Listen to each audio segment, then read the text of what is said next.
aiming to improve on last year's first-round exit. So this is 11-11. The 6 players who are representing, with team principal Eva Longoria, one of the greatest ever in the men's for Fernando Balestin, and also then we have the world number 1 at the moment in the women's, Paulo Josemaría. So a very strong lineup, and they are out to atone from what was a disappointing year in 2024.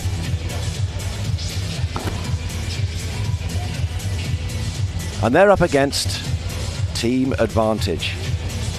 And how much advantage will they hold? Sorry for the play on words. Given that Martin de Nenno and Juan Tello won the men's event, and Delfi Brea and Sofia Araujo won the women's event in 2024. There's much to live up to for Team Advantage. Andy Murray, you can see. Anthony Joshua, also part of the ownership team. So how easy will it be? Sandy Farquharson, former player and very much an established paddle coach, you will know on the World Tour. How easy will it be, do you think? Because they're the same lineups, they're the same pairings. I don't think it will ever be easy, really, will it? I mean, this is almost the first major competition of the year. They've had their off season. They're coming back into it now. They're probably just feeling their way, and also they're not playing with their regular partners. So it's never easy at this level of the game. But it's fascinating the fact that the partners, and you will know this as a player, when you get into that sense of comfort and you gel with someone, it's quite difficult. There's a reason you gel, because you get on and you feel a certain meshing together, synchronicity. When you're taken apart of that, that's quite a challenge, isn't it? It is, but I mean, at this level and these group of players, they all know each other so well. Even like you saw there, Linak and Bella are almost the two ends of the kind of spectrum in terms of age and their generation in paddle. But they all know each other. There'll be chemistry off the court for sure. As I say, we've got one magnificent game to get our teeth into first off. It's the first women's match. Paulo Josemaría against Alejandra Alonso.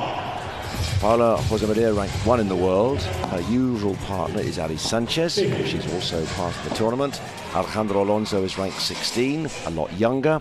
And it's interesting to see, as we see the pairings come out, we've got Delfi Brea, as we say, and Sofia Araujo, how much they may play on a so-called weaker partner, because we all know how good Paulo Josemaría is, but Alejandra Alonso, is she going to be played on by her opponents? Yeah, and I think Alonso is an example that really, like this last year, she's come on fantastically. I mean, she's been partnering with Ustero for most of the season, and is such a young player. So this is all. It's not a new experience for her, but it's a newer experience. Whereas Paula she's been in pressure situations all year and 4 years. So it's actually going to be great for Alonso to partner with Paula, and Paula will play a leading, experienced partner role in that. So yeah, I think it's going to be great. Fascinating to see that. Right, this is what the Hexagon Cup is all about. Stay tuned. 1.2 million euros at stake. 8 teams. 3 pairs, 3 categories, men, women and next gen. 38 matches in 5 action-packed days. 12 men's, 12 women's and 8 next gen matches. Wow. Chozas are ready. Pairs win points for their teams. Men and women earn 2 points for a win. Next Gen bank 1 point for a win. The 2 teams with the most points will face each other in the grand final for a chance to win 1.2 million euros. You're about to experience the most spectacular paddle event.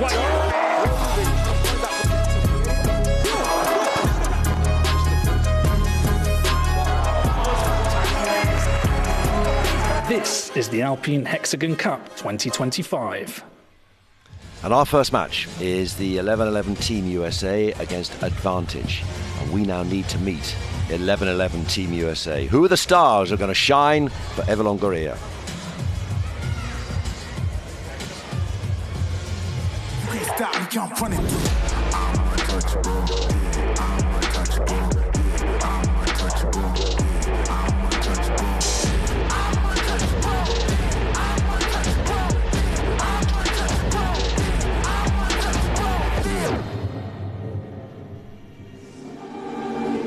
So that is Team 11-11. We're going to see Fernando Balesteguin, someone you know incredibly well, Sandy, helped you on your paddle journey. We're going to see him, as you said, against Tino Libac. But for now, it's Paulo Josemaría against Alejandro Alonso. What are we expecting from this pairing then? They did it, they were together 12 months ago. Here they are back again. Yeah, I think this pair now will be a very different pair. I mean, I think Alonso now, she's 18. A year ago, she would have been 17, obviously. And quite daunted, don't you reckon? Yeah, it's difficult that. Like, you know, that actually, I mean, in the women's game, and we're seeing it in the men's as well, that we're seeing these younger players come through, and you know, like Ustero is another example, Claudia Fernández, and Alonso is another one of those that they're very young and they're almost gaining momentum and experience every single tournament, every single match. And so I think they will be quite a different pair. And Paula has had a year at the top, really. She's had a fantastic season. So they're going to work well together for sure. Well, they're up against two of the best, Delphi Brea and Sofia Araujo, ranked 5 and 8 respectively, Argentina and Portugal, and are almost ready to welcome the players to the court for the first women's event of the Alpine Hexagon Cup in 2025 in the Madrid Arena.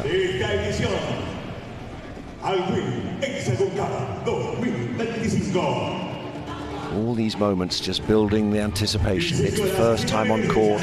You'll sense that everyone involved in the competition is going to be watching. How are they going to be performing? Who's going to start well? Who's going to struggle? Is it going to go to form? Is someone going to get injured? Heaven forbid. You never know. It's a competition when everyone wants to perform at their best, but are they going to perform how they want? So, here comes Paulo Josemaría on the right of your screen alongside Alejandro Alonso as they walk out as part of Team 11-11.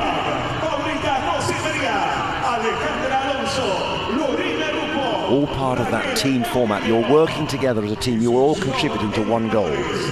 It's brilliant about paddle that we can do this, because obviously you're a team during the season as a pair, but now to have a wider unit, it's it reminds me of college tennis days, and it was some of my favourite experiences. So I'm sure they'll have an amazing week. It's a different dynamic, isn't it, being part of a team as opposed to being very much it's about us, you and me. Yeah, and so much of this is around team chemistry and support and really getting behind the players that play, and matches can be won or lost on team support.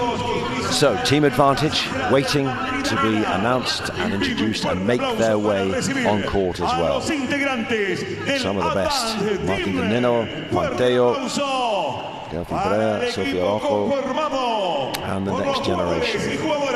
So, Delphi Brea on the left of your screen, coming out with Sofia Araujo, the 2024 Hexagon Cup winners, and right at the back, as they make their way out, the 2024 men's winners. So this is a team with a lot to live up to. This is a strong team. I mean, they've got a great women's pair, a great men's pair. All of them at the moment are in form, so it's they're the team to be beaten, aren't they, this year? Owned by Andy Murray and Andy Joshua, among others. So you can imagine, with someone involving Andy Murray, you don't give 100%, you're not in my team. Well, it's great to see a British, and we're probably biased, but a British kind of stamp on this, on this competition, and it's just showing that, the intention to grow the game around the world. Paddle, the fastest growing sport in the world. It's huge in Spain and Argentina, and there are many places like the UK, Spain, Italy, Sweden, the United States of America, where you do a lot of work with your paddle academy. There are great moves to make this a sport. There are those who say tennis is under threat. Let's see. As a former tennis pro, you'll know all about that. Well, it's a difficult one, isn't it? It's growing around the world, and you see countries taking the sport up, and it's such a good game for social, recreational players to get back into a racket sport. So I can understand. Again, I'm probably biased, but I can understand why it's growing so rapidly. Well, they're looking to be an Olympic sport in Brisbane 2032. Let's see how much they stay on track there. Final moments then for Josemaría and Alonso, just chatting as they get out on court, waiting for the pre-match formalities. Were you any good at that? Did you just want to get on with it, or were you a little bit angsty? Come on, let's just do it. Well, I think especially as the first match on the centre court, you really just want to get on with it, don't you? There's a Well, you can see Paula and Alejandra were last to practice. They've come out and now they're out there waiting first, so they're definitely keen. Brea and Araujo there, and we're ready now for all the photographs. This is our first match then. We're almost set. Our umpire just making sure that everyone's going to be happy. Any final words? What are you looking for? What's going to be said? I mean, this is a tough first match, you know, for the players here. Delphi and Sofia, I love watching them play. Like, why? Delphi's such a tactician, you know, on the court. She plays the game. The rhythm she understands the rhythm of the game so well. She almost doesn't allow her opponents to play. And Sofia is, you know, it has the power and the energy and the drive, and she has a big smash, and she can put them in with a bit of trouble there. And the thing will be is if they can almost neutralise Paula's attacking game, that will be almost dictate, I think, what happens in this game. And what about Alonso? How much she's going to be targeted by those two you've just said? They've been very experienced. They've been round the block, and they don't care how much or how experienced Alejandra is. We're going for you because we want to win. Well, you've got to think. I mean, she's playing with the world number one. She's playing with Paula, so you know, if that's not part of the plan, it would be a big surprise. Fascinating to see. So Paula, you can just see here, a lefty, and how significant is that in terms of where she plays on the side, which side of the court she plays, and the fact that she is a left-hander? Well, as a lefty, she would always play on the right, because that basically allows both players to have their overheads and their forehand volleys down the middle of the court, as opposed to getting lobbed down the middle and both having backhands, which would be a very frustrating point to be at. But it just means that they've got a little bit more firepower in terms of a lob down the middle over towards the right-hand side. Paula is so good with the rouleau, the top smash out the court, the variety of overheads.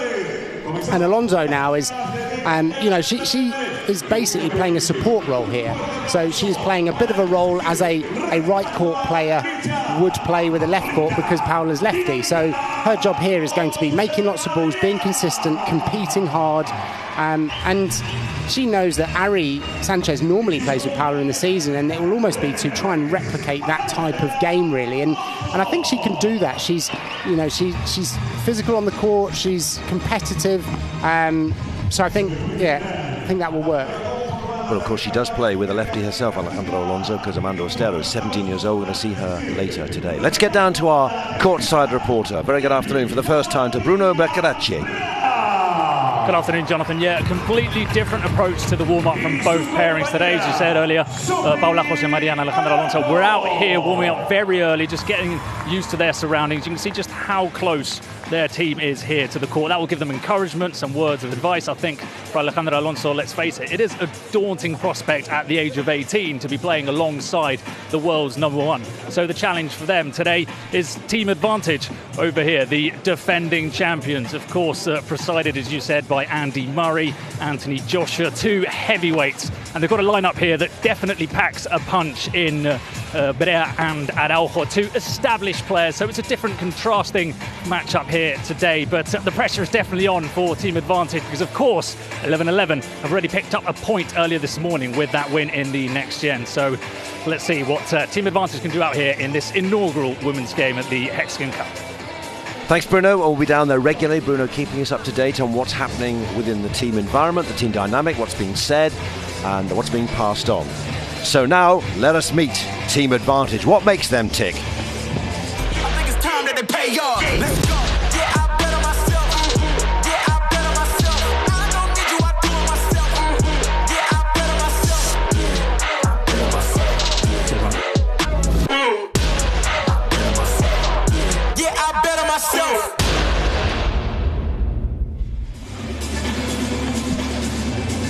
So just picking up what Bruno said there, that first point is a significant advantage already, surely, isn't it?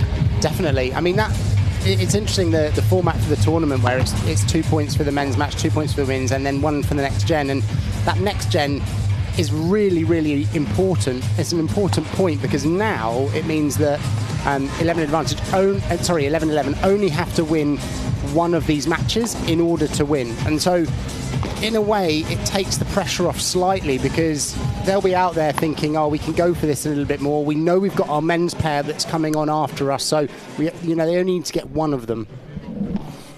And Delphi, will know that. We talked to her about her being a tactician, but she'll be very aware of that, and she'll be very aware how to play this game as well. Like, I think if anyone can neutralise Paula on that cross court, it's Delphi, and all she has to do is set the ball up for a partner, and Sophia will be there taking advantage, being aggressive. And the court at the moment looks quite quick, but we'll see how it goes. But if it is quick, that will definitely favour Sophia with her powerful overheads. So just to pick up on that point as well, in terms of quick courts, we know this, say, in badminton, if the air is, depending on how the air moves around, is it quick, is it slow, is it holding up, is it tailwind for you, headwind for me? How do you mean in terms of that it's a quick court or a slow court? So a fast court, it basically means that the ball will fly faster, and that sounds obvious, but it means that the rebounds off the smashes will go further, players will be able to finish, and Madrid is at 650 metres elevation, so that altitude will play a factor, the temperature will play a factor.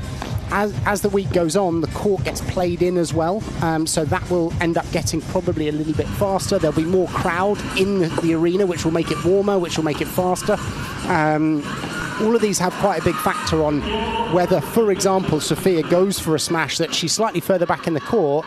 On a slower court, she might not go for it because it's then a risk for her opponents to attack her back, whereas on a faster court, she can be more aggressive, knowing she can finish the point. Just on the subject of popularity in Madrid, ticket sales 4 times up on last year. It's growing in popularity. It's a sellout on Saturday, final day, or the final day of competition before we know our final tables, and the finals taking place on Sunday. And there's every reason for a sellout because we have some of the best players in the world here, and we're going to see how this first match shakes out between Paula Josemaría and Alejandra Alonso and Delphi Brea and Sofia Araujo, winners last year. Making that first match, making the defence of your title for the first time, getting established on the court, as you say, just taking the ambiance. This is what it is now. We've thought about it. We've been on the training court, the practice courts. Now this is it, under the lights, with a crowd, with the TV cameras, and we're all about set to go. And with the team around, there's a little bit of pressure when you've got the team. I mean, it's great for support, but you almost inevitably as a player don't want to let your team down. It is a fascinating dynamic. I always find the Ryder Cup in golf interesting. Some players just grow and others just cannot make it. One of the greatest sort of anomalies is Tiger Woods, one of the most inspirational players you'd have thought, and seemingly so intimidating for the opposition, but it seems also for his own team, which is extraordinary. So however brilliant you are, you've somehow got to encourage, surely, haven't you? You've got to feed into the team rather than draw away, drain, as you might say. Well, I think you see that as well in the tennis, really, with the Davis Cup, and that's where someone like an Andy Murray was so good, because he almost seemed to motivate. He radiated, didn't he? Goodwill. Yeah, exactly. And they all kind of, were not, I don't want to say dragged along, but, they went along with his kind of energy to the team, because it's almost they're the role model, really, and they set the pace. And, all of the teams have experience, like we're looking at 11-11 here, and they've got their experienced players that will guide the team, the experienced coaches that are supporting there. So this is how the table looks so far. 11-11 took 1 point for their next gen win, and RL9, Robert Lewandowski, the Barcelona Poland striker, Bayern Munich, you name it, record goal scorer, his team took a point as well in their victory earlier today. That was against Team Hexagon, and before that was a win over the Crew, Sergio Aguero's team. So we have our team we have one pairing out on court. And Josemaría, maybe just a little bit of not gamesmanship, as in you kept us waiting when we were waiting on time, so we'll just make sure that we'll take our time to get us out in court. You're out there now, we're ready. So we are almost set. And you'll be aware, if you know paddle, it's very similar to tennis, the scoring, but it's underarm the serve. And here we go with Paulo Josemaría underway. First serve, first point in the Hexagon Cup 2025, the women's event.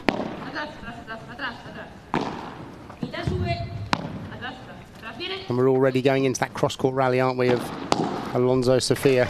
And that's what we talked about, that aggressive, that was a Bajada that time, aggressive off that back glass. She hits that so well as well, Sofia. So she's going to have to be ready for that, Alejandra at net. You called it, and it's already into play. Ooh, very close to the line, but on we go.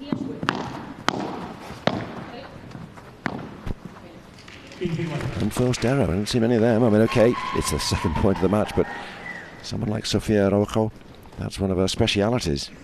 We'll often see that, I think, during the week. Just the first game or two, players just feeling their way in. And it almost has a crescendo in terms of intensity, the matches, where they start a little bit with those errors and cut them out pretty quickly.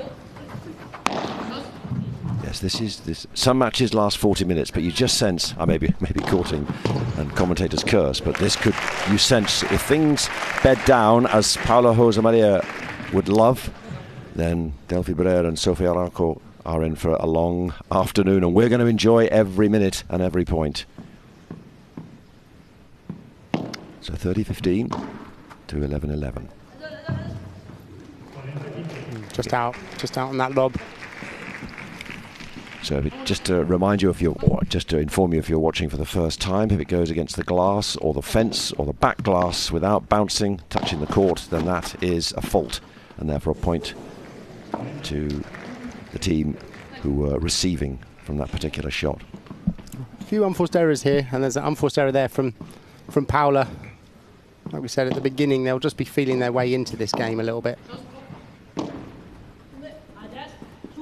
Big World Tour begins in 10 days' time, so this is a really good warm-up. But it's not necessarily. It's a lovely play, surely by Alonso. Beautifully cut across the net. Yeah, nice, excellent paddle shot that is, where you play almost soft down to that side. It's not the same as tennis, where you're always trying to hit past your opponents, using the height and speed of the ball. That's one of the big differences. It's the positioning. We can talk about this. The positioning, where to go, and it's not just about the power. The walls are your friends. Make sure you use them. Exactly. If you're just trying to crash them. Always teaching that. The wall is not your enemy. It's your friend. How long does it take for tennis people to understand that is very much what needs to be done? If they dedicate themselves, or they have coaching, or they do it at the beginning, then it can take a couple of months. If they don't, then they're still doing that in a few years' time. Right, so if you're watching paddle for the first time and you're a tennis player, you're probably thinking, crumbs, I've got a long road ahead of me. Another error. Interesting. Araujo. She's holding her own, Alonso, at the moment, making them play.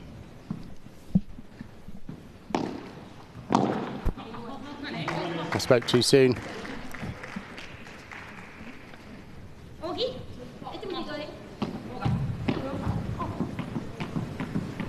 So Delphi Brea on serve. Right, okay. On camera, yeah. Okay.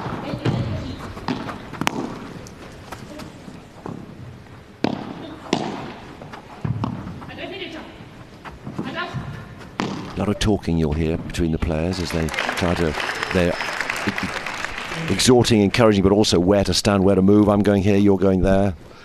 This is one of the most difficult things to get people to do in paddle is this communication and this explanation of where your opponents are. So when you've been lobbed, you're explaining where your opponents are, and if you watch the pros, they're almost having a non-stop conversation during the point. And how close to the net do you want to get? You can see Paulo is close there, so is Alejandra. Generally the guideline is about at that second post or just slightly further in front. If you feel like they're under pressure and you compress the net, then you can get closer. But then obviously every step closer you take, you give more space behind to be lobbed. So you've got to be aware of that and not press it at the wrong times. And of course there is this ability to go out of court, which is just staggering, some of the shots you see. Oops. Another unforced error. That's uncharacteristic for Delphi.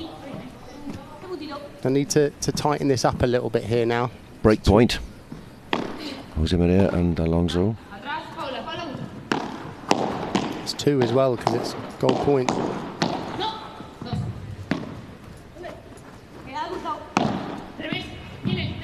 Ooh, clever by Alonso.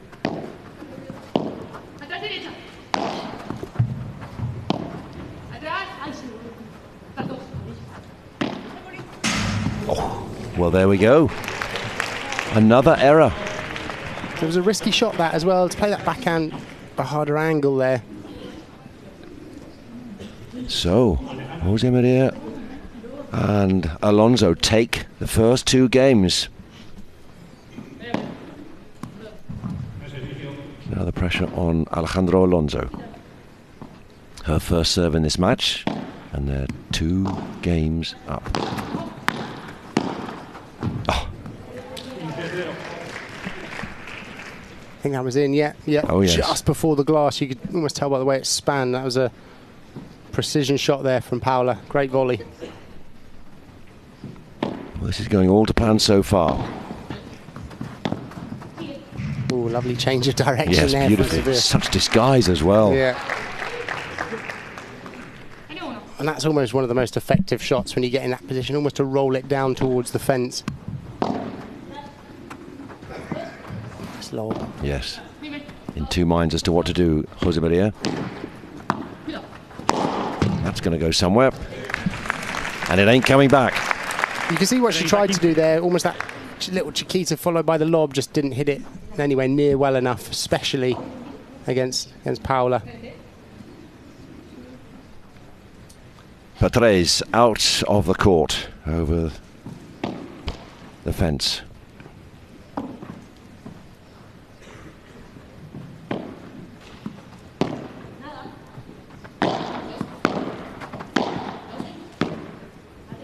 It's all on Alonso at the moment. Sofia Araujo, but she's rising to the challenge.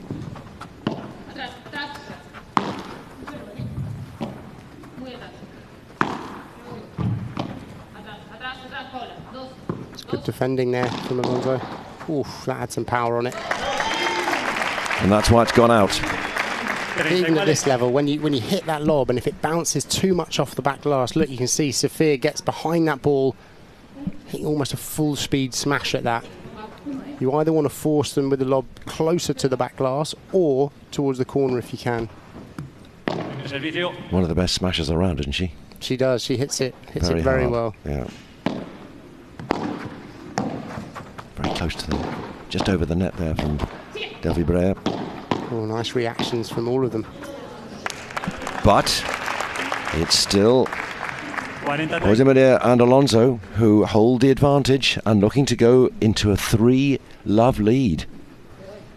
When you get in that situation with the fast volleys, all it takes is one volley to float slightly and you've given your opponents the opportunity. No margin for error at this level. Yeah.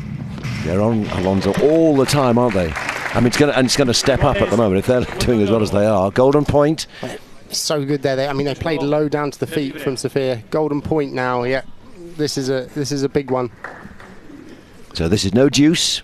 This is just for the win. Returner chooses the side. Delphi Brea's got that back very close to the glass. A wonderful shot, my word. But Alonso got it back. Still in play. Oh, and that's a 3-love lead. Paula Josemaría and Alejandro Alonso. That is a lot to come back, surely, isn't it? It is, but in paddle, it's not quite the same as tennis. They've got a chance.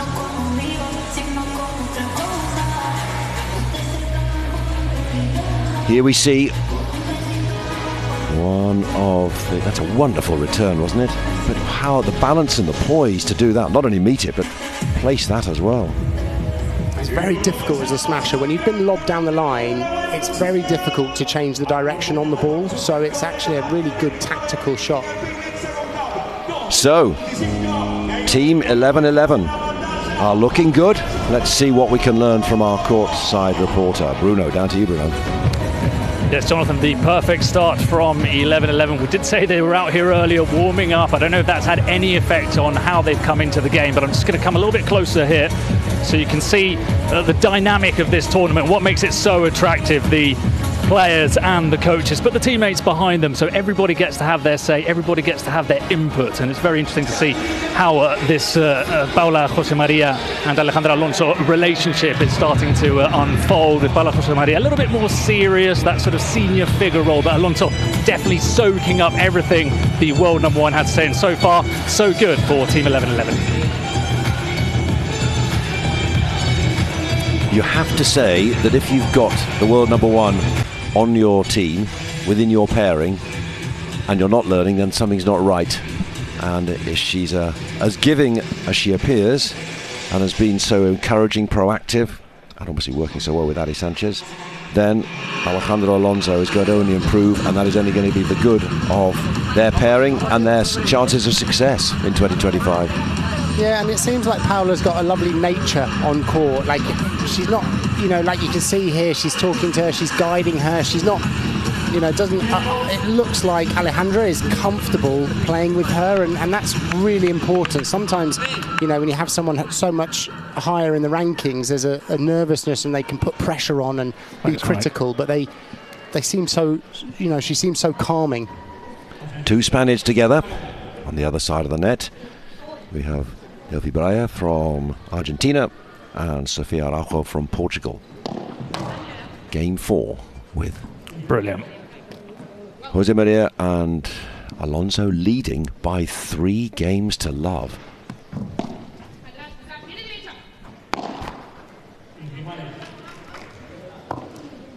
Delphi's just made a few of these errors now. They're just missing her vibra. She's got to find a bit more rhythm, I think, in this game to get them back in it. Oh, that's exactly what Alonso wanted, was that Delphi playing a tentative backhand volley up where she wanted for, you know, that position, and she'll be annoyed she missed that. Same in any sport, unforced errors can be so costly. Oh, they're everything. Oh my word, another one as well. It's been very patchy, hasn't it? This is very surprising. It's unusual for Delphi, and I mean, unforced errors in paddle are everything. I mean, you don't have the same, you know, winner to unforced ratio that you would have in tennis. It's so much more difficult to hit winners. So if your unforced error count is high, then yeah, you're in trouble. Fake smash.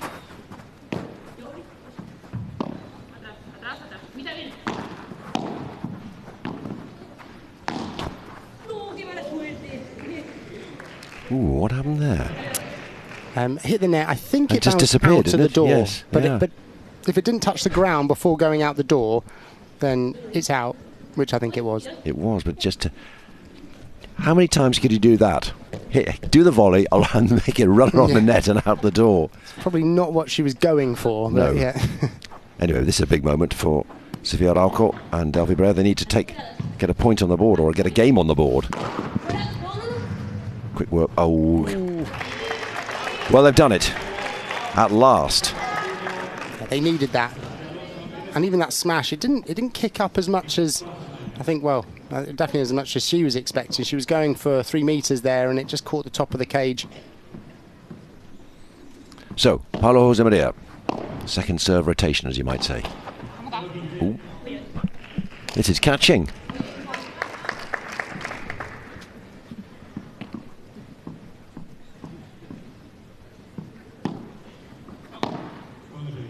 Wrong side of the line. But we are talking about a team in blue who are the defending champions from the HEXAGON Cup in 2024. Surely they've got to come good.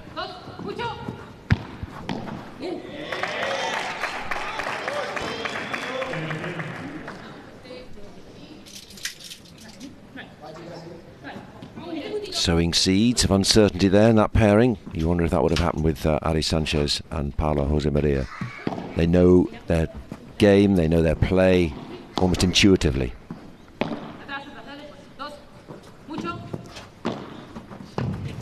Oh, what a wonderful shot. Sofia Araujo, now we're seeing something. 3 break points, they're back on it.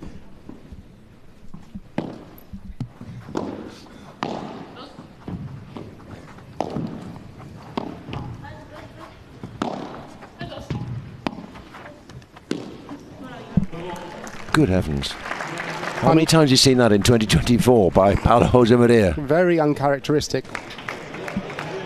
Wow.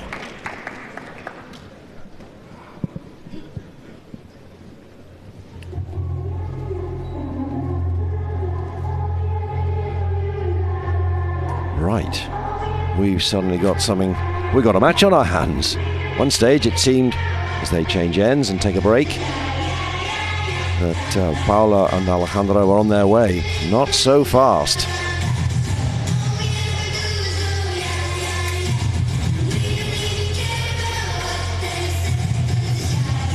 Important moments just to regroup, rethink and reset, because after the first 3 games this was looking quite tidy. Now Brea and Araujo are back. Momentum can shift so quickly in paddle. I mean, it really can, and in the space of a couple of points, a couple of errors, and before you know it, you've lost a few games and lost your break or lost the set. There's bound to be a bit of pre-season rust, isn't there, as you might say? Definitely, and you know, this is where not being used to playing with your partner as well can have a factor. You know, it's a big arena for them. It's an important competition. Like we said, they're playing for there'll be the pressure of their team and not wanting to let the team down. How long does it take to feel, you know, in your tennis career as much as your paddle career, how long does it take to feel comfortable, like you know where each other's going? Almost, it's second nature. He'll be there. I mean, as a pair, that takes time. It takes a lot of time. It's and also it's something that sometimes it can be quite natural as a pair, and sometimes it can take quite a lot of work to get to that. So a reset needed by 11-11. Still not seeing the best of Delphi Brea, but Sofia Araujo is certainly on it at the moment, which is why it's just 1 game in it. This will be an important game here, particularly for these unforced errors. It's almost like if you're on the court now, you've got to be saying to yourself, right, let's make lots and lots of balls here to force these errors from the opponents, because they are coming out. Just hit the fence there on the way through, just out. Can hit her own glass and go over, but if it hits the fence, then that's out.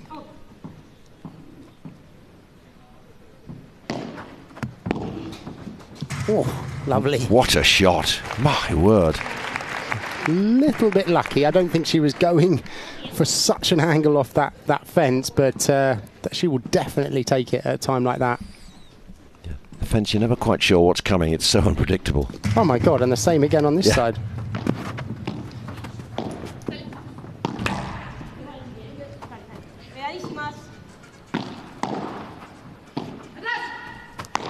Here we go, Alejandra Alonso on her own.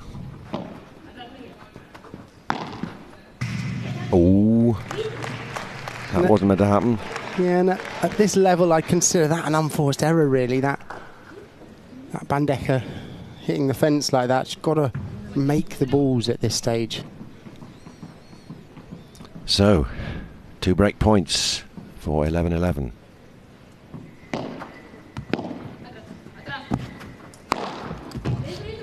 Greatly in position there by Alonso, and that's going to go out as well. Engineered that perfectly. Well, it was caused by that smash from Sofia, and we talked about that earlier. If you go for the smash and it's not quite enough, then your opponent can capitalise. And look, you can see here Alonso just putting Delphi under pressure straight away, and then down and out over the 4-metre back. Not what Martin de Nenno wanted to see from his teammate.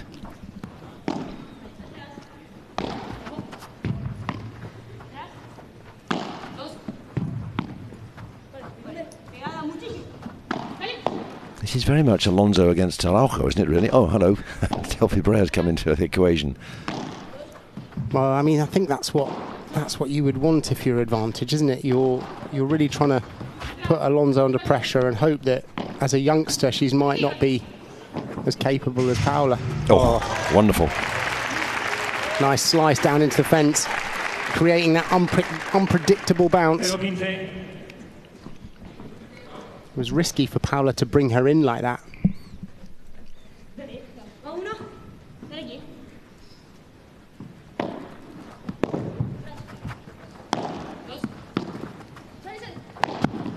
Oh. And that's why Paula's so dangerous on the court. There's just variety. You see there that she's got that fake. She's there, finished with a little rouleau down towards the fence and the power smash forward. Okay.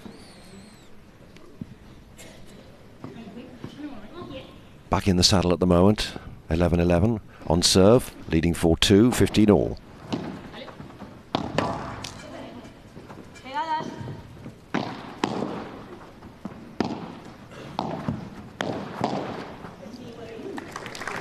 That was great defending from Delphi there, because that was a good, you can see here, Chiquita that she picked up and she quickly got herself back in with that backhand volley. That's great reactive volleys, Delphi does.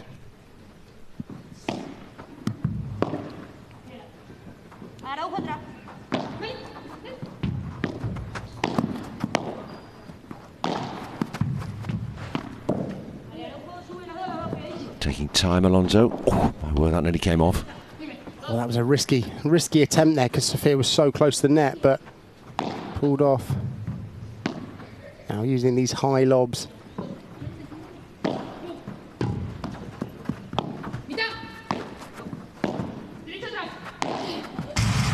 can see Paula really controlling the rhythm of the game here. Thought she was going to go for that. Might well have done without Sánchez if there'd been that telepathy. Oh, that's a risk. And she has paid the price. Yeah. And this is the really difficult thing about paddle, is that, you know, that was a long rally. And so they were almost trying to hold it back, be patient. And eventually someone will make a shot selection. That was a shot selection choice mistake there from Alonso to go for that ball, or she didn't quite execute it the way she would wanted. And yeah, in trouble. So, break points now for Brea and Araujo. I think that was in, yeah. That just touched before the fence. The ball's dying instantly off the fence there. Saved one. Pressure on this serve.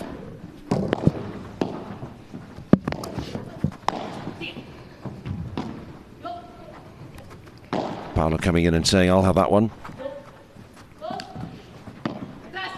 Such good defending from Delphi there, almost running forward. Oh, lovely. Oh, the pace and the disguise.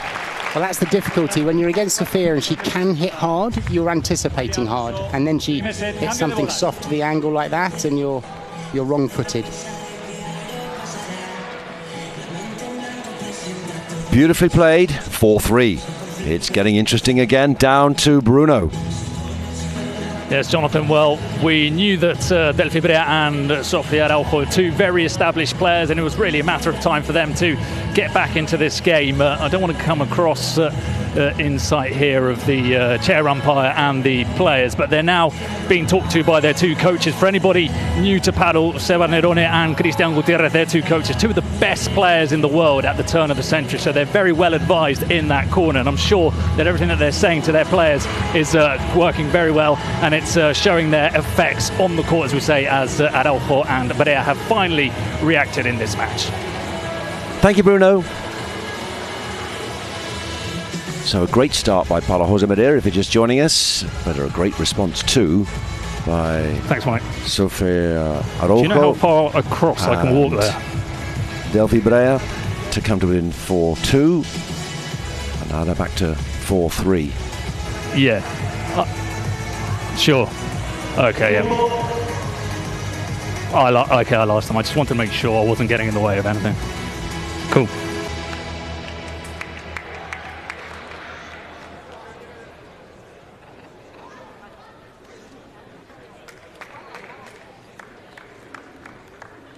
servicio con bolas nuevas, Sofía Araujo.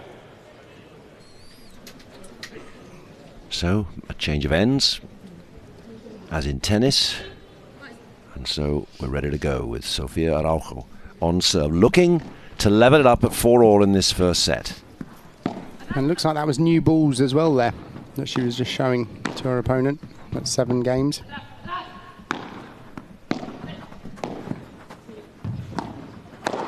Oh, gosh, that was hit with real venom. And that's one of those times we talked earlier about when you would close the net down. You could see she had a great volley. You see how low that volley is. The opponent's on the back foot by that back glass. She came in, and that's actually called a changletazo. Another Spanish terminology for you on that attacking volley. A fine example of it.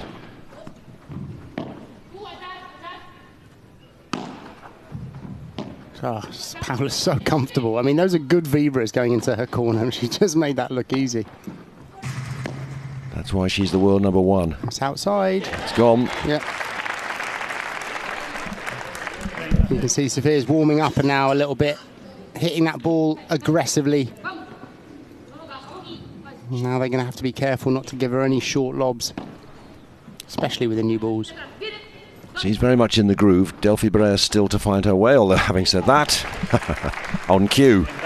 It's so important, that ball down to the toes there. You can see like you went right down to Paula's toes, forcing her to hit up, which means that the next ball is then easy. And this is something that players playing the game need to understand, is that that chiquita, or the shot down to the toes, is actually the setup for the next ball. Oh, it's an easy game. 4-all. And this is paddle, but they looked down and out about 7 or 8 minutes ago. 3-0, 3-love down. Unforced errors littering their game, and now, well, Sofia Araujo in particular is just lighting up the court.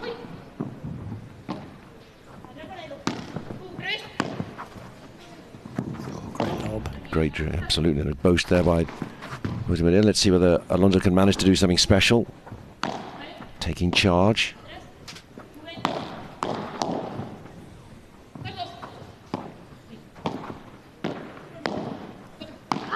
Oh, wonderful. Beautiful. Lovely little roll down to that side. And you see the confidence has come back. And this is one of the things at this level, when they do make a mistake, they know they're going for good shots, so they keep going for it. And I think at a recreational level, players make a mistake and then they think, oh no, I don't want to do that again, and they become more tentative. But here, the pros keep going for the right shots.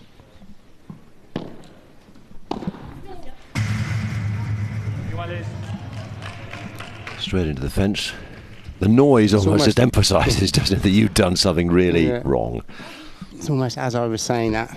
She went for a difficult angle, topspin forehand, inside out.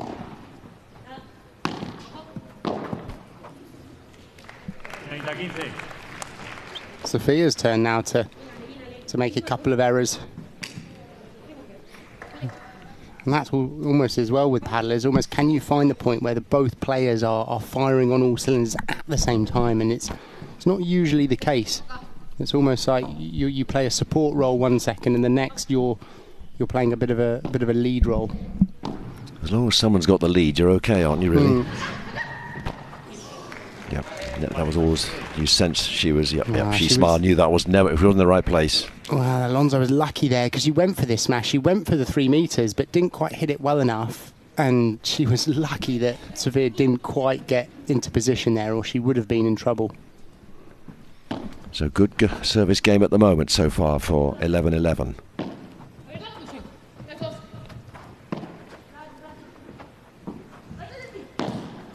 Oh, beautiful.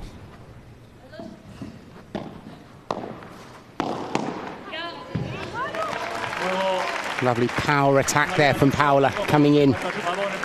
And Delphi no time to react. That ball just ricocheting off her racket. So 9 games gone. Another break. And we wait to see how they reappear, knowing that they can close out this first set.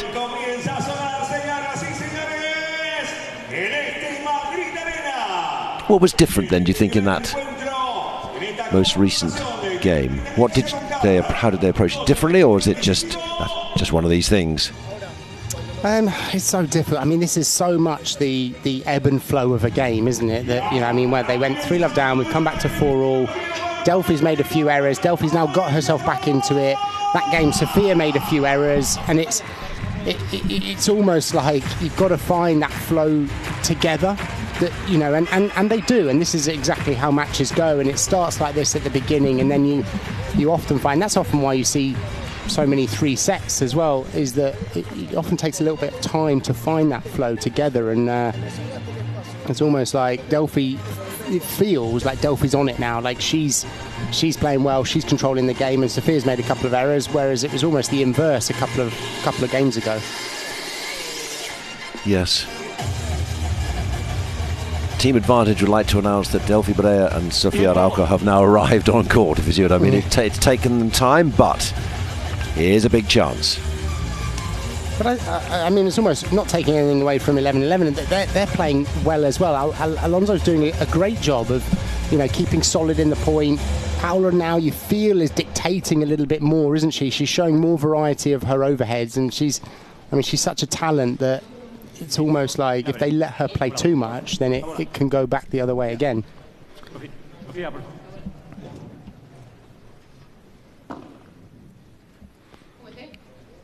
Make sure we've got the ball off court and we're ready to go again.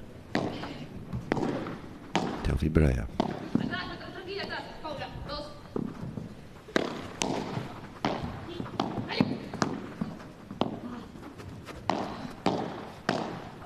Ooh, just stretched too much there. She was doing, it was the right idea. She played that soft down the middle to come in for that backhand volley, just couldn't.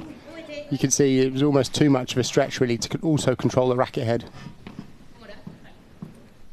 So this set could be over in the next 3 points, depending on how Delphi Brea and Sofia Araujo are able to play. Can she get more in the corner? It was a good serve, and it set up an easy lob.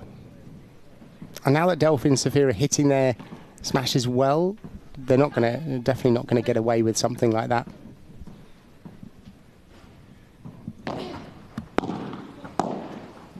Good low return. Ooh. Just missed it. Paula does that so well as well. It's almost that soft shot to the feet, got the high forehand volley, came charging in, and then, yeah, just overhit that one, but she's so effective like that usually.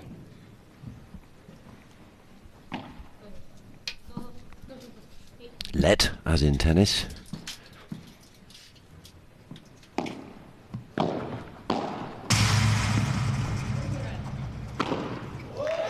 That was always going to go. Another great placement by Delphi Brea. Not a lot Paula could do there, really. That bounce off the fence, having to go from what she thought would be a backhand to a forehand, left an easy finish. So looking good for Team Advantage. Last year's losing finalists, or rather last year's winners.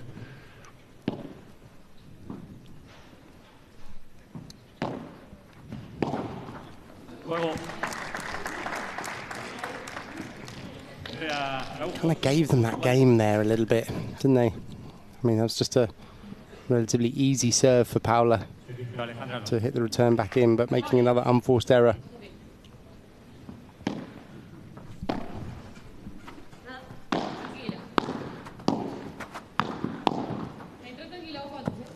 Oh, very nice. Oh, costly. And Sophia was already out the door, so, I mean, really, even if she'd have hit that well, that probably would have finished with Sophia finishing the point. Good response, good reaction. Okay.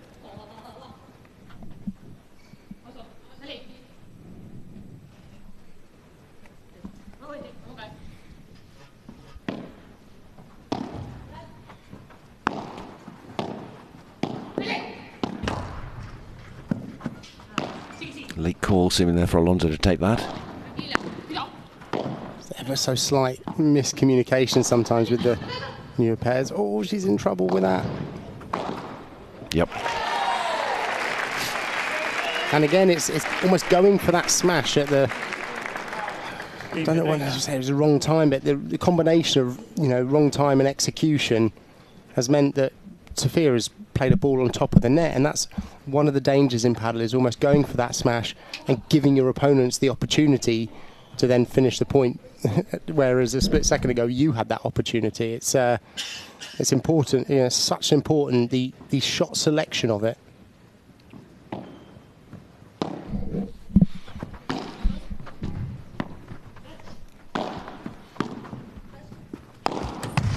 Oh, just okay, I think. What a rouleau. was it? Oh, well called. Yes, it was. Whoa. What a rouleau from Paula there. Look, I mean, falling back, falling away. Great racket head speed and brush on that ball to hit it down towards the fence. Such an effective shot.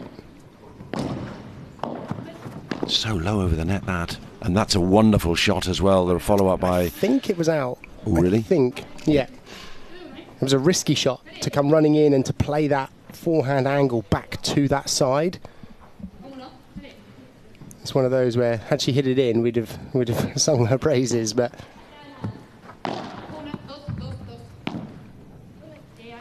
So team 11-11 trying to close this one out. Oh, another golden point, break point. Oh, this is a huge golden point as well. Just a bit. So the returner will decide which side.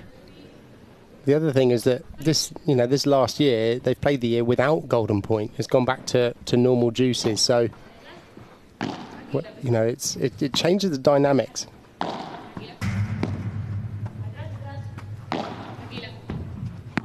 So winner takes all in this point.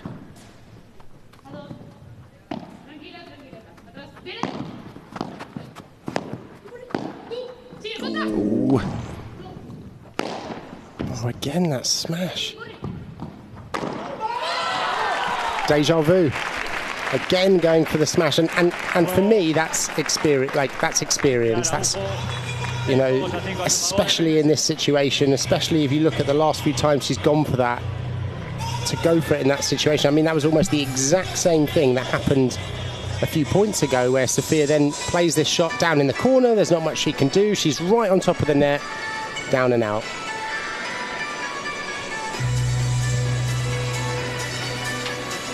So, all to do for Team 11-11. Let's go down to Bruno. Yeah, Jonathan, I want to show you something a little bit different about padel and why it's so attractive to the younger generations. We can see here the DJ putting the music and really setting up the vibes inside the arena. There are a lot of school kids out here watching the padel today. So a sport that's continuously reinventing itself. We saw the golden point. It's quick, it's fast-paced, and really fun day out for the school kids. I wish I could have had that when I was back in school, and much more fun than a trip to the Natural History Museum. But anyways, tense ending to the game. Let's see how this first set finishes. Pump up the volume, most definitely. Well, the youngest player on court, Alejandro Alonso, playing with the highest ranked player, Paulo Josemaría. They've somehow got to find a way back, because they are now trailing for the first time in this first set, 6-5, and they'll take to the court knowing they have to win the next game, otherwise they've gone down. And that's a big turnaround, having started by taking the first 3 games. Shut that one out, coach. But that, as you said, are the ebbs and flows of padel. You think you're on a way, and then suddenly you're not, because 1 or 2 unforced errors have crept in, and the other pairing on the other side of the net find their groove.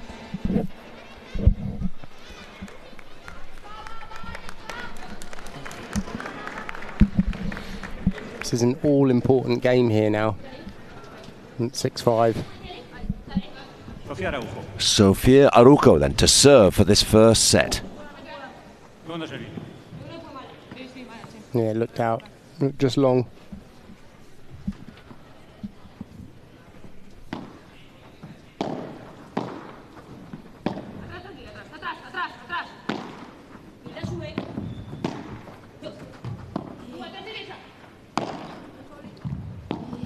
Wow, what defence. Look at that.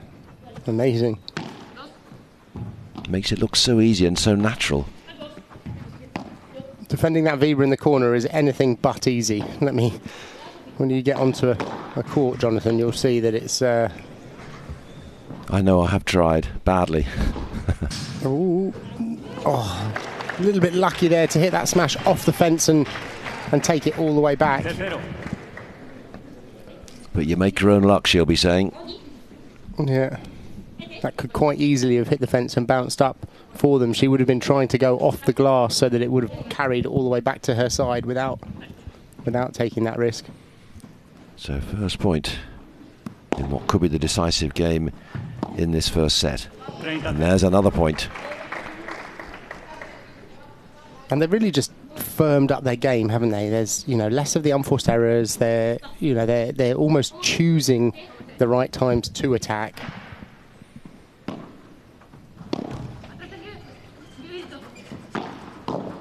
Oh, lovely. My word. 3 set points.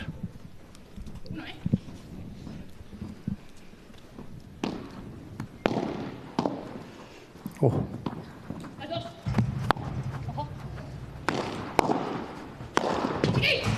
Quickly into position. Oh, yes, and forces the error. And that is the first set. What a quick finish as well there, really, wasn't it? They almost felt like Paula was trying to do something to finish that point there, but Delphi's, as we said earlier, Delphi's good. She's a good defender.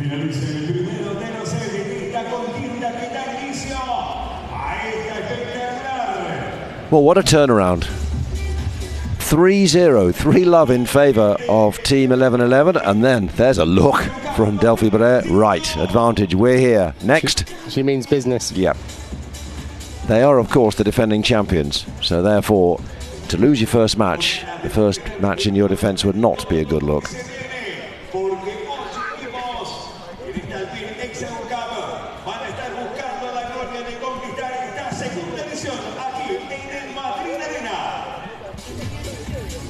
So if you were coach for Team 11-11, what are you going to be saying then? Because there was lots of good stuff, but it's ended with a bit of a whimper. Well, you've got Miguel Cirilli and Willy Laoz, the two coaches down there. I'm sure, they're two of the most experienced coaches in the game.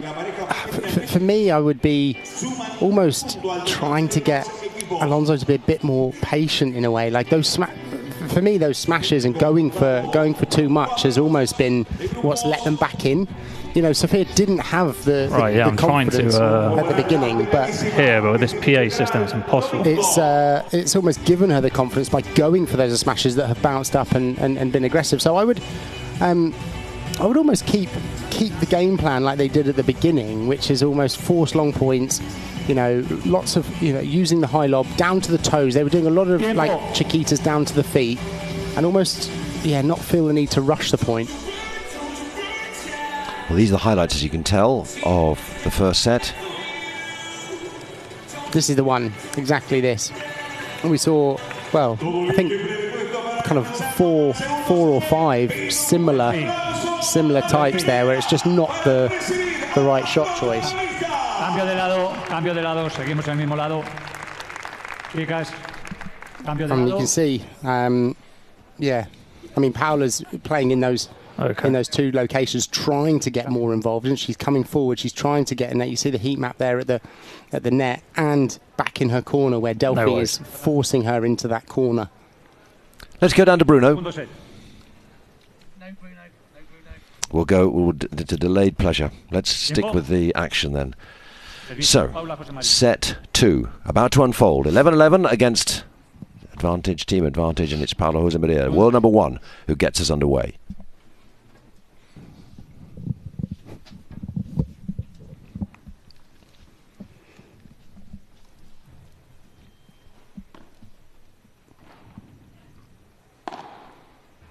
Important for Alejandro Alonso's head not to drop. You're up against some of the best in the world, and you're only 18 years old, and your partner's one of the best, can't do everything.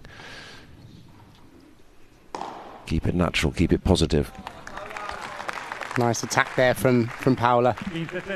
Yeah, and she's got to, you know, her job here is to set her partner up really, and to force them into difficult positions, to create something so that Paula can help finish the points.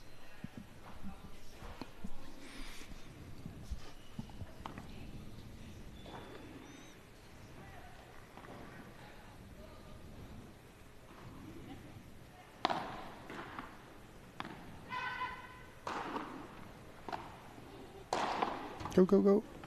Yeah. Oh, take it off the net. Mike. Oh, she did well to try and stay in that. No way that but I could hear the just got the best of her. The coaches during the changeovers. But is there any way that maybe I could get the feed in through here, or is that impossible? Okay.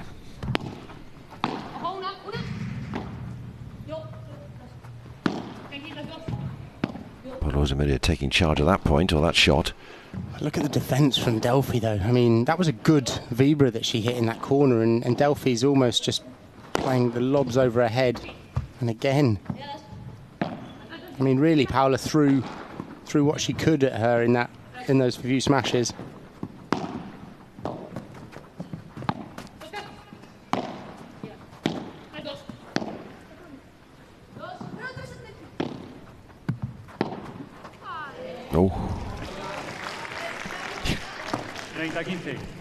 That says it all.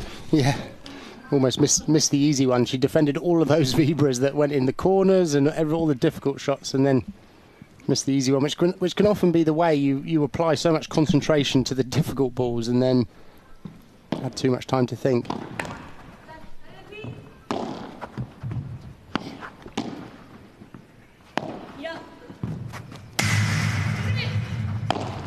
Big crunk as the racket from Alonso crunches against the fence, and here she goes again, trying to finish, and does so. Nicely put away. And they just managed to get that ball around behind Sofia there, which is kind of how they have to play her. They can't really give her anything that's in striking range.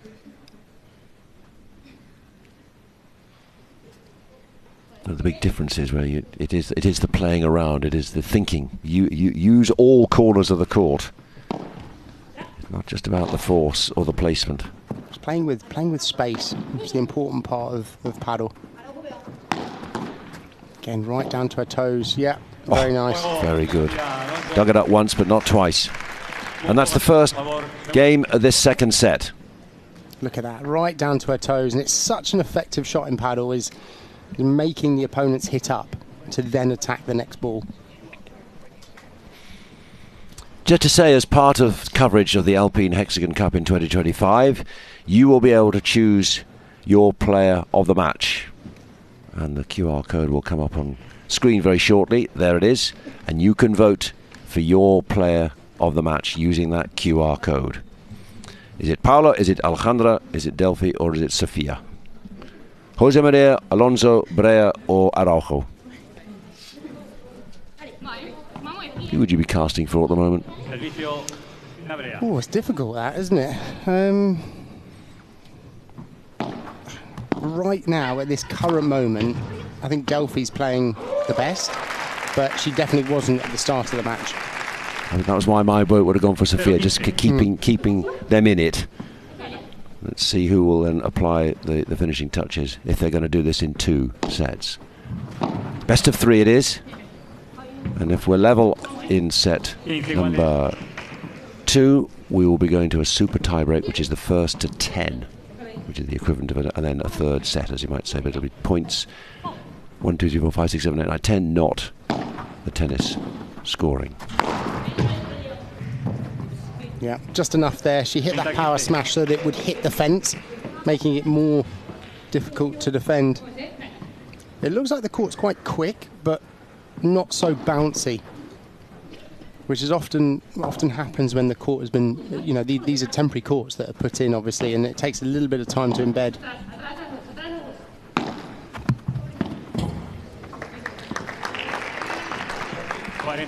Nice change up from Sofia there, playing that soft bandeja down the line.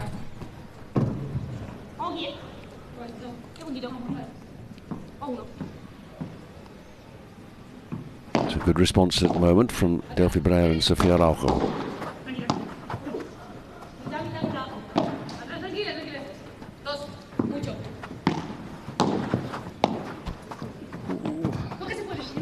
Lucky that touched the net there, because she would have left her line exposed. Oh, Well left. good decision. Yeah. So we might be asking if she touched it, but yeah, I don't think she did. She was in the right position there, Sophia. She got the ball she wanted, forehand block, and just... Who gave the call there, do you think? Or was that Alejandro had no time at all, just make the decision now? To move forward. Yeah. They're not calling when they move forward. They just meant to move, because she just seemed to take a racket out of the way then. Oh, no, that would... I think she actually tried to hit it. Alonso. She just missed it. I was being kind then. Yeah. That's unforced error from Delphi there. And golden point. This is, well, difference between 2-love and 1-all, so this is an important point. So, Paula Josemaría ready to receive. Returner decides which court it will be played into, served into.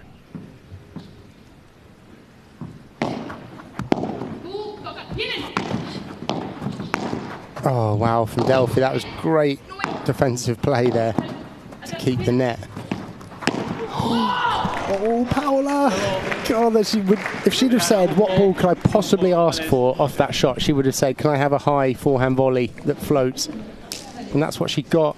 She'll be frustrated to miss that. That's exactly where she wanted it. Delphi was close. There wasn't much time for her to react. She didn't even need to hit it that close to the glass or to the corner. So, you made the point. 2-0 or 1-all. Well, 2-love, and they blew it. Had the chance then.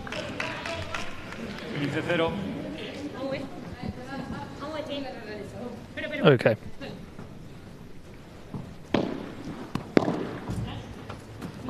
No worries.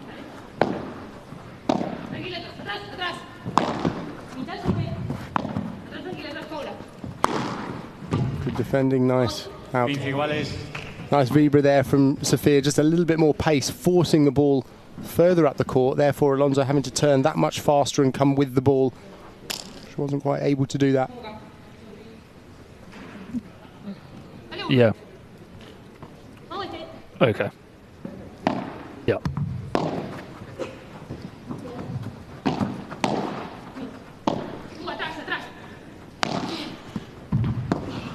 Oh. Deep into the corner from Delphi Brea. Lovely shot. Very difficult to defend even for Paula. Yeah. Well, she went for the rouleau, just falling back a little bit on that. Didn't quite hit it as clean as she would have liked.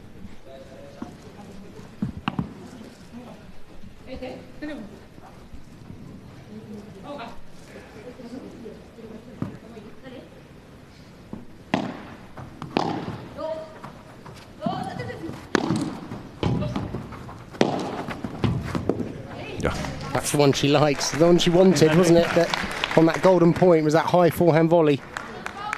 She hits it so well as well. Has so much spin on the ball, so the ball bounces, it hits the back glass, and it almost goes immediately back into the ground.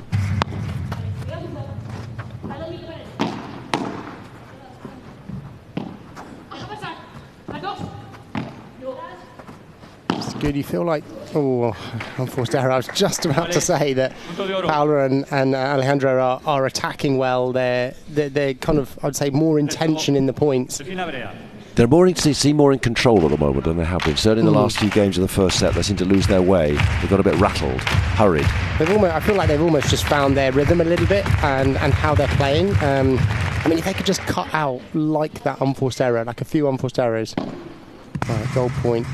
This is a big one. This is a big one not to make an error on.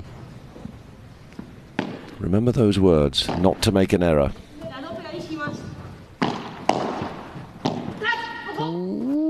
Oh, that's it. Yeah. And there is the error. And there's another march with purpose from Sofia Araujo.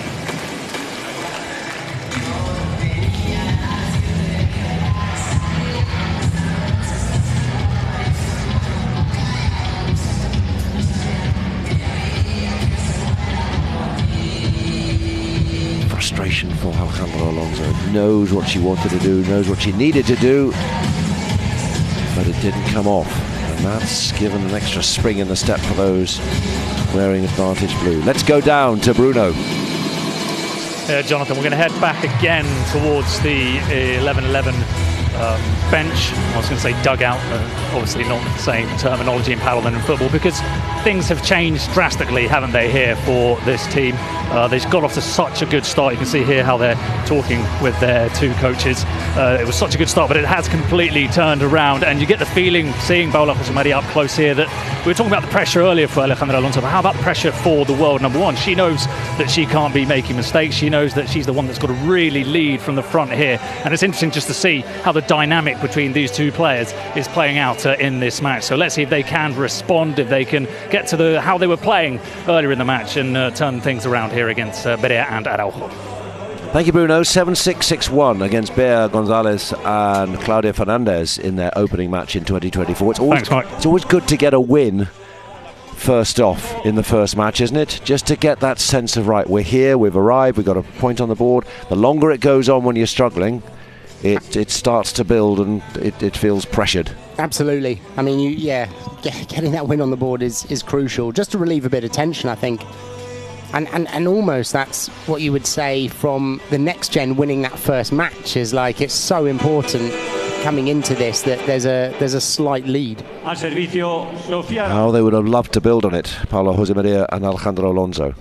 But the first set has gone, and now they've got work to do in the second. There's Martin de Neon, the advantage team. He'll be playing later. They were also the winners in the men's event. Delphi Brea and Sofia Araujo blowing a few cobwebs away. I mean, Delphi Brea and Sofia, they've got to not make errors now, because they've got the lead. They're playing well. They're just, they can't let their opponents back in. Not least a pairing involving the world number one, who can cause all sorts of problems. Like that. That's where Paula's so good, that double-handed backhand. I mean, that was not an easy ball for her to hit, and she's managed to not only take the speed and send it back to them, but control. Look at that, down to the feet, wrong footing the opponent. Such a good shot.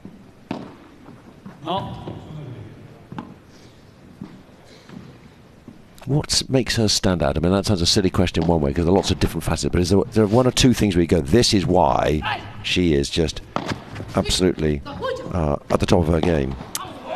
For me, she's such a creative player, and we've seen Alonso make a mistake there, but Paula is such a creative player in terms of the overhead. She has all the overheads, so she plays the rouleau well, she can hit 3 meters, she has a nice vibra, and she disguises it well for the opponent, so it's not easy. You know, she's got a great aerial game, and then she plays, a nice kind of, I would say, patient but looking for type of defence. And what I mean looking for is in looking for an opening, and that's it. Alonso there. Looks like Alonso just slipping in and making some errors. It's difficult. She's probably feeling a combination of the pressure here, and it's also as Paula's playing better. Like, Paula's playing better, I think, now than the start of the match. She's maybe trying to go with her, but it's not easy. Almost trying too hard, and she is an exalted company, one have to say, Alejandra Alonso. You're talking about 3 of the top players in the world on the same court. That doesn't help. And they were 30 love up, and now here is a chance to go 3-1 up. Sofia Araujo. You feel like if they get this, that they might actually just pull away a little bit. Lovely down to the feet there from Sofia. Beautiful. Just disguised that. Just the right pace. Died at the back of the court. And that is 3-1. And that was all set up by her soft overhead down to the toes of the opponent 3 shots ago. And that's one thing that if you're watching this, you really need to almost understand that it's, she's not going for winners on those shots that are too difficult. She's playing down to the toes, creating a better opportunity in a shot or two's time, and that's often why they say it's like chess, is that she's playing the moves here, and that's what they've been doing well these last 5 or 6 games.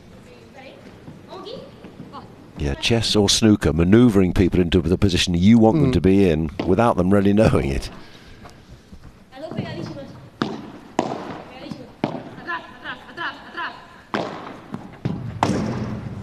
Nice Weber into that corner. Coming at a good pace there. Taking off the double glass when you have to turn like that is particularly difficult. One of the most hardest defensive parts of the game there. Because not only do you have to turn and get the ball off the side glass, you've also got to move up the court with the ball.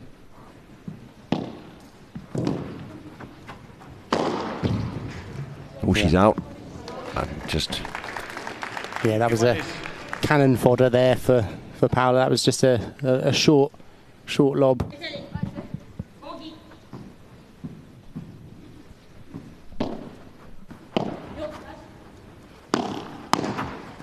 Oh, what a shot. What a volley. And that's where Paula coming across here, even though she hit a Vibra, you know, Delphi still came in, took that early, blocked back into that court.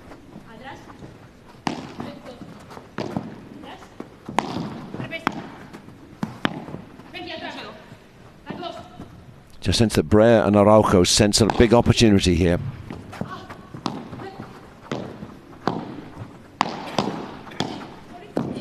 Yes, it's all flowing. Yeah. And they've got 3 break points to go 4-1 up. Yeah, they as games, I mean, we said it at the beginning of the match, their games mesh well together, I think. You know, Delphi's very good at creating opportunities for her partner. Sophia is so good at being aggressive and attacking. It's a really nice combination. And there they're putting Alonso under pressure to then almost finish on Paula's side.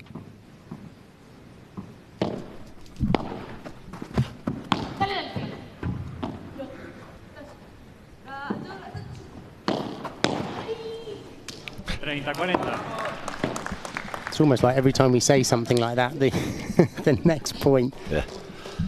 Next point, there's an error. There's a confidence, though. There's a lovely winning smile from Sofia Araujo.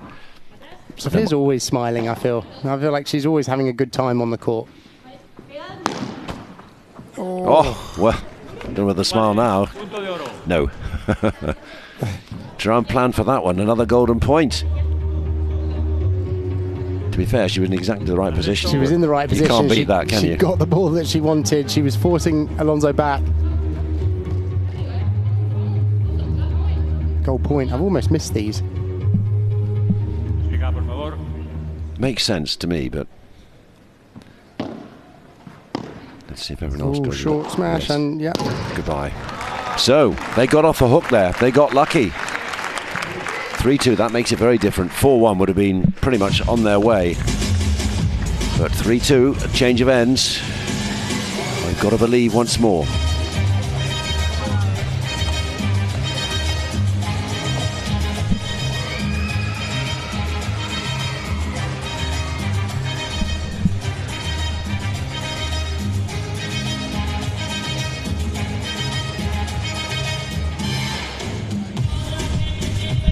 Remember, you can vote for your player of the match by scanning that QR code. And if you've already been voting, then you'll be interested to know how other viewers have gone. Sofia Araujo, I'm feeling good. Brea, poor Alejandro Alonso, not surprising. But Sofia Araujo has certainly been the mainstay of the pairing. So at the moment, she is your player of the match, but there is still time to vote. I don't think we'd have been saying Sofia Araujo would have been player of the match after the first 3 games when they were 3-0, 3-love down. Yeah, we're seeing a few that are going off that back wall. I mean, that's what we've seen most. Is almost the one that they've gone down and out. And we've seen a couple of 3 meters. We've seen one that is Paula's hit on her own side, if it makes sense. So she's almost played that down the line, and then 2 off the other side. Yeah. That back wall is almost the real point finisher, because when you do that hit down and out, it's irretrievable. Whereas going for the ball back on your own side is often what's caused some of the more difficult situations for the attacker.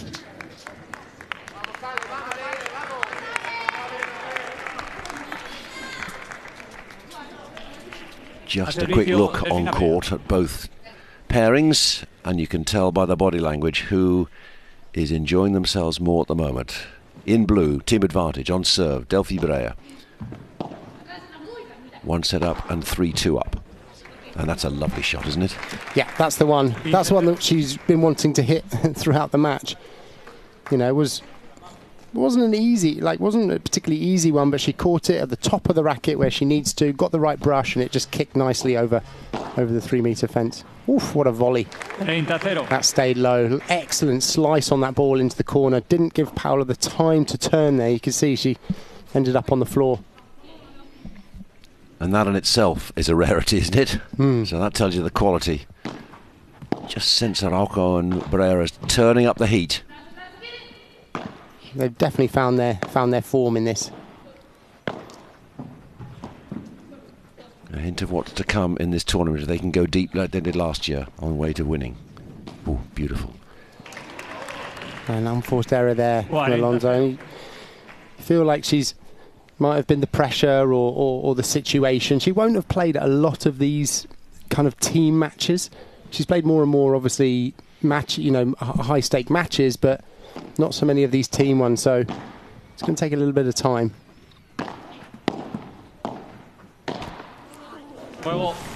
Yeah. Araujo, 4-2 a su favor en segundo set. A game to love. You feel like it's just slipping away from 11-11 a little bit here, don't we? We do. Big challenge, as you said, for Alejandro Alonso. Not to let the head drop. This is a learning experience. She's 18 years old. You know, you're playing against some of the best in the world. Oh, she's a fantastic player, and she's going to get better and better, no doubt. And it's almost just take as much as she can from these matches. I mean, that last volley she hit was a great volley into the corner. She's come back. She's not dropping her head, so I think she's doing well in this match. It's just a couple of unforced errors that have slipped in.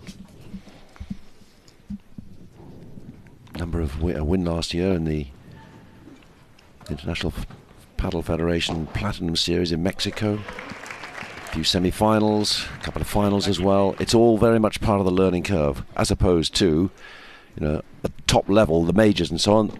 The other 3 players on court, that's what they expect to be. Yeah. Well, I mean, she's going to be playing more and more of those premiers, those majors. Obviously, as her ranking goes up, she'll be playing more at the business end of these tournaments.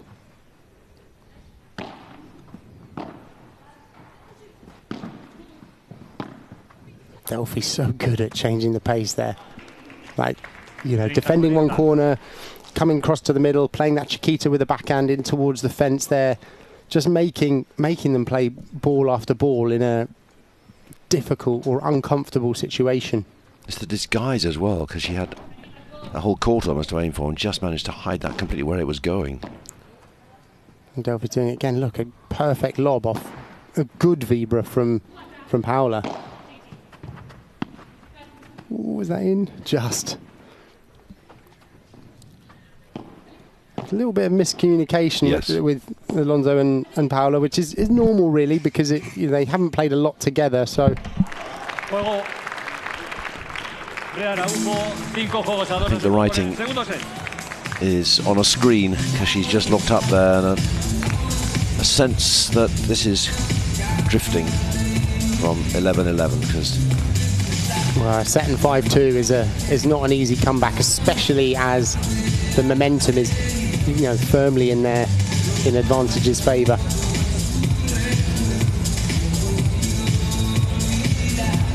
They're in the advantage, as you might say. So there'll be a few of those. We like it. We like it. Puns this week. Yeah. Well, they've done extremely well, Advantage, last year in 2024. They've got a lot to live up to, and this is a big signal of intent, a statement. Taking down the world number 1 with the world number 16 alongside. Yeah, I mean, interesting that Araujo's not the fastest of the smashes, the max speed, but you have seen, I mean, that's, Paula can hit it so so well, can't she? See her finishing some points through the smashes. And then Alonso, it's a little bit below that, and that's one of the advantages as well, to having a lefty on your side. And we've talked about her playing a bit more of a right side player game with her partner, and that's, you know, the max smash speed is probably something that reflects that.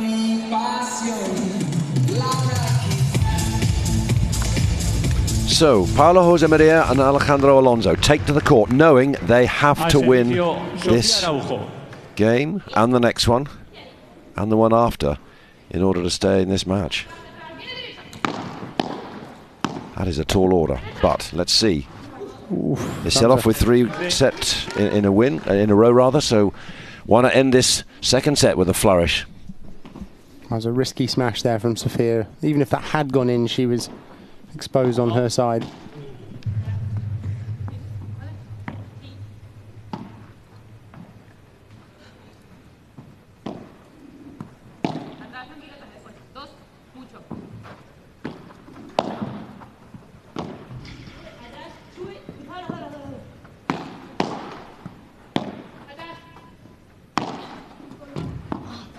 Great defending there from Paula again.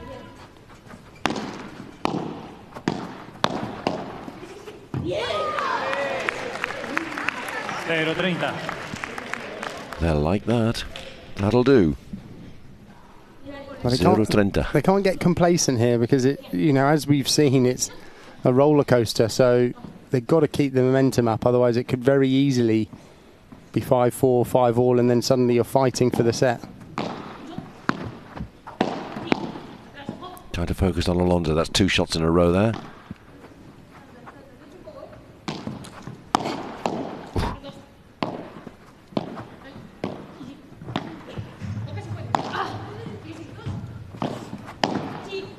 Great ankle again by Josemaría.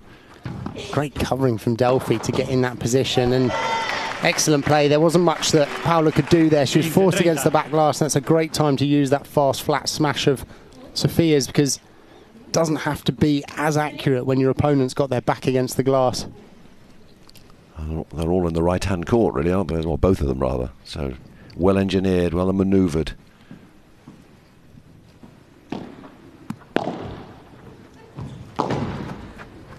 Oh, no. Yes, just enough. Thought it was going to be another one of those occasions where we didn't quite have enough on the smash, but it just went through the doorway, which was a little bit fortunate.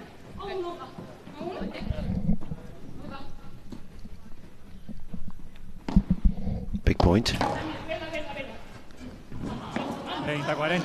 Paula. Got to make them play at this point. Break points.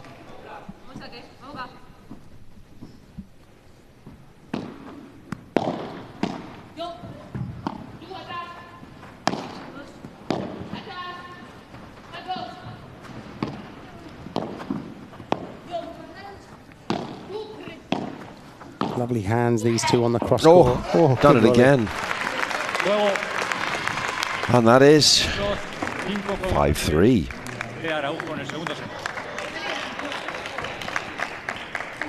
Fighting their way back into this.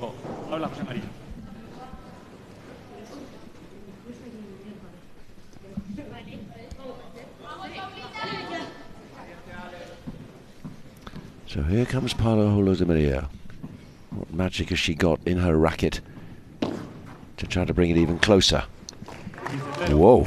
An ace. Don't often see that. I was about to say that.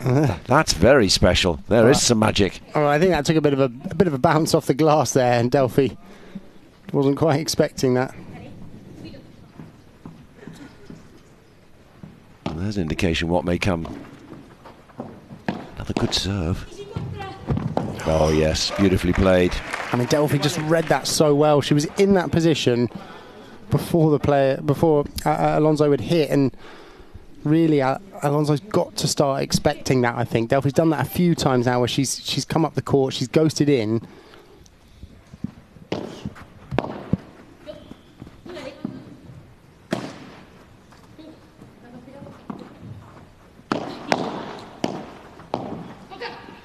It was interesting to watch a player rather than the ball, don't you think? Just to see where they're moving. How's the anticipation?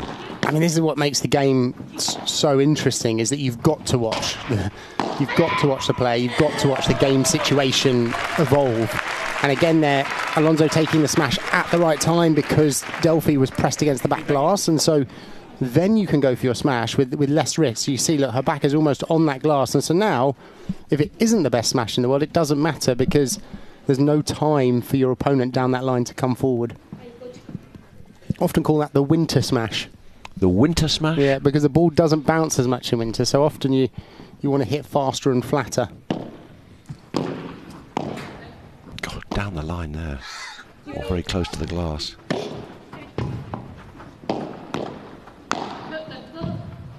Oh, wonderful skill between the legs, and still with a chance of finishing this.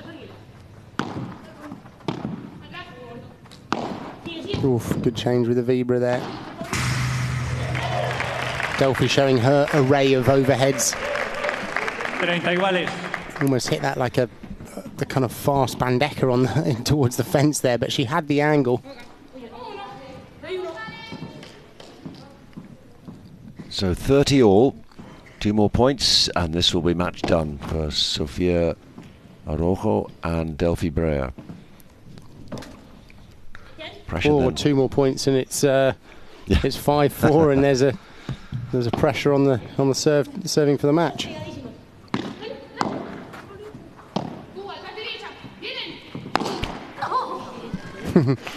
Oh, interesting. I haven't seen her make many mistakes actually since the beginning of the match. The first 3 games she made quite a few, and then since then I think that's one of the first ones we've seen. She's been really solid. Martin Nenno just feeling her pain.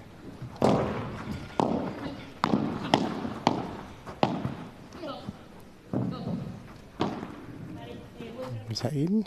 No. No. Well, there we go. You called it. 5-4. We're getting interesting again. Yeah. Just when you thought team advantage had the advantage, not so fast.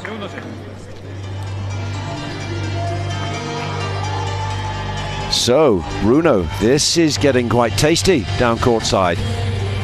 It is. Everybody here was already preparing for the game to finish with the backdrop for the interviews and everything, but there's still life left in the world number 1, Paula Josemaría, showing why she is the world number 1, and Alejandra Alonso as well so brilliantly got themselves back into this game. Again, we can see them here going through their conversations just before coming back out and trying to prolong this match as much as they can. We would love to get over across to team advantage. Not sure if we're allowed to go that far. We'll give it a go, because this is very interesting to see how they face this final game. You know, the pressure really is on for them, and it's the hardest thing in sports, in paddle, tennis, whatever racket sport it is, it's sealing the deal.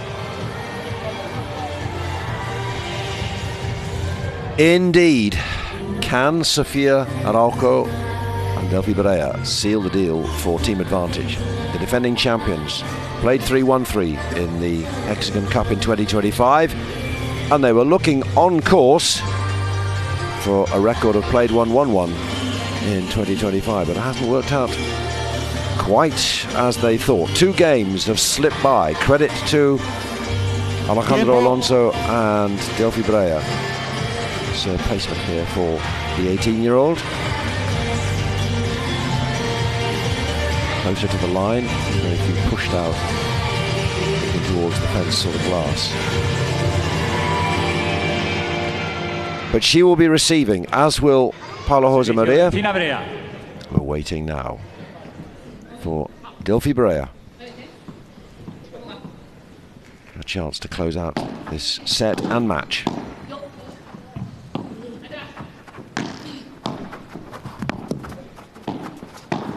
Oh, lovely change. What a shot there. I mean, she just, the timing and the way she closed the gap was so impressive. You know, she's on her back foot. You can't quite see off the edge of the screen, and came forward to attack on that next ball. This is what the pros do so well. They move to the next position so quickly while the opponent is playing. No, segundo servicio.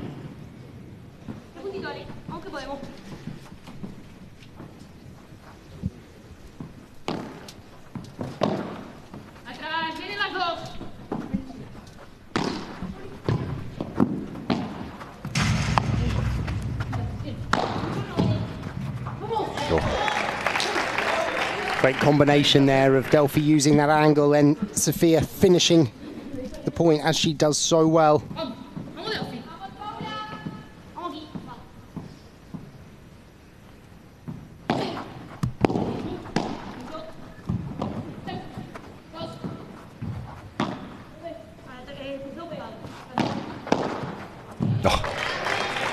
Set it up, finish it off.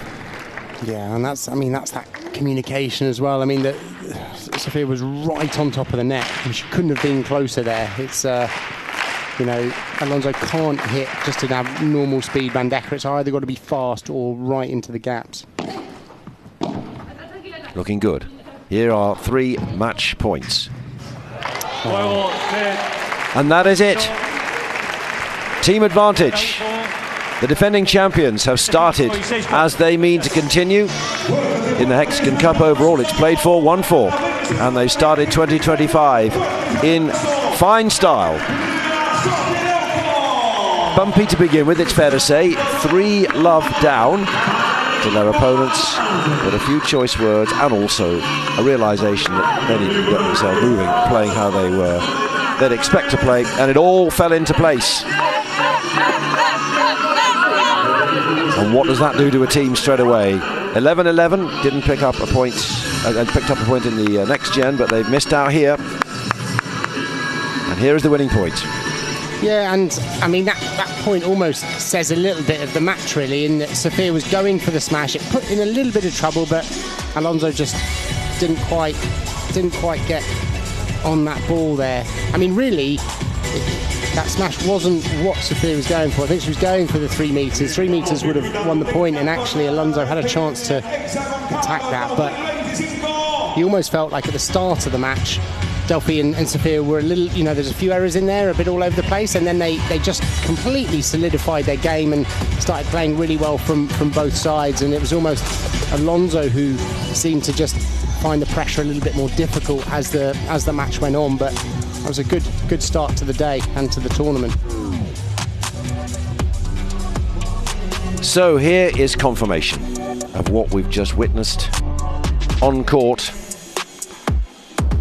Team advantage have started with a straight sets victory. 5-7, 4-6. Sweeping Paula Josemaría and Alejandro Alonso. And they needed that after the next gen result. They needed that to stay in it, and also to put it on the men now. So it's the men's now that will decide the tie between the two teams. This unique team format in padel. 2 points for a win for the men's category, and the women's category 1 point for the victory in the next gen. So, what do we reckon of this then? What stands out for you? Consecutive points won? Got in a bit of a roll? Well, I think I always look at like break points and the number of opportunities of break points. So here they had 10 opportunities for break points versus 5. Okay, you know, they took 5 versus 3. And you know, total points won as well. To win 15 more points, that's almost a 4 game difference. And actually, importantly, the golden point. I mean, I wouldn't say that they played quite solid on the golden point, and just generally managed to win the important ones. In the end, sometimes, particularly with the first match in any tournament, just win. Get the job done. So, you've voted for your player of the match. We're about to hear from them very shortly. Bruno will be the man to put the questions, and here is Bruno with the winners.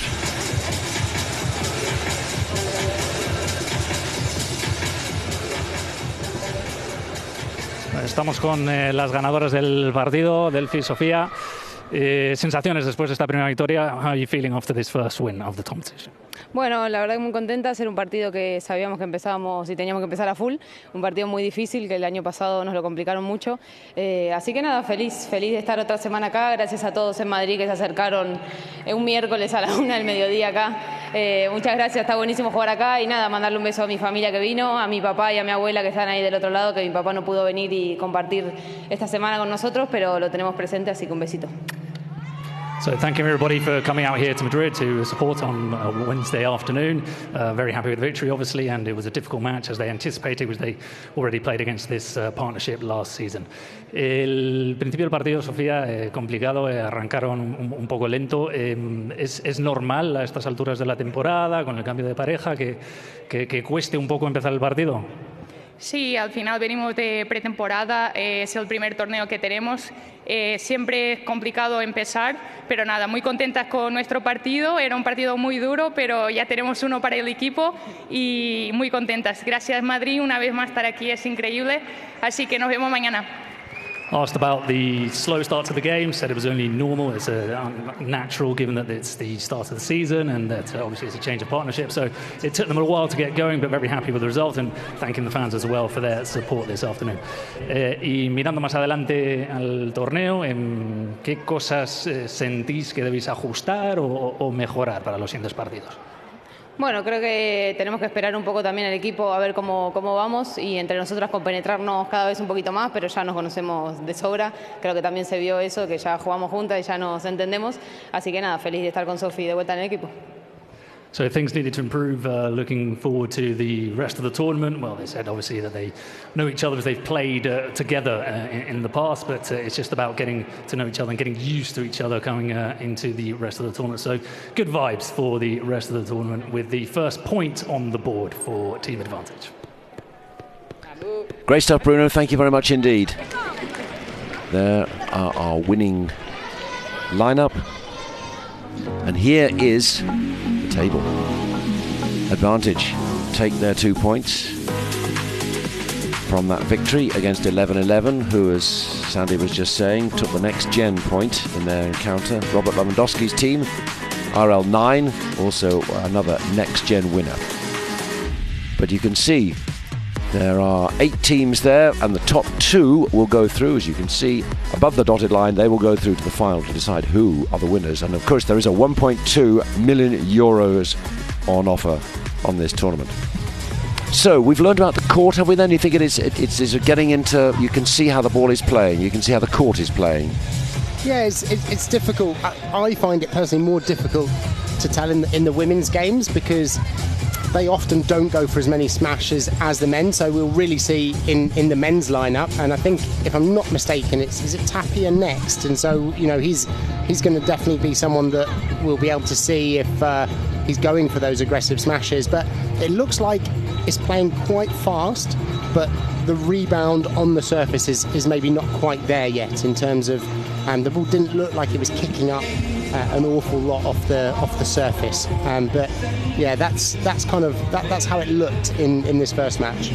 We'll take a breather just briefly, because our second match is up very shortly. Paquito Navarro and Alex Chozas playing for the Hexagon team against Agustin Tapia and John Sanz, as Sandy was saying, for the Robert Lewandowski number 9 team. But if you're discovering paddle for the first time, welcome to the sport. You're in the company of a great coach, Sandy Farquharson, who'll explain now how it works, because it's not rocket science.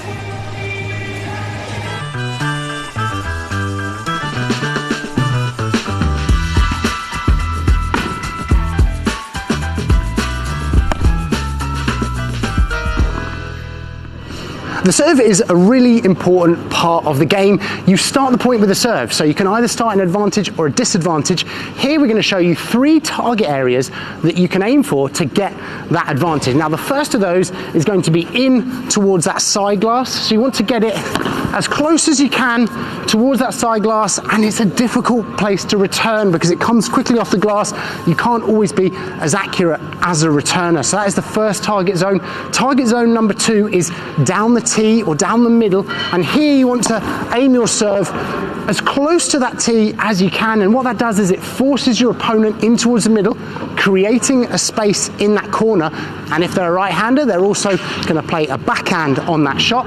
And then the third area, which we see a lot more at the pros, is down towards the body. And here you want to try and make that nice and deep so that they're playing a ball off their back foot and therefore putting themselves in trouble.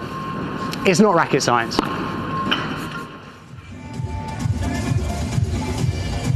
He knows what he's talking about, Sandy Farquharson, very good. How many aces do we normally see in a match? Because we saw one today, which is very rare, surely, isn't it? I mean, that's... Yeah, very rare, very rare. And actually another thing that you often don't see too much at this level is return mistakes. And you might see them at the beginning of the week where the court's kind of embedding, like we said, but yeah, you don't often see return serve or return winners or mistakes, really. But yeah, very unusual to see an ace. But we're looking forward to more, because I hope your appetite's just been whetted. That was the first big match of the 2025 HEXAGON Cup.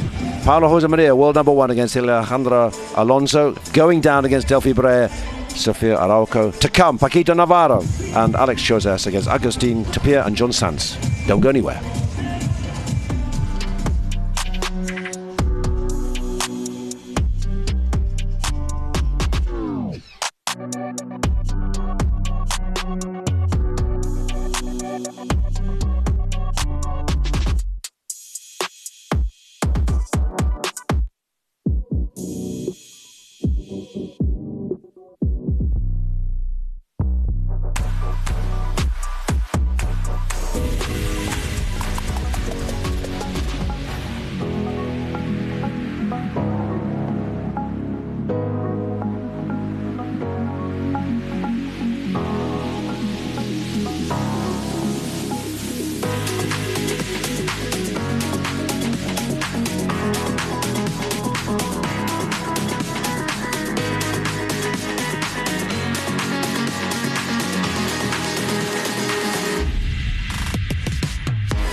We're ready in the Madrid Arena in Spain, the centre of the first World Championship event in padel back in 1992. We're ready now for match 2 of the 2025 HEXAGON Cup. It's going to be 4 players who've lit up the world over the last few years. Paquito Navarro for the HEXAGON team, and Alex Chozas against Agustin Tapia and John Sanz. This is the first big event in the men's category. We've had one women's match, and now it's the men. And they'll be coming out on court very, very shortly. The big build-up. Lots of school children in trying to sell this in a big way, understandably so. This is the match we're ready for. Alex Chozas, Francisco or Paquito Navarro against John Sanz and Agustin Tapia for the Robert Lewandowski padel team. So, what are we looking for now? Because this could be fascinating. I love the fact that Agustin Tapia is not with Arturo Coello. Well, I mean, the world #1 pairing are split. Yeah, I mean, this is going to be fascinating for many reasons. I mean, probably 4 of the most talented players on the court now, and yeah, we're going to see some points here. That's for sure. Fireworks, I can sense. Out of the darkness, let's see them make their way out on court. Sanz on the left, JS, 80, Agustin Tapia on the right. Not a bad lineup as well. This is a strong lineup. With Ariana Sánchez and Lucia Sanz behind them. Some of the best players in the world. I mean, okay, we say that, but when you see them again and again, it's easy just to... Don't just focus on the team about to, or the pairing about to take to the court. What about the others involved? It's quite exciting as well, because I mean, even I don't know a lot about the next gen players. You know, some of them are so young and almost undiscovered talent, and it's such an important rubber in the match, that first one. So it's yeah.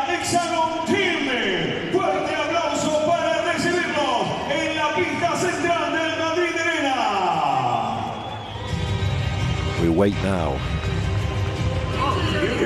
for Robert Lewandowski and his lineup. Alex Chozas on the left, Paquito Navarro on the right, the young man and the old master. Coming out also with Alejandro Salazar and Ustero. Yeah, and that's a good combination as well. Good, strong ladies pair. All this counting to a league table. The top 2 teams go through to Sunday's final.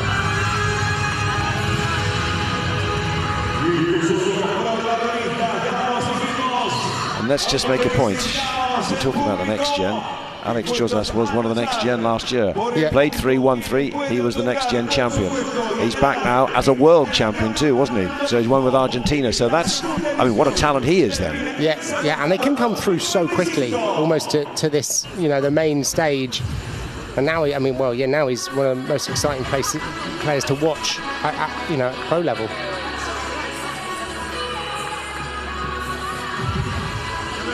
All part of the paddle tapestry which is being constructed. As well as all the tour events around the world, this is bringing a new audience to young and old.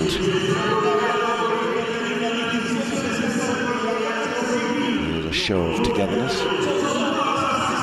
Guided by Juan Martin as well. So much experience.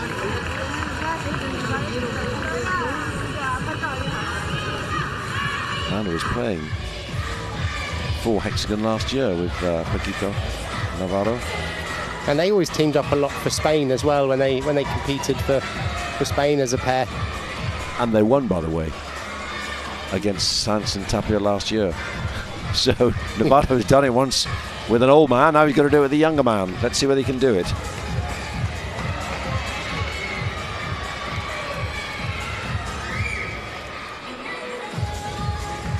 This is the thing with Tapia, is he's so talented on the court. It's just whether he, and this is one thing I think Arturo Coello does so well with him, is almost focuses that talent. He almost gives him a you know, a path like as a partner on the court. And you know, because I think that's almost what Tapia needs a little bit is that guy. It's not really him guiding. It's just kind of keeping him on the path and not letting his flair overtake his game, which can happen sometimes. He has had some amazing partners in his career, hasn't he, Agustin Tapia? You know, your great friend, Bela. My great friend, Bela, Pablo Limo, Sancho Gutierrez, and now Arturo Coello. I mean, how about that for four of the finest players? Well, I remember it with Bela. It was, you know, it was a bit like Triay and Claudia Fernández. It's almost like that young player that you bring in. Well, like we saw with Paula and Alejandra Alonso. It's, you know, it's the start for these young players coming through.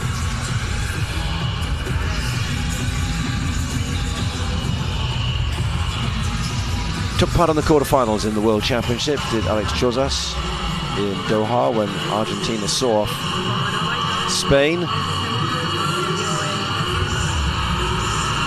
But when you're there, you're part of the setup, you're learning all the time. He's the youngest player on court, 21 years old. Paquito Navarro, the oldest, 35. Sanz and Tapia, pretty much same age, 24, 25. Tapia and Coello carrying all before them, unbeaten since July. We'll come to that story in a minute. Let's go down to Bruno, courtside reporter. All yours, Bruno. Well, excitement bubbling inside the arena because Paco Navarro was once the golden boy of Spanish and world paddle, and he's one of those eccentric, fun characters. You can see him with a smile coming out onto the court, and that's how he's going to play his paddle today. So anybody that doesn't know him, they're in for a good time with him, alongside Alex Chozas, who's quite similar in that sense. You can see him having a lot of fun. We saw him yesterday warming up, trying all sorts of things on the court. So two very fun players to get the fans involved. As for their opponents today, well, it's a monumental task. Agustin Tapia needs no introduction. He's won 2/3 of every tournament played last season on tour. He's won 94 games last season, lost 7. So that's the tall order that HEXAGON team are up against today with RL9, who already beat them earlier this morning in the next gen. So a first point on the board for RL9 already. Yes, in one way, as Sandy Parkinson has been saying, pressure off. But this is an event that Agustin Tapia did not do so well at, nor did John Sáinz. They have something of a mission to accomplish. Don't make excuses, they never excite me. Boxes, I cannot fit in the boxes. Stop it. Quitting was never an option. Exhausted. This passion is never exhausted. And you cannot stop it. Nah, you cannot stop it.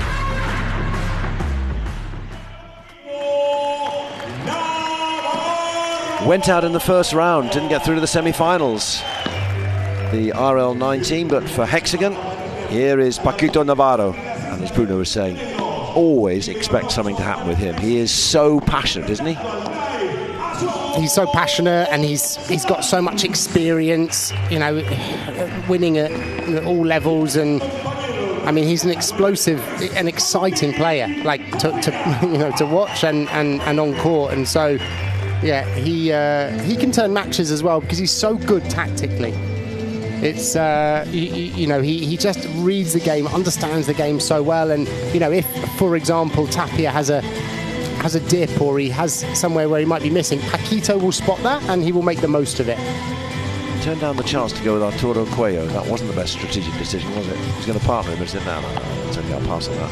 What? Well, yeah, we never know the full story on these, but yeah, he's I mean, he's been with a few different partners now as well, Paquito, obviously, and you know, even dabbled a little bit on that right side.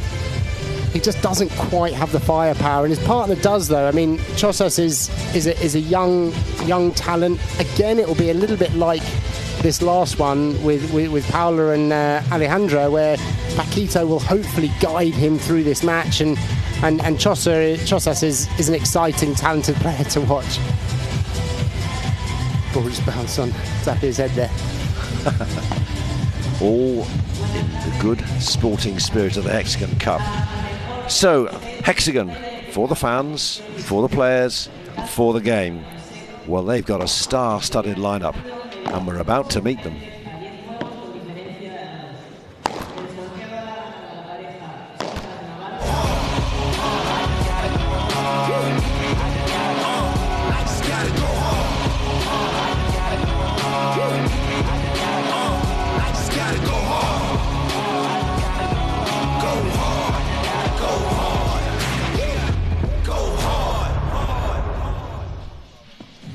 Paquito Navarro was in partnership with Pablo Cadrona last year, a lefty from Merida, an Argentine ranked 15 in the world. This time it's Alex Chozas who he is with, 21-year-old, another lefty from Buenos Aires, 1m86, and we're about to find out how they're going to shape up against one of the best in the world. I mean, Tapia is, you know, his I mean, his record speaks for itself, really, doesn't it? I mean, he's one of those players that you watch him and you often watch the highlights on social media and things like that, and you think, wow, what an incredible overhead game he has.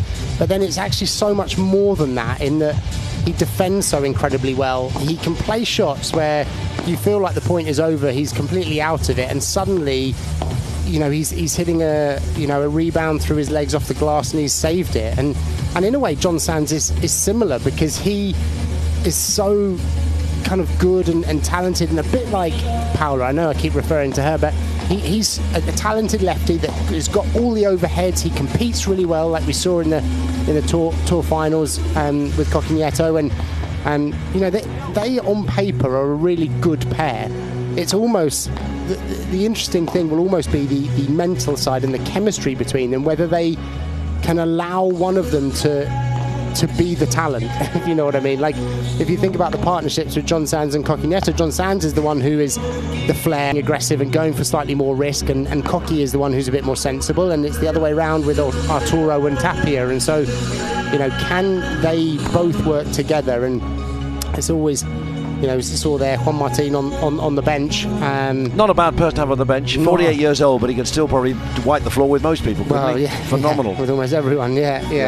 I mean, yes, RL9 then, just to say, well, Hexagon have yet to get a point on the board. That's what they're aiming to do now. And Robert Lewandowski's team have one from the next gen. They get a point for each victory. So looking to get an early register, which is exactly what they did when they played Tapia and Sanz in 2024 on the first day. They won 6-4, 7-6, an amazing game, particularly the final set. 7-6. Alejandra Salazar, nice to see her here. She's going to be playing as part of the Hexagon team as well. So much to look forward to. They are all here, and we're going to see them as the days unfold. This is just day one of 5 days of competition, culminating in the final on Sunday. Sellout on Saturday, so if you're looking to come, you got to move fast. You got Thursday and Friday, and then you might just squeeze in on Sunday, but I don't know. But just to go back to the Sáinz, Nieto, Coello, Tapia final in Barcelona, where was that from? From July the 7th until that final in Barcelona, they had carried all before them. What was it? 47 matches unbeaten, phenomenal, and then they're beaten. Yeah, I mean, I was commentating that match, so I was almost at the first set first set and a half. You were kind of going through the motions, really. You were like, oh, Tapia and Coello going to win again, and it was a little bit boring in a way. And then they had match points, and Tapia, in my opinion, almost went for a bit too much. He tried to hit an incredible drop shot. I remember it, and then I remember at the time thinking, okay, you've got 2 match points. Don't do that on both of them. They end up losing that, and then really John Sanz and Cocky just battled their way in. I mean, it was an impressive display of determination and perseverance, really. It was fascinating to see the body language, how Nieto and Sanz suddenly realised, and then how the momentum shifted, and you could see the belief start to had been absolutely rock solid since July. Yeah, it just wasn't happening for whatever reason. Unforced errors. Tapia in particular just didn't get it right. Couldn't get that feel again. Yeah, and it was quite a slow court in Barcelona, which, I don't want to say it favoured them, because you definitely would not have said Sanz and Nieto were favourites, but it kind of allowed them to play a little bit more. And like you say, Tapia, they must have been exhausted as well. It was the end of a season. They played, the majority of finals, so they played the most matches out of anyone. And yeah, it was a tough one for them. But when the best lose, they'll come back probably even better and even stronger. Absolutely. The irony is that he's with playing in company. This is his first major competitive opening or appearance. Is one of the people who beat him. So, let's get set. Here's Agustín Tapia then. World number 1 with John Sanz. for the Robert Lewandowski team.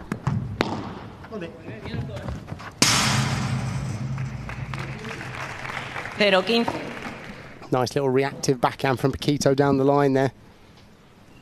Just kissed the glass.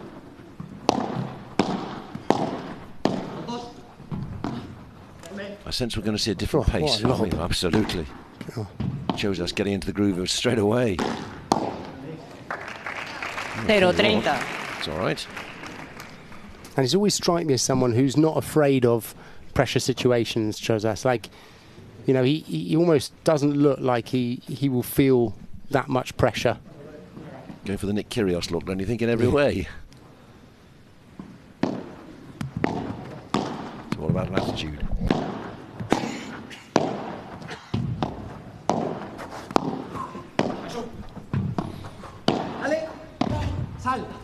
Completely different pace to the first match already. Ooh, just out. I mean, you can see these volleys cutting in so much slice in towards that back glass. Paquito and Chozas just defending them quite comfortably, though.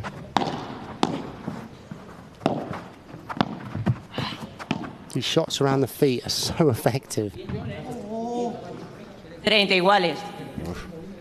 Back glass there. Unforced error. Another. We'll see that maybe in all the matches on the first day, and then once we're getting everyone's settled in, then we'll really start to see some. Oh, what a pick up there from Paquito. That Bajada. Yeah, I mean, I think it'll be more than just the first day. I think we'll see this. Often you see it in matches, even in finals. It's almost like preparing yourself for the occasion, because it's not like tennis where you need to, you know, hold your serve from the very beginning. It's almost like you feel your way into the match a little bit more. Great power from John Sanz there off that Bajada, and Chozas got a racket to it, but wasn't enough. Out it went. So having lost the first few points, they come out strongly and take that first game. Always good to hold. Yeah. When you first get out on court.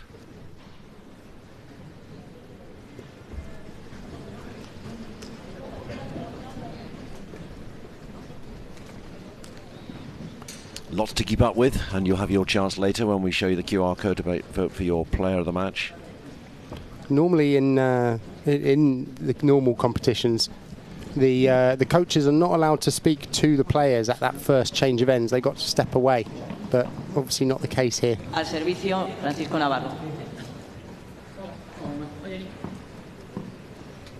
So Paquito Navarro gets us underway in game 2. 15-0. Too long from Sáinz there. 30-0. 2 unforced error returns there. At this level, any return that's a mistake is really an unforced error.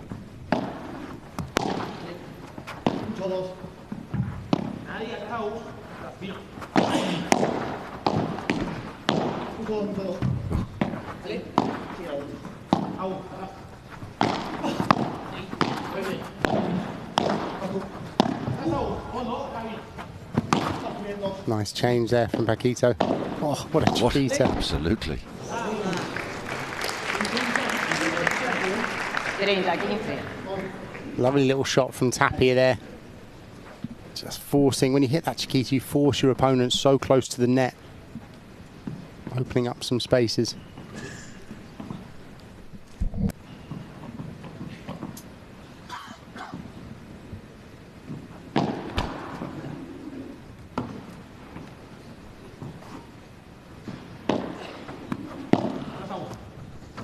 Variation serve by Paquito Navarro. Oh, just slipped. Very clever. Looked like Tapia just slipped there, lost his footing. Maybe that sand is a bit on the surface. We'll see it here. Yeah, just. Ooh, yeah.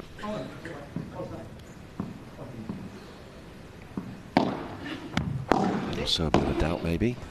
Would it repeat?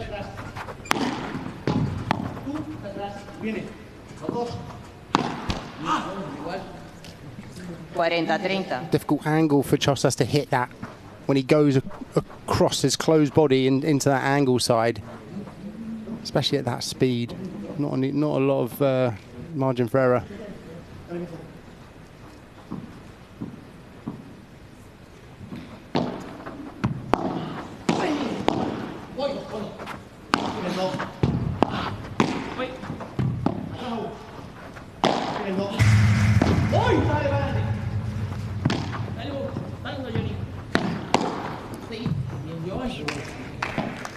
Iguales. He went for that fake. He ran underneath it like he was going to be aggressive and then hit the fake where he hit it soft down the middle, but it just bounced up a bit too much, and that's really set up this golden point now, first of the match. So it's deuce, and unlike tennis, all the scoring so far you'll see if you're new to paddle, the returner can choose which court to serve into, but it's now whoever wins this point has won the game. And they chose John Sanz.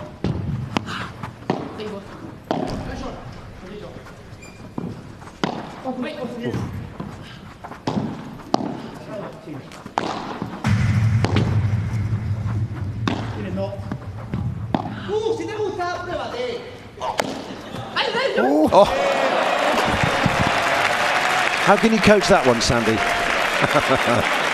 That was very impressive. Not only did he manage to get that in, but he actually managed to hit it between the players. God, what a top! Oh, beautifully done. John Sanz not even facing, just waiting and watching. Where's the ball? Oh, no. Oh, what? Can't have asked for a better result there. On gold point.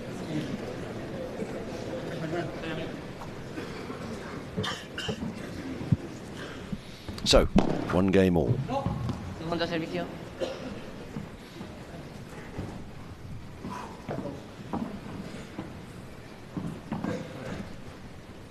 John Sanz, left-handed, on serve.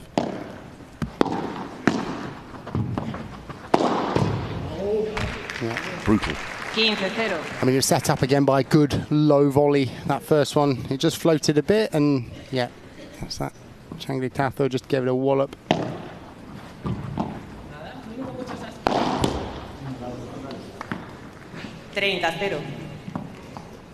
Generating so much power.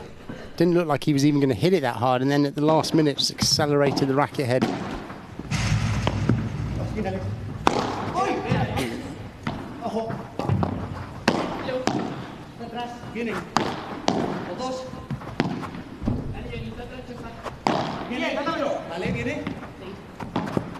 Just watching Sanz and his placement, moving, hit, and then forward again, putting pressure.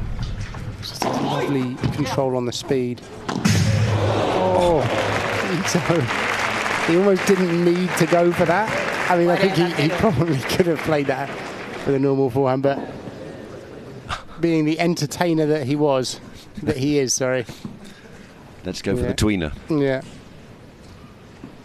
Lovely kick smash from John Sanz, though, because he was far back in the court then. I mean, he does that so well, that brush over the ball with the racket.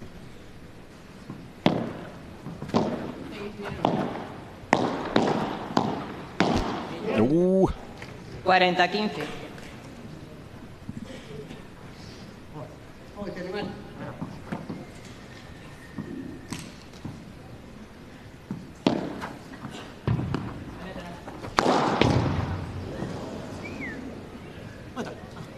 Juegos a Tapia. It's gone. And so's that third game.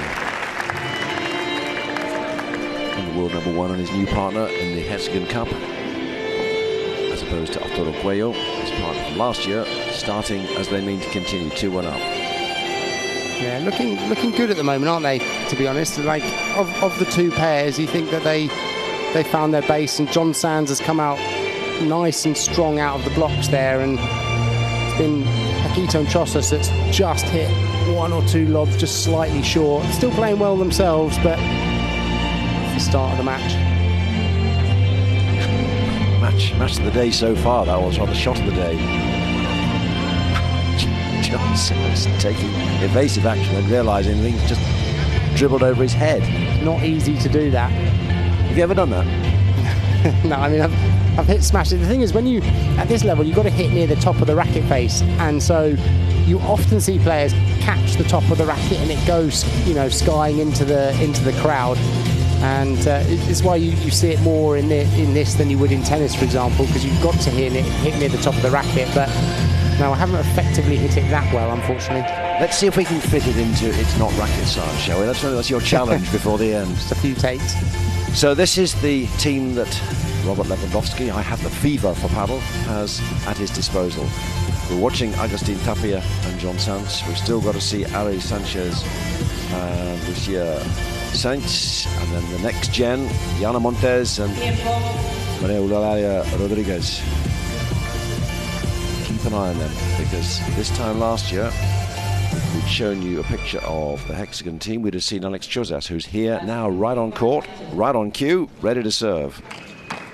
21 years old.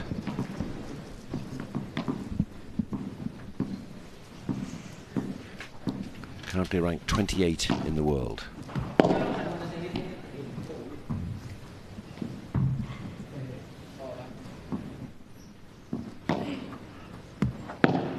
Deep with both his serves.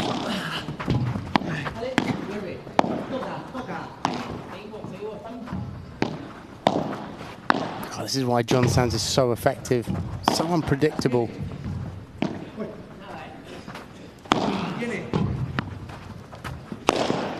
And that's coming back. 0-15. And that's often how it works, is that, you know, that right court player, now I know John Sanz is lefty, but he's set that up for his partner to finish there beautifully.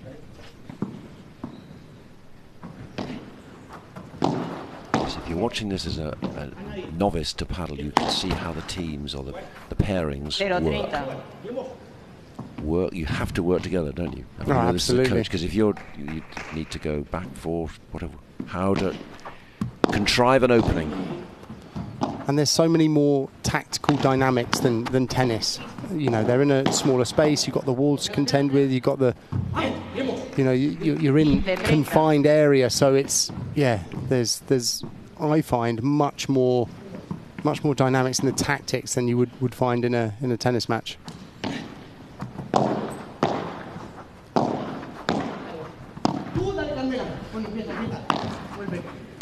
Just hesitation there, that ball down the middle again. It's almost the communication, getting used to your partner. Oh, John Sanz hit the great shot down to the feet, got it where he wanted, and then, yeah, made that mistake. What they need to do now is these balls that go down the middle is just call loudly, and I think we'll probably see that now in their communication. Oh, again, absolutely. 30-40. Who's doing that? I mean, Paquito was looking for it. It was the right thing. He just couldn't quite reach it, and then, yeah. You can see Alex shows him, well, I thought you were going for it. What are you going to do? Oh, unforced. Juego Tapia Sanz. They haven't quite found their rhythm yet, Chozas and Paquito. It's, yeah. Scratchy. Yeah. Just a few unforced errors thrown in there. And actually, Tapia and John Sanz, who I was thinking was going to be, you know, a little bit more creative in their 4 errors, actually have started really solid.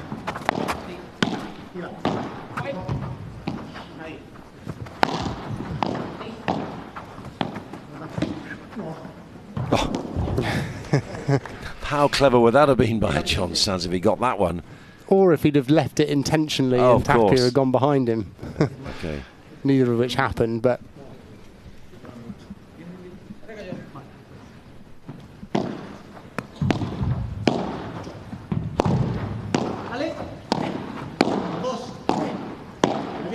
Great volleying. Oh, power.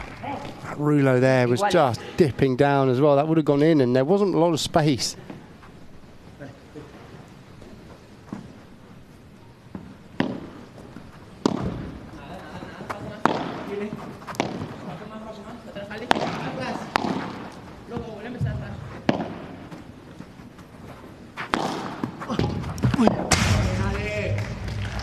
Was that an error then, or decided to change his tactic? No, that was a forced error there. That was a good vibra from Chozas there, getting it behind the ball, and because John Sanz let it go, he ended up having to really stretch. It was a good smash though, and that's also a good smash, bringing it back to his side. So he's also got that topspin smash as well, showing why and how he beat the world #1s in Barcelona. Great pickup from Chozas. Wow, that's going to go out. Oof. Oh, ole! You just love the energy he brings on court, don't you? There are certain players. Fede Chingotto is another one. You just sense they just let me play out here all the time. Well, he just sense he enjoys it so much. Not that the others don't enjoy it, but they just demonstrate it in such an obvious way. Yeah, it's almost the opposite. Tapia, I would say, doesn't show it as much, but the way he plays, you can tell he enjoys it. It worked. Juego Chozas Navarro. Great shot there from Tapia Chozas. Sanz, 3-2 a su favor. That's a bit more like it. Primer set.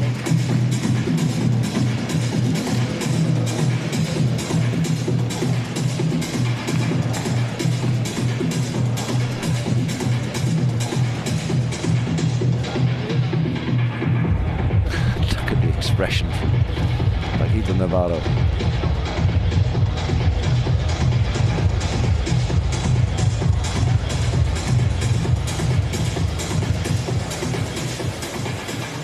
Right, your challenge, Bruno, is to match that smile from Paquito Navarro. Smile on.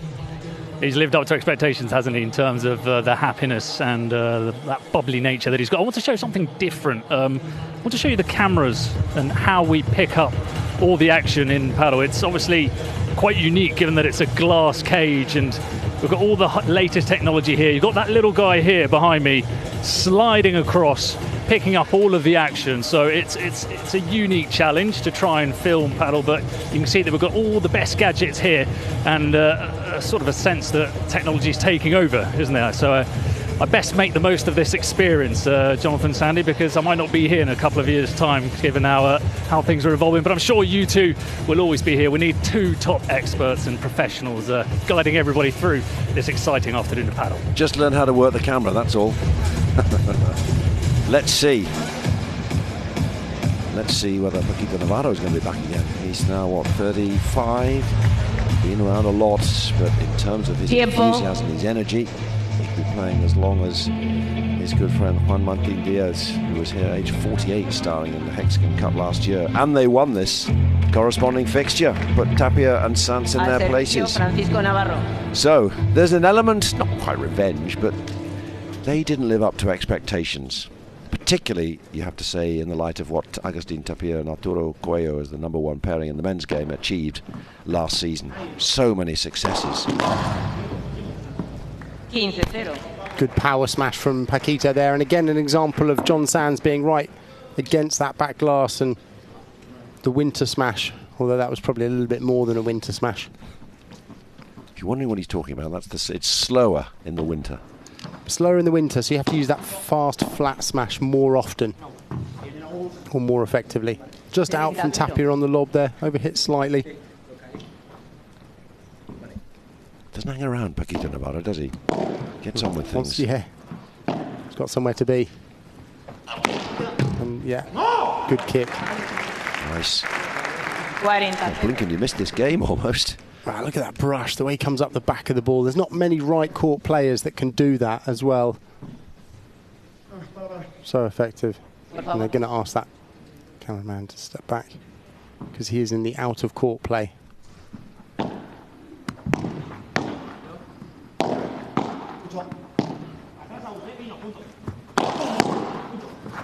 What a block. I mean, that is coming with some speed that they're blocking here.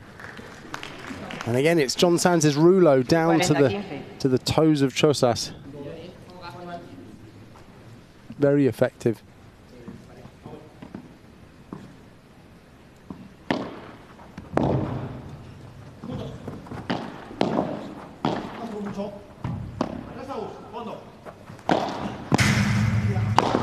Oh no, he's in trouble. Yeah. Oh my word! We were just waiting for the coup de grace.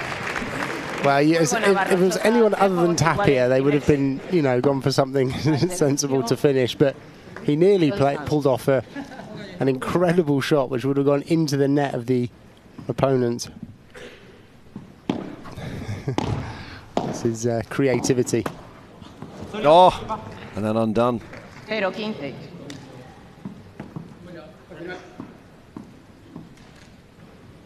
The tail of the tape.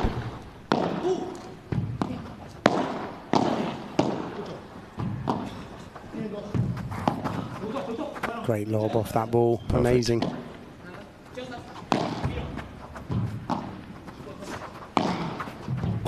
Oof, what a spin. vibra. Absolutely. That's where lefties can be so dangerous on that down-the-line ball.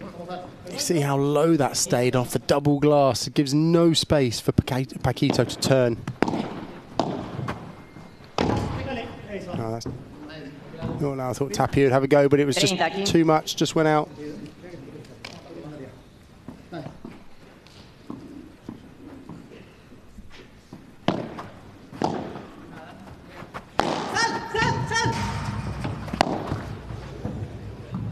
Oh, just majestic. Oh, just you're right. Yeah, just out. And that's how it works. When John Sanz, is the one hitting the 3 meters, you can see Chozas runs outside because he thinks outside, and Paquito, his job is to run across and to cover that in case it comes off the fence, which is exactly what happened. You often see that amateur, well, I would say a good amateur level, when they start to run outside, that one player runs and the other player forgets to cover their partner. Oh, he's going for this. And it's not quite enough. He's on the scramble now, but he's going. He couldn't. Paquito just couldn't quite get enough to finish that. Good point. What a great rally. Oh, no, he's gone for it again. Yeah. He enjoyed it. 40-30. Hexagon team, but also the team of entertainers. Yeah. He did it once. That was bold to go for it again, weren't he, really? Well, exactly.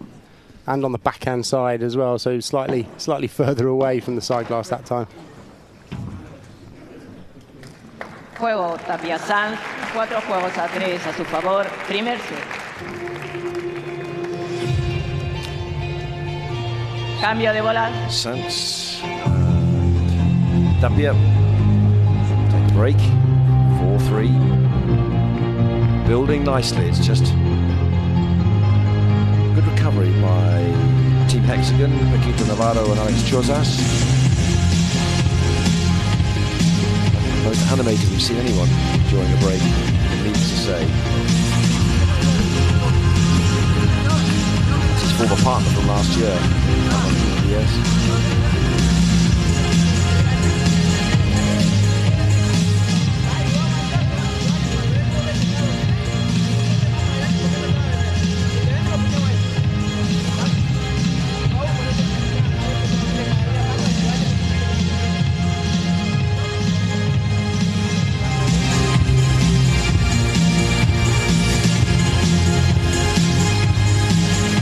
On those smashes, but you would probably say that, wouldn't you, watching that that they're hitting a similar speed. John Sanz has ripped a couple of them. Tapia has ripped a couple. They haven't had a huge amount of opportunities, I wouldn't say, at the beginning of this match. Chozas has hit 1 or 2 hard ones as well.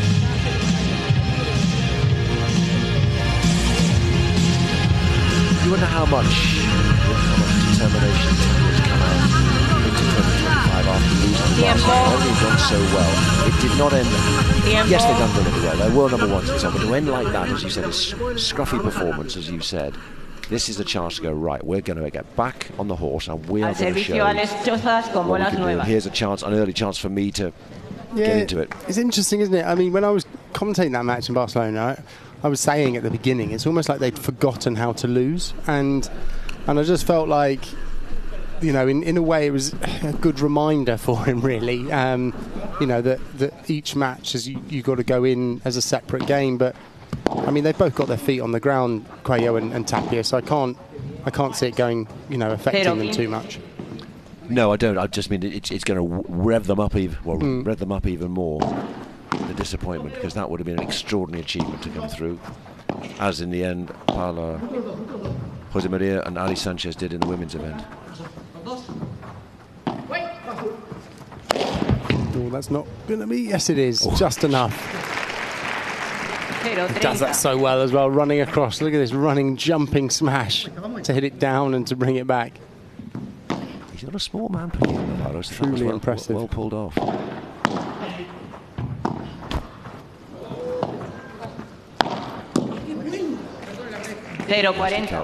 Oh, great angle down there from John Sanz. Paquito recovered this well, though.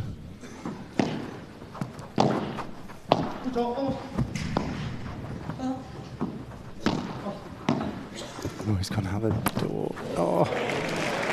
Tapia. Juego Tapia Sanz. Tapia's having fun out there, you can see. Primer set. With just that angle. Look at this volley here. Brilliant. Bouncing back into the net. Sensational. Al servicio Agustín Tapia.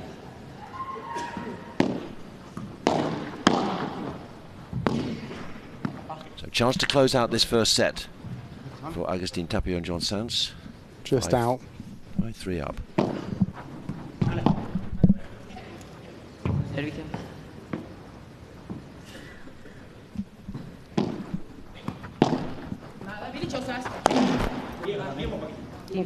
And Chozas really closed the net down there to block that rouleau, because John Sanz has been causing him problems and hit the net tape there, which he's not used to doing.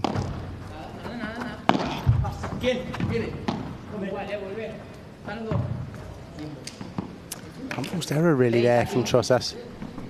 Gonna have to play a little bit tighter to get back in this. 5-3 down and 30-15. He's gone for it again, hasn't he?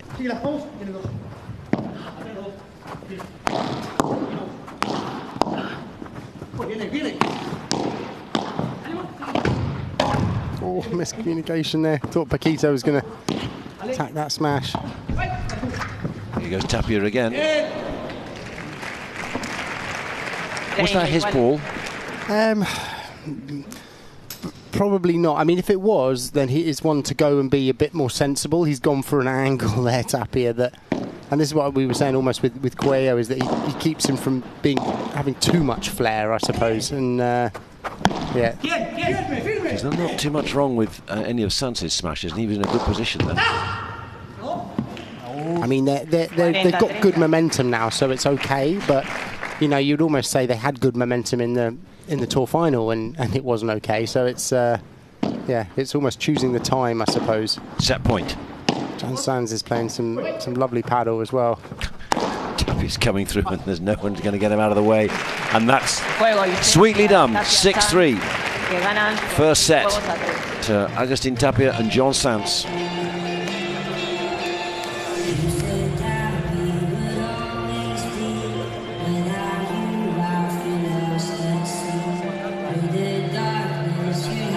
So, that is a step in the right direction, most definitely, for RL9, Robert Lewandowski's team, because they lost the first set and then lost the match overall. Tapia and Sanz against Navarro and what was Juan Martín Díaz, who's there, you can see him. So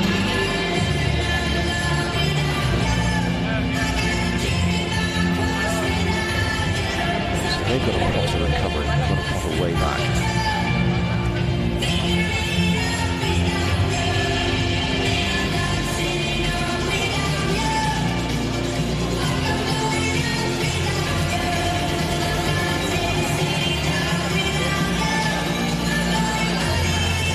Whereas for Sanz and Tapia, nice start. Sanz certainly knows that he's with Agustín Tapia, in the sense that he's certainly ready to be, as Sandy was saying, very creative. In terms of the court coverage, he's a lot, far more than we've seen when we had a previous court coverage in the hotspot for Josemaría, world #1 in the women's game. So Tapia and Sanz doing a great job. Bruno, what do you think? Well, I was close by to the benches here, just looking across at Juan Martín Díaz, who we say is like the Roger Federer of paddle in the bench for HEXAGON team. They very much got the memo of what the competition's all about. A lot of smiles, a lot of laughter, a lot of enjoyment on the bench. But it's true that this changeover has been a little bit more serious, a bit more of a serious chat between Navarro and Alex Chozas. Yes, they want to have fun out here. They want to play their brand of paddle, but they need to lock things down to try and turn things around against this lot here, who are coming back out onto the court for this second set. Yep, you just sense that there's a lot resting on the opening games of this second set. Chozas and Navarro need to get into this early, because Sáinz and Tapia have already set out their stall. They feel like a pairing in a hurry.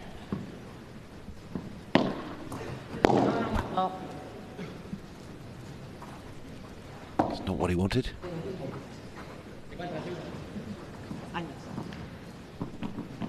take the point.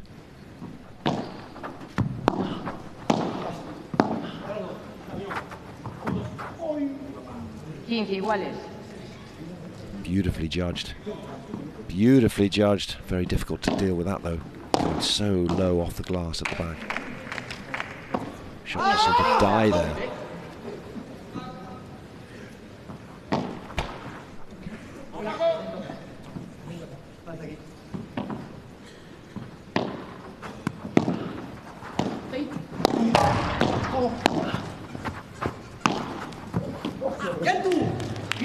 A little bit of indecision, it seemed, there between Tapia and Sanz.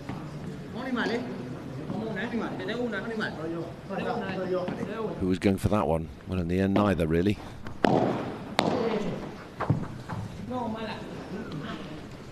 Treinta, 40.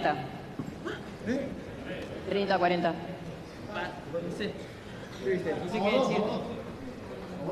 No sé qué decirte, la verdad. Pensé que era mala, pero después ya... ¿Vamos dos? Vamos dos. Pues yo la vi buena. Now, are we having a video replay?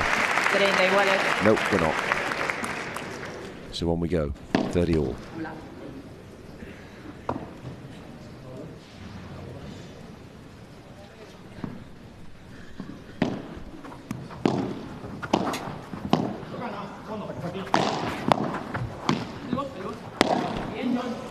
Another unforced error from John Sanz.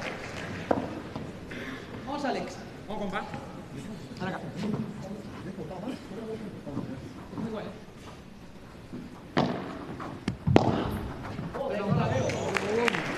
Iguales.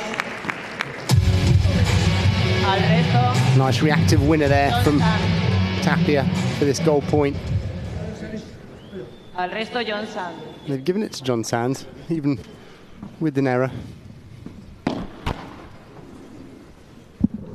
He's hurrying at the moment, Navarro. He just sensed slow it down. Chozas went that prep with the ball, played it to him, but just almost seemed to sort of calm him down. Trying to rush the game in your eagerness to get back in.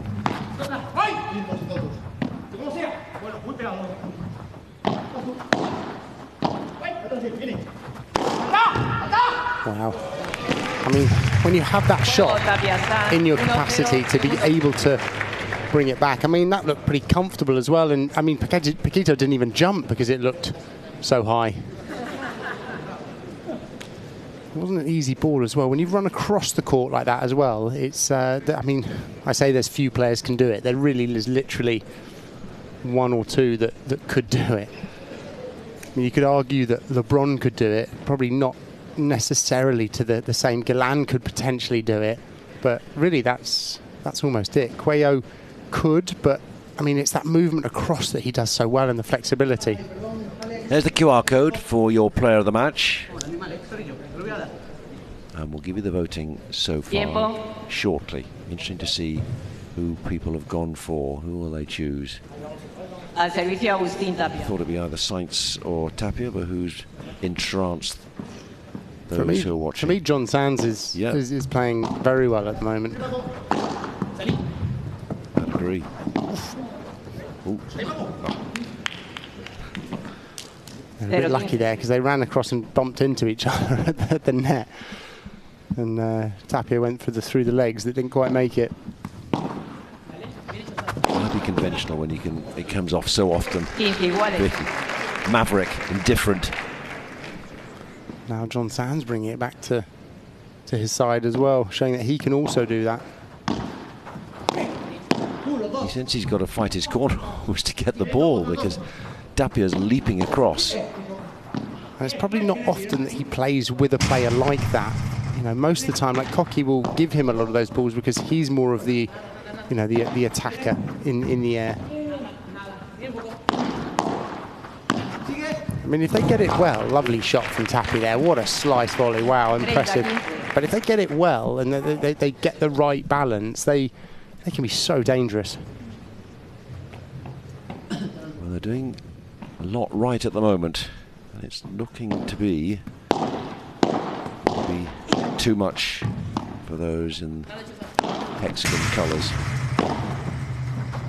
Oh, it's miscommunication again there. And it's funny, it doesn't just throw you on that shot, it throws you for the rest of the point, really, because you're off balance after that shot, and then you're kind of doubting yourself slightly on that middle ball. Great volley, though, from Paquito. Cool. Saved that. So still in with a chance in this second game.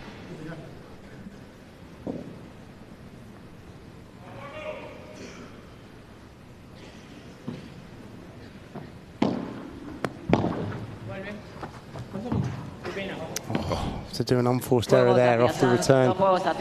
Frustrating for Paquito. And already that is 2 sets down. 2 games down.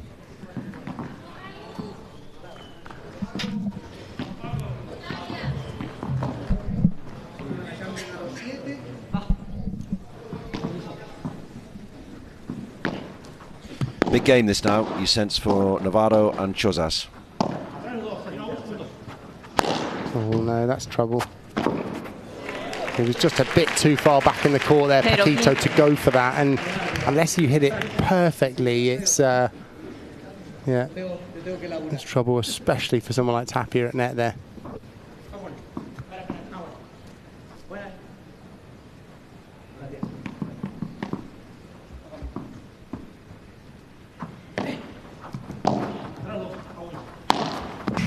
Great rouleau from Paquito. Lovely little bring it down towards the fence, and looked like Tapia was going to block it, just couldn't quite get in position.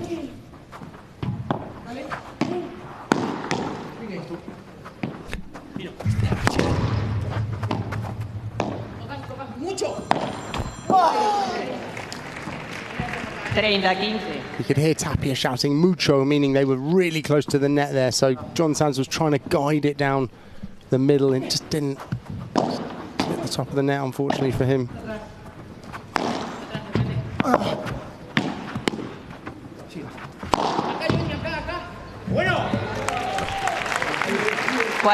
Great attacking there, but I mean, they had to throw everything at John Sanz, didn't they? Look at this, he blocked both of those back and only just missed out on that one. Well, they're coming back strongly, they need to. Great defence, wow, and Tapia's got that, yep. So where's Tapia going to appear now? Answer, not needed. Whoa, that's a great recovery. Good attacking play there from Paquito and Chozas. Needed to deliver, and they did.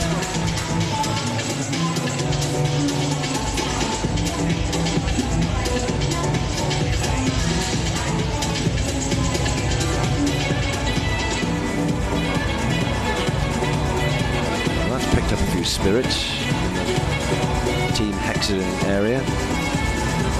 Yeah, they needed that, didn't they? Because really a 3-0 down would have been a mountain to climb. At least now they feel like they're in it.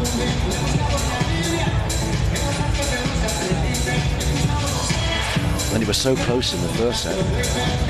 3-all, 3-4, and then suddenly Tapia and Sanz just found an energy, found another level, and left them trailing. I just feel like Tapia and Sanz have kind of found their stride, really. And yes, Tapia is probably taking more of those middle balls. I mean, yeah, the heat map there showing really those two locations. One near the corner is where John Sanz is defending, and then, you know, looking for that ball forward, and then the pressure that he's putting on the net, really.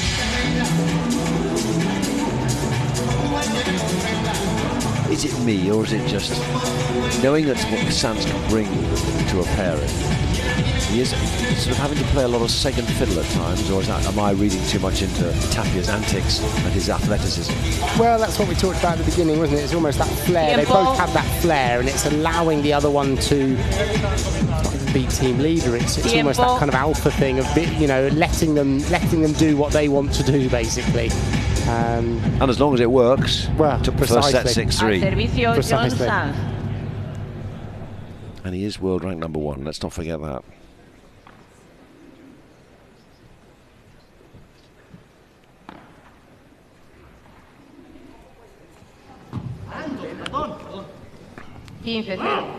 Yep, bit of a grunt from Chozas. They're not in a position to give too many errors away and too many points. Segundo servicio. It's too long.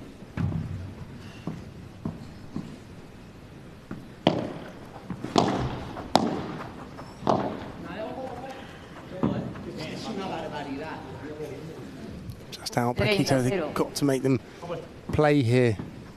Don't let them take that lead in the second set too far.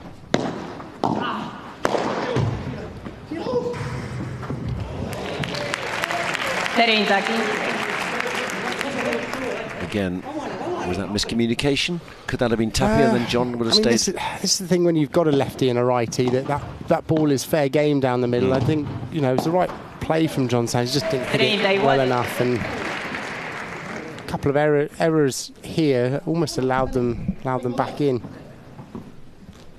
It's difficult when you play that volley off it when it's come from the side glass post like that, because it carries a slightly different spin on it. And that's over. Can't give that shorter lob to Tapia. That's yeah. Meat and drink.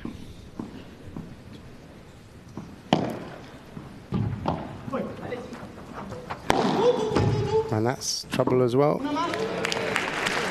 Yeah.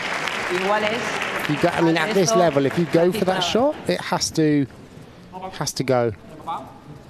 And that's probably also why, you know, between the two of them, John Sanz, yes, he can do it, but Tapia plays it really well. Now golden point. So whoever wins this point wins the game. Yeah. Lovely attacking from John Sanz there, right on top of the net.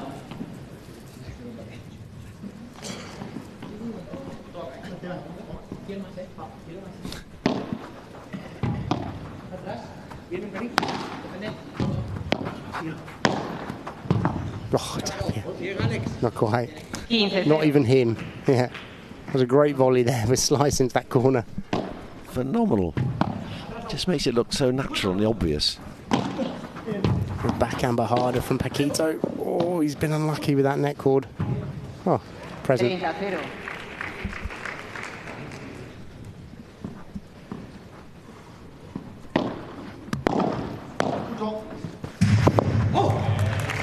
Lovely volley down into the fence.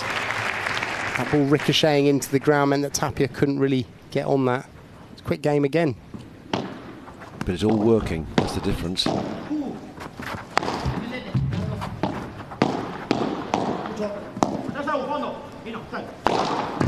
dear.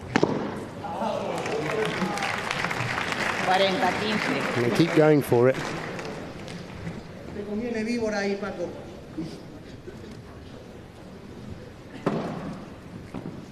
Really, Tapia, I mean, on the court at the moment, Tapia is obviously the most comfortable with that shot, playing it from virtually anywhere. And the other three really have to, you know, be selective when they go for it.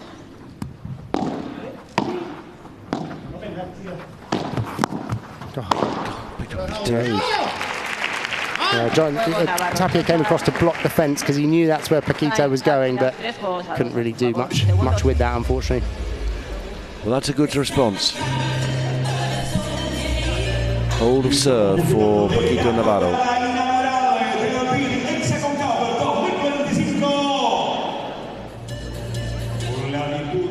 So 3-2. Navarro and Chozas back in touch. Down to Bruno. Yeah, Jonathan, I just want to show you down here, we've got the fans, how close they are to the action too. Both sets of players and the backup players and team coaches, and we've already started to hear chants in the stands of "Vamos Paquito, vamos Paco, come on Paquito." They can sense that he needs a little bit of energy. He's one of those players that really feeds off energy, and the fans are just trying to lift him up, get him back into this game and be the Paquito that we all know he is. Now we can see him here a little bit more of a serious demeanour in this change of ends, but as I say, the fans trying to give him that much needed energy to try and stop the impressive Agustín Tapia and John Sanz so far out here. Thank you, Bruno. Former world number one Paquito Navarro goes through quite a few partners, I think it's fair to say, but he's, you know, he is a lively partner. I think it's probably another truism. Yeah, it's a difficult one. He's I think he's kind of bridged bridged the gap of the eras, if that makes sense. He was the youngest of the Bella Juan Martin era, and now he's one of the older ones of, I think he might be the oldest in the top 10 at the moment, and it's and because of that, he's going to have some of those partners. Player of the match, QR code. We're not going too soon, believe you me. We're not underestimating what Chozas and Navarro can do, but choose that QR code, and we'll see as the set progresses and the match progresses who's taking the votes at the moment. He's got to be right up there, hasn't he, Agustin Tapia?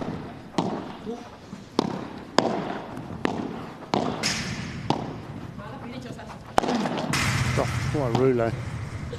Looked like it just clipped Chozas on the way through. He's so good at that, falling backwards. Look at that, falling back and just hits with such accuracy.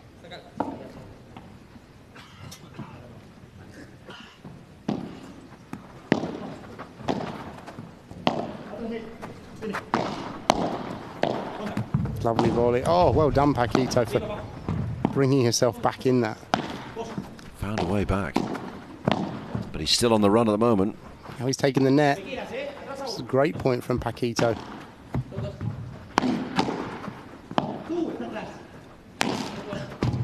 What a vibra there from Chozas. Hitting the back glass first, which means it just hugged the side glass.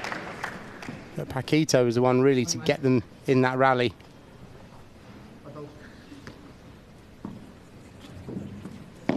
Break of serve now would do something for Paquito Navarro and Alex Chozas. Is it in? No, not quite. 30-15.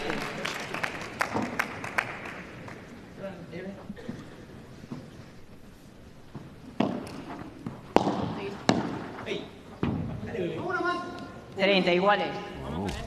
Just long on full stereo there.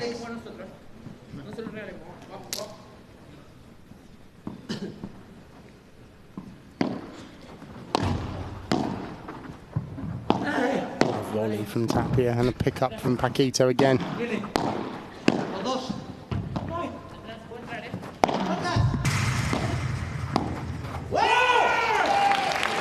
Good pressure. Amazing from Chozas there, really, like defending off that rouleau to the fence, playing the ball down right to the toes of John Sanz.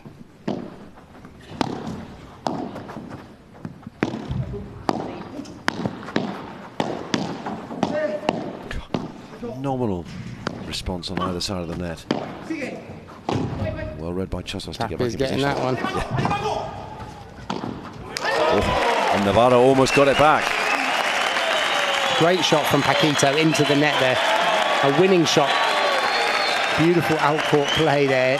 Running out and hitting into the opponent's net, which you're allowed to do. Doesn't automatically win the point. You see Tapia try to go for it. Only wins the point after the second bounce, even if it has hit the net. Paquito's enjoying that.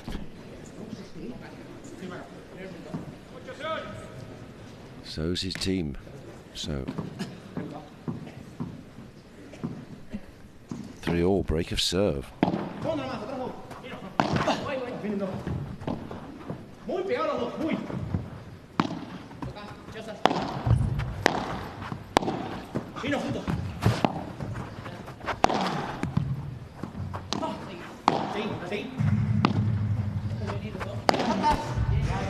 Making John Sanz work there, weren't they, really? Short, long. And he was playing to both sides. It was almost a little three-quarter court game going on.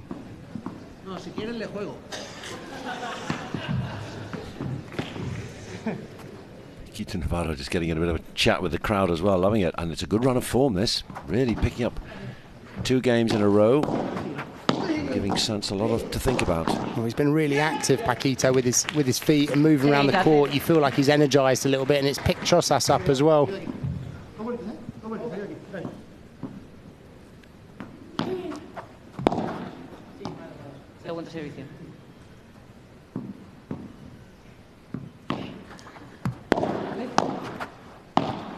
Great shot. That looked like it was going to be absolutely hammered. Well, I think that was part of it. You could see that they almost tensed for that, going into block mode, and then the softball down the middle actually end up winning it.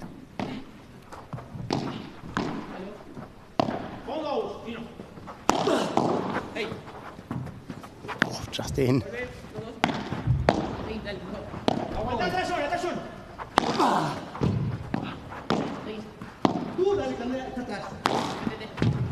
Kind of put Tapia out of the game a little bit here, haven't they? Not... You can understand why they want to do that. That's the greatest run recently. It's just that Tapia can bring something from anything. That's the... Oh, beautifully played. Paquito. One of their best points. And he's working hard, Paquito, here. Fighting this. So 2 love down, 3-1 down, and a chance now to go 4-3 up. Old serve.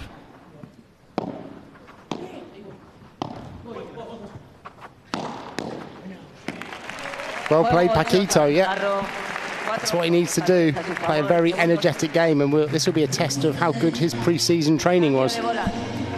We can keep this up.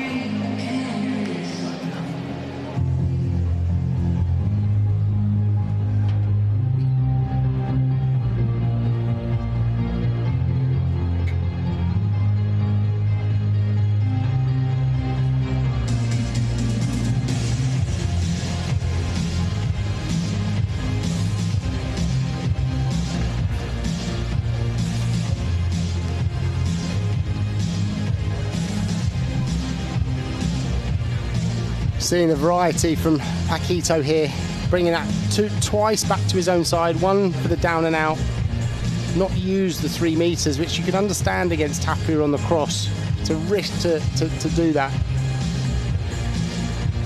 Yeah. Seemingly as energetic off court in the discussion with Juan Martín Díaz and the coaching staff as he was on court there. Yeah, he's got a fire in his belly at the moment. He's yeah. He's plugged in, and he needs to be, because that's the level he needs to be. I mean, you're against the best in the world, Agustín Tapia. So, whoa, that's no contest in terms of player of the match. My word, Agustín Tapia. I wonder if that's people just voting because it's Tapia.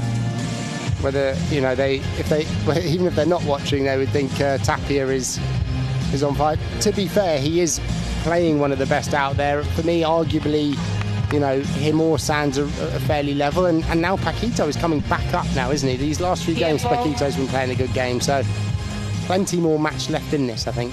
But it's, as you said, it's like a reputation for creativity, the unexpected, and that in sport is a priceless attribute. It's almost having that combination of being patient and consistent at the right times and using creativity within the right setting, and not being almost too creative and therefore unforced errors.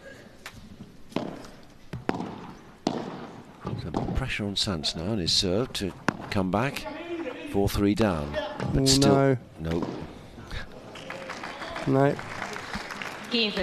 What we didn't see on that graphic was how many attempts at bringing it back to the side. Because that's often a stat that, well, definitely you'd have said that in the previous ladies match, but same here as well. 4 successful ins and out and whatever is great, but actually if it's out of 20, it's like, that's not good enough then, is it? Ooh. Just out. Yeah. Well, that looked just out anyway. No, 30-0. Yeah, 30-0. So let's have a look. Yep.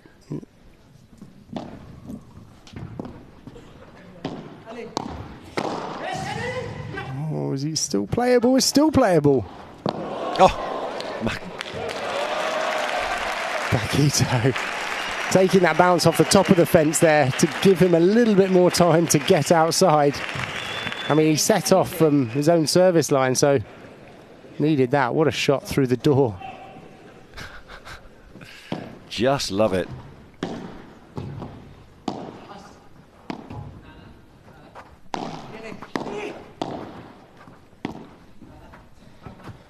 It's what's firing him up, and he needs to be well fired. And there we are, back level, 30 all. You feel like Tapia's almost got. This is this whole thing of putting someone in a fridge. He's It's got a little bit cold, and when he does come in, he's trying to almost do a little bit too much. It's a hard balance to get right.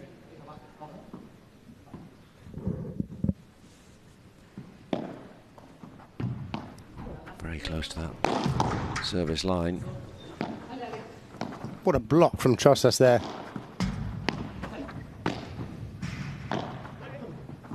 Oh, just in.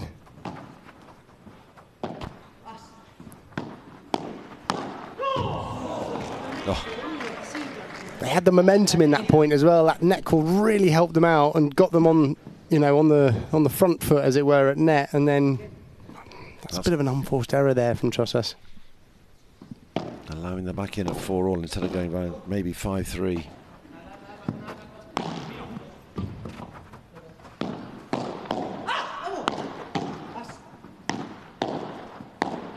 It's all about Sanz at the moment, isn't it? They're going for solid volleying from Sanz. And this will definitely be their tactic to isolate him and almost make Tapia force him to do more if he wants to get involved and put more pressure on Sanz. And Sanz will be good at this, though. I mean, he's not someone who's going to buckle under this pressure. It's almost, you know, can they keep applying it?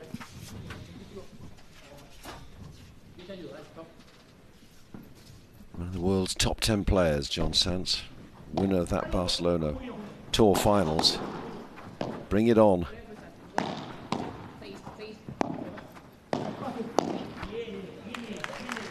It's frustrating for Tapia as well, because, you know, the 5 or 6 times he's touched the ball in the last few games has almost been like that, where he's made an error, and it's not really his fault. It's not really even an unforced error. He's just had to get himself involved and made a mistake. They've got to find a way now to change this rhythm and momentum, because you can see it, can't you? Yeah, it's completely changed. Just the body language.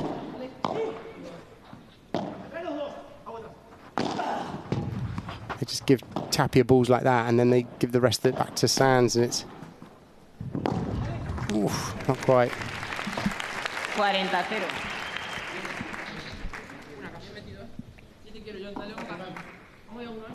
And this, we talked about this at the start of the match, is this is where Paquito is so dangerous, is this tactical understanding of the game.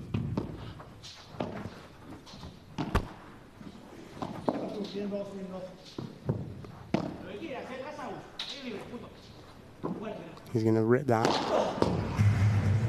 Oh. Thought he was going to get that over.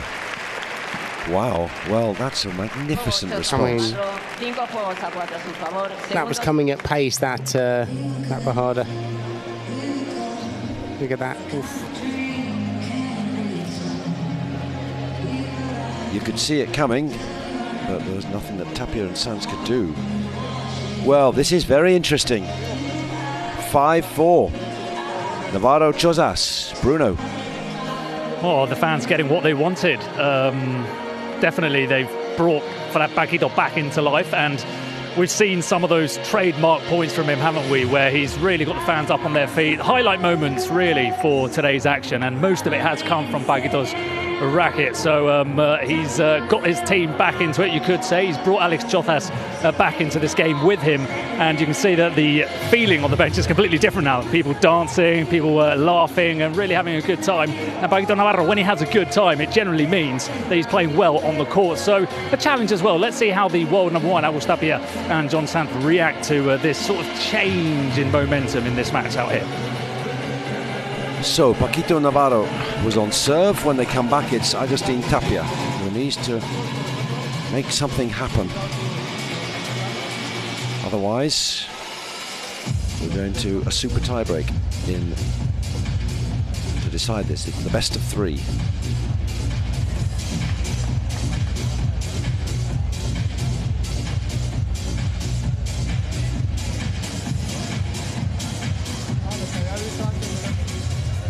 Tiempo.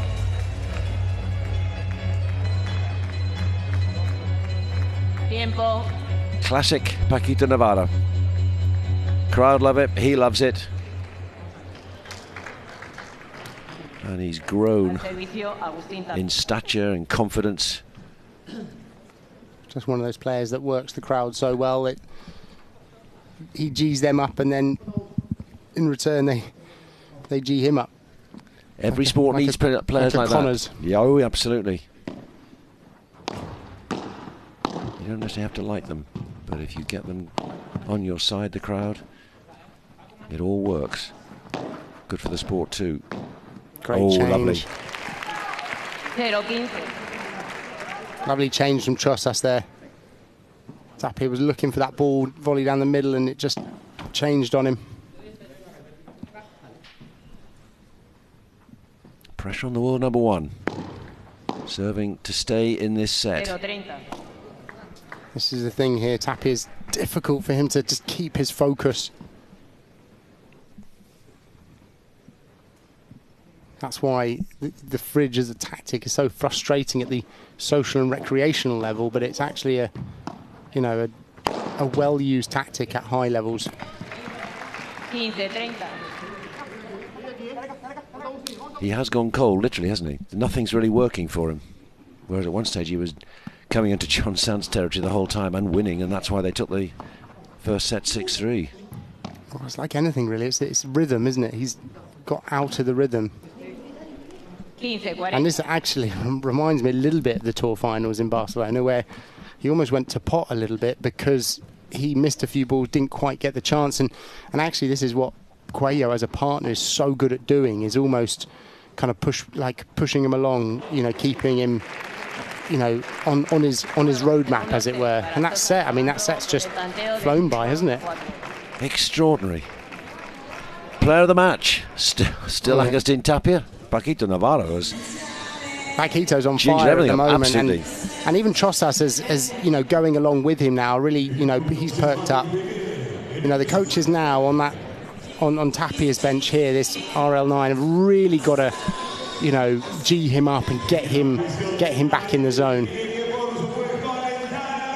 Well, I know we keep harking back to Barcelona because it was such a completely different new experience given what had happened in the second half of 2024. He didn't get it back then, and let's see whether Navarro can keep it going as he did with Juan Martín Díaz to win 7-6 in the second set a year ago, because Tapia and Sanz were leading, looking really tidy, and then back they came and just didn't. Running on energy, running on emotion, carried them through. Well, it's a new set now, so we're going to have to see here, really. But yeah, the heat map you can see here, Paquito covering a lot of defensive ground and then coming forward. And as you would expect in a paddle game, there's that the heat around the defence and the heat around the attack.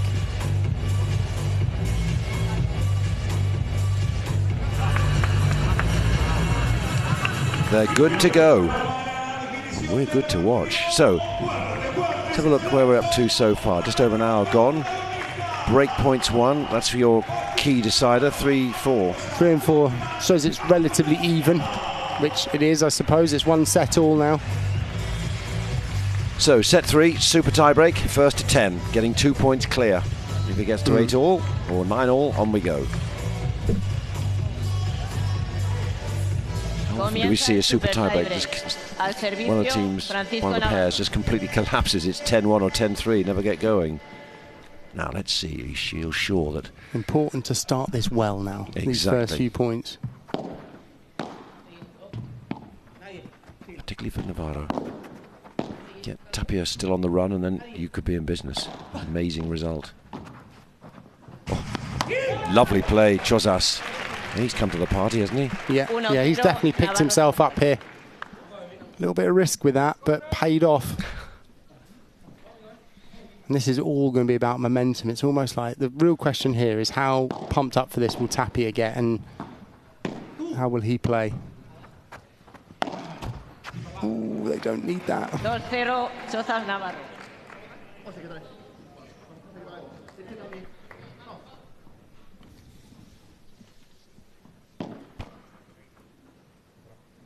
It's all jittery on black at the moment, isn't it? Yeah, even a mini momentum in the tiebreak would be important here. Even just a couple of points in a row that they've fought for and won. much Tapia can do with the ball like that.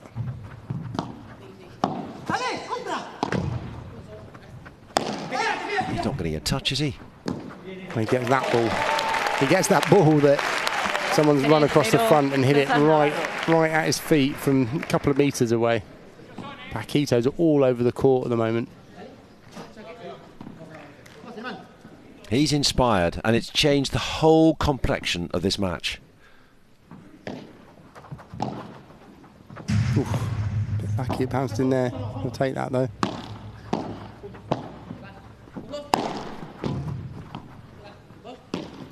Oh, another mistake. God, that's what we talked about, this momentum now. That is not the start they would have been looking for. They've got 10 points though, not like the 7-point tiebreaker, but still. Last thing you want to be doing is chasing a 4-love lead or deficit.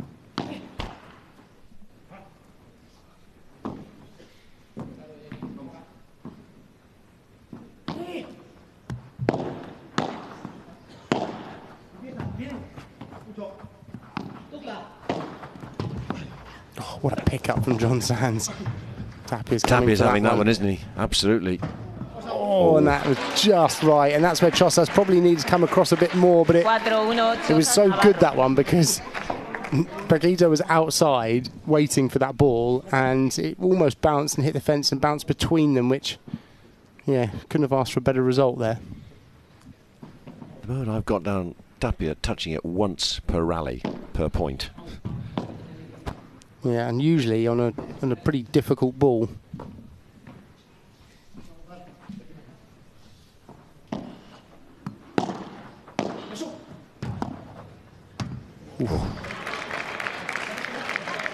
There's a great setup volley there, inches off the ground.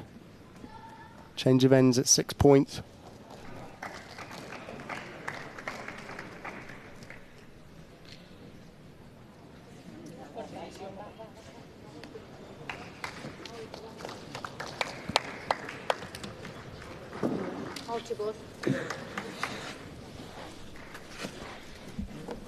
Which way is this going to go? One stage, Navarro and Chozas looked on their way. Tapia marginalised, but is this the start of a big change? Even if he's still not firing like we expect him to.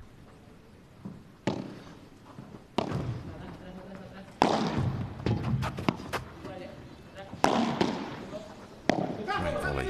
What a block there.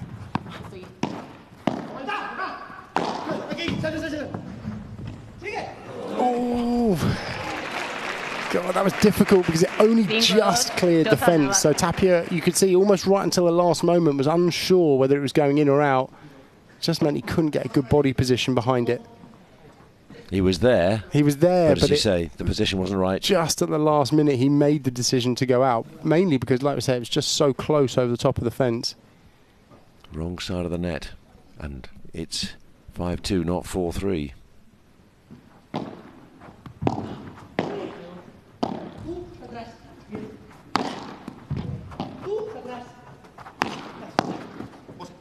Great pickup. Ooh, just out though. 5-3, Chozas Navarro. I mean, they've got the lead, but it's not a comfortable lead, is it? They're not coasting by any means. You just sense if Tapia finds his way back in, they could be in trouble, Navarro and Chozas. No, too short on that lob. And the way that Paquito's playing at the moment, he's going to be putting that away. Yeah, it's around the second post. Not good enough.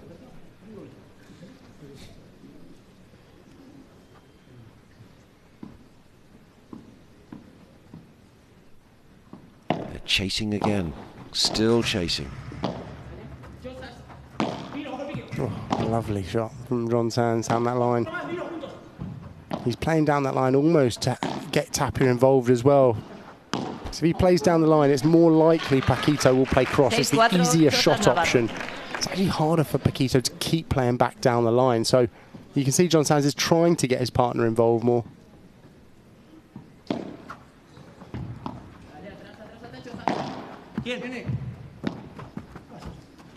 Oh dear, that's not good enough. Was that his ball again? Do you know what I mean? It's difficult. He's desperate to get in there and make an impact, but at the moment it's not working. That ball didn't quite float enough there. Didn't quite float enough for Tapia to do what he wanted. You see, he was at full stretch. And hindsight is, well, hindsight's 20/20, isn't it? So it's easy to say, but yeah, that probably would have been Sanz's ball.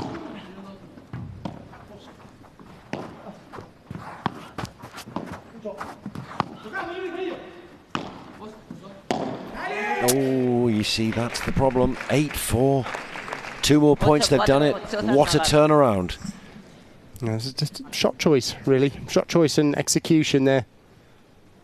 That was a standard ball for John Sanz, really, to be putting into the court, especially at this time in a super tiebreaker. Alejandro Salazar and Aranza Osoro, very happy. The women's pairing, they're playing tomorrow. Fernandez against Icardo. Claudia Fernandez and Tamara Icardo. So, some teams, some pairings get an early run out on the Wednesday. Others go Thursday, Friday, Saturday before the finals on Sunday. Sáinz and Tapia had eyes surely on getting that final. They're not going to help themselves now. They've got a big, big margin to make up.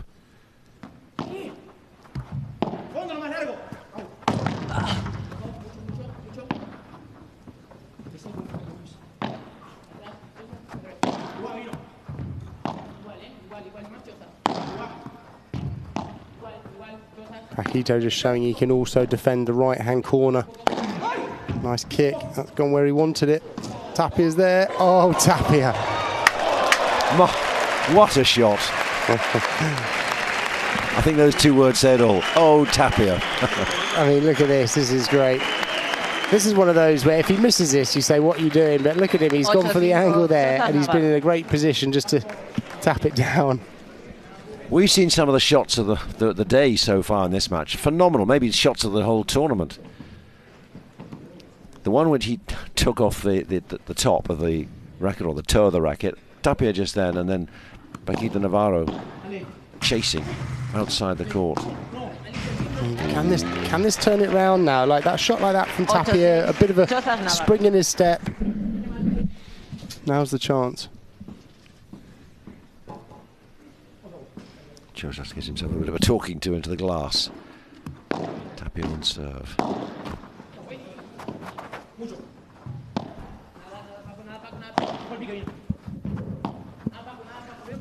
Doesn't look particularly comfortable, Navarro. Oh, God, what a risk. I mean, great, it worked, but it landed an inch from the fence down that line. No. 3 match points.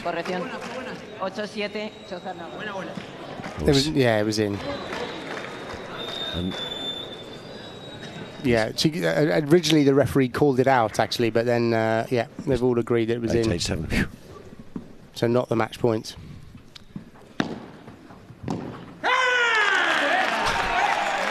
Wow, that was a huge point, wasn't it, really? They'd come back to 8-7. Tapia had to make him play there. Now we got match points. What a great serve. Well, you can guess who the crowd's rooting for. Here he is on serve. Oh! A rush of adrenaline. Calm. Calma.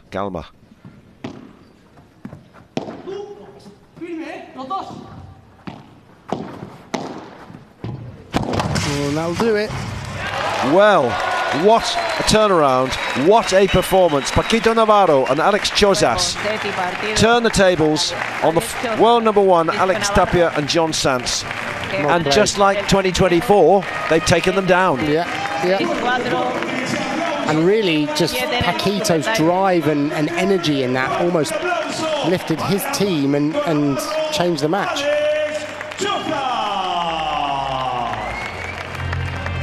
What entertainment.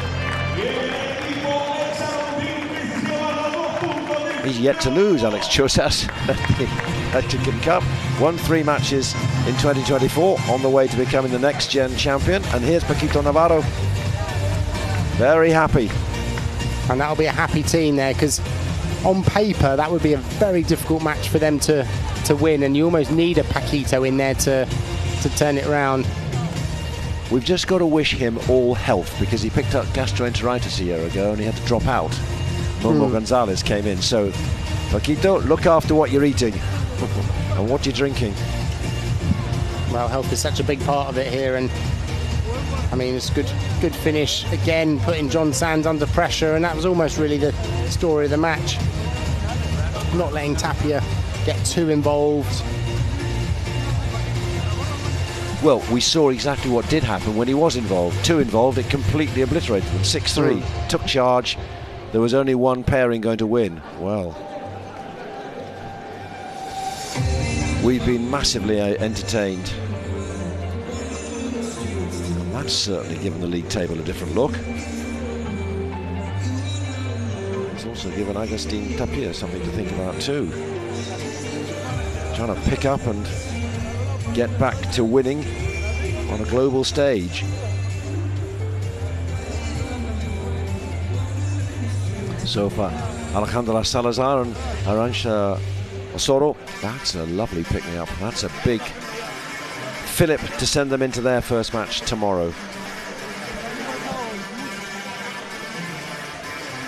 Yeah, those type of matches are so good for a team, because you've almost come as the underdogs and you've won through, and you know, it gets the whole team pumped up. Well, you can see they're, you know, on the side there jumping up and down. Just looking at Juan Martin Diaz, just as if he's just scored a goal. They've just won a big match. That's done everything. Anything seems possible now, doesn't it? Certainly does. And it's only the start of the week as well. Lots more paddle to be played.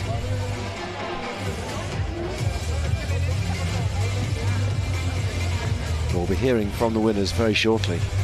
I bet they'll have plenty to say.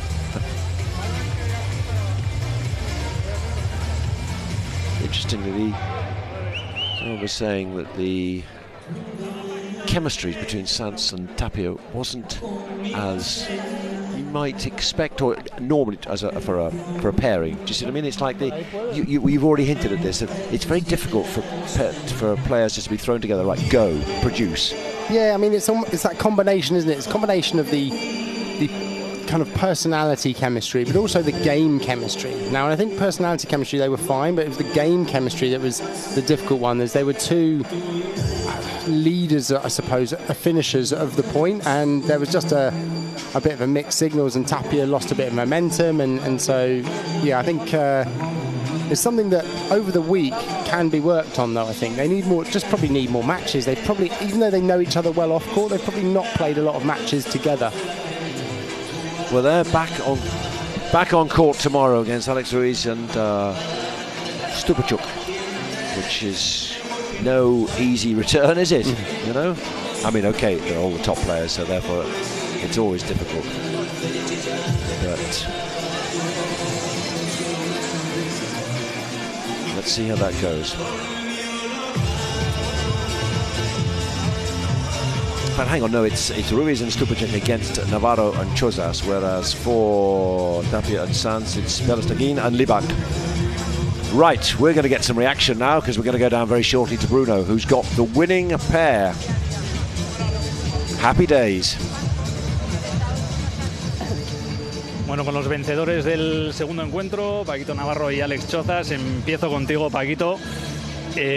Locura de partido, ¿no? Pero de los que te gustan a ti, con un poco de todo, con altibajos. Cuéntame un poco cómo has vivido este enfrentamiento. Bueno, antes de nada, hola Madrid, es un placer volver aquí a jugar otro torneo. Creo que debería haber más torneos aquí en Madrid y en toda España, así que es un placer jugar aquí. Bueno, déjame felicitar sobre todo a mi compañero, creo que se echó el partido a las espaldas, agarró muy bien el cruzado y mira, finalmente pues tuvimos la suerte de sacarlo ante el campeón del máster y el número 1 y nada, desearle suerte al equipo rival y nosotros, bueno, hemos hecho un gran comienzo, pero a ver si mañana podemos rematar la faena y poder estar el domingo jugando.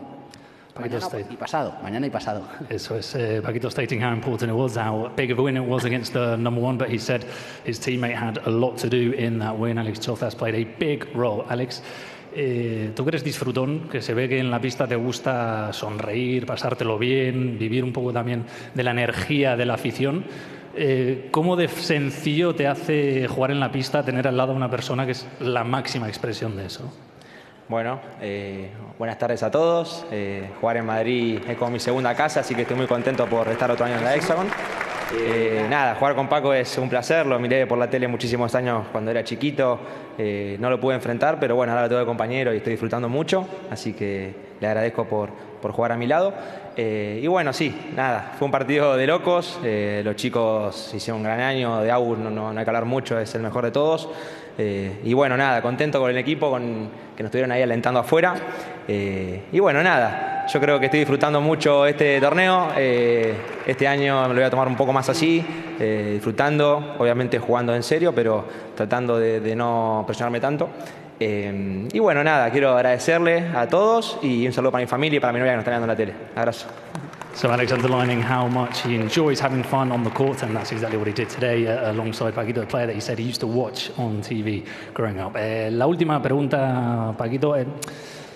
Todas las victorias saben bien, me imagino, pero una victoria, teniendo en cuenta la magnitud del adversario y la manera en la que se ha conseguido, viniendo desde atrás, manteniéndose en la pelea cuando peor estaban las cosas, sabe mejor ganar así incluso, ¿no?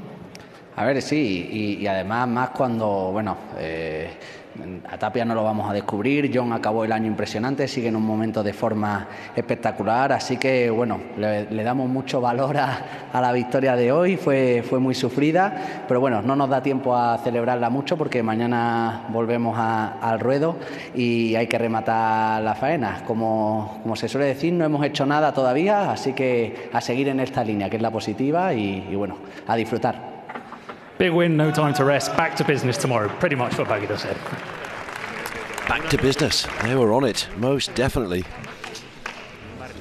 Very impressive. Won the first match a year ago and then sort of lost their way a bit. So, this is how the league table looks like. 8 teams involved, advantage. The winners in 2024. With Delphi Brea and Sofia Araujo won the first match, and we've just seen victory for Paquito Navarro and Alex Chozas.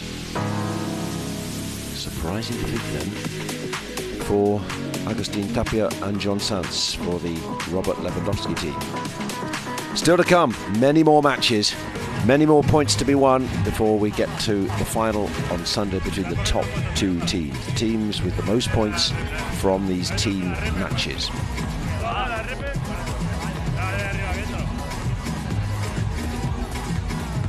So, if you're just new to paddle, you'll want to know much more about paddle, and you're in great company with a coach, Sandy Farquharson, who's going to explain it all now in the latest episode of It's Not Racket Science.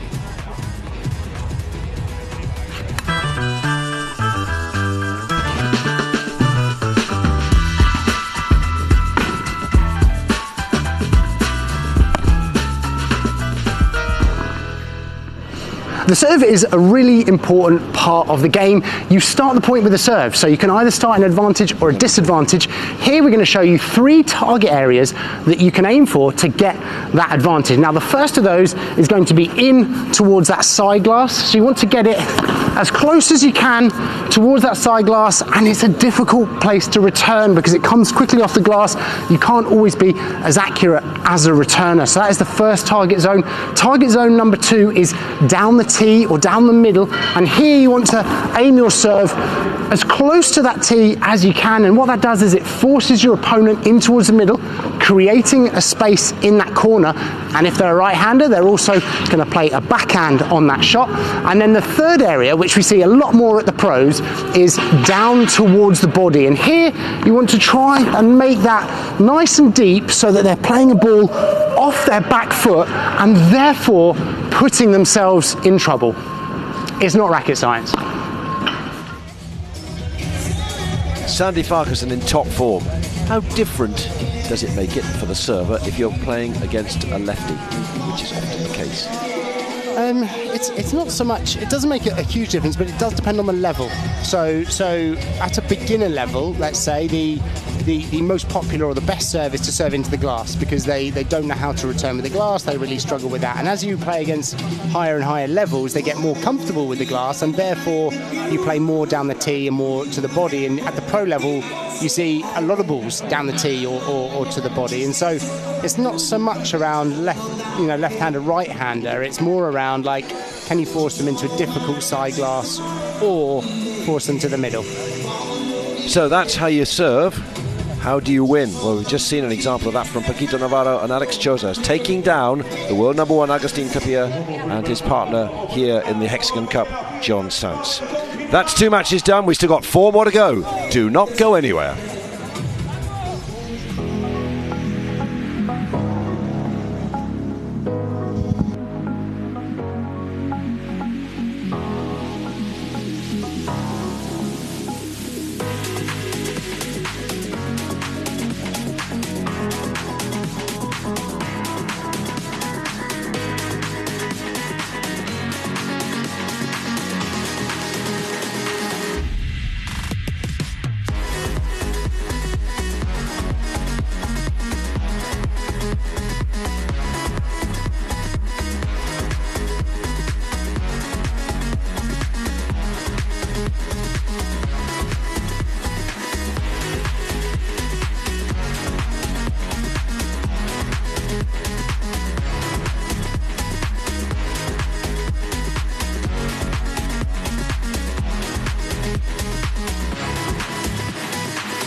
It's day one at the 2025 Hexagon Cup. 2 matches down, another 4 to go. We've had a women's match, a men's match, and now we're back with the women once more. And this time, we welcome players from Team Bella Puerto Rico to the Madrid Arena in Spain, and from X10, Claudia Fernández and Tamara Icardo. We've seen them here, all 4 players. And we're now looking to see how they're able to respond. Sandy Parkinson is alongside me, coach and player Andrea Ustero and Jess Castello. against Claudia Fernández and Tamara Icardo.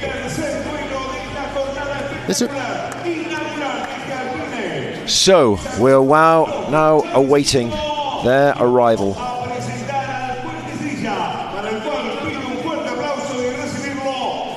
Looking down the tunnel, waiting to see them appear, take their place on court.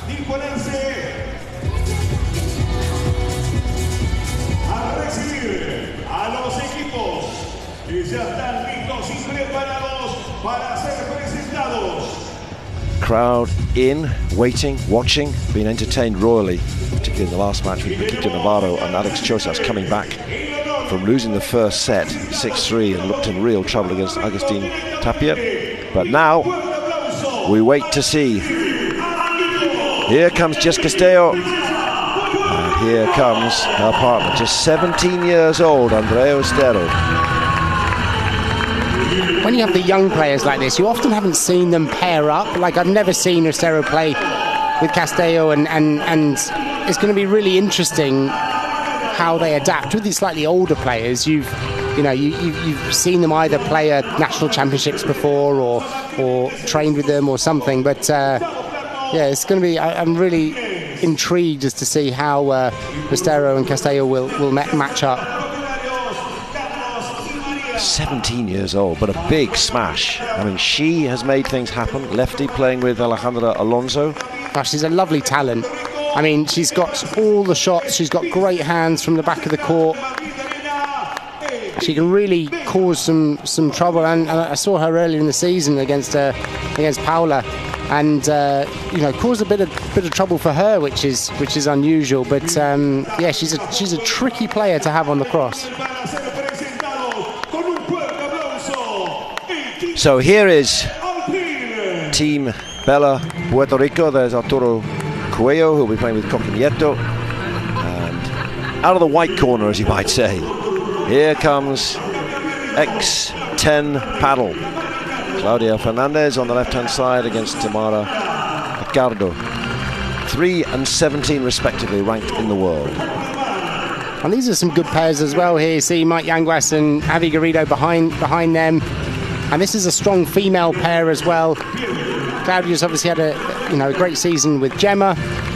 Tamara's had a bit of in and out with injury, but a very good, solid left court player.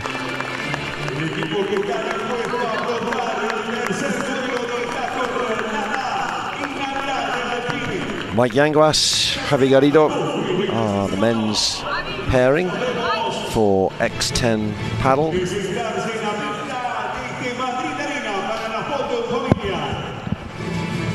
They'll be on court, Mike and Javi, later today. Last match on court against Arturo Coello and Nieto. So it's the men's fixture following the women's fixture.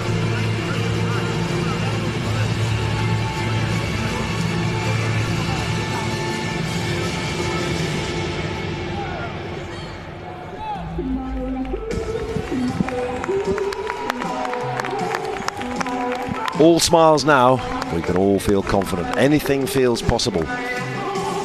Yeah, it's about to kick off, and this is an important match. Well, they're all important matches, but this is big, particularly if Mike and Javi are playing later on in the day.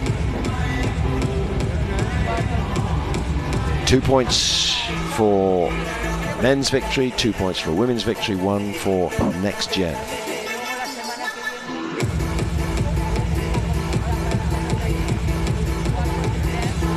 Jess Castello, ranked 9 in the world.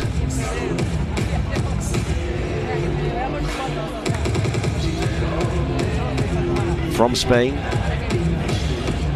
27 years old. Reached the finals in Barcelona.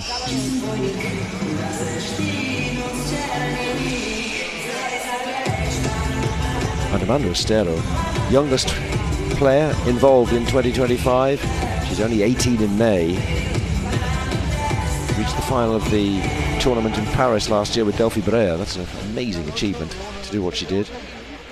Yeah, and Claudia Fernández isn't much older. She's that, I think, that same 18, year. yes, yeah. Oh, yeah. She's had a great season with Gemma Triay. And they're going to be matching up on the cross here. Almost two very different styles. Claudia is a much more kind of patient player, very good at using the lob and coming forward, and actually blocks really well with the volley. Ustero, more, I would say, a talented lefty that can really create magic out of nothing.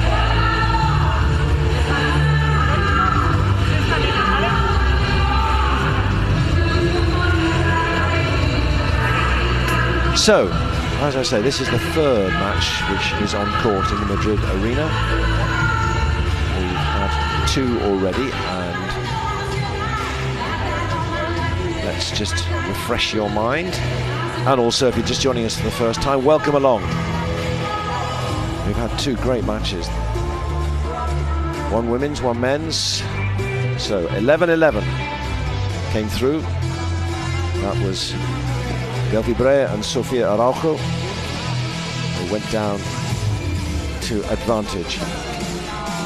And Hexagon came through against RL9. So let's go down now to our courtside reporter, Bruno Bergareccia. Yes, thank you, Jonathan. Well, getting ready for the third match on the centre court's kickoff, and there's a box office player or partnership, you could say, in almost every game today. And for this one, it is, as you've both been talking about, Claudia Fernández, a phenomenal year for her, the world number 3. Her team sitting all here, looking neat and proper, really nice kits for Team X10 Padel.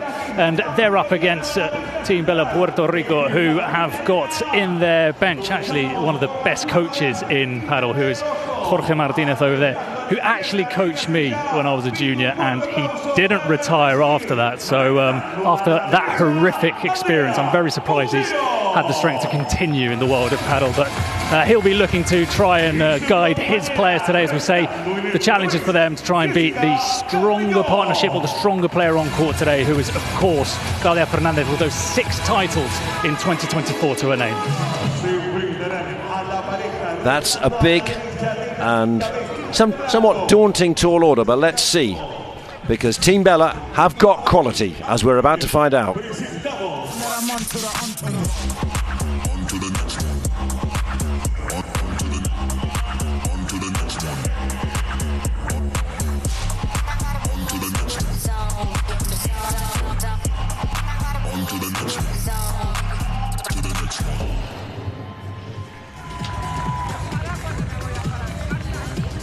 Good noise, good buzz, all feeding off the atmosphere of the last match, which was, I think, something of a surprise. The world number 1, Agustin Tapia, going down. So, what can Andrea Ustero produce with Jess Castello, or can Claudia Fernández and Tamara Icardo come good?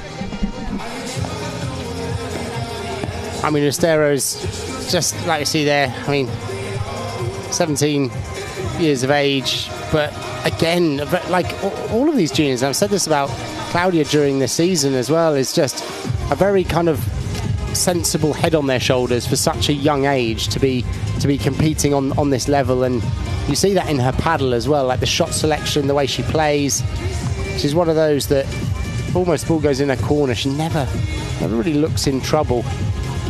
And Jessica, I mean, is a great partner for that, because she's, I mean, so kind of physically fit. She's really, you know, kind of pushes her partners to attack with her. She's moving up the court well. She attacks well. She defends well. She will definitely be a good. That will be a good combination. These two.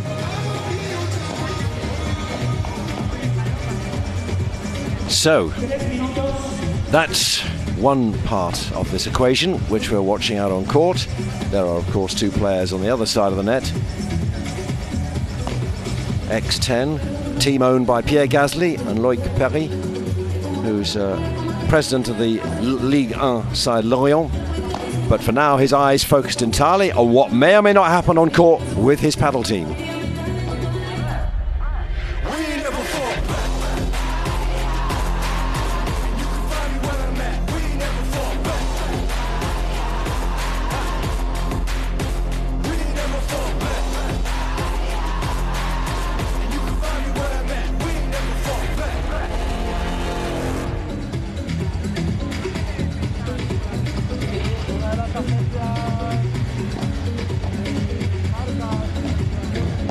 And as a pair, I think these two will also play well together. Claudia Fernández has grown so much in this last year. I remember watching her at the very beginning of 2024, and she was, you know, I would say, you know, quite nervous. You know, she seemed nervous on court, nervous to come out on the big stage. And I mean, she did great from the beginning actually with Gemma, but you know, really kind of grown from strength to strength throughout the season, and she'll feel the support here with Tamara, who's, you know, obviously over 10 years her senior, but still, you know, had a lot of experience at the top end. Has played on the big stages, great left court player, can play nice attacking paddle, but is a, you know, I'd say a very, very sensible player in a way, quite similar to her diagonal counterpart Castello.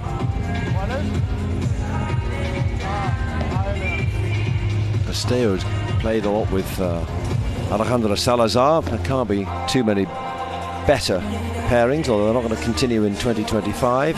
She's picking up with Arantxa Osoro, who we're going to see later in the tournament.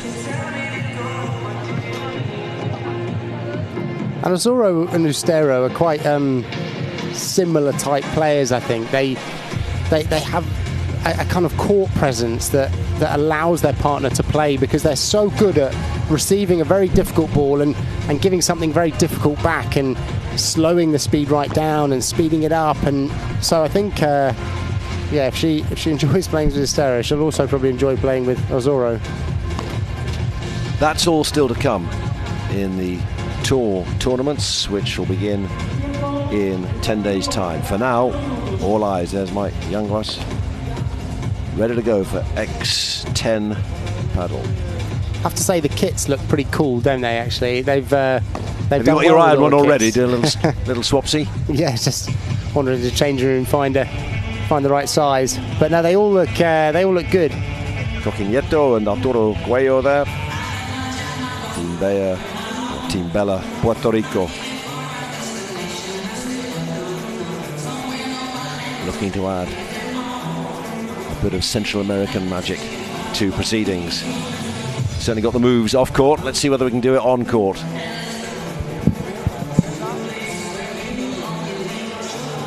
First match was done in 2 sets. Third, we went to a super tie break. So what have we got here?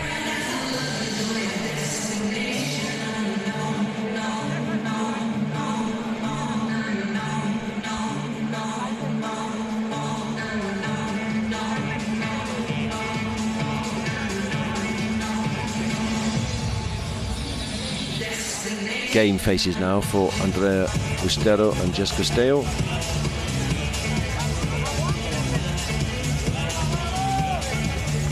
Time to get out there and see what they can do. As with all of these matches, it's the momentum, isn't it? Like getting this momentum that starts the match and cutting that unforced error count down.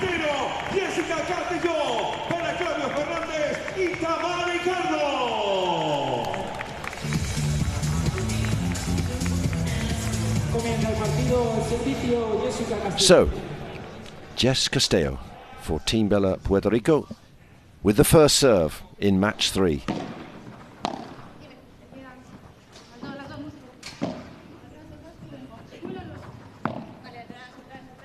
Good depth with that lob.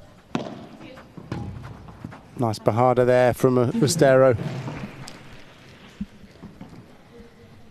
Not impossible for Fernández, but yeah, first point of the match. She's going to have to find her feet a little bit.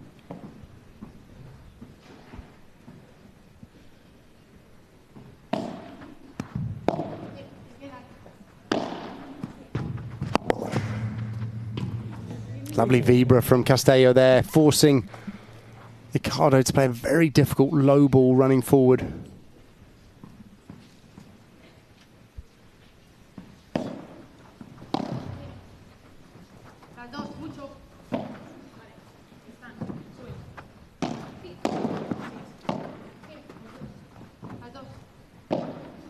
Oh, that's out. Just miscued that slightly on the lob.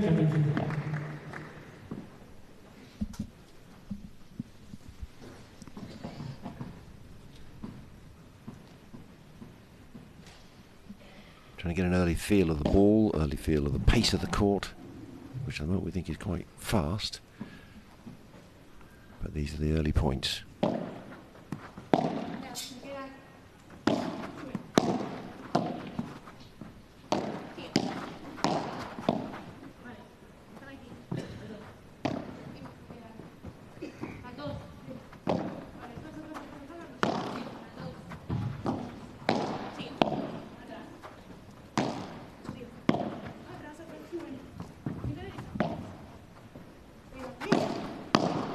Longest rally of the match so far.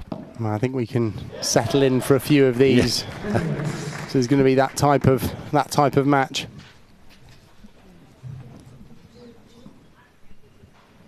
Both pairs are good at changing the rhythm, using the lob, going forward, backwards, and almost a bit like, unlike the first women's match of the day, there's not the same firepower in terms of smashing. So the points will be made by precision and tactics and patience.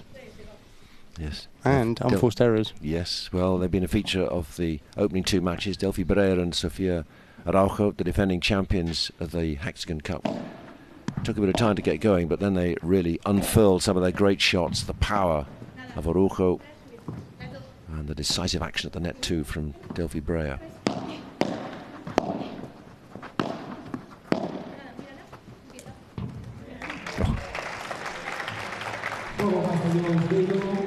So, a hole of serve. Yeah, couple of longer points, couple of unforced errors in that game, but a solid start from both pairs, really. All you can ask for, just play yourself in.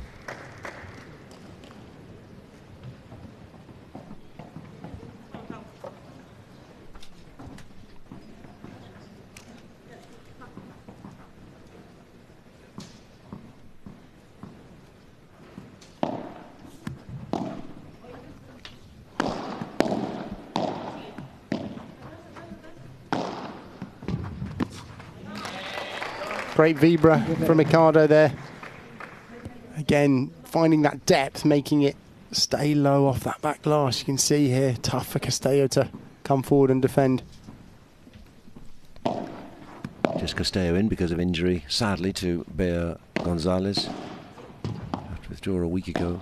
Wasn't there in Barcelona, was Brea González, and it's still not exactly how she wanted, so just Castello stepping in. Well, that's a good replacement. Castello is she's playing well at the moment. She had a good season at the end of last year. There's one of your unforced errors. Yeah. And she'll have to change her mindset. Like you said, she's played a lot with Alejandra Salazar, and obviously when you play with someone with that experience, you end up kind of going, letting them lead, whereas she will need to. She's the more experienced of the pair now, so she will have to take on that role a little bit.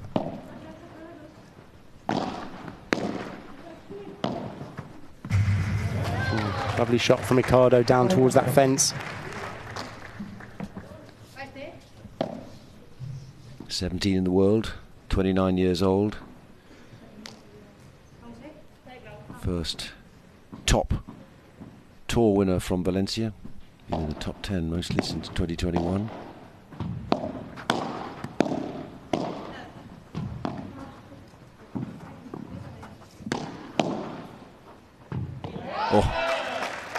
Fernández, Icardo, un juego iguales, no sé.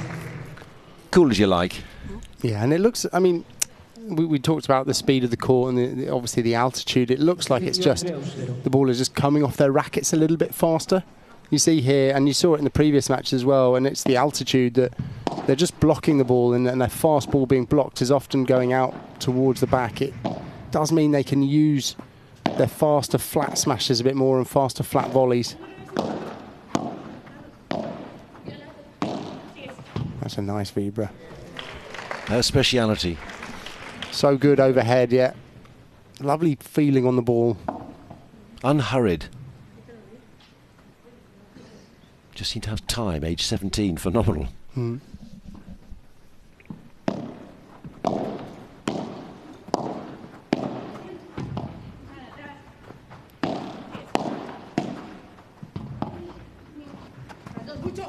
Great defending there from Claudia. Mucho we heard again, coming forward. Oh, yes. What a bajada down that middle, keeping it low, making it very difficult for her to move back and defend. She's good at that shot, Claudia.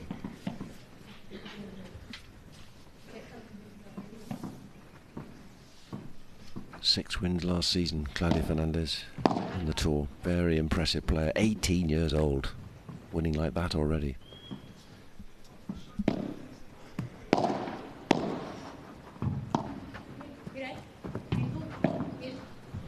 Again, just the ball sailing off the racket a little bit. We're in that early stage of the match where they're just kind of trying to get their rhythm.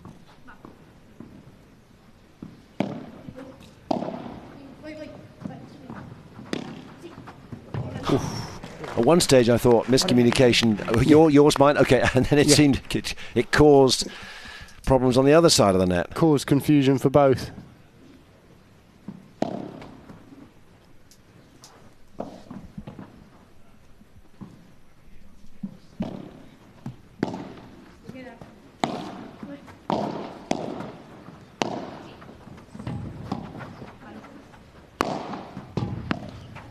Good defending there off that Vibra.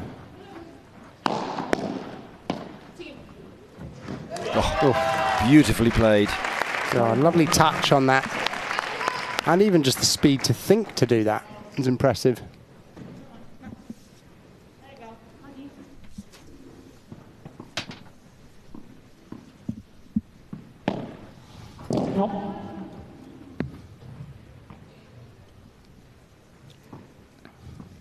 So Andrea Ustero trying to hold serve, her first serve. That looked very close to being out, but on we go. And that then the ball, the return is out, so she does indeed hold 2-1. Again, just an overhit lob there. Almost like they got to find their range.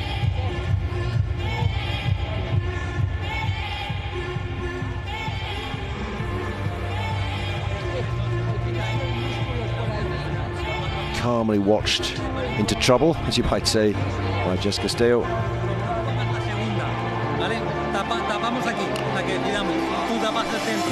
So quite a challenge surely for Jess to just step in, pick up. Yes, as you say, they all know each other, but there's knowing each other and then playing with each other.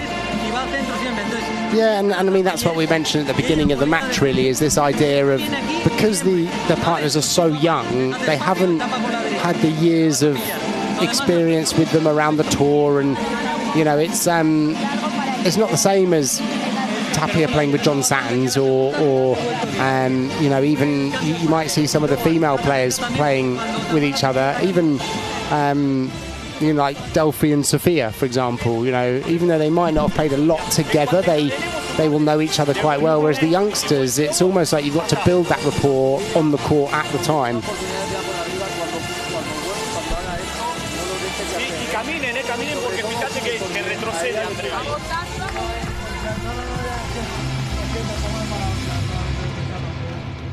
So going with serve in this third match on court in the Madrid Arena, the Alpine HEXAGON Cup 2025.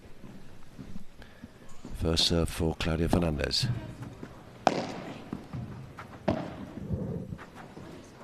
Two players going for the same ball then. And again.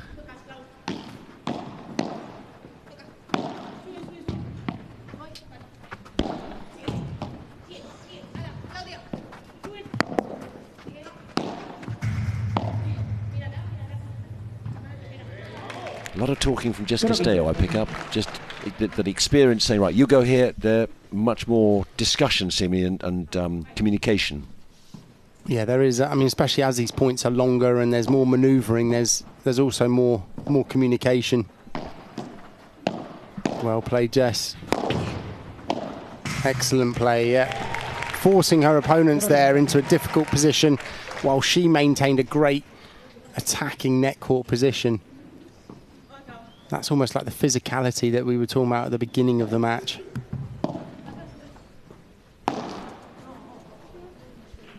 An unforced error there.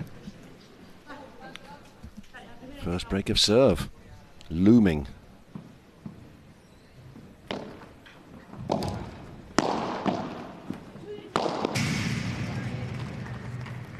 Yeah. She could see what was coming, but couldn't stop it. Yeah, exactly. Just as Icardo was winding up there wasn't really anywhere else for Jessica to go.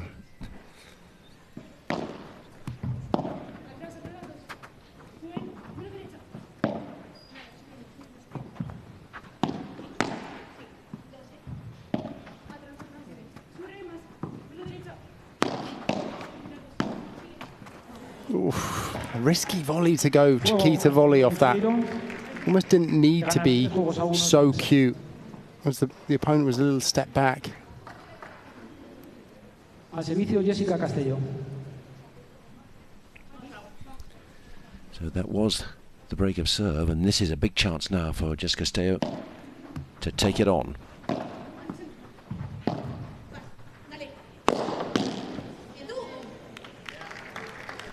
There's one of the trademark smashes. Yeah. Difficult to tell whether Claudia would have been there in time. Maybe. She was running across in that position. You have so little time to think and react, though.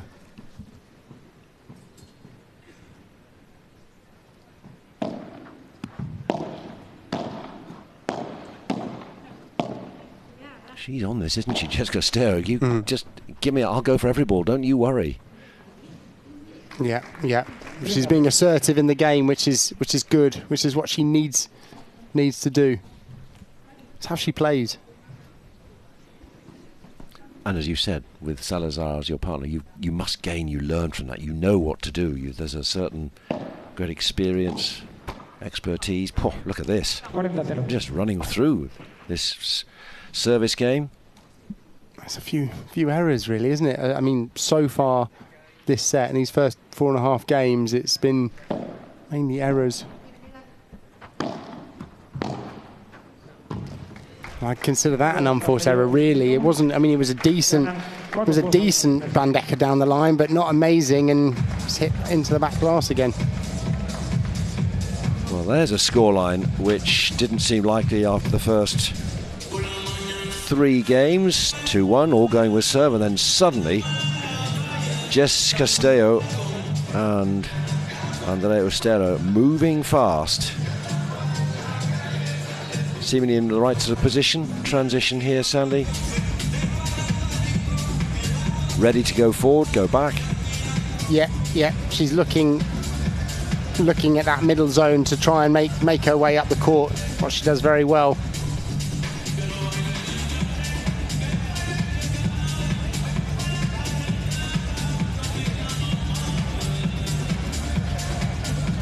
So you can vote for your player of the match by scanning that QR code. 4 players you can go for. Let's see where you'll be going as this match unfolds. Certainly after the first 5 games, it's looking very good for Team Bella Puerto Rico.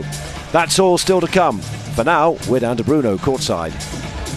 Yes, thank you, Jonathan. Let's have another look at what sort of temperature there is on both ends. As we can see here, Maxi Gabriel, coach to Tamara Icardo and Claudia Fernández, well, just trying to pick up their players, and said, very good start, electric start from Jess Castello. Get out of here quickly so we can let the players resume play.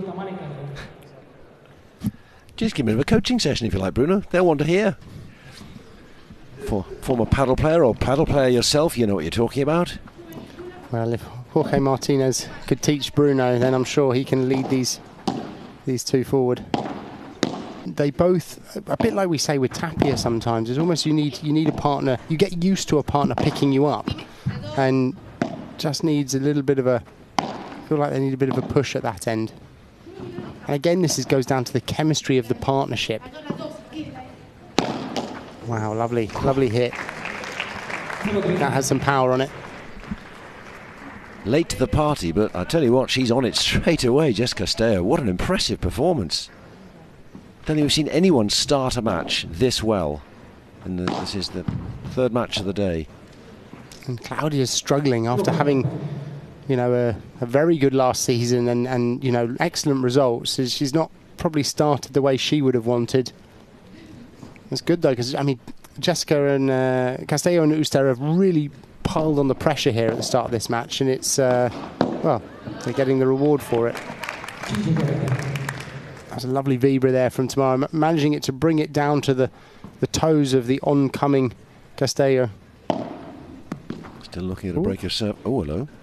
Yeah, that's probably a bounce there, because that didn't even hit the glass and she mistimed that. This to go 5-1 up in set 1.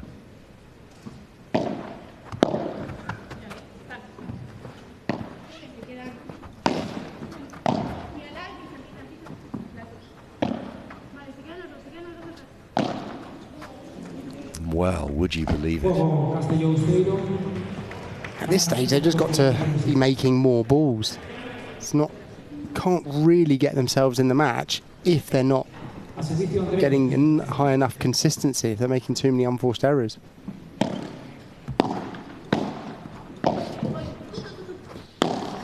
Good call.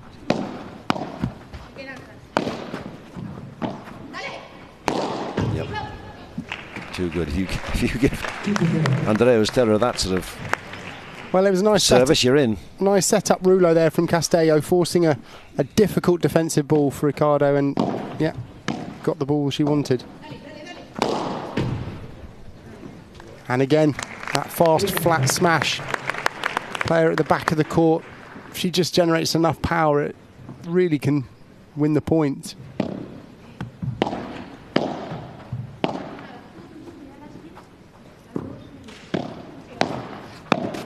Ooh, the gap was there. She saw it as well. She just couldn't quite find it. Was that too bold? Or was that the gap you think she had to go for? I think she had enough space. I think she almost looked like she tried to make it too good. Didn't even need to be that good. Too Tapia-like. Unforced error there again, and that's one of Claudia's better shots as well. That.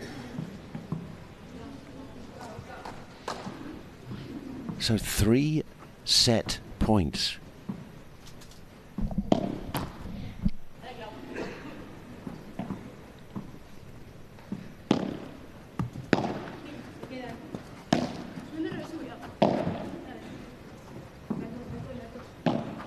Ooh, out. Nope.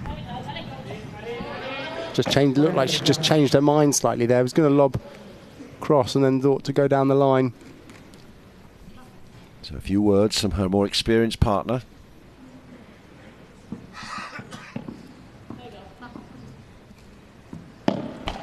Oh, right. Another word.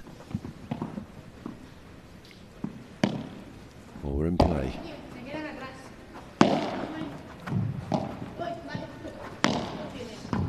Ooh, lovely vibra from Ustero, and great lob from Claudia. It's almost like Castello and Ustero just keep finding the net, even though they're being lobbed, they're right back in net again. Again, as I was saying about Ustero, Castello seems to have so much time. Just able to move about the court elegantly, at her own pace, cause problems the other end. Oh, that was a slightly unnecessary risky drop shot, that to go for that. She got in the position she wanted, right on top of the net, but it's difficult that because you couldn't. It's a difficult shot to hit down and out on the backhand volley, and brings up our first golden point of the match in this particular encounter. So this chance, whoever wins this wins the game. Should be happy with that. And that's done ever so nicely for Jess Castello and Andrea Ustero. Done 6-1. Extraordinary. We haven't had that so far, and that was just a completely dominant performance. And, how we say, the two players from X10 Padel look as pale and as wan as their white tops. Just pale imitation of what they should be doing. Yeah, you feel like the coaches have really got to put a bit of fire in them now, haven't they? And get the intensity up, get the energy up, and yeah, they need a bit of a push. Well, we're going to get the stats in a moment. And it's going to be interesting to see just how they reflect the dominance that we've witnessed. The world is red in terms of the match we've just watched. Puerto Rico have taken over the world.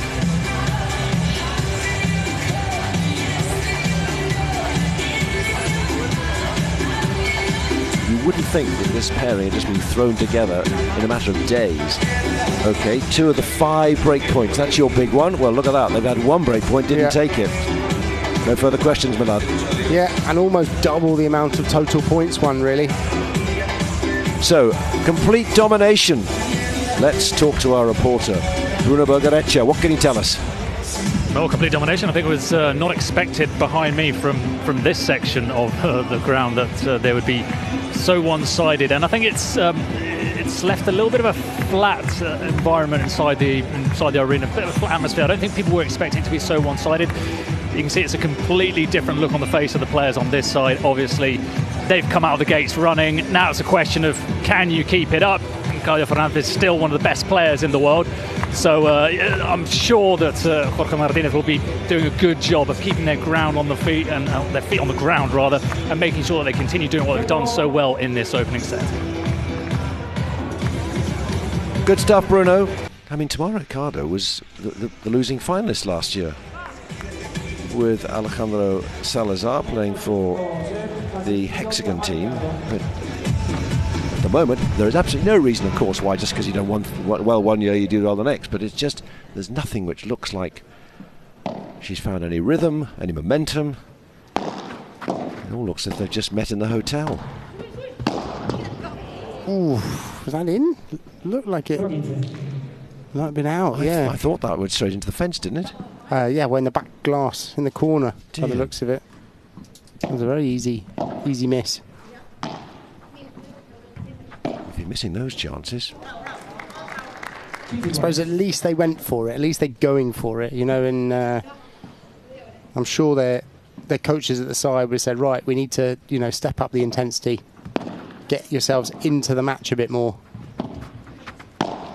I'd say, how easy is that to do? You know, you're there as a coach saying step up the intensity. You've been a player as well. You are a player. You know what that's like. I mean, it's not like you just flick a switch, is it, or find a new gear in a car. You've somehow got to find something in your head together with your partner. And, of course, on the other side of the net are 2 people trying to make sure you're still very much out of sync. Well, it's difficult. You are a pair, so at least you can support yourself to get in that situation. I've been in that situation in tennis in singles, and that's difficult because it's like, how do you yourself pick yourself up? Whereas here, you know, you've got your team on the bench behind behind you and the coaches, but again, that's just unforced error. Really, there's no reason for that. You would be wanting to kind of make the points long, be aggressive.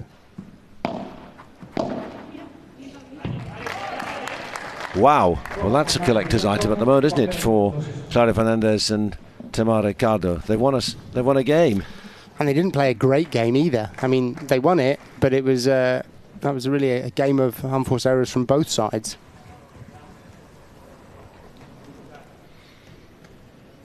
My guess is, if you weren't voting for your player of the match, I don't think many people are going to go for Claudia Fernández or Tamara Icardo. But let's say we're going to go for 3 sets, because stranger things happen. We saw that in the last match, in the men's. Is the belief there? Different character to Paquito Navarro, who just runs on emotion and passion.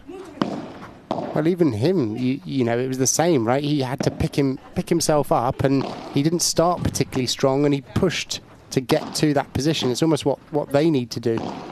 Bring that energy yourself. Make it happen. And he picked Chozas up by doing that. Ooh, I'll take that. Very lucky. Bouncing on the court and then going out the door, meaning it's in. What's the reckoning? We'll go to 3 on this, you know, now, because they'll have heard you. The coaches have gone to work because they couldn't have played as badly. They can't play as bad in set 2 as they did in set 1. They'll come alive. Watch this happen. Well, I've commentated enough ladies matches to know that there's good odds on that. Lovely shot there from Icardo. They are making things happen. Oh, hello, hello, hello.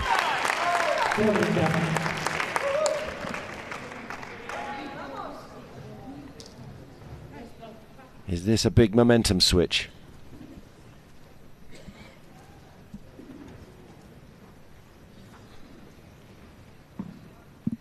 There's a sign of determination. Tomorrow, Icardo.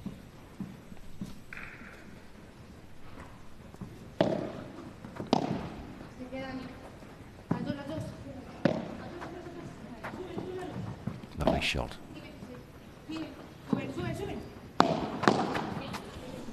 Good power from Jessica there off the Bajada. And they've got to be careful not to let them get a lead as well and not get deflated, so they've got to keep their intensity up. Yeah, you do it for one set, you've got to keep it going for the next two, maybe. Or certainly the second one, the follow-up.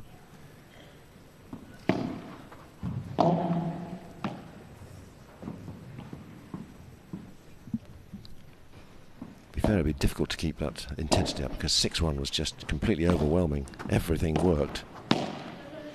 Well, it wasn't that they played particularly well, I didn't think. I think it was more that they were given lots of presents.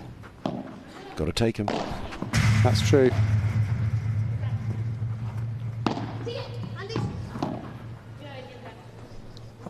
Oof, nearly from Ustero there to get underneath that ball and to lob. So break of serve in the offing.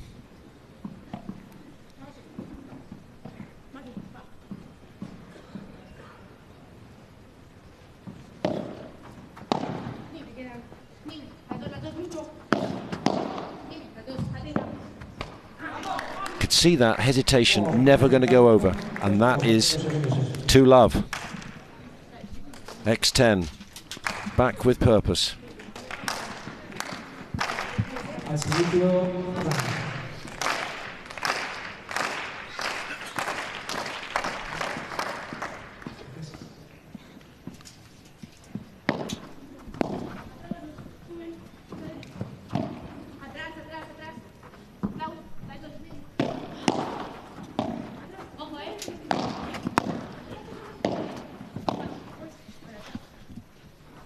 Far more proactive positional play by typical X10, and then they go and lose the point with an unforced error, but they've lifted themselves. They definitely have, and they're forcing the points now at least. At least they're not giving them away too early. A great vibra there from Icardo in that corner.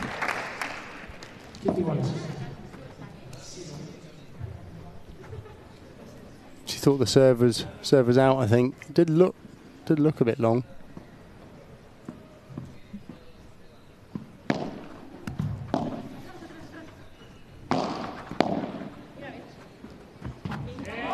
There's been a lot of lobs that have hit the back glass here, aren't there? That offer decent speed vibra. Like it was quite a fast vibra that's just kind of rebounded and gone into that back glass.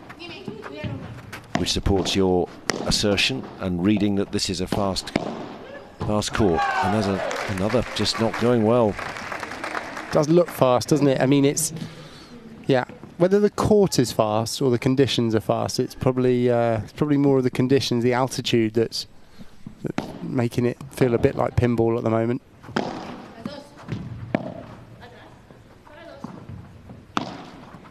Great, sweet. That's 3-love. And this is almost going to rebound, seesaw in the other direction.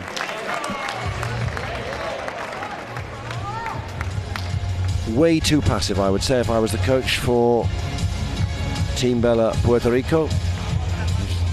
Almost like they've switched off completely, just gone out there. I mean, the level they had, and yes, there were presents, but even so they had to improve, but it was up to Castello and Ustero to maintain their level, and it's dropped. And too many errors now creeping into their play. Well, it's often the way, isn't it, in all sports, really, when you're given in this case the first set, and almost you don't have to try, and you start to say to yourself, right, I've just got to get the ball in and I'm winning the set 6-1, and now suddenly they're not doing that, it's almost quite difficult to then bring yourself back up to, you know, this kind of instinctive, like, attacking paddle. Yeah. I mean, and that kind of shows that a lot of that game is played around that service line there from Claudia. Look, very common in paddle to see that heat map of, you know, a bit of space at the back and then space at the net as they move in, and not too much in the middle. So much better. Bruno, let's go courtside. How are you?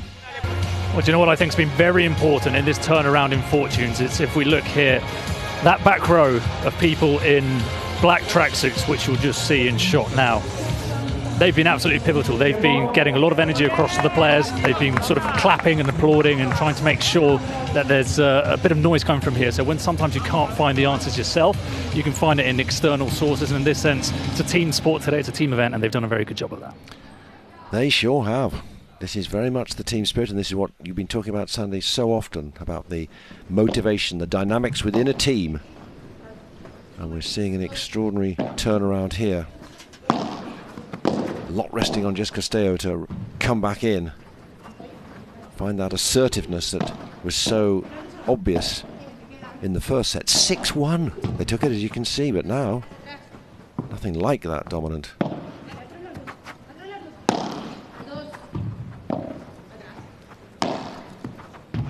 Oh, lovely vibra there from Claudia.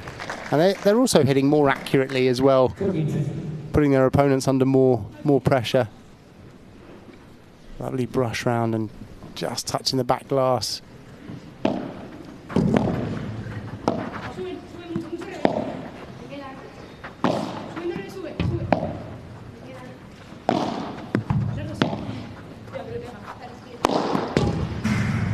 Ooh, Claudia nearly had it. She was running in the right direction. Another powerful smash from Ustero, though, just bringing it back to her side.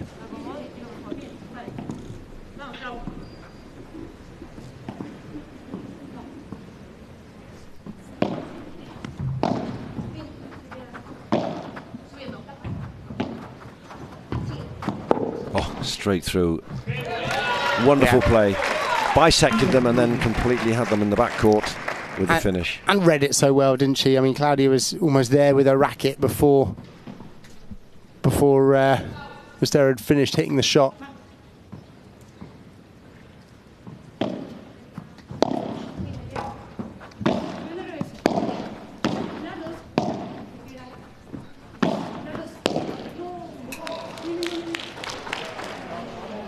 At least they're level.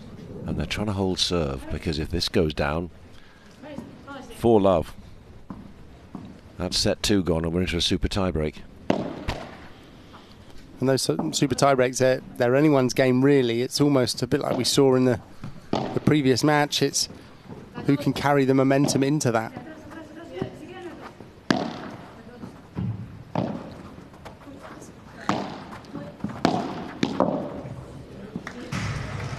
Good power play there from Castello.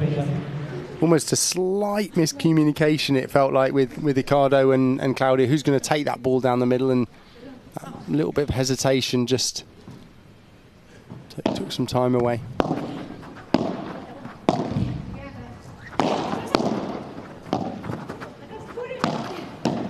Great defending from Jessica. Well played. Absolutely brilliant. You just sensed, as we said in the first set, she was assertive, wanting to take control, lead the action on her side of the net, and that was very impressive.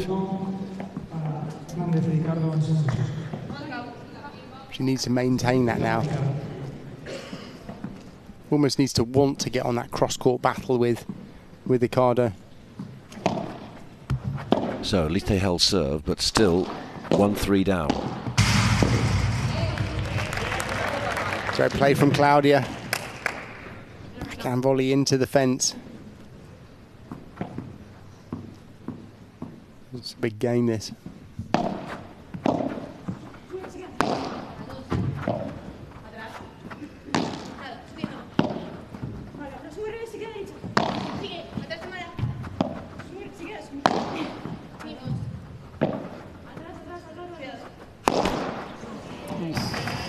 Probably the right shot to go for was that fast flat smash. It would have been difficult to defend, but yeah.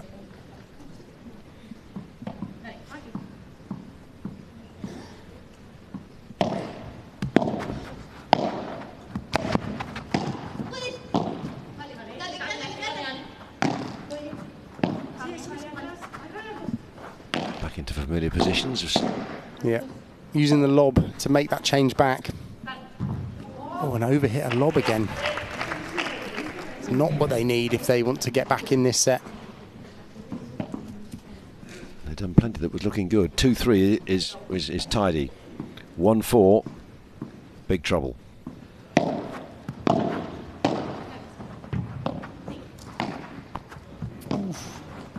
Oh. Be careful drop shotting Jessica. She's so quick around the court that it's almost, you've got to ask that question, is it worth it if they get to it? Because if they get to it, it means that she's now got the net position.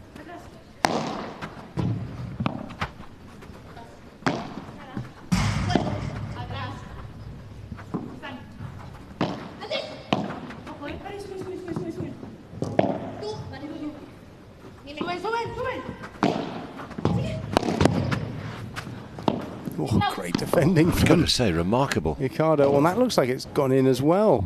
Oh my goodness. What a point. No wonder Jess Castello's got hands on hips. How did that happen? Yeah. A few players looked like they were out of that rally there. Icardo, great defence with that back post and nice solid finish.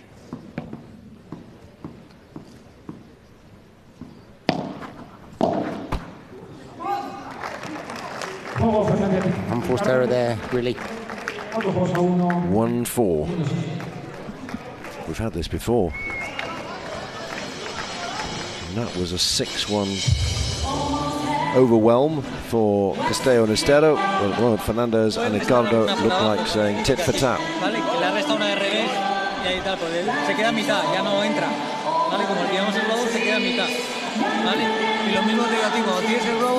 So, you can vote for your Player of the Month match. Get your phones out, and there's the QR code. Who is your Player of the match? One stage it looked like Jess Castello, but the way that Tamara Icardo is inspiring a return, the way these two at the moment seem to have gone off the boil. Let's see. If you had to get your phone out, and it is out, who are you going to vote for here? Oh, this is so tough, isn't it? I mean, it's gone one way and now the other, and I would probably go for Castello. I think still. I mean, she hasn't played that bad this set. I mean, she hasn't been as assertive as she was in the first, but she hasn't really made many errors. She's kept, you know, she's kept it in. It's just I think the other pair have played much better. They've cut out the unforced errors, basically, haven't they? Yeah, and also they've made Ustero move more, which is, you know, which is tough. So it's going to be interesting. I mean, if Castello can get more into the game, and if I was playing this, I'd be using Ustero to use that lob down the line and to try and create a situation where Castello is rallying cross court with Icardo. That's almost what happened in the first set, and Claudia made lots more errors in the first set. Now she's playing much more solid. She's going for her shots better.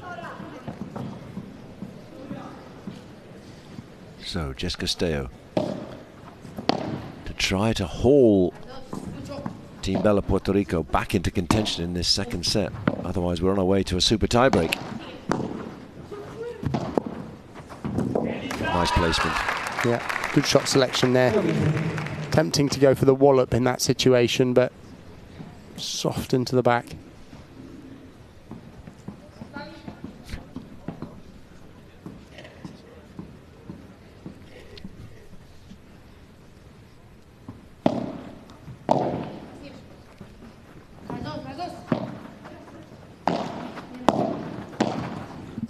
Good interception.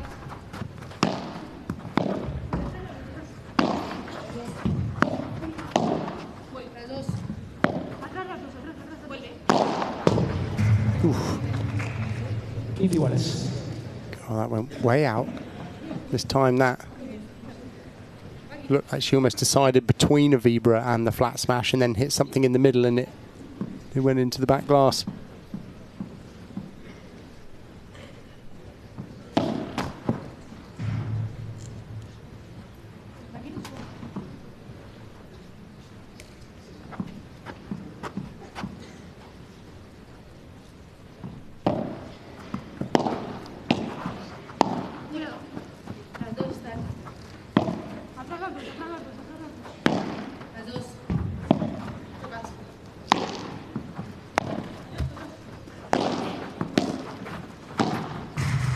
Decisive move. Yeah, she read that early, didn't she? It kind of slowly floated up for her and she was already halfway across the court there. Lovely placement with that backhand volley. Does that really well, Cloudy, with her backhand volley in the centre of the court there.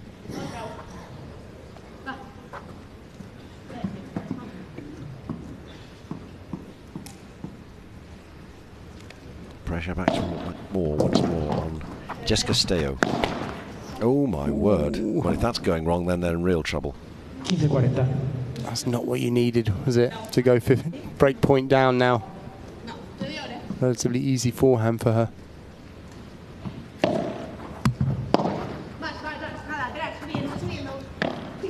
Great change from Ustero. That's what she's so good at as well, that unpredictability. She's got lovely hands, so it's almost like she changed the direction on a dime. Look at that. Expecting something big and powerful instead. Expertly placed. But she's still a breakdown, is Jessica Castello.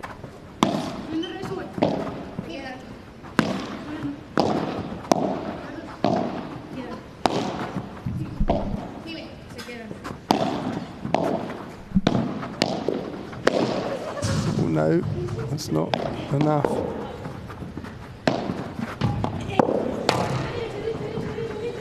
Oh, she's somehow kept it alive. Just going to say, they haven't finished it yet. Oh, now they have. 5-1. Castello's serve is broken. And you have to say, X10 are on their way, and we're on surely course for a super tiebreak. They're playing much better now, aren't they? I mean, taking their chances, communicating and gelling as a pair much better.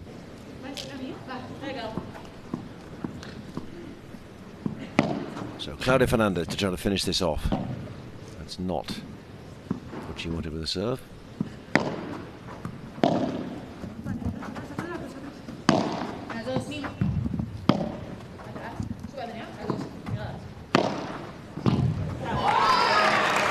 Oh, yeah, right in the corner.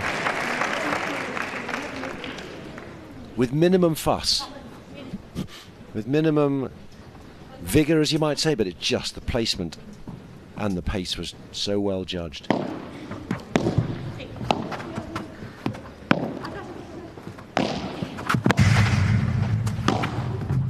Oh, it's another wonderful shot. I mean, it was also that defensive rouleau there from Icardo in towards the fence that forced that easy ball. And then lovely finish there. It's almost like they've just built up a bit of confidence. And look at this, 6-1-1-6.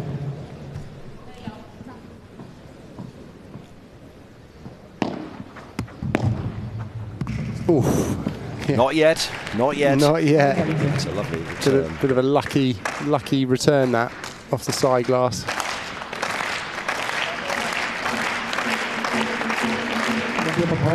So to level us at 1 set all before a super tiebreak. And that's good enough. We don't see many aces, but we've seen 2 today. 6-1, 1-6. Extraordinary turnaround. How do you read that? How do you explain that? Well, I mean, that's, you know, we talked about it in a previous match, this idea of roller coaster of momentum. You know, in paddle, because there's so little time between changes of points and even, well, ends in a way, it's like the momentum can shift so quickly. You miss 2 or 3 balls and suddenly you're, you know, 2 breaks down or the set's gone. There was nothing that Jessica Castello could do wrong. They just had their opponent seemingly on a string, and then suddenly it's gone. It's all imploded. Well, they just made balls. I mean, yeah, look at that, 8 consecutive points won. That's 2 full games worth. And if you look at that compared to the first set, I mean, that's a big change, isn't it? Well, 6-1, 1-6. We're going for a super tiebreak, the first to 10, but we're now going down more immediately to our courtside reporter, Bruno. I'm not sure anybody's got a real explanation for what's going on here, 6-1, 1-6. And I will say again, I don't want to sound repetitive, but I will reiterate how important that back row of teammates has been in this turnaround. You know, when you hear the fans inside the stadium clapping, all clapping together, that's all being kicked off by them. So we said earlier that there was a bit of a dead maybe atmosphere because people have been silenced by the game being so lopsided. Well, they've made sure that there is that energy inside the arena, that the players can feel it. And of all the teams I've seen today, it's definitely been the most energetic, most vigour, and then definitely the team that's played their role, the biggest, most influential role out of any of the teams and any of the dugouts. So fair play to them, and let's see what happens now in this exciting super tiebreak. And of course, we're going to ask your vote for the player of the match. It's very difficult to choose. Are you still going for Jess Castello? It's difficult now, isn't it? I don't know. I'll go with the public. Okay, well, let's see what happens. Jess Castello with the first serve then. Super tiebreak, first to 10, or at least 2 points clear if it's yes to 9 all. Well, that's a bit more like it. Just needs to keep that up with momentum now. Almost not good enough to do it 1 or 2 balls. It needs to be done in succession.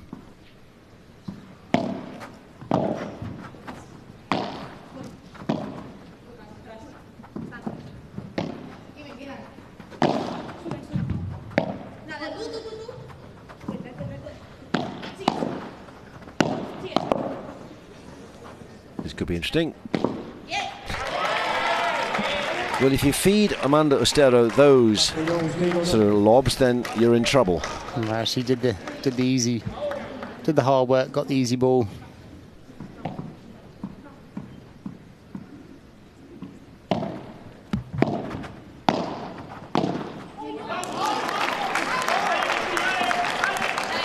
They started 2-love up, started strong. They've got to be really careful not to have a flurry of unforced errors. Looked like she wanted to make a point there as much as take a point. Trying to rush it.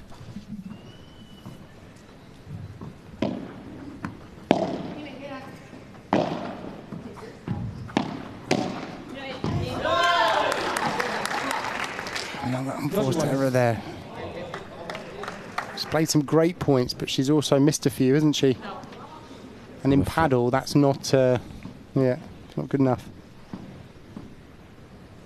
Microcosm of this match. Started strongly and then lost their way, and they've done the same in the super tiebreak at the moment.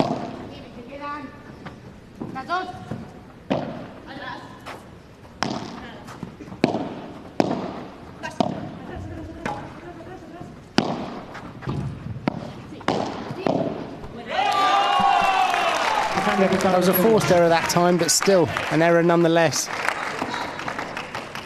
Great volley in towards the feet there from Claudia. She was looking for that ball, didn't give her time to react. Aggression at the net, forcing the play, the pace.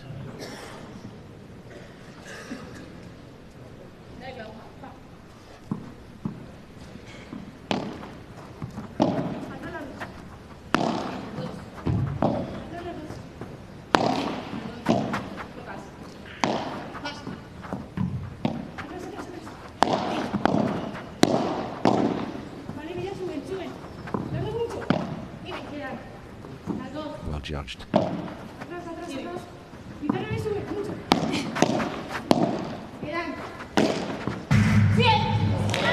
Ooh, just enough. Great defensive rouleau there from Castello, falling backwards. Managed to just get enough brush on it to bring it down towards the fence and end up being a winner. Could have gone anywhere with that off the fence. Straight back to Fernández, or as it did, just pretty much straight across court at right angles.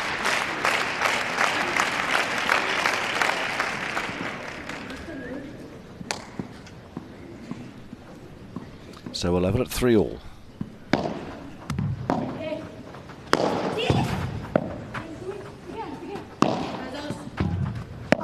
Good defending from Jessica.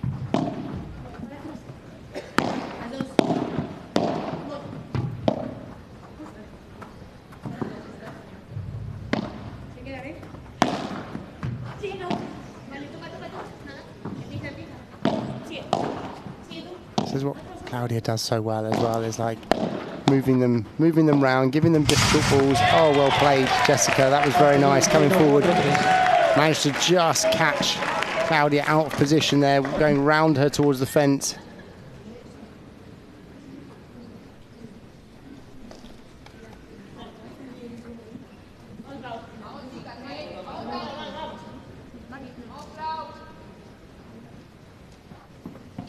Big discussions. What would you hope to hear then? And what's the tactic to try and make this point winnable? I mean, at this stage, when you're between points, it's really about almost, you're not really discussing too much tactics. It's kind of, you know, getting yourself and your partner on a positive note, saying, right, this one, let's go, like, you know, put the pressure on so that you can, you know, you don't go flat, basically.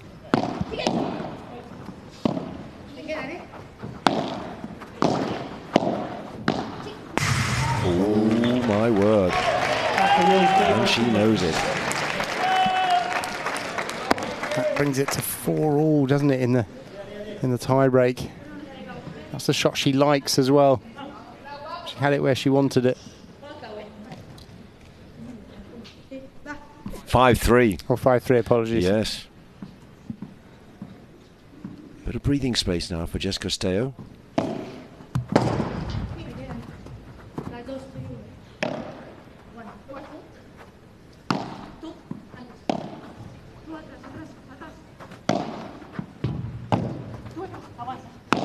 Getting a bit tentative at the moment. Yeah, you can see that, the feeling the pressure, because the speed of the smashes goes down. Yep. So Ustero stays on the left. Yeah, they'll probably want to switch it around if they can, and they will now. Yes. She's forced the pace. Jessica Castello. Sandy Farquharson's player of the match for much of the game. Yeah. Let's see where we are now. Still feel like there's a lot of match left in this.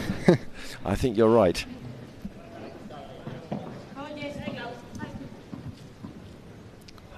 Volley into the net by Claudia Fernández to make it 5-3 as opposed to 4-all. Oh my word, another one. Yeah, there's a volley into the side and then a mistake from Icardo there as well. Now, how are they going to rise to this challenge? X10 paddle, Icardo and Fernández. But to do that after a 6-1 set win as well is... that's what's so puzzling. No, that's not going to be good enough. Oh, but that is lovely block. Bit unfortunate for Ustero there, because she ran forward and put it into the one place that really Claudia was holding her racket as her backhand volley there and reactively blocked it down the line.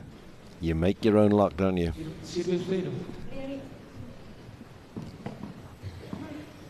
They're within touching distance, but 3 points is still a lot to make up. Saca Ustero. No, que sirve Ustero. Just lost who was serving. It is quite easy to do, I find, in the super tie break.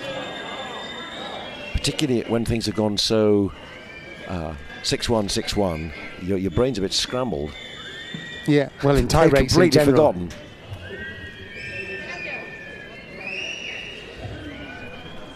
I do normally write it down, but this is seemingly on its way to Jessica Castello. You had faith in the umpire. As always. Oh, what a time to do that. 7-5, cambio de lado. And that was a big time to do that, really. That's that difference, isn't it, between that almost 7-5 and 8-4. Yeah, I mean, massive.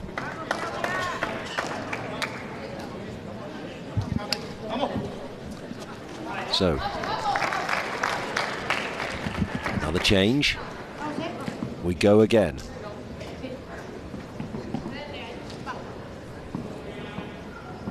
Mando Ustero.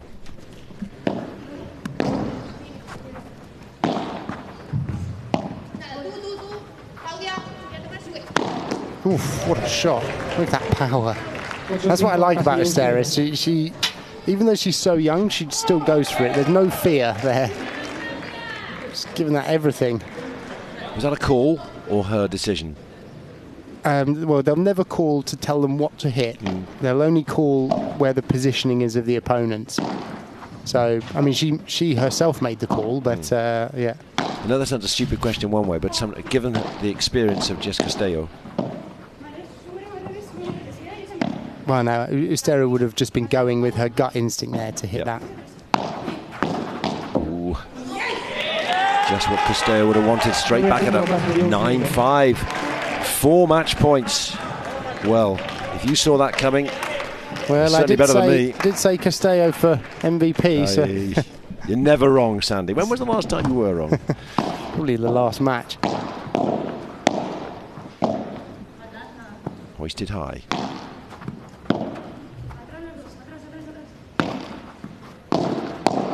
It's given everything. That's more like it. The conviction that we saw in the first set. Still on Castello. Look at her go for it once more, and that's good enough. And that was what was missing in set 2, which was why they were so set up in set 1, and why they've closed it out 10-5, and they've won the match 2-1. You would not have called that, would you? After, well, even to be in the third set after the first set, and then for them to have won it after the second set. So, I mean, they did well to get back into that. Certainly, they were down on their knees, out on their knees at the end of set 2, completely overwhelmed. And then, that, as you would say, is the wonder of paddle. You think something's going somewhere, and lo and behold, Team Bella Puerto Rico have turned it all around. Such momentum shifts.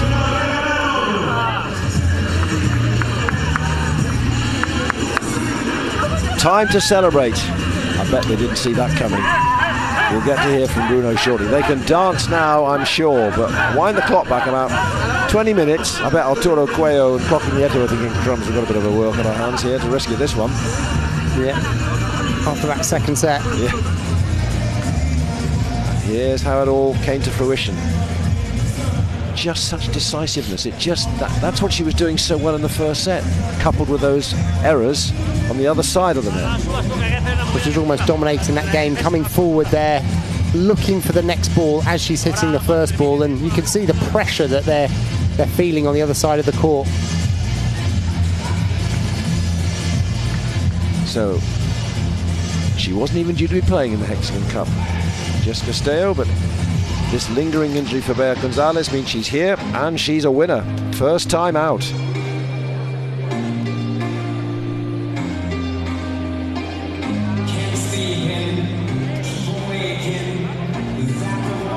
That's a big scalp, isn't it? Claudia Fernández and Tamara Icardo. Yeah, I mean, in these type of matches, they're both playing with players they're not necessarily familiar with. It's a team setting. I mean, I would never have said it's 6-1, 1-6. You know, like that. That's obviously a bit unusual, but you know, this last year, Ustero and Castello have been playing really well. I mean, with their respective partners. So it's been yeah. How often is it the case that someone comes in at the last minute and suddenly turns it on? So here we are. No pressure. In a sense, not much in it, because 6-1, 6-1, and then, okay, the final point's 10-5. It gives a bit of a gloss for Ustero and Castello. It's almost when you look at the sets, you see a bit of a seesaw in the match, but in the overall points, it feels very, very close. Big improvement to come from Claudia Fernández and Tamara Icardo, I would say. I was expecting more. So, congratulations then to the pairing from Team Bella Puerto Rico. Our third match has ended with a win for Team Bella Puerto Rico, back for their second year of competition in the Hexagon Cup. Very shortly, we're going to be hearing from Bruno. He's gathered them. So let's go down to Bruno. Bueno, estamos con las vencedoras de este último partido tremendamente loco, que no sé, Jessie, si me lo puedes analizar o explicar qué es lo que ha sucedido hoy. Bueno, yo creo que el primer set hemos jugado muy bien, hemos encontrado como el ritmo del partido, por dónde entrarles, y en el segundo creo que ha sido justo al revés, ¿no? Ellas han hecho mucho más su juego y creo que a nosotros nos ha costado un poco, y en el super tiebreak al final sabemos que es un poco una lotería, pero creo que ahí hemos jugado con mucha confianza, muy decididas, y nada, muy feliz de jugar al lado de Andrea, es un puro espectáculo, así que nada, a seguir disfrutando. So just explaining, there were a lot of ups and downs in the match, and in the second set, obviously, their opponents upped their game, but the super tiebreak sometimes is a bit of a lottery, and they came out on top. Andrea, después del varapalo del segundo set, que es difícil cambiar la tendencia de un partido, ¿qué teclas habéis tocado, qué habéis cambiado para poder darle la vuelta a la situación en el super tiebreak? Bueno, al final creo que lo hemos hablado con Jorge, creo que nos tenemos que activar un poquito más. En el segundo set nos hemos parado un poco, y nada, felicitar a las rivales, que sabíamos que era un partido muy difícil, y felicitar a Jess, que ha hecho un partido de 10 y me ha ayudado en todo momento. So a lot of love between both players, thanking each other for their role in this match, and just saying that they dug deep to bring it out in the end in the super tiebreak. Y la última pregunta, ya, Jess, me parece hasta ofensivo llamarte la jugadora veterana, pero dado el contexto, eres la jugadora senior, digamos. ¿Tienes muy consciente ese rol que te toca en esta dinámica, en esta pareja? Sí, la verdad que es un rol que me gusta, es la primera vez que jugamos juntas y bueno, ahí estamos un poco acoplándonos, pero como le dije, ¿no? Que al final se divierta, que coja protagonismo, que si me quiere pedir la bola la pida, y que al final yo trabajo para ella y ella es la que se encarga de definir, de hacer la magia, así que ya te digo, muy feliz de tenerla al lado. So just saying that obviously she's the older player of the two, but giving her the freedom to attack, to enjoy herself out there on the court, and you can see that there's a very good compenetration between both players. Thank you, Bruno. Great stuff. Yes, just Castello. Very happy. But despite your promotion of Jess Castello as the player of the match, she has not taken the vote. Who do you think has? As I understand it. Have a guess.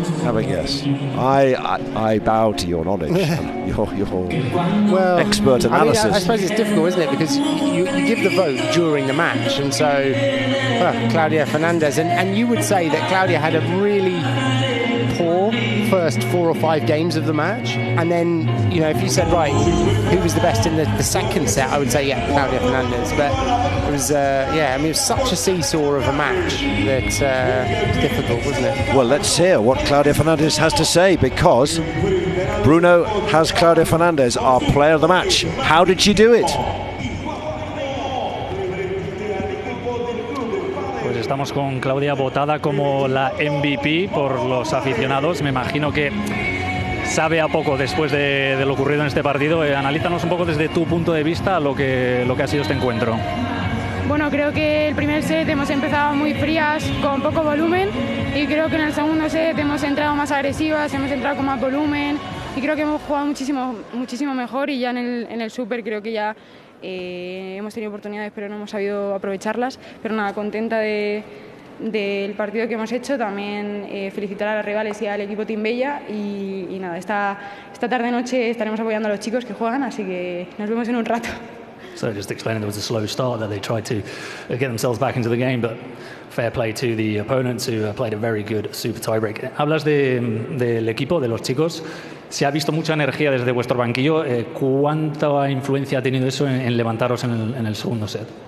Bueno, creo que tener un equipo así suma mucho. Creo que nos hayan animado en todo momento nos ha ayudado mucho. Creo que el primer set veníamos como muy con la cabeza abajo, y creo que eso nos ha levantado, el apoyo de todos, y nada, mañana intentaremos dar 2 puntitos a nuestro equipo. Well, explaining that their teammates did a lot to lift their spirits up in that second set, bringing a lot of energy to them, and they'll be hoping to get the first points on the board for the team tomorrow. Thank you, Bruno, and thank you, muchas gracias, to Claudia Fernandez. So, they've started with a defeat, and they're back again tomorrow. Same pairing, Salazar against Ustero, and then it's Sánchez against Sáinz on Saturday, so they get Friday off. Whereas for Team Bella, Puerto Rico, Jensen and Berseda tomorrow, and then Salazar and Ustero on Friday. All of which means after the first 3 matches, plus the next gen games before that, 2 of them, the league table looks like this. We've got a bit of congestion at the top. Hexagon, advantage, Team Bella Puerto Rico, good wins. So we'll see where that takes us. But of course, this is early days. We've still got 4 more days of competition before we get to our finals on Sunday.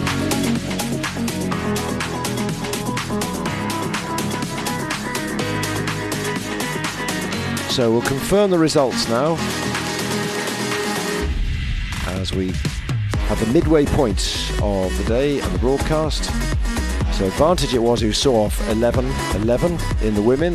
Hexagon came back from real trouble to beat Robert Lewandowski's. And then Team Bella came through against X10 to win by 2-1. So we're up to date, and you've got advantage against Crew Padel. Rafa Nadal Academy make their debut against Robert Lewandowski's team, and then X-Team Padel come against Team Bella in the men's, and that's a great match to round off Arturo Coello and with Nieto. So anything after the first 3 matches, anything that stood out for you, Sandy, that you go, this could be interesting, this is something which that'll feed into the rest of the competition, or is today just a day where they're playing themselves in?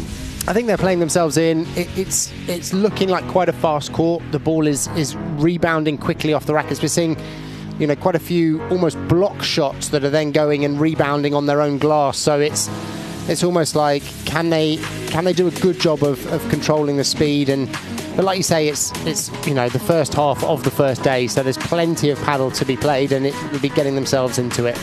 As you would say as a coach, don't peak too early. From Sandy Farquharson and Jonathan Edgard, thank you very much indeed. Look out for Marcus Buckland and Mauri Andrini to come. More still from the Hexagon Cup.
And welcome back to the Madrid Arena. We are halfway through day one of the 2025 HEXAGON Cup. We've had some thrills and spills, some ebbs and flows, and there is so much more to look forward to this evening in the Spanish capital. 3 more matches, and every one of those crucial, of course, come the end of the week as the 8 teams battle to become this year's champions. I'm Marcus Buckland. It's a thrill to be here.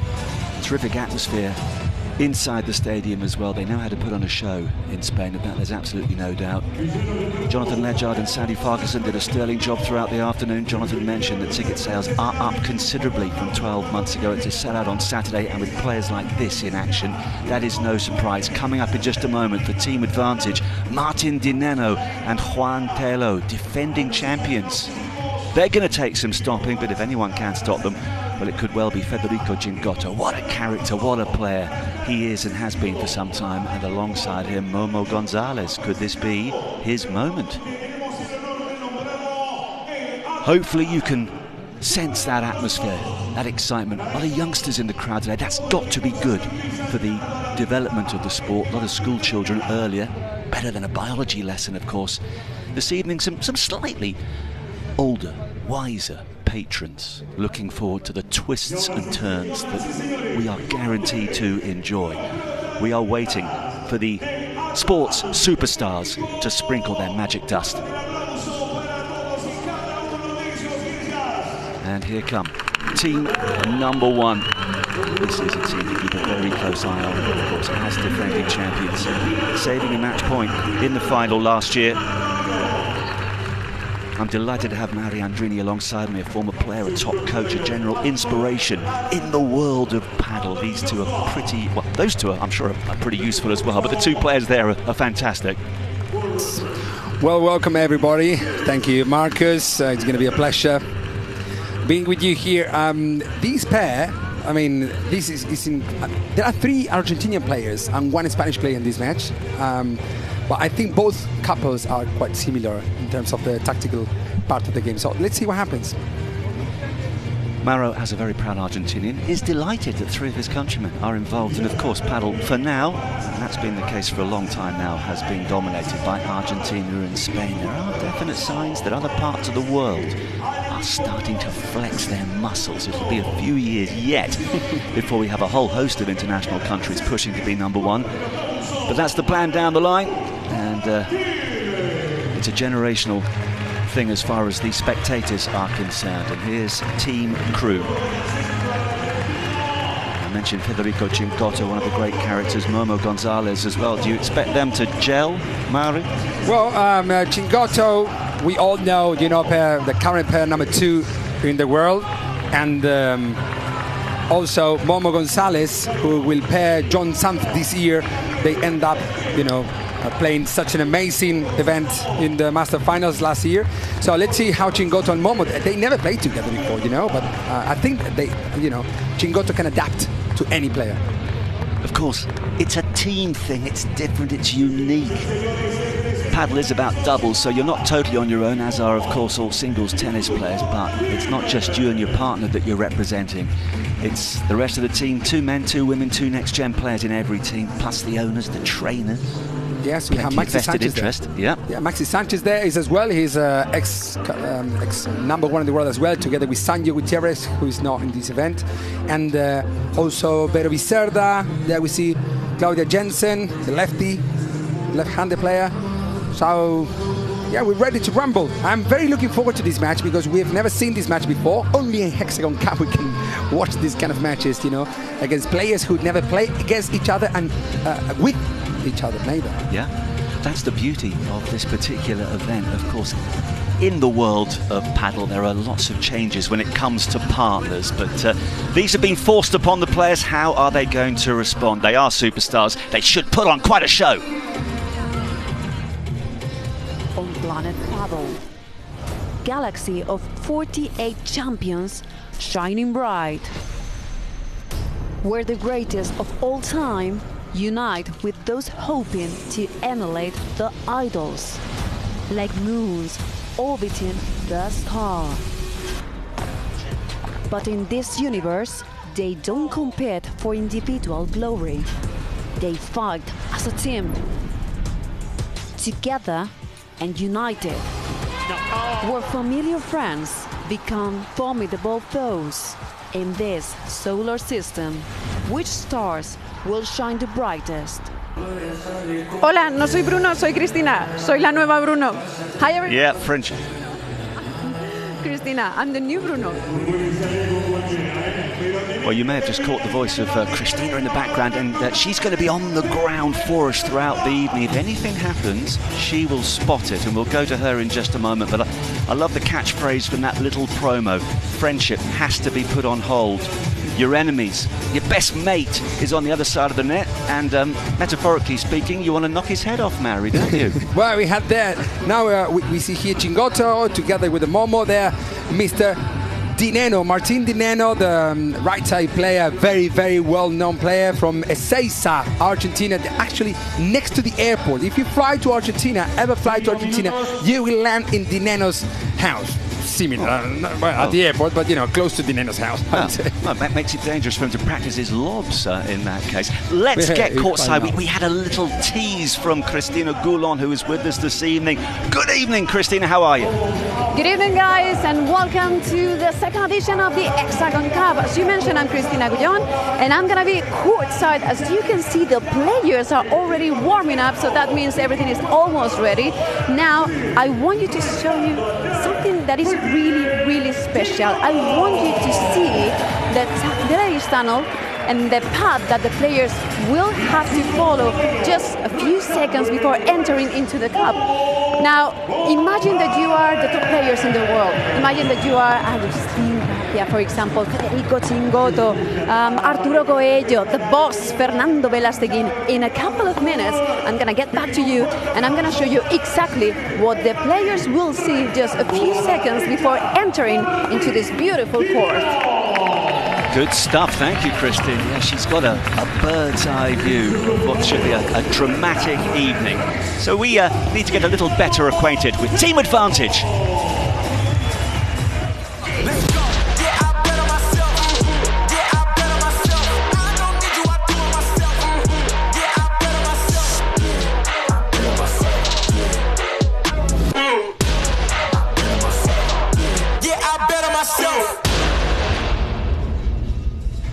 Well, as I mentioned, they are the defending champions. Was it really a year ago that Nenno and Tello saved that match point in dramatic circumstances and ensured that Team Advantage went home with the 2024 HEXAGON Cup, and winning's a habit they obviously want to do it again. Yeah, it was an epic match where they played last year. It was Sunday, the last match, 3 sets match.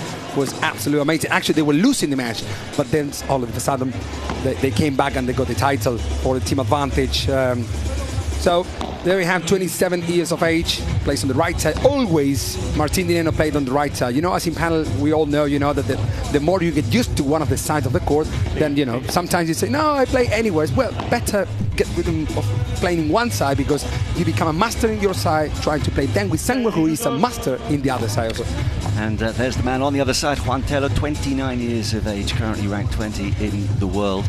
Of course, when these pairs are thrown together, I guess occasionally you're going to have one of them accept, quotes, their weaker side. That's part of the team spirit you've got to show. Do you know that Juan Tello used to play with Chingotto? Now they're warming up, They used to play, and we call Juan Tello, we call him the cat. And Chingotto is the mouse. A cat against mouse encounter. Yes. Yep, well, we know what to expect from those two. It's not going to be easy for them because their opponents are mighty talented as well.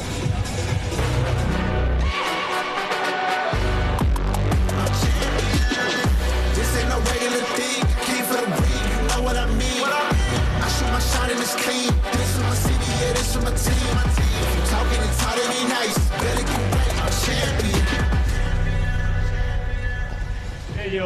El El Raton, the mouse in disguise, Federico Chingotto. As I got into this sport, Larry, more and more people were talking about this man in particular. What makes him so special? Well, this guy, you know, I mean, first of all, the thing is that, you know, usually when, I mean, he's a short, let's say he's the shortest guy on the whole circuit, you know, and when you see someone shorter, I mean, like the fitness is not as perhaps Arturo Coelho or any of the other players, then you feel like, oh, a little bit sorry about him. But actually, you know, I don't really feel so. I used to play against him, and it's almost impossible to get a point from this guy. So he's a player who doesn't really go for winners all the time, but he always puts you under pressure.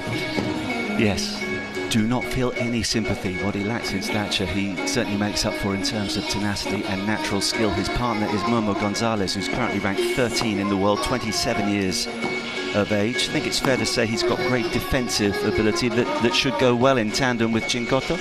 Yeah, well, Momo, you know, is, I would say, man, he's 27 years old. He used to be, I mean, he's a professional player since, I think, 2018.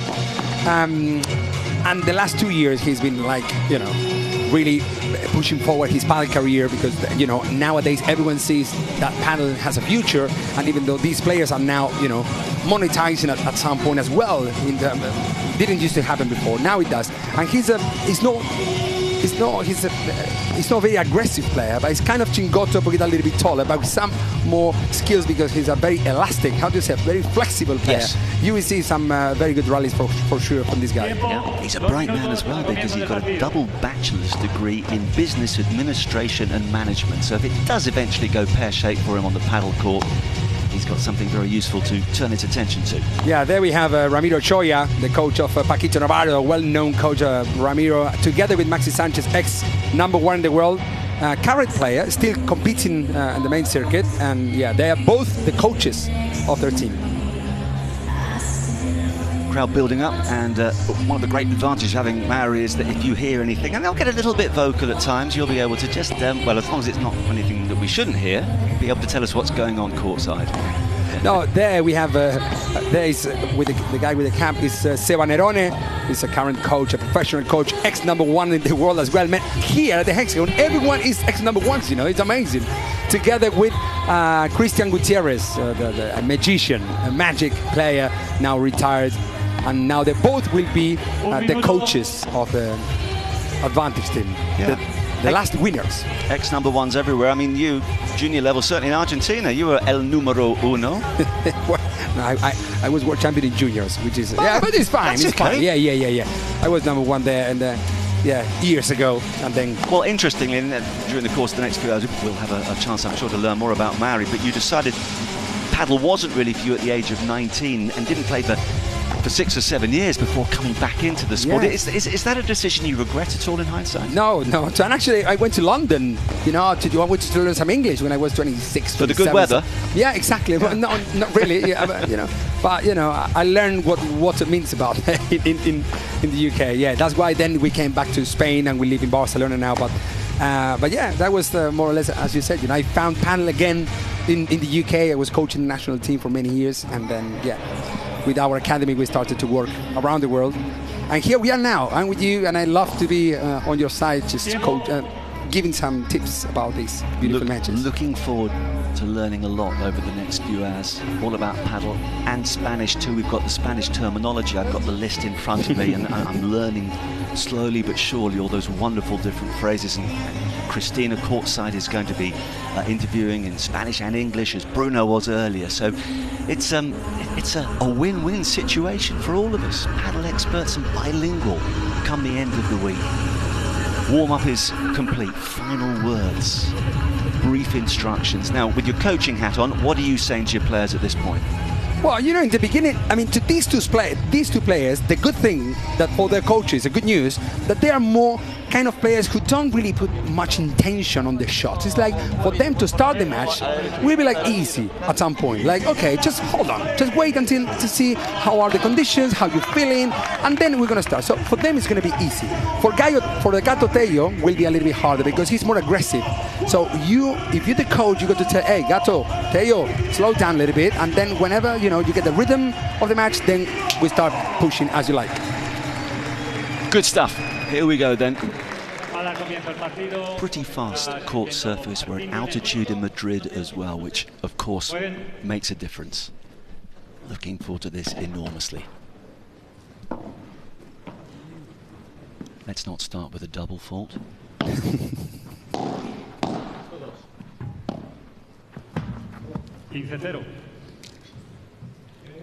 Well, of course, even if you're the best in the world, there are a few nerves at the start of an event, particularly one of this magnitude. Actually, just on the subject of double faults, I haven't seen any today. I mean, do they happen at this level? Well, it does, but very, very rare. I would say, but by 10,000 serves, that one double fault. So, because in padel, I mean, with the serve, you serve underarm, you're not really willing to win, to go for an ace. It doesn't really exist. What you're never going to see is an ace, that's for sure. So, but double fault sometimes happens, very rare, I would say. We did actually see one ace earlier today, and well, hopefully we'll be treated to a few more of those. But if this rally's anything to go by, Maori, we could be here all night.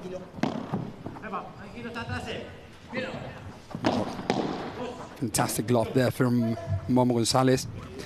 Chingo, this is, this sometimes there is a lack of communication, but actually it's not in this case. Chingotto is a great communicator.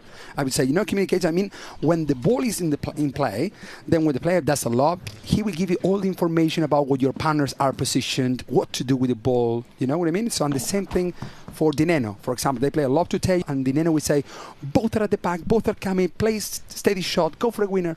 It's like, at some point you can split the, how do you say? I mean, if Tello makes a mistake, will not feel guilty about the point because Nenno said to him what to do. Absolutely. It's all about communication, but what about that?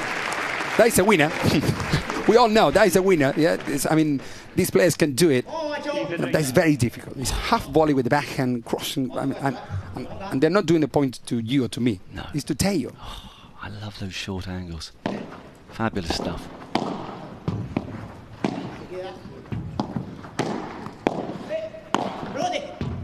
Plenty of intent in that volley. It's just long. Man, 30-0. I mean, first game, first set, first everything, and they are already. Vamos, gato. Yeah, should we get to a super tie break? Goodness knows what they'll be feeling like.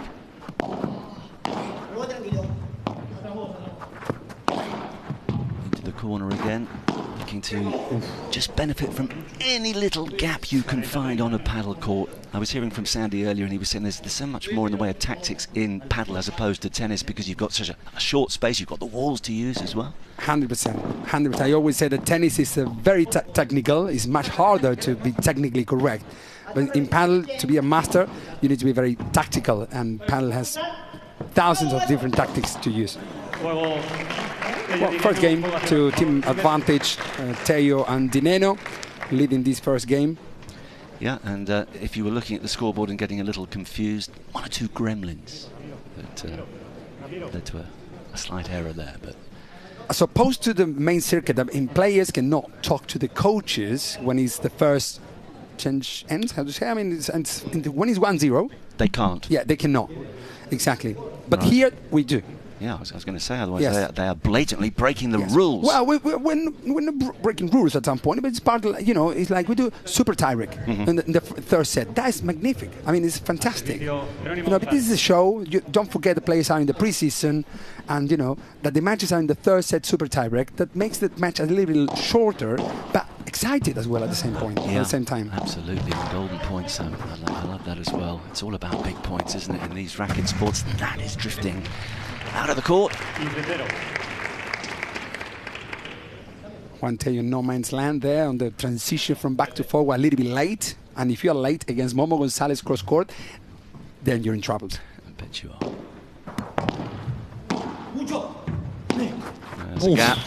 He exploited it. Good defense. To be a pro as well. And we sometimes we hit our opponents with intention because there is no way to get a point from Chingotto. You play against Nenno, how you get a point from these people. So sometimes there is a little gap that you can aim your opponent's body, but not with intention to hurt, but to win the point. Yeah. All's fair in love and war. We'll get accustomed to these really sharp exchanges at the net. Wow, oh, look at that for a reactions. stop volley, that was. Martín Di Nenno.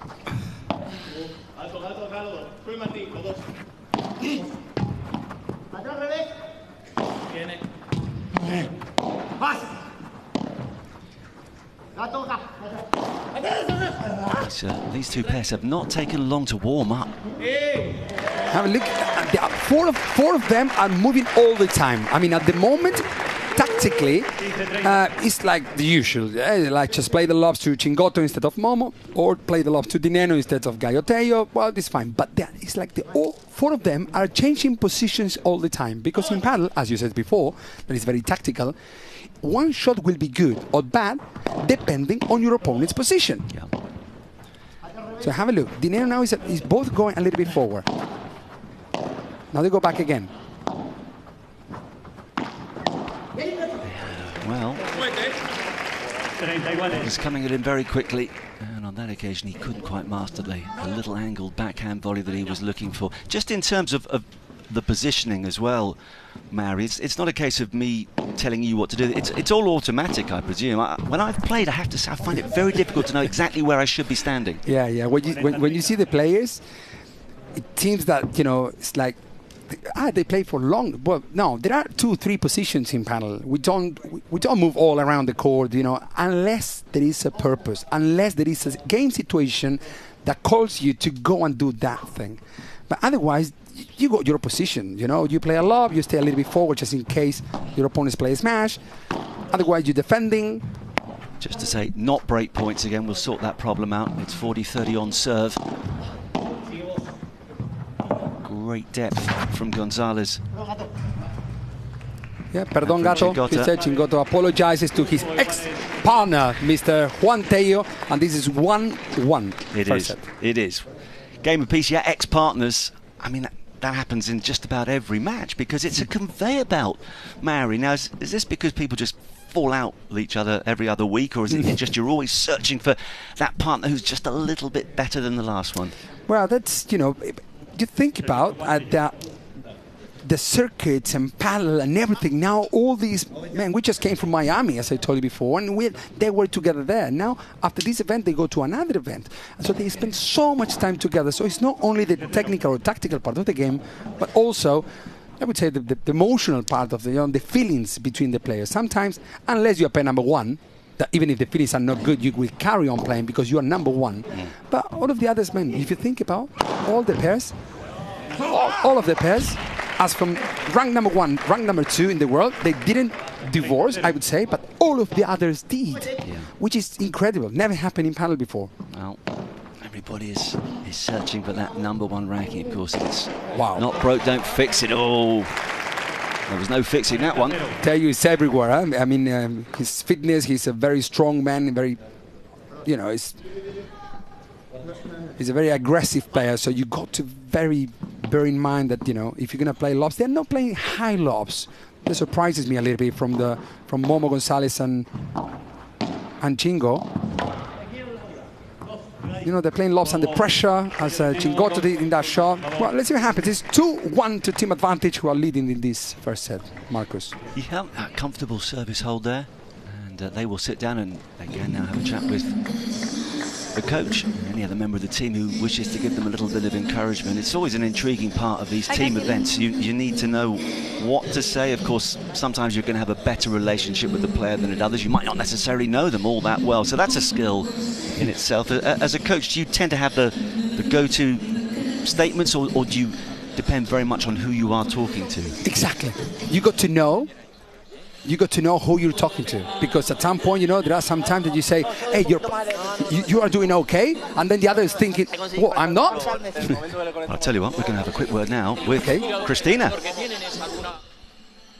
Here I am, guys. As I mentioned before, I'm going to be courtside to get you the latest from the players, to show you around and get all the insights from this beautiful venue and this incredible event. But also, I want to share with you the amazing atmosphere that we're having tonight. So let's start with the fans, right?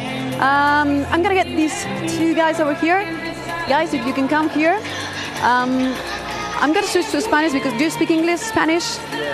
Better in Spanish, please. Okay, so if you excuse me, I'm gonna switch to Spanish and I will translate it. ¿Cómo os llamáis? What's your name? Mi nombre es Nacho. Mi nombre es Lucas. Nacho and Lucas. That's an easy one. So, do you play paddle? Are you paddle fans? ¿Jugáis al pádel? ¿Os gusta el pádel? Sí, a mí me gusta mucho el pádel y es la primera vez que vengo a un sitio así que estoy muy ilusionado, la verdad. So they both play paddle, and this is the first time that I win such an important tournament. So now going back to you guys. Thank you, Christina. Well, paddle lovers who would love to play paddle to this level. Bright start to what always promised to be a fantastic first match in the evening session, and the fourth of 6 matches on day one here in Madrid, all building towards Sunday's final. The top 2 teams come the end of Saturday will contest the main prize, 1.2 million euros up for grabs as well. How much? Yeah, what you're earning basically every day, I believe, having seen your contract, Mary. That's where paddle is at the moment. It's unbelievable. Thinking of that 5 years ago was not even 20% of that, the prize money, any of the tournaments. And I guess that is something that those players, those brilliant paddle players of the recent past, just have to accept. They weren't quite there at the right time in terms of capitalising, but they've led the way, and they've got to take a lot of the credit for the fact that this sport has now become so popular and so dynamic. Yeah, exactly. We see them on the bench at the moment, you know, some of them. So, yes, wow. Look at the way. Did he touch the That's net? why we call him Gato Tello, because he's a cat. Man, he's a cat. His reaction time is amazing.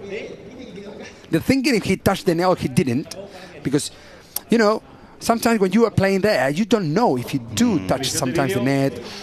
What do you think? I think he didn't. And also, could be also, sometimes that when you approach to the net can move because of air, not because you touch it, actually. Well. But it's true, you know, sometimes people who are watching, you did touch the net. Well, sorry, I didn't know. No. We did brilliantly not to. Yeah, and you asked me before, Marcus, about the players, and they share all the time, same hotels, same transfers, they fly together, so they're not going to cheat against each other. Do you know what I mean? No, that would make for a pretty tough year on the road. I do always remember Maria Sharapova, the tennis player, saying that she didn't become a tennis player to make friends, and I thought, well, okay, but surely you don't want to go around creating enemies. In paddle, it's impossible. I can tell you. I am involved in paddle since I was 6. I'm 14 now, so it's a few years. This round still going on? Yeah, they're just away, but you see, they're laughing. I mean, they are waiting until what the umpire says about that situation, if Gato Tello touched the net or didn't. Well, we have a VAR system of sorts, don't we, which will hopefully answer this question. I think he didn't, but... Well, if you said La then, revisión de video determina que Juan Tello invade el campo contrario. Consiguiente, what do you mean? Tanto para invade. Nenno, Is that invade the opponent's side? So he did touch the net. Es 30-0. It's 30-15. Ah, yeah, exactly. The umpire said 30 laugh, and it was like, well, I'm a little bit lost or what? No, it's 30-15, yeah. So the opponent, the umpire said that Juan Tello invade the opponent's side. I didn't really understand, because you can invade your opponent's side if the ball already bounced in your side. But well, he might have touched the net. I was wrong. Listen, there's always a first time, Harry.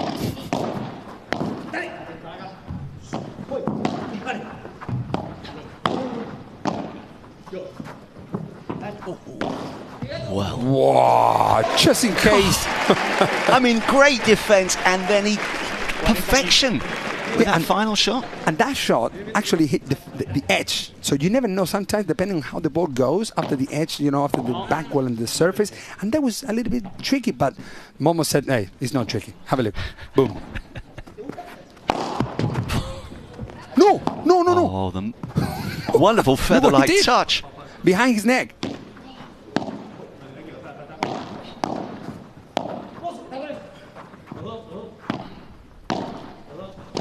Wow. Got to tell you, all over the court, man. All over the court, and then comes your partner and does that unforced error, you know? There is no way, Mary, that a point like that deserves to be decided with a shot like that. Usually, you know, it happens, and it will to you because you're starting to play as well, yeah? And so it happens that the better your partner does, the more afraid you are to make the mistake. Do you know what I mean? Yeah, well, I can see that. You don't want to let him down.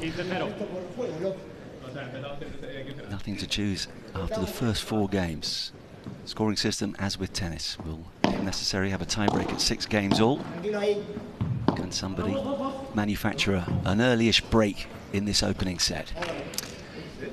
There were, I think, already like 4 or 5 mistakes with the lobs, like long lobs, which I think it was unnecessary because how many smashes have you seen here in this match? How many powerful smashes? 1? So it's not necessary to miss the lobs at this stage. Do you know what I mean?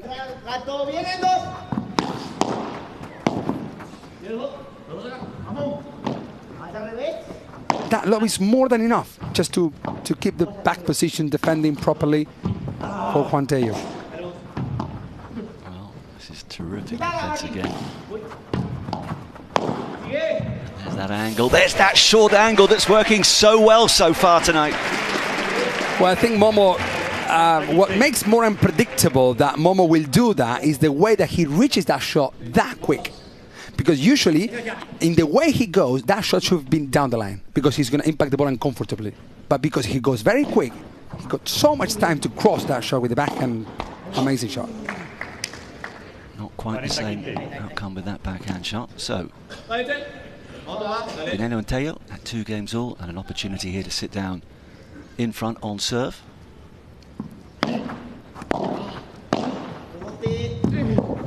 Wow, what a chiquita down the line. 2 unforced errors from Martín Di Nenno in this game, which is a big surprise for the team advantage. Actually, it's not. Martín is not a kind of player who's going to go for unforced error, but it's good news because still, you know, Gato Tello is playing very good, very conservative. So, you know, until they adjust, they're still adjusting. You know, it's 3-2. Sorry, it's 2-0, possibly 3-2 after this point.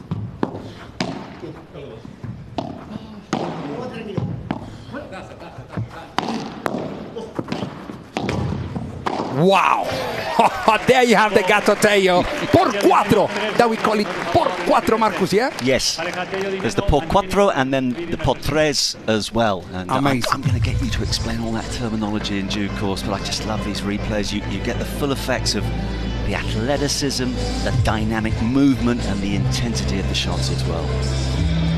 Well, I think now we're in the stage that the 4 players are like already warm up. They already got used to the court. They already got used to the atmosphere, the fantastic atmosphere we got here.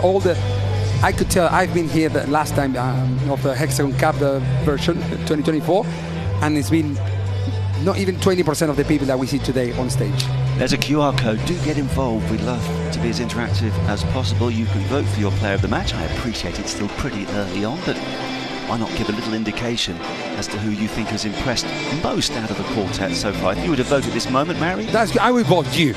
You are the player of the match at the moment. I think Gato Tello is at the moment is the player who is making a little change of the of this game, just putting the game a little bit more faster with better decisions, no mistakes.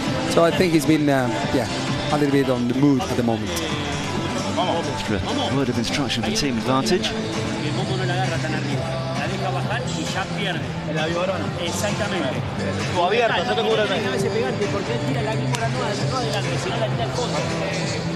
What was the gist of all that? Well, exactly what I told you about the lobs. So they say, listen, just play to Momo, perhaps a little bit higher lobs because Momo plays Víboras. Yeah, remember that the Víbora is a shot that we play, and Momo is a master in that shot. The Víbora is very aggressive.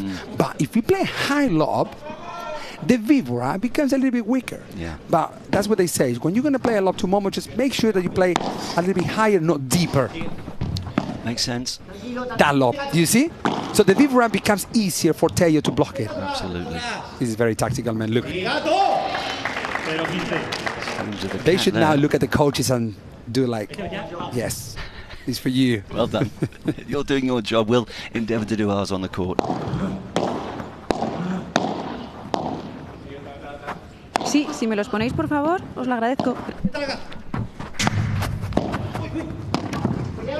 There he goes. Well, that's what Momo can also do. You know, he can smash at the right time. He's not going to go for a winner behind the line like Arturo Coelho or Tapia, all these monster players can do. Genial, but, you know, gracias. whenever he needs to do that shot, he will go for it. 2-3, 15 all. How about that for perfection? Only Chingotto, the mouse, can reach that ball. But the mouse is in the other side of the court, so it's impossible. That was delightful. Wow. Most of the rallies we see, Marcus, have a look that it happens between the service line of the both pairs. Four of the players are into that, you know, service box. No one wants to be at the back defending. Well, at some point, hopefully, we'll get our heat map out to illustrate that point for you as well. It's significant. Oh, he meant that. Offensive lob.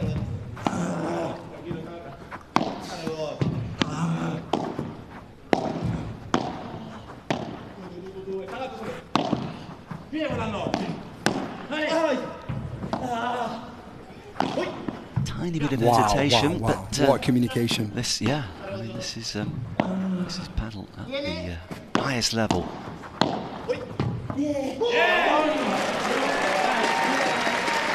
I would say that it looks like Gato, Tello and Martín Di Nenno are comfortable, but I think that Momo and Chingotto are even more, you know, and that's what I told you before. The right side players like Chingotto and Di Nenno that we have cross court would be like the best players, I would say, together with Arturo Coelho, who play on the right side. But these two, because they're not lefties, or they're not powerful players, or, so these are very constructive, or building the point kind of players, yes? And the same thing happened to them emotionally. So they are very good partners. So everyone wants to play with Di Nenno. Everyone wants to play with Chingotto. Yeah. We got an example there that you referred to a little earlier, González. He went for the hit at the foot of his opponent, didn't want to hurt him, but won the point and the game, so it's 3 games apiece. Very even. Oh, what a shot from Gato Tello. Oh. How the hell did he get that? I don't know. Excuse my language, but this is a different level. Gato will go, might lose the point. Yes, well, Chingotto, because Gato Tello needs sometimes to hit the shot powerfully. You know, he needs to release, all because for him this match is too slow. Yeah. You know, there are many. I mean, Gato Tello, of course, never played tennis before, but all of the tennis players jumping into padel around the world, they need to smash, and it's correct. But you also have to know that you know, a winner. If he's not a winner, he's a loser. So if you play very hard a shot and it's not very correct, you might lose the point.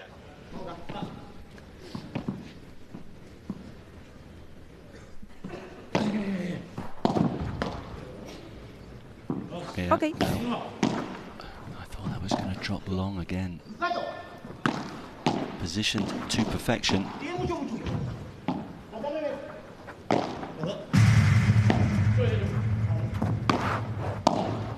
Well, defense twice coming into play here. Wow! No way. No. That was an Ampos error.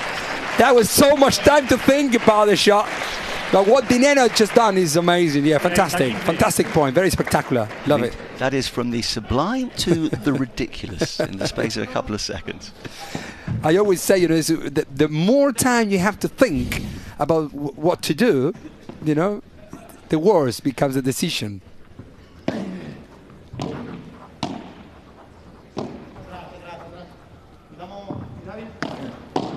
All the lobs are on the edge. I was going to say they have found their targets to perfection with those defensive lobs, haven't they? Well, this is, I mean, they train this every single day. It's 1,000 lobs a day. So, and you know, at some point when they adjust. But that's from the coaching point of view, as you said before, Mauri, well, if I see these lobs, now I can ask you to do this. Yeah. Do you understand the point? Yeah. So, an opportunity here to maintain the advantage, albeit on serve.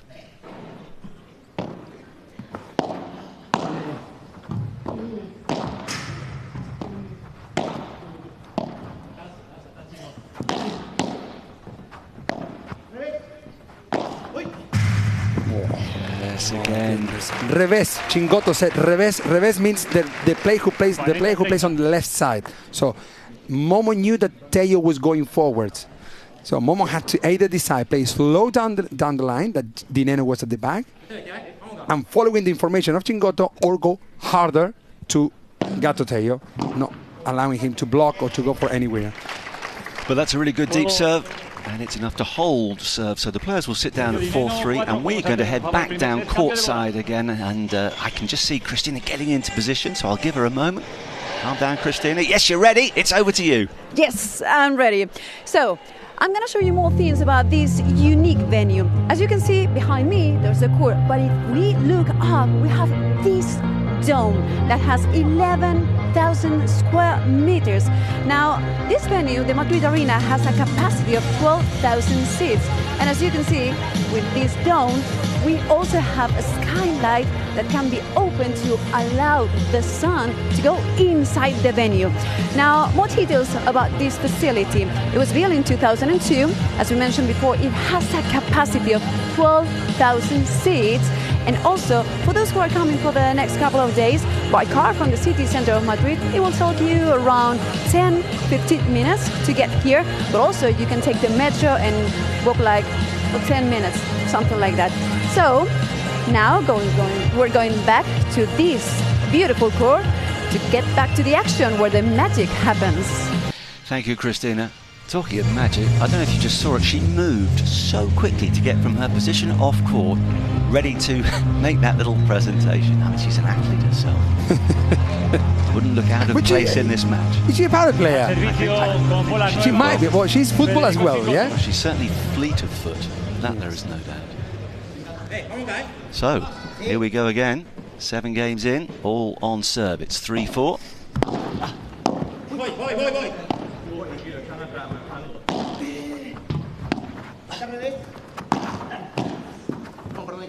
Oh, that's beautifully positioned, subtle, and so effective. Chingotto said, atrás, revés. That means Tello at the back. Tello, what he did, he came forward very quick. That's why he volleyed. He played that volley.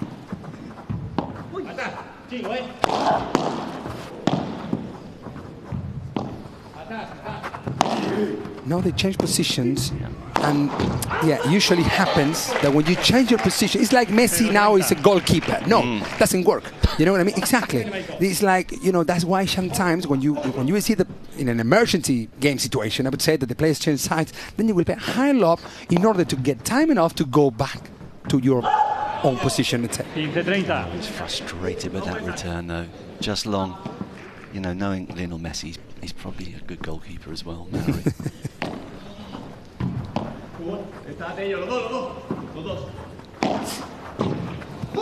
My goodness. Yeah, you know, Marcus, Chingotto can do that shot because he's shorter, and so the size speed he can produce on the shot, Tello would never be able to do it. From that height, playing that hard, it's impossible. So Chingotto can. Still under a bit of pressure though at 30 all.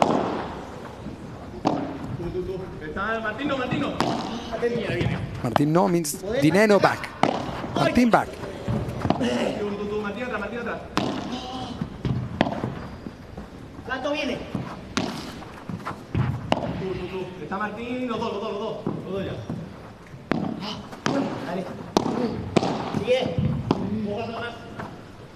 A little reminder here that the wall can be your friend. It is your friend in paddle, so don't panic. I just love the variation in pace in one rally. It just changes up so quickly.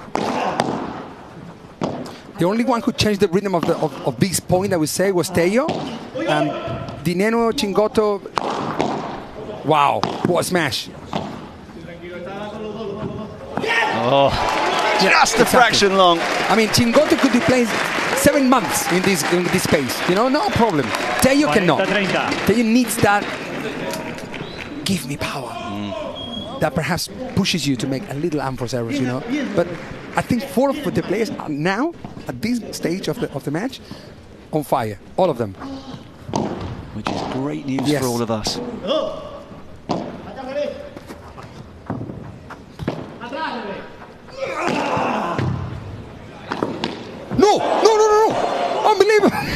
Martín de Nenno.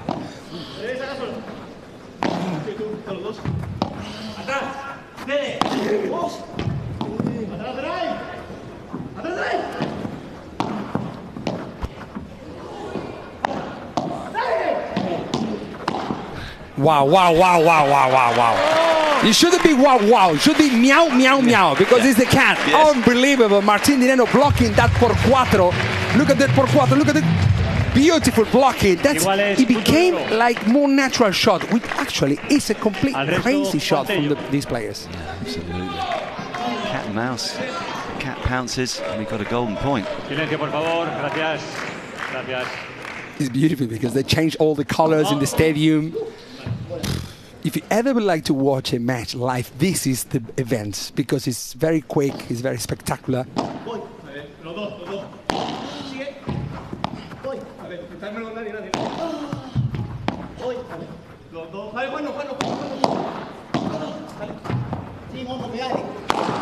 Wow, that's it.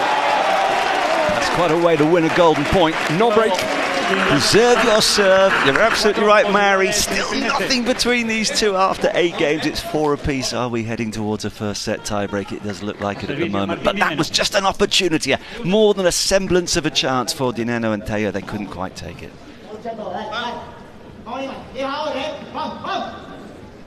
And now it's when Chingotto starts, you know, shout a little bit to his partner in the good way, yeah, and then say, hey, vamos, now is our chance. We save that break. You know that we call Chingolan to that area, Chingolan, to that area where is Chingotto now? Where Chingotto is positioned now, like in between, let's say, from no man's land, a little bit further forward. It's we call it the Chingolan. Actually, he has a padel club in Argentina called Chingolan. Crazy. Okay. Love it. To everyone in Argentina as well, yeah. To Olavarría, the city.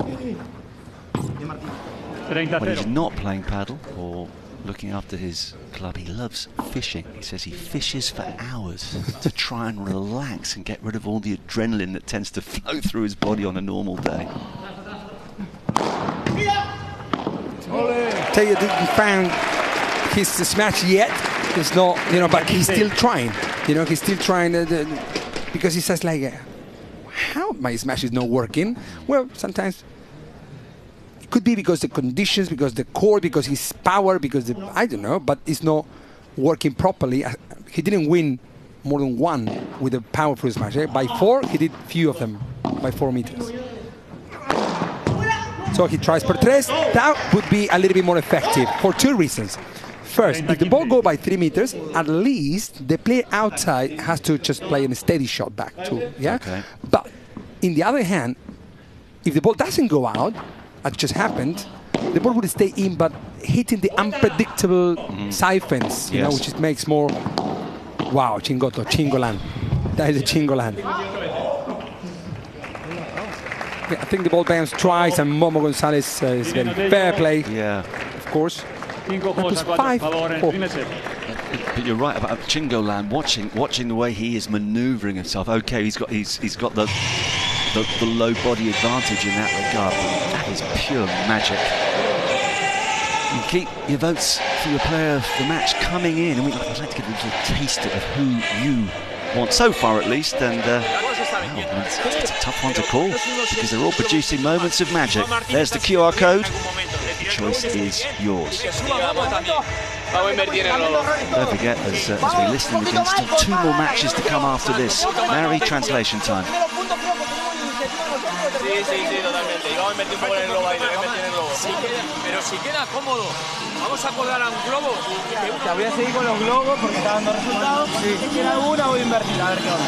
Invertirle, para mí, si invertís, invertirle por el lado del chingo. Porque Momo está más rápido como para ir a cortar para adelante. El que te espera un poquito más retrasado con el tema del globo es chingo. Entonces, invertir ese espacio. Y si tenemos ahora otra vez, al chingo, bancámelo atrás. Yo me le hago la chica en la cancha. No quiero agujar, pero a la rata esa. ¿Sí? Whatever they were saying, there was a lot of it.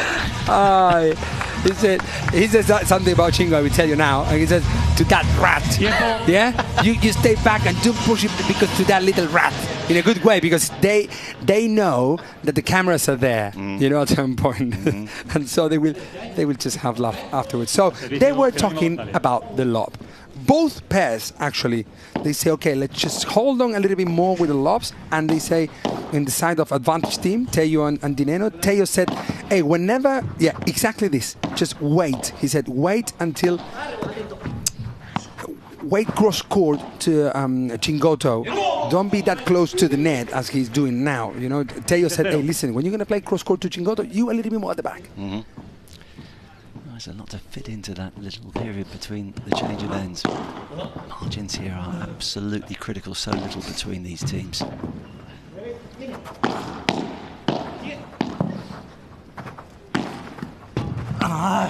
It's a very important point here for the team advantage for Nenno and Tello, because if they can win this game, it's a break and it's set. Yeah, a little bit of scoreboard pressure, isn't there, on Momo just at the moment, but he's responding pretty well at 30 love.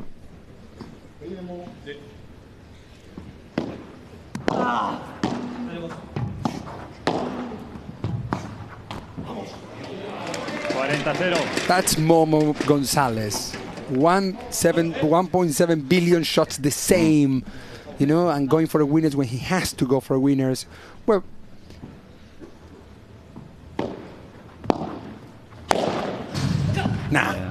a little bit lucky, I would say, with that shot. But he meant it, you know. I mean, he meant to hit the ball back to go for a winner, and so he did. Yeah, it's a comfortable hold to love, so it's 5 games apiece. And dare I said, a bit of momentum for Momo.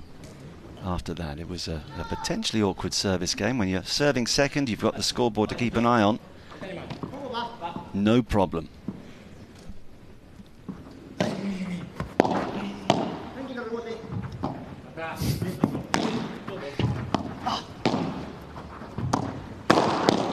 Wow, I smile. Sorry about that. I smile sometimes because I understand what they say. Of course, I'm from Argentina, you know, and they say, "Oh, come on, Bebote." Bebote means that, come on, little baby. You know, the Chingotto is saying to Momo. Well, as long as the language doesn't get any more heated than that, Mary, keep on translating. But you can always edit a few bits out if you have to. No, they did already twice, and I didn't say anything. So good man. I was right in the corner, and it elicits the error.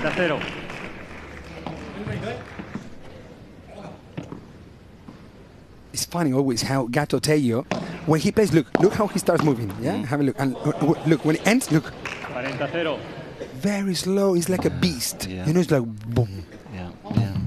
But when he plays, he's the cat. Well, so he's a cat, and well, very cat-like reactions, because cats are slow, aren't they, until they decide what they want to do.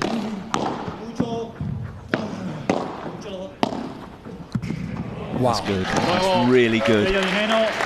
Whenever they serve, you know, it's a little bit quicker. So that says a lot that when they are the net, they are leading easily, I would say. I wonder if we should have gone straight to a first set tiebreak, because there's so little between these two teams. It's another hold to love and bring another long, quite lengthy conversation, certainly as far as team advantage are concerned. And as we have a look at Martin Di Nenno, I must just, I mean, for those of you who know your paddle, you'll know this story, but Mary, it's one of the most extraordinary private narratives of all the players. Martin Di Nenno, an incredibly talented youngster back in 2016, travelling in a car with 2 of his best friends. They were all young, up-and-coming paddle players, Hernan Rodriguez and Elias Estrel. They were involved in an awful car crash, and Rodriguez and Estrel sadly died, and Di Nenno himself broke both his legs. He was told he would never play paddle again, he'd struggle to walk again, and here he is doing this. I guess when you've gone through that sort of thing, you can deal with anything. Let's listen into the coach.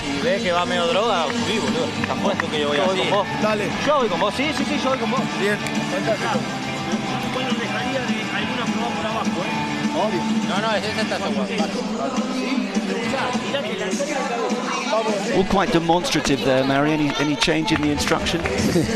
Well, no, actually, not much. I couldn't.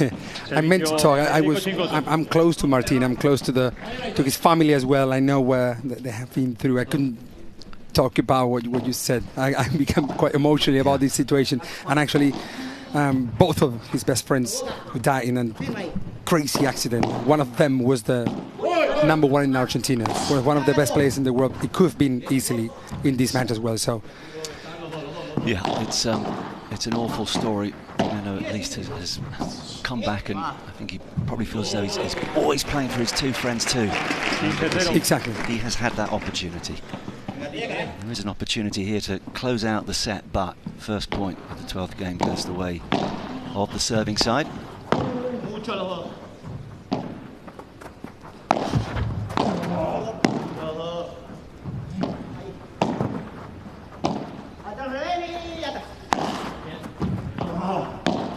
Very important this point to get to 15-0 instead of last 30 like in the last game when it was 5-4 to Momo and Chingo. So if Tello, he's running the risk because he knows that this point is very important because things could change if he's 15-0. Look. Oh, he couldn't reach it. I thought he was going to get to that. Yeah, me too, but we are far from it. We couldn't really see it. Yeah, we've never made a mistake up in the commentary box, but that ball was flying, and actually until you play paddle, I don't think you fully appreciate the different speeds that the ball comes off the wall. No, he was pretty close, actually. He was. Very close. We're right, man. Of course we are. That's why we're here. No, he was very close, yeah. 30 love, a couple of points away from a first set tiebreak.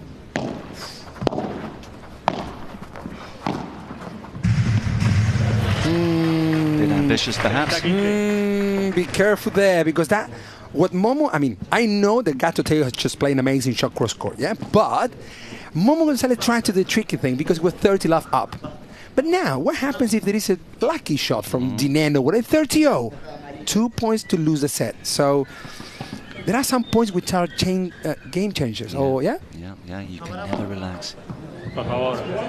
Now, hang on. We've been distracted, I think, by a lady who is walking just to the right-hand side of the court from where we look. She's oblivious to what's going on. She doesn't realise. She doesn't realise that she's managed to get involved in a key stage. She was like, "Why can I walk around the court?" It's funny. Hey, it's crazy. I promise you, Mark. I was here last year, and I cannot believe the amount of people we have on this stage, in this arena. She's just realised that she was the guilty party there. Wearing such a bright yellow sweater didn't help either.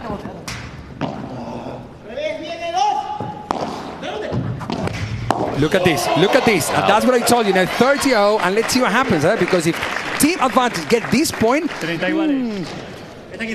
think you know what you're talking about, Mary. I've been there before, I think. Yeah, but not at this pace, man. These players are playing another sport. I used to be a pro of a sport that I think that was paddle, if I watched this. Pressure is on the service. You see? He didn't do it now. He didn't do that tricky thing now. Once bitten, twice shy. What a chiquita. He didn't do it now, but now it's too late. Oh. It's crazy. 30-40. This is a set point for Team Advantage. No, Momo.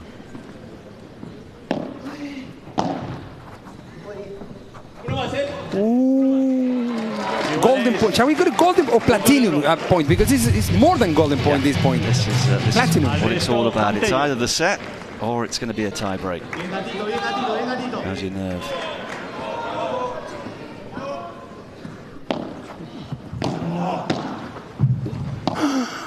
Oh goodness, that was on the edge.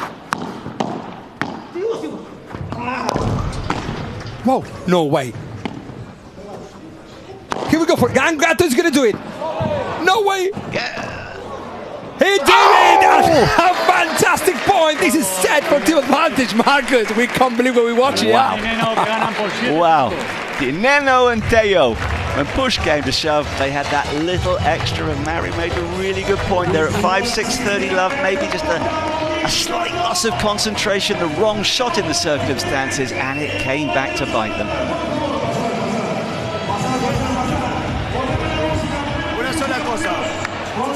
Let's have a listen to what the coaches say. We have some highlights as well here. fija, también el gato tiene la posibilidad. Coaches will certainly have enjoyed the way they closed out that set. It was so tight. But when you've got used to winning certain events in particular, and to be fair to Nenno and Tello, they've got used to winning most events, but as defending champions, we feel, yeah, I know what I'm doing here. We've done it before. We did it in style 12 months ago, and there's no reason why we can't do it again. It's fractions, it's fractions. I'm hearing what the players say. And because it's like, of course they're competing. This is 1.2 million euros in this event. But they're not competing for themselves as well, or for the partners, for the team. Because there are other players into the team who are as well, you know, it depends and rely on them. Absolutely. So, but it's funny because they were talking about, and Nenno said to Tello, hey, talk to me properly. We're going to talk to Christina properly. She's courtside. Yeah, you're going to talk with me and two of the components of one of the teams, the crew teams. So Verónica Vicedo and Claudia Jensen. I'm going to switch to Spanish, okay, because they asked me to do so. Qué locura de primer set hemos vivido. What a crazy set I've seen with the golden point. So first impressions, primeras impresiones. Pues la verdad es que está siendo un partido bastante ajustado. Yo creo que está definiendo por detalles, pero yo confío en el equipo crew y yo creo que lo vamos a sacar. Bueno, la verdad que ha sido un primer set de infarto, se nos fue por un detallito, así que nada, la verdad que estamos muy felices con el equipo y que el punto nos lo van a dar. Well, Claudia said literally that this was a heart attack set, and Veronica mentioned that it's the details that are marking the difference, making the differences. So let's see what happens in the second one. Thank you so much, and all the best for the second set. Thank you so much. Mucha suerte para el segundo. Thank you, Christina. Gracias. Thank you. Bye. It's a pretty apt description, a heart attack set. I mean, if it carries on like this, I'm definitely going to be sitting down come the last match of the evening. But as soon as you sit down, you're up off your chair again because they're doing something special. Listen, I just want to tell you which is the next match, if you allow me. Yeah, come on. It's Marta Ortega and Gemma Triay from Team Rafa Nadal against RL9, which is Robert Lewandowski team, which is Ari Sánchez and Lucia Sáinz. That match is going to be epic, fantastic. But we end the day with Mike Yanguas and Garrido against Arturo Coelho and Nieto. So if you're thinking to go to somewhere else, just cancel it and just stay with us. Yes. I mean, they're all great, but that Arturo Coelho, he's half decent, isn't he? I think he's got a future in this sport. He's doing well, yes. World number one, don't go anywhere. Mary's absolutely right. It's quality from start to finish, and it's the same tomorrow, Friday, Saturday, and then we build towards the final and the battle of third and fourth on Sunday. Don't forget the next gen players who start each day, not on this court here, but not too far away, and every next gen match is worth 1 point, and then every men's and women's doubles is worth 2 points.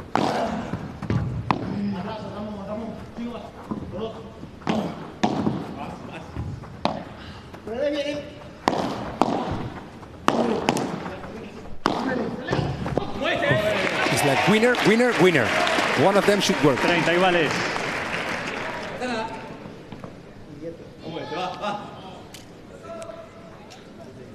It's funny because Martín Di Nenno was asking to Juan Tello on the bench, like, hey, Juan, talk to me properly. You're not giving me the right information when Momo is at the back or forward, or when Chingotto is at the back or forward, whatever. Just give me the right information, but in a funny way, you know. But because Martín Di Nenno is very precise with the information. He does not, if you listen to, even if those who don't understand Spanish, you will hear all the time Di Nenno, when they play a lot to Tello, you listen Di Nenno giving all the information non-stop. They're at the back, coming. And that, you know, helps to your partner to really decide properly what to do. Absolutely. Hold a serve at the start of the second set. Now I am... I want to know about... You can change your mind, but there's the QR code, Mary. You can do it more than once, Mary, as well. So at the moment, who's it going to? So you will vote again, yeah? If you change your mind, you can go and vote again. You're allowed to change your mind because the complexion of the match will change. But for now, our listeners who know Momo, exactly, that's what I meant to say. They're saying Momo, but it's tight. It's tight between the other three as well.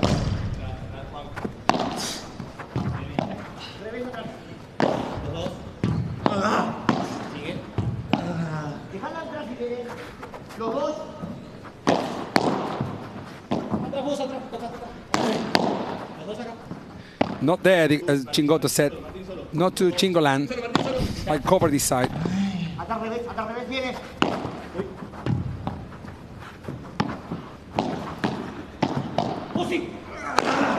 Super tactical. This point was super tactical. Everything what they did, the amount of power, as I told you before, Marcus. I mean, padel is not a matter of hitting the ball hard or a matter of opening the angles all the time. These players were playing all of the shots down the middle. But the thing is how fast you're going to play that shot. Down to your opponent's feet, harder to the body. You know, wow. Well, that contra Brea just clipped the tape. Point continues.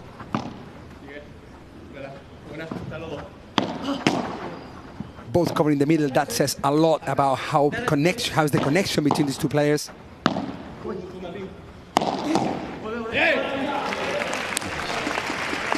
Martin apologizes there to Gato Tello because they were talking before on the bench, like, you know, if Nenno has that shot there, better that Tello goes forward if he has a chance and Chingotto stays at the back. Nenno stays at the back to defend Chingotto's vibra.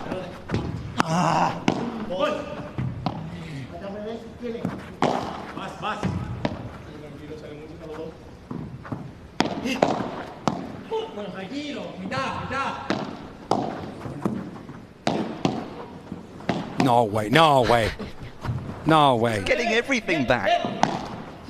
It's like he sees the sport in slow motion. It's like the matrix of padel, Mr. Chingotto. 30-15. Ridiculous. That's for the technical part of the game.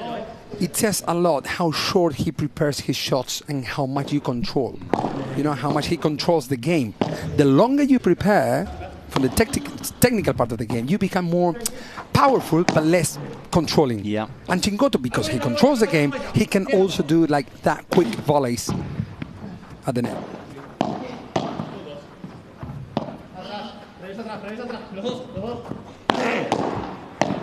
There he is again. Incredible hand skills.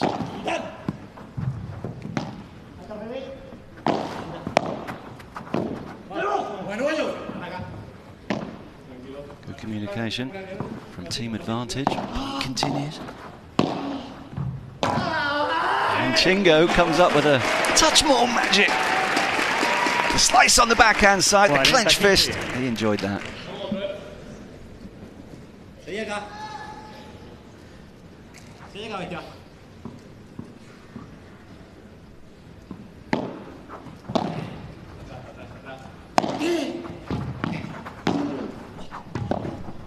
Amazing.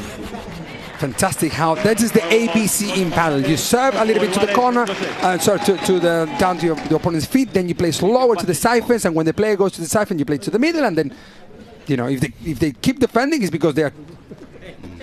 Well, they enjoyed that, understandably. I'm sure Kun Aguero, who owns this team, that fantastic former centre forward for Manchester City in particular. Is he here? I'm not sure. But if he is, we'll he will. He will. Yeah. Hopefully. Famously won the league title on the last day of the season for Manchester City some years back. Goal scorer wherever he played.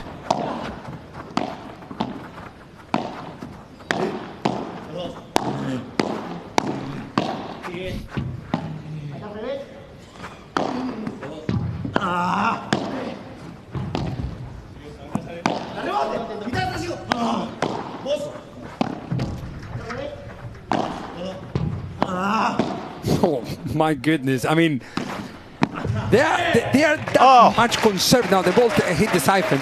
They're so conservative at some point, but they're conservative plus. I would call them conservative plus. It's like they are conservative. They are just carry on with the point. You know, hold on, steady, but a little bit more than that. I thought he was going to dig out that little half volley for a moment. He just couldn't quite control it. But this is electrifying stuff.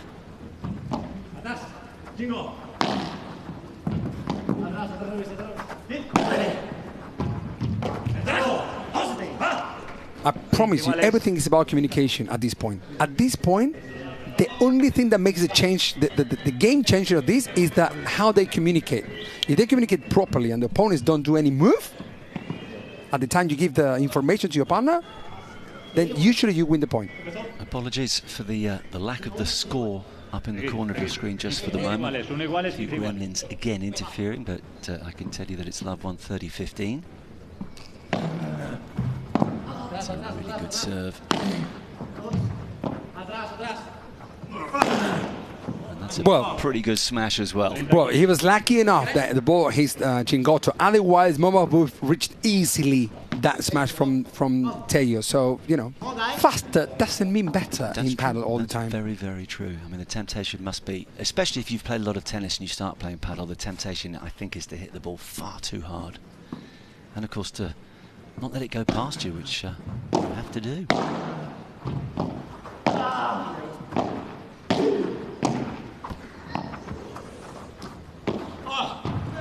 Oh, well, he dug out the first half volley, but he was pushed into a corner and this time had no answer. 30 iguales. That was a great lesson from Momo. You know, sometimes players are trying to volley all the time. And sometimes, if you let the ball bounce, you got two things. First, you got more time to decide a better shot. And secondly, that you can prepare the racket a little bit higher in order to give the proper backspin to win with the shot of the back. Nothing to do with Momo flying to the corner. Hurt. If you are just beginning paddle, we don't recommend that particular manoeuvre. But when you're playing in the Hexagon Cup, of course, needs must.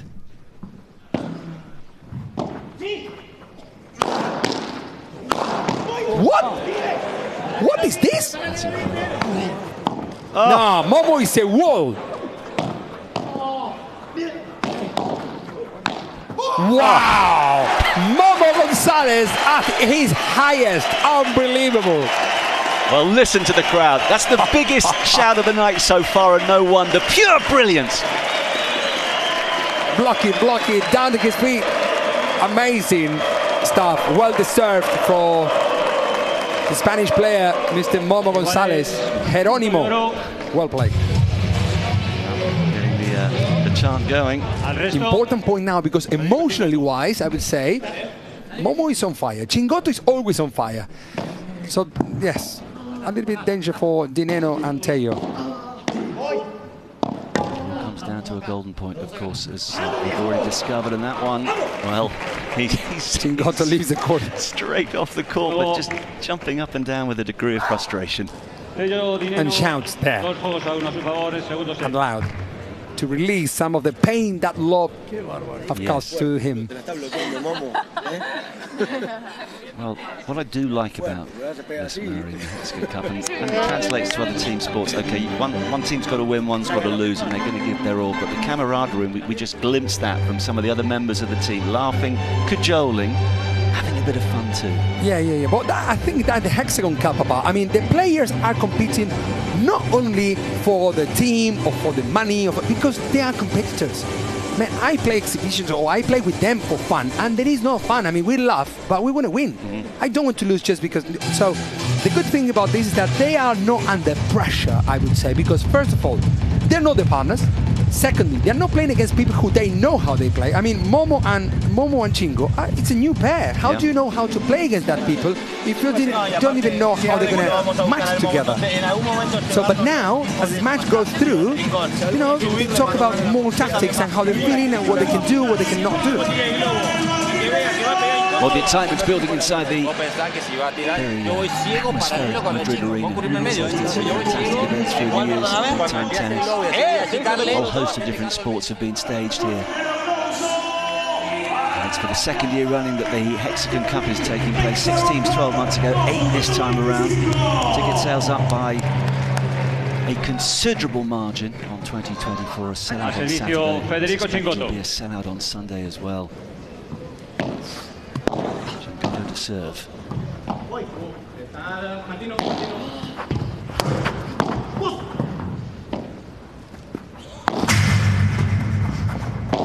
Sound of that cage. Momo going for a winner. Here we go again. Gatto is not going to arrive to that shot, and if Gatto does not, no one would. I don't think anyone's going to get to that. Must be immensely satisfied to hit the ball as sweetly as that and know it's coming back, but not with anyone touching it. No volley there. I mean, I think he played a lot that didn't give him the amount of time available that he needs to reach the net position, and Momo got him on the way. No. And that's what I was mentioning to you earlier about knowing where to stand, and it's obviously it's a massive skill in itself. But also, you got to know that when you hit the ball, how much time that shot is going to give you to get the position you want. Yeah. That's the tricky thing, and that Chingotto mastered. Look at that smash. Chingotto is not a great smasher, but he does when he has to do it at the right spot, at the right time. Getting a taste for it. You don't expect any smash from Chingotto, so he does it, and that is padel about, to be the most, a little bit more unpredictable. You cannot do exactly the same thing when you play always against different players. You probably don't know too much about cricket, Mario. No. But I was just looking at the replay there, and just sway out of the way as that smash is coming towards your face. I mean, cricket ball's a lot harder, but it just reminded me of a batter trying to get out of the way of that cricket ball at the last minute. They're travelling these balls. I'll teach you a bit of cricket later. It's fun. That's it's good. fun. When I used to live in the UK, I saw so many people playing cricket there. Yeah. And then the matches were quite long, I would say. But I don't know the rules. But you will tell me later. What I will tell you is that a match can last 5 days and still end in a draw. Puts off a few people. Oh my goodness. Well, a little bit longer than this one. Hopefully it's not 5 days, otherwise we love some bandejas. But it's 2-0 and 7-5, so it's it's the perfect match to watch. Right onto the line with that serve. Coming in quickly behind it, looking to attack. But this is what happens when you play with someone that you don't... I mean, who goes to the middle? Yeah. Well, when the ball goes... I always say, when the ball goes to the corners, then you know that the player could hit to the middle. Yeah, so this player covers... The parallel covers the side, and the cross court covers the middle. But that happens at this pace, at the players that play at this pace, at this speed. If you don't know each other for a long time... That's why, as you said before, that when players are splitting up now, like every now and then, every 6 months, it's a new pair. For cushion control into the open court. 15-30.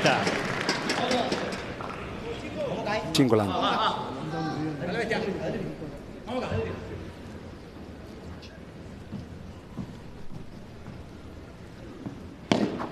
No. Maybe just a little opportunity here on the Nenno serve.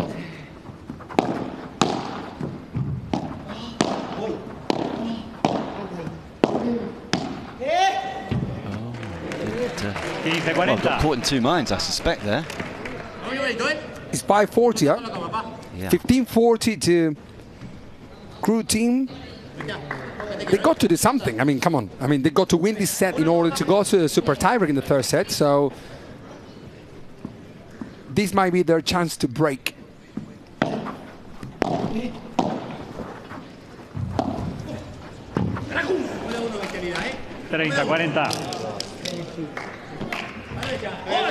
One opportunity comes and goes. There are still two more. Wow, Chiquita there.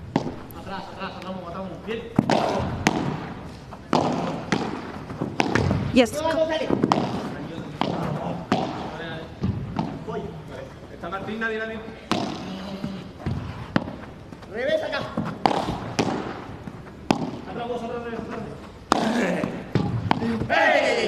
Wow.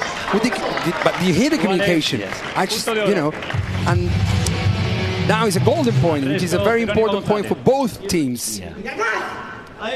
Absolutely, because you feel if Momo and Feli can't get this, having got themselves into a really strong position in this particular service game, it's going to hurt.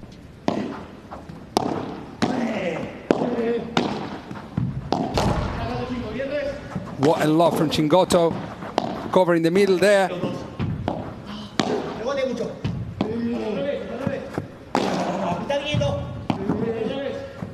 I'm nervous, Marcus, about this point. I'm nervous. I'm more nervous than Amazing you. point. Communication of the four players on fire. It goes long. They've got the break. Better late than never. On fire is Chingotto, and Momo González now leading for the first time in the second set by 3-2 against team advantage. They needed that, having got to 15-40. It would have hurt if they hadn't taken advantage. So they bounced back nicely. this match again on a knife edge, as we rather thought it would be. First set decided by a tiebreak. I hope super tiebreak. Super tiebreak is still a real possibility. And yeah, you want that, Harry. We want as much battle as possible. No, also because it's a new thing, you know, it's a new method that, let's say, the HEXAGON Cup uses in this stage. Let's pop down to Christina, who has the team advantage women with her. There may be just a little concern, Yes. Christina. Yes, slightly concerned, I would say. Hola, Delphi. How are you? Hi, Delphi. I'm gonna keep in English with you. Is that okay? Vamos a hablar en inglés? Sí, sí, sí. Okay, so first of all, congratulations. You won your first match earlier today. Today, at this game, look better for your team, but now it's getting complicated, right? Yeah. It was looking very good, and now it's a little bit complicated. I hope the guys make it. It's a really tough match. We're cheering as a team from the bench, so we hope they win. How important it is to have the rest of the team cheering for you when you are at the other side of the court. Yeah, it's the main thing of this event. It's a more fun thing to do as a team. So nothing but the better for the boys. Well, thank you so much. Good luck, and now going back to you guys. Thank you, Christina. Yeah, congratulations to Delphi. Earlier today, she and Sofia Araujo produced a fabulous display together to see off Paula Josemaría. The brilliant Paula Josemaría and Alejandro Alonso. They won 7-5, 6-3 to get the points on the board for team advantage. Can the men follow that example? Also today, well, we saw John Sanz and Agustin Tapia take the first set but lose 10-7 in a super tiebreak to Paquito Navarro and Alex Chozas for HEXAGON at the expense of the Robert Lewandowski side. And then the third match during the course of the afternoon, that was a seesaw affair involving Jessica Castello and Andrea Ustero against Claudia Fernández and Tamaro Icardo, 6-1, 1-6, and then won 10-5 in the super tiebreak by Castello and Ustero. That's what's happened so far.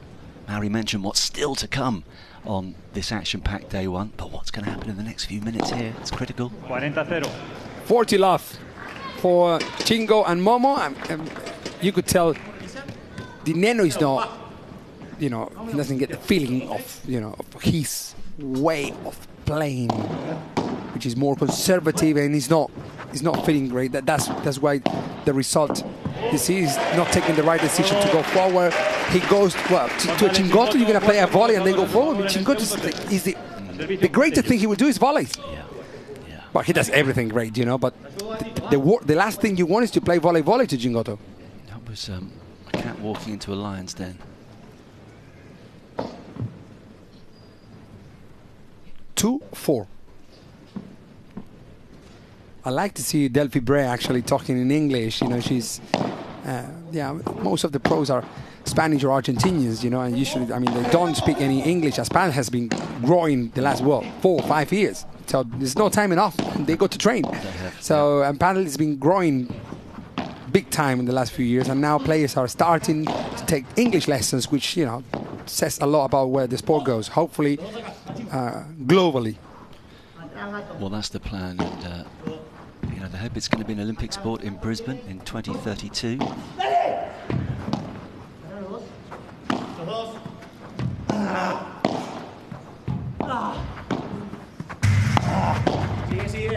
Through the legs. Wow, what a hand! What a hand from the little Chingotto! Just kicking por tres with a backhand. Fantastic shot there. It's the positioning. You see, he read that, and read the position, read the game. He said, okay, if I hit the ball there, the ball will go there. And if the ball goes there we go, out. I know that Momo González was winning the player of the match vote when we last saw the QR code. I'd be tempted to be voting for Chingotto at the moment because he just brings so much to a court in the moment. He's helping to turn this match around. That was long, the first serve.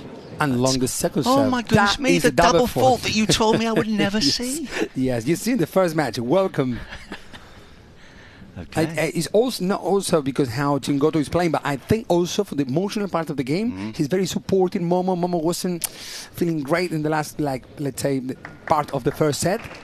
But Momo always, it's nice to have a Chingotto in your life, you know, at some point. It is. Change of racket. How many rackets would a player normally bring onto court? 3. No, it's the rackets that you use around 20-25 hours before bringing to a professional match like this one. And nowadays, players have already, like sparrings, you know, when they train, to use the racket for them. Okay. So they never get the feeling of a hard racket. They always it's get always the worn feeling in a little of bit. Exactly. Yeah, okay. So we're closer to be the most professional, you know, like tennis. 15-40. Wow. These are big moments, to say the least. Tello. They're on fire now. I mean, it's their chance. Yeah. It's their chance. 30-40. Needed a cheap point and gets it. Well, there's been so many break points of late. No. That's long again.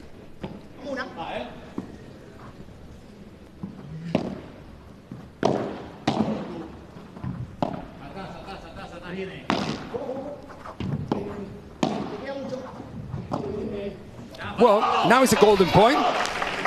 Gold light on. Yeah, we're getting a few of those. If you're a Harry Potter fan, you'll enjoy the little golden snitch that goes around the court as well.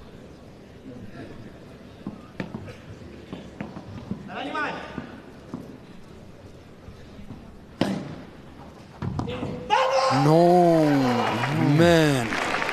Missing that return cost a lot of money. Was he surprised at the angle of the serve, which was changed up a little bit? Yeah, I don't know. He might be surprised about that. Perhaps also Tello took advantage of hitting the ball slightly higher than usual. Well, I don't know. So I'm not sure if I would change my mind, but I could vote one vote for each of the players because all of them are on fire. Not allowed that, great. Mary, not allowed that. You've got to be a little more decisive. But that is the code, the QR code. Vote at any time for your player of the match. We're delighted to have your company wherever you are in the world. Momo continues to lead the way with 30% of the votes so far, but little Chingo, 25. Look how tight it is, you know. Chingo, Tello, and surprisingly, bearing in mind what he's done through the years, for now at least, Martin Di Nenno, the least effective of the four players, according to you at home.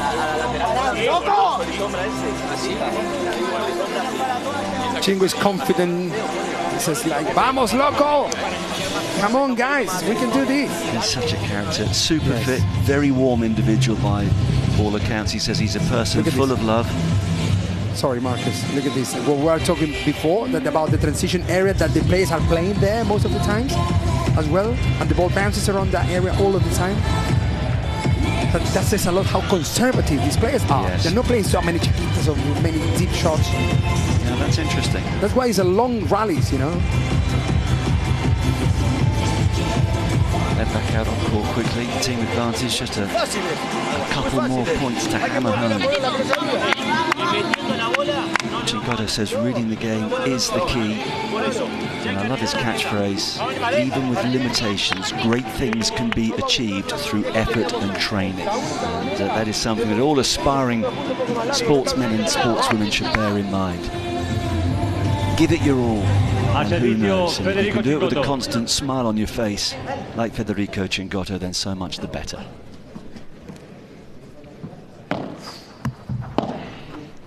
Four-3 with the break, having lost the first set in a tie break. That's not good, though.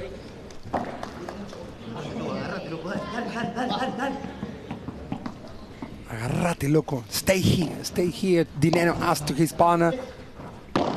They don't want to go to super tie break. They want to close the match, close the window in this set. A little rush of blood to the head again, though, perhaps from Di Nenno. You know which is the difference between a kind of player, for example, like Tello and Chingo, that the fastest he moves, Tello, the faster he plays the shot. And Chingotto, the faster he moves, the slowest he can also play. Sometimes, you know, the diversity of shots, the variation makes him very unpredictable kind of player. But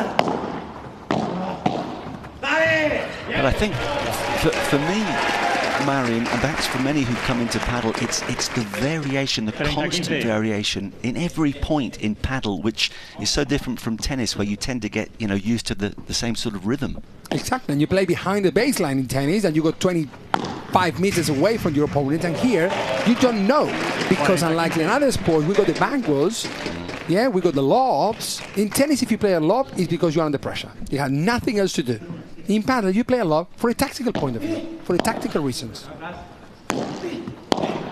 course, you can use that fence to your advantage, as we just saw there.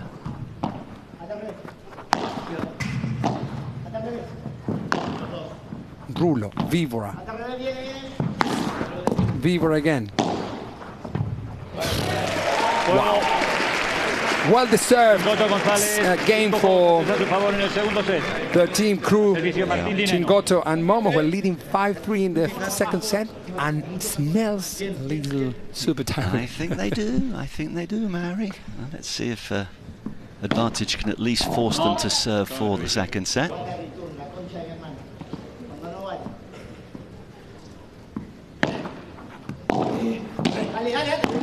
One of you. It works this time, but just a little lack of communication there.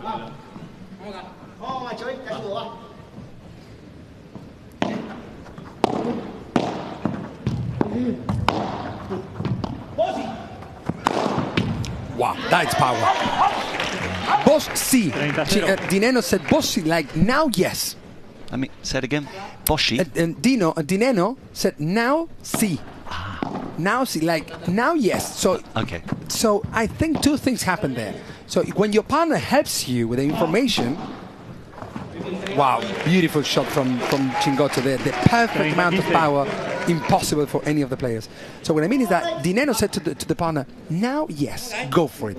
That gives two things. First, the power is like increases a little bit more, you know, because you know that you have, you know, your partner's, how to say, your partner is helping you. Yeah, you've got that wind in your sails alongside you, as it were. Exactly. And if you make a mistake, then, well, you told me to hit the ball.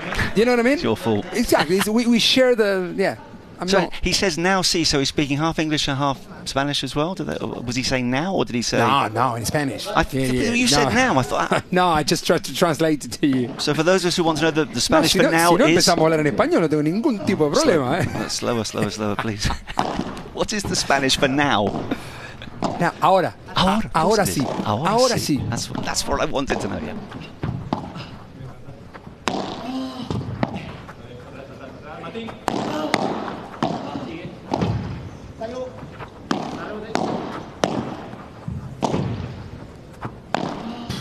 That shot is very difficult, what Chingotto did. Well, loving the use of the fence, the walls, the power, the precision. Oh, my goodness me. Vivora. Whoa. There's the gap. Yeah, man. Momo is everywhere. Is that Momo? He was in the other side of the court. Another amazing lob. Impossible for Di Nenno to reach that winner of the backward. Usually, you know, you play that kind of winners or a lot to get time available for going back to your position. You know, because Chingotto wasn't on his position. You know, he changed the side. So he said, okay, hey, did I play a lot or I go for a winner? Yeah, Chingo was not in Chingo land on that occasion, but what a point, though. There are times when those points go on and you think, well, it can never end because they can get everything back.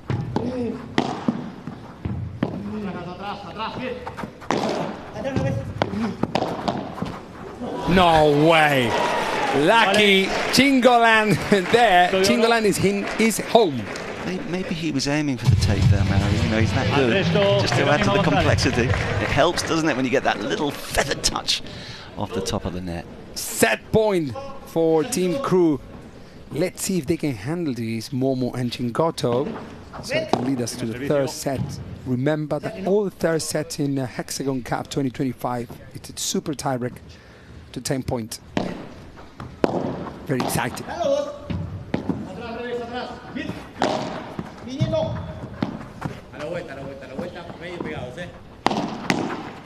Be careful, huh? Because Momo and Chingo wants... Wow. Yeah, they go to third set. Third set is coming. No way! What just happened? What just happened? Did it come off the frame of the racket? No way! Yes. Man, he had the point of the set in his hand and he lost it. So that's why it's 5-4. Goodness me. Well, I mean... A little unlucky, well. A bit unlucky, but that... And of course he's smiling, he always does, but that might just come back to haunt them as well. Clinging on. Team advantage in this second set. But now at least González and Chingotto and the coaching team can smile about it. But sometimes one opportunity is all you need, and don't forget, Nenno and Tello have shown their fighting abilities in the past. Christina is with some fans. Over to you. Yep, one of the cutest and also the youngest fan at this arena. His name is Ahmed, and he is a big fan of. Can you turn the sweater? Can you please? ¿Puedes girar la camiseta? Can you? Ahmed, okay. ¿Quién es tu jugador favorito? Who's your favorite player? Momo. Momo. What a shot! How in the world did he make it from the other side of the court, next to the wall? Vaya punto ha metido Momo, corriendo de un lado a otro de la pista. Why do you like so much Momo González? ¿Por qué te gusta tanto? Porque es muy bueno y hace los mejores puntos que he visto en mi vida. Well, he said that he is wonderful and he is able to make the best points in his life. Going back to you guys. Thank you, Christina. We've got a budding commentator, a budding expert in the crowd. If you need a bit of a break, Mary, that young fella can come up and do the next match. Yeah. 15-0. Still the advantage very much with Momo and Fede serving for the second set at 5-4, 15 love, and doing all they can to forget about the last point of the last game where they could have closed it out. These things happen. Yeah, it's going to be long from the moment it left the racket, and this is a terrific start to the 10th game of the second set. We are heading towards, I think, a super tie break.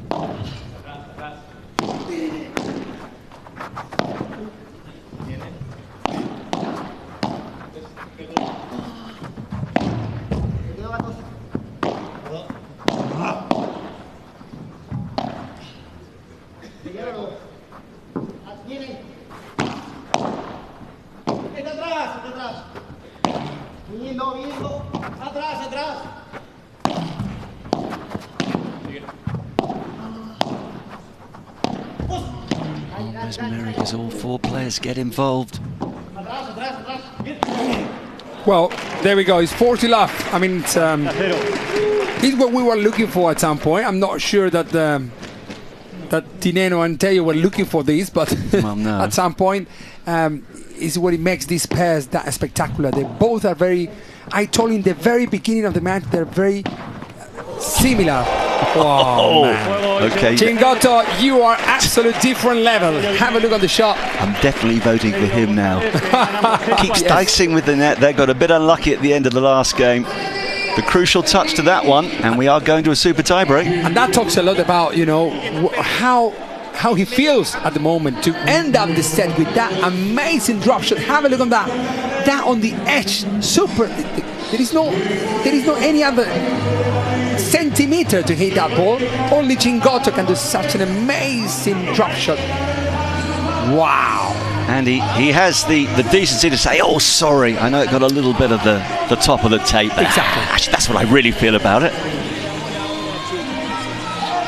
It's not what the little Chingotto in his head is, you know, he was celebrating, the little one was celebrating, but he has to apologize because actually he was a little bit lucky in that the ball hits the top of the fence, of the net, sorry. Well, as many people have said, rather be lucky than good. He is both. Let's have a look at the stats then as we head towards this super tiebreak. In terms of points won, well, Fede and Momo are starting to gain plenty of momentum, but golden points can be absolutely critical, and there's a 4-2 advantage for team advantage in that regard. Yeah. Actually, I'm impressed about that. There are 65 points won against 56 from Chingo and Momo, and 54% of the points won. But it's the next few points. But the difference is not that much, you know, in the match. Yeah. I mean, actually, it's a little. It's the next few points, though, Mary, that of course are critical. First to 10, if it gets to 9-all, they have to go 2 clear. You want to get off to a fast start if you possibly can. Did he get the little touch there? No, he didn't. 1-0. Nenno Tello.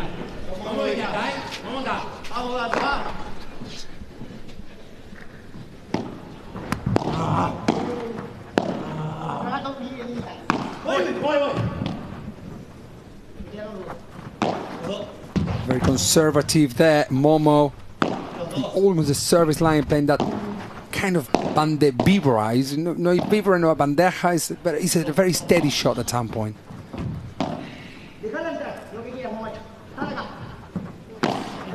Do whatever you want, Chingotto said to his partner. Very well played from Chingo. Puts it 1-0. Good advice as well. Well, I know it's only the 4th match on day 1, but you sense already the significance of every point, particularly when you get to a super tie-break with 2 points up for grabs for the winning team.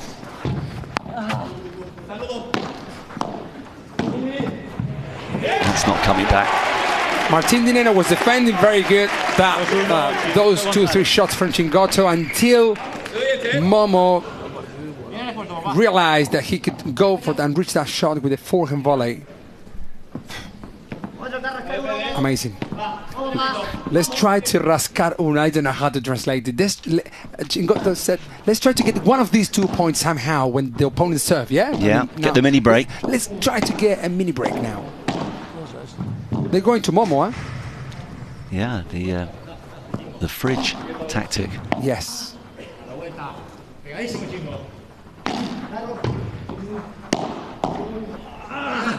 What lob.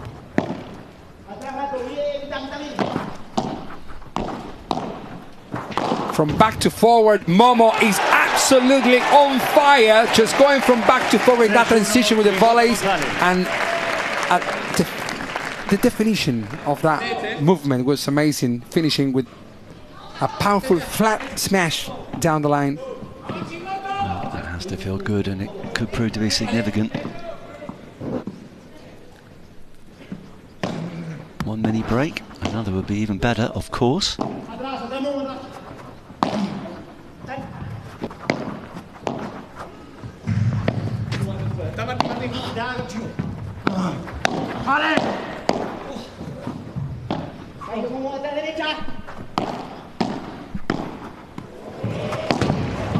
And they've got it, surely. Yep. Momo's time. Now, well, Momo is getting more winners also because he is playing more shots, because they're not playing to Chingo most of the shots, Tello and Di Nenno, but Momo is doing the job. Yeah, and that little fella in the crowd that Christina was talking to would have enjoyed that in particular. So a commanding position for now at 4-1. Very high lob, trying to block the Chingotto's vibra.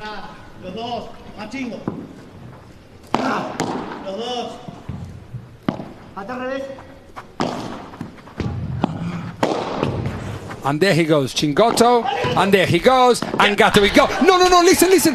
Ooh, Momo. My word. Hey, I promise you, Momo could reach that. Chingotto González. Bit dangerous sitting in the front row, isn't it? Yeah, yes. Well, listen, padel is going very fast nowadays, and even though those fan zone is, what, 7 meters away, 6 meters away, which is much more than enough space. But usually, I mean, sometimes could happen these kind of situations where players have to run out of the court. Well, he certainly thought about jumping on top of that fella. Stems the bleeding just a little bit. Back to 4-2. Change ends every 6 points in a super tie break.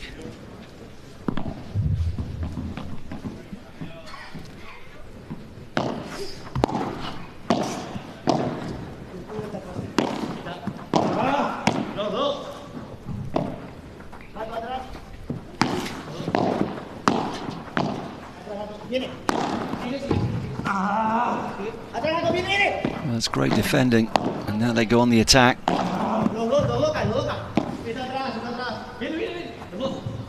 Nenno's been made to work really hard in this point. Wow! Spectacular defense from Chingotto, and Momo asking to his people. A big shout to this pair. Yeah. Playing tactically amazing. Actually, Tello played that beautiful shot down the line that he didn't play before. So he's opening a new angle at some point where he's trying to show something different. But there was Chingotto defending that shot. and Momo to finalize. All that hard work from Nenno in that point comes to nothing. The time is starting to run out. The team advantage here. Look at the lob. Amazingly change of the game. Yes, he's down. Amazing. His partner's out the court. The transformation here is quite noticeable now. Exactly. I mean, the first set, I mean, it was... I wouldn't say there was a big difference between the advantage team against crew team, but Nenno and Tello were doing much better. But then all of a sudden, but that happens when you have two players like Chingotto and Momo, both of them very preservative kind of players. You know, players who are not really risking much, and they will risk when they have to, and that's the result. Well, the gap's 4 points, and they need 4 more for victory. They still need 4 more. That's a miss. And there's still hope for team advantage. And they're still talking to each other. They're still believing they're pros, of course. You don't throw in the towel on this. Such a long way still to go in a tiebreak, a super tiebreak. There's paddle about, you know. You never know. You never know. It's not like boxing that the one shot is like 20 points, the other one is 30. Here's every point counts.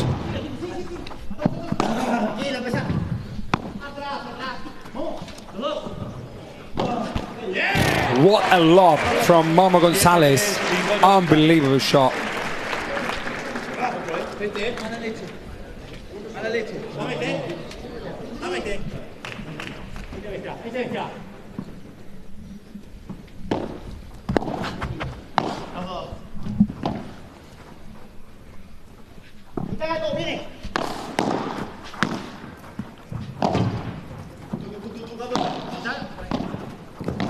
Nenno on the back foot again, fighting tooth and nail.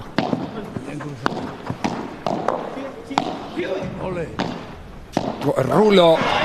Well, it's not his side, you know. It's a great rulo because Chingo has that shot from the Vibra. He can play rulos. He knows how to do that shot. He's not as, you know, for that fork and volley to change the direction from the left side of the court. He's not used to it. That's why he should forgive himself. Well, yeah, but you could hear his frustration there. Yeah. Understandably so. Is there going to be a twist in the tail towards the end of this one?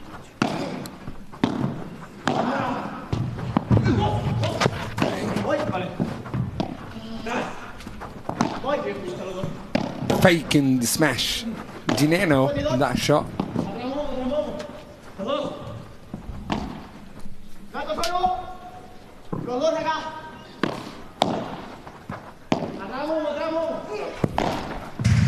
Wow.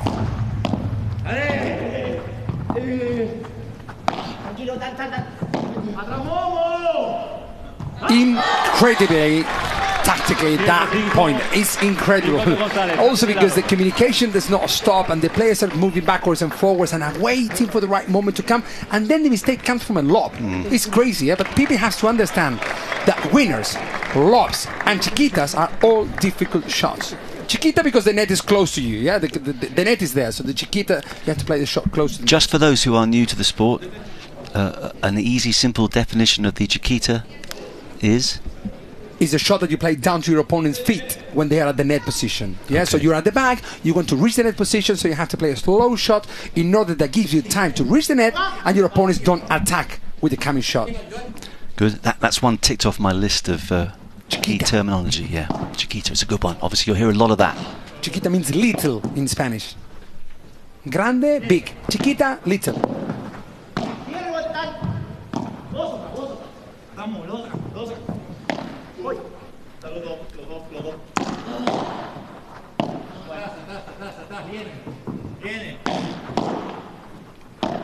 Hey, I'm telling you that Nenno and Tello are doing the job, huh?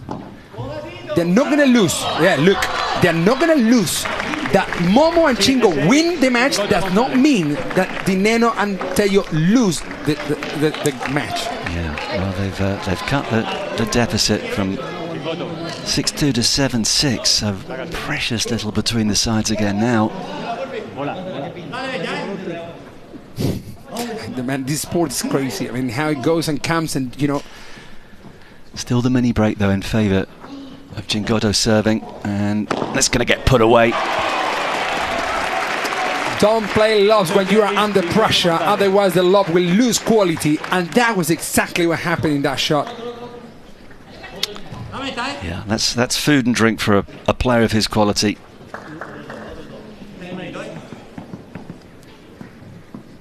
Another moment for Momo to savour, and 2 more points required to taste victory here for him and Chingotto.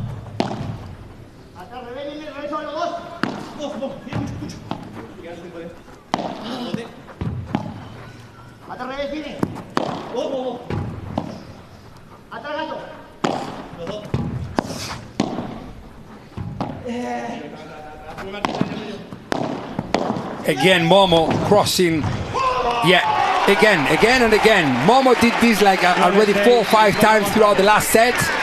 To Nenno, who couldn't really manage to play down the line. He played down the middle, and Momo played that beautiful slow forehand volley, allowing him to win the point comfortably. And after a little wobble towards the latter stages of this super tiebreak from Chingotto and González, it's match points.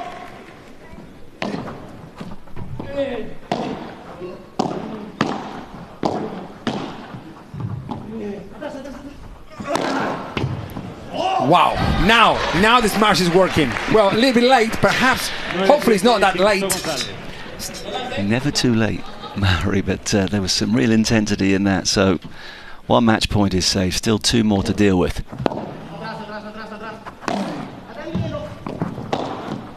Wow, 9-8, this is so excited. Yeah, we had the other match with the male match, also in super tiebreak. Now we are in the super tiebreak again, but it's not 9-2. No, it's 9-8. It is on their serve, though. Match point number 3. Wow, fantastic volley from Momo González. Marcus, all yours. 3rd time lucky. But not so lucky for the defending champions. Team Advantage lose their opening match in a thriller. Precious little between the teams. But Chingotto and González gel brilliantly from the 2nd set onwards, kept their nerve towards the end, and they make the perfect start. Super well done for this pair. Fantastic, well done for the coaches as well. The whole team, the whole crew team. Kunawara might be very happy celebrating wherever he is in the world. Hopefully he's coming very soon here as well to say hello to us. Yeah, very good job. I would say particularly from Momo González. You know, at some point he's done a great job. We all know that Chingotto is at 8.59 always. So, but with Momo, you know, sometimes he cannot be perhaps finishing most of the shots. Look at his knee as well. You know, he's been suffering. It seems like he's been suffering a little bit, but he did a fantastic match. Well, here's how it all came to a conclusion, and thanks for all your votes for player of the match, by the way. We will reveal the identity of that in just a moment.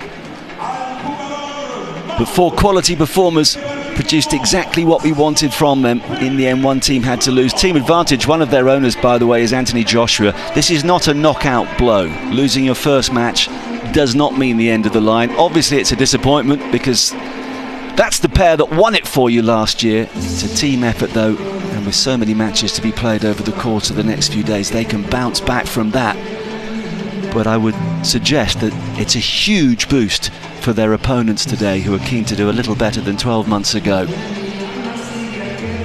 The crazy match is the one that we have straight after, which is Marta Ortega and Gemma Triay, ex-partners before, and Ari Sánchez and Lucia Saif. That's going to be a brilliant match to watch as well. Yeah, maybe a little bit of extra edge out on the court there because of the previous relationships, so don't go anywhere. And another men's match to follow that. It'll be a late night finish in Madrid. They like late nights in Spain, though. Yes, you can party, probably the same in Argentina as well, rather later into the night than we're accustomed to in the United Kingdom. I don't mind that. The last match we're going to have is Arturo Coelho, the current number 1 in the world, with Coqui Nieto against Mike Yanguas and Javi Garrido from Team X10. Yeah, so that says it all. The world number 1 appearing in match number 6, and that is coming after, of course, the women's encounter that Mary was telling us all about. But first, let's get some reaction. Who was the player of the match? We'll find out with Cristina. Pues ya estamos con el MVP del partido. Fede Chingotto, enhorabuena, MVP de este partido y primera victoria. ¿Cómo te sientes? Bueno, primero buenas tardes Madrid, siempre es un honor estar acá, llenar las gradas un miércoles a la tarde y nada, yo le daría el MVP a Momo porque creo que el super tie que se mandó es increíble, así que nada, feliz de volver a competir con él, la verdad que somos grandes amigos y disfrutamos mucho dentro de la cancha. Déjame felicitar a Gato y a Martín, que son un parejón, son los últimos campeones de la Hexagon y nada, nos pusieron las cosas súper difíciles y nada, felices de darle el primer punto a Cruz, es un honor para nosotros y nada, contento de estar acá en Madrid. Enhorabuena y a seguir disfrutando y a seguir ganando. Muchísimas gracias. Gracias.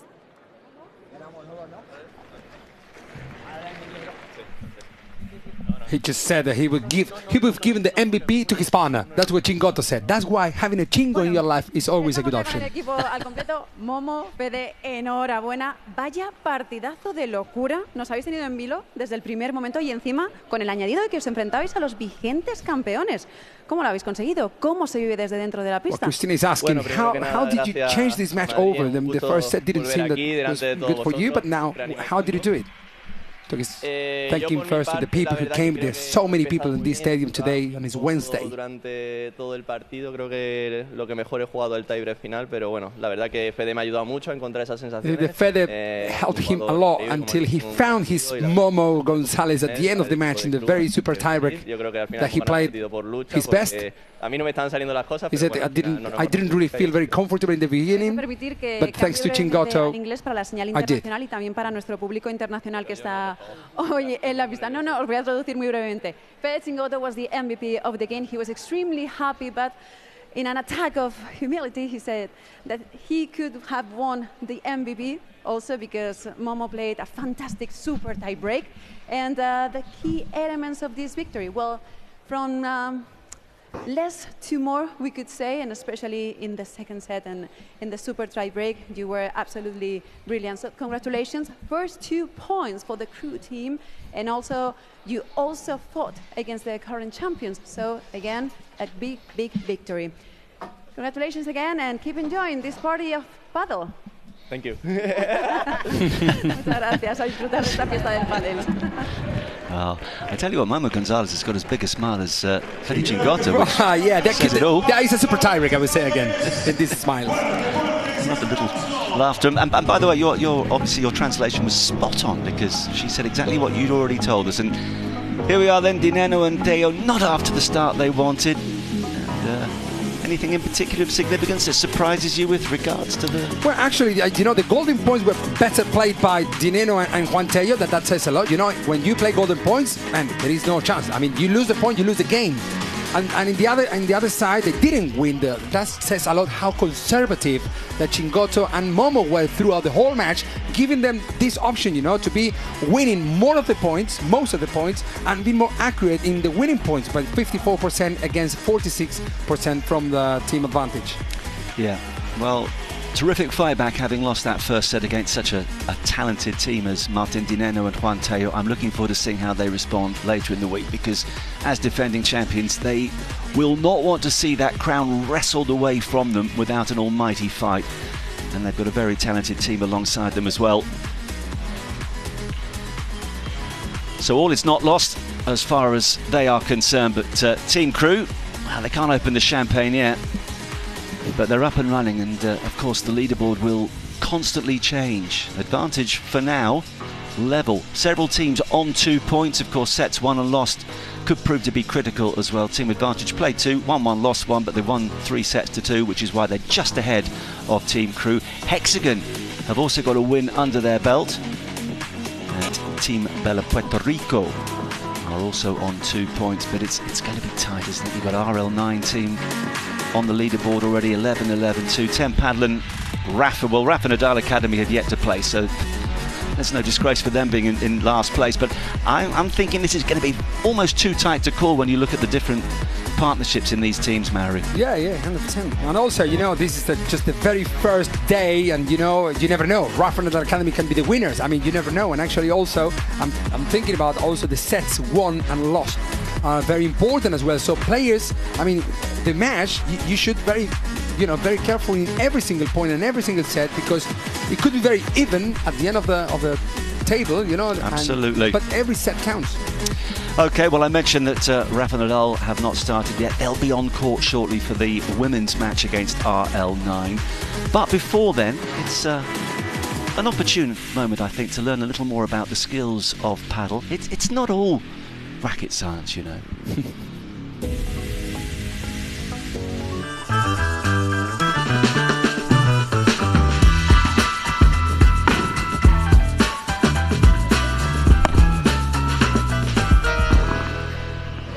The serve is a really important part of the game. You start the point with a serve, so you can either start an advantage or a disadvantage. Here we're going to show you 3 target areas that you can aim for to get that advantage. Now the first of those is going to be in towards that side glass, so you want to get it as close as you can towards that side glass, and it's a difficult place to return because it comes quickly off the glass. You can't always be as accurate as a returner, so that is the first target zone. Target zone number 2 is down the tee or down the middle, and here you want to aim your serve as close to that tee as you can, and what that does is it forces your opponent in towards the middle, creating a space in that corner. And if they're a right-hander, they're also going to play a backhand on that shot.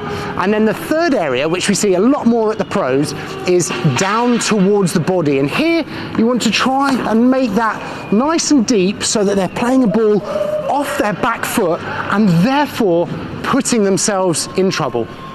It's not racket science. Well, he makes it sound very simple. It's all racket science to me, but that's fascinating. Now, did you have a go-to serve, and which serve did you most not like to have to return? Yeah, well, I mean, at some point, I think that it's very nice to hear this point of view. Also, regarding from the coaching point of view, it's important to know which is that in paddle we've got 2 serves, yeah, but we're not trying to win with the serve. Sometimes I see people serving with the first serve and going for kind of a winner, and then once you lose the first serve, then you're under pressure. So don't put yourself under pressure when it's unnecessary, you know. And so that would be also a tip to follow. But I think, yeah, I like it. I don't like any of the first serve. So when the opponents miss the first serve, then I will go for a nice lob, yeah, to my opponent's side. Okay. Right, first match completed in the evening session. Coming up shortly, Lucia Sainz and Ariana Sánchez against Gemma Triay and Marta Ortega. Wow.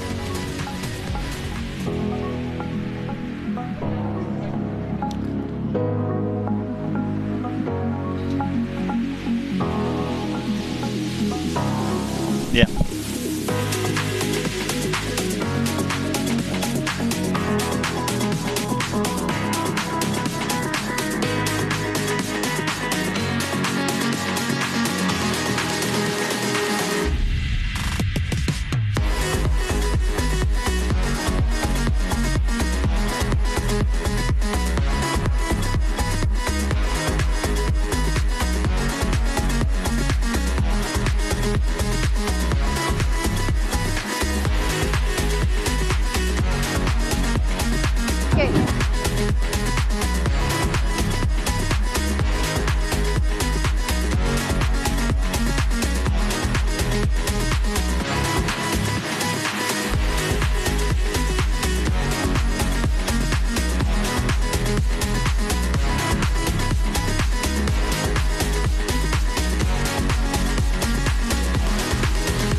Welcome back to the Madrid Arena. We've had the first of our evening session matches, 2 more to come. If they're anything like the contest we just witnessed, we're in for an absolute treat tonight, and I suspect that that will be the case when you look at the players who are about to walk out onto court.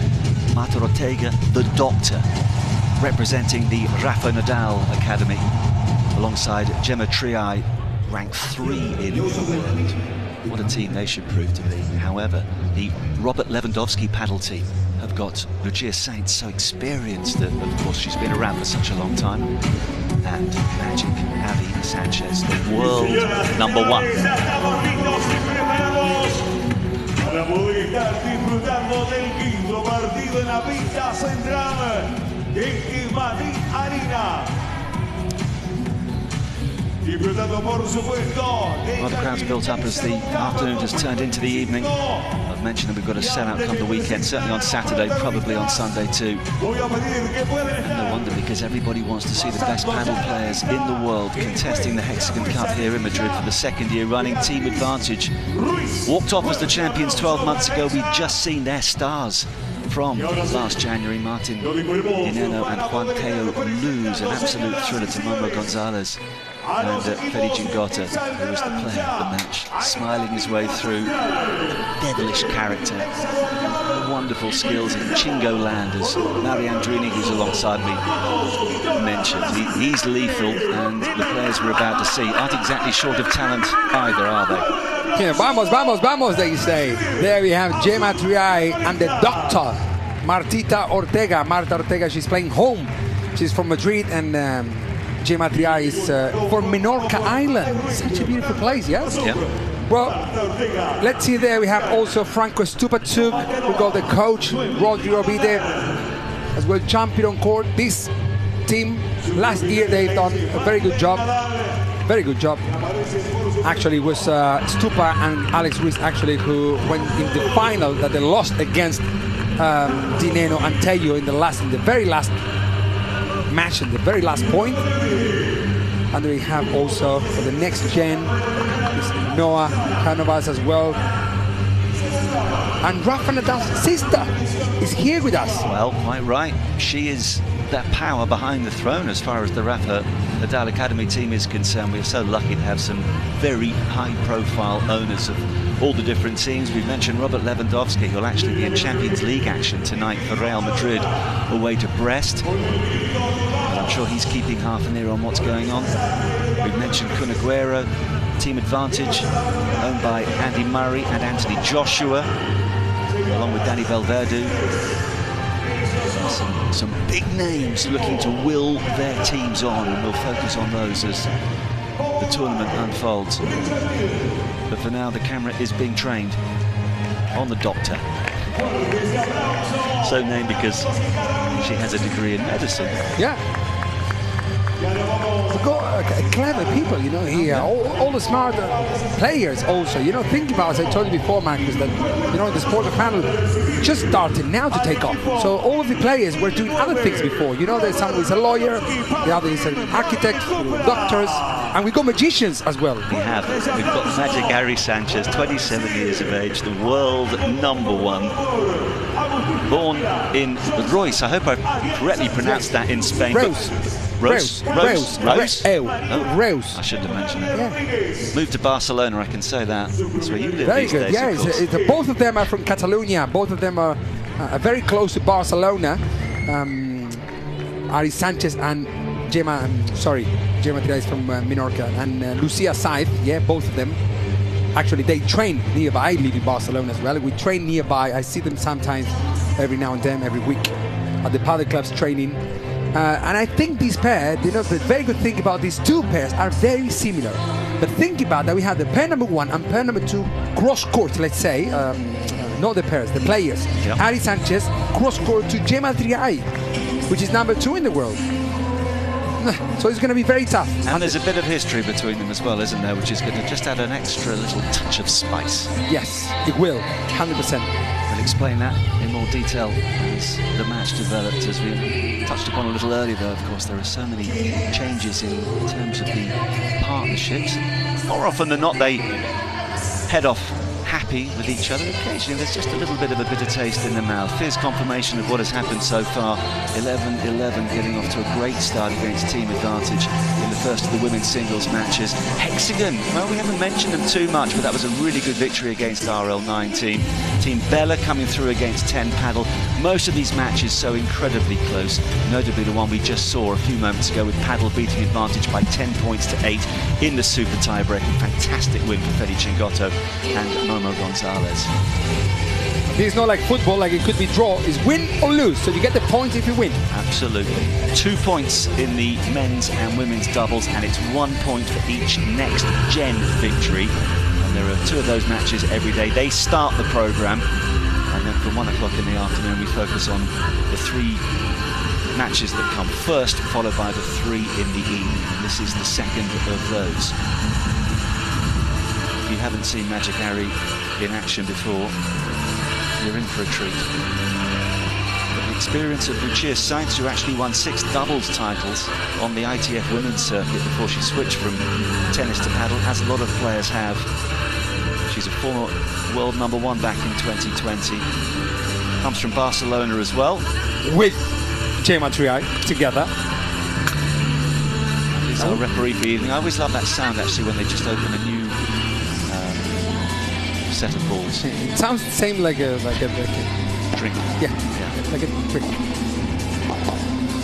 Yeah, we're going to talk a little bit later on, if you want to, regarding that there are some tennis players jumping into paddle in the women's side that lead also the ranking. Like, for example, as you said, Lucia Sáinz, like Paula Josemaría, current #1 in the world. She used to be a tennis player, but doesn't really happen in men's. And might be a reason for that we can talk about that later if you want to. Yeah, definitely. What also fascinated me, Mary, and again, this is something we can build on, but for now, of course, the 2 big powerhouses in the paddle world are Spain and Argentina. And good luck to them, they've been playing it for years, but of course as the sport grows, so we'll see other nations come through, and you've got academies in various different countries, including Germany, Sweden, I think I'm right in saying Holland, as well, Holland. Yes. But with my Martita's parents, talk about it with my British hat in a moment. Let's go to Christina first of all. Christina.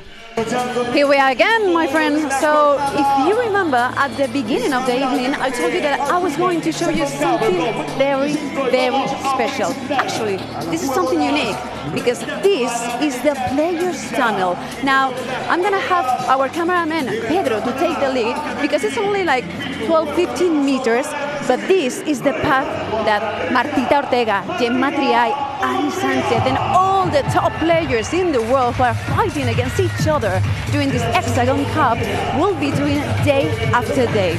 So this is what we could call the path to the glory. A long and glorious path. Rafael Nadal won a tournament here years ago. Now the attention switches to the Rafa Nadal Academy.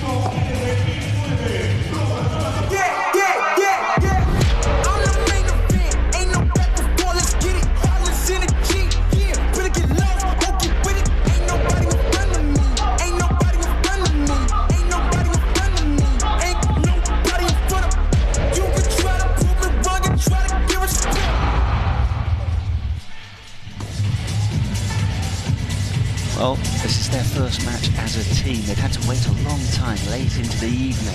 They want to get things going with a start. So let's have a closer look, Marriott.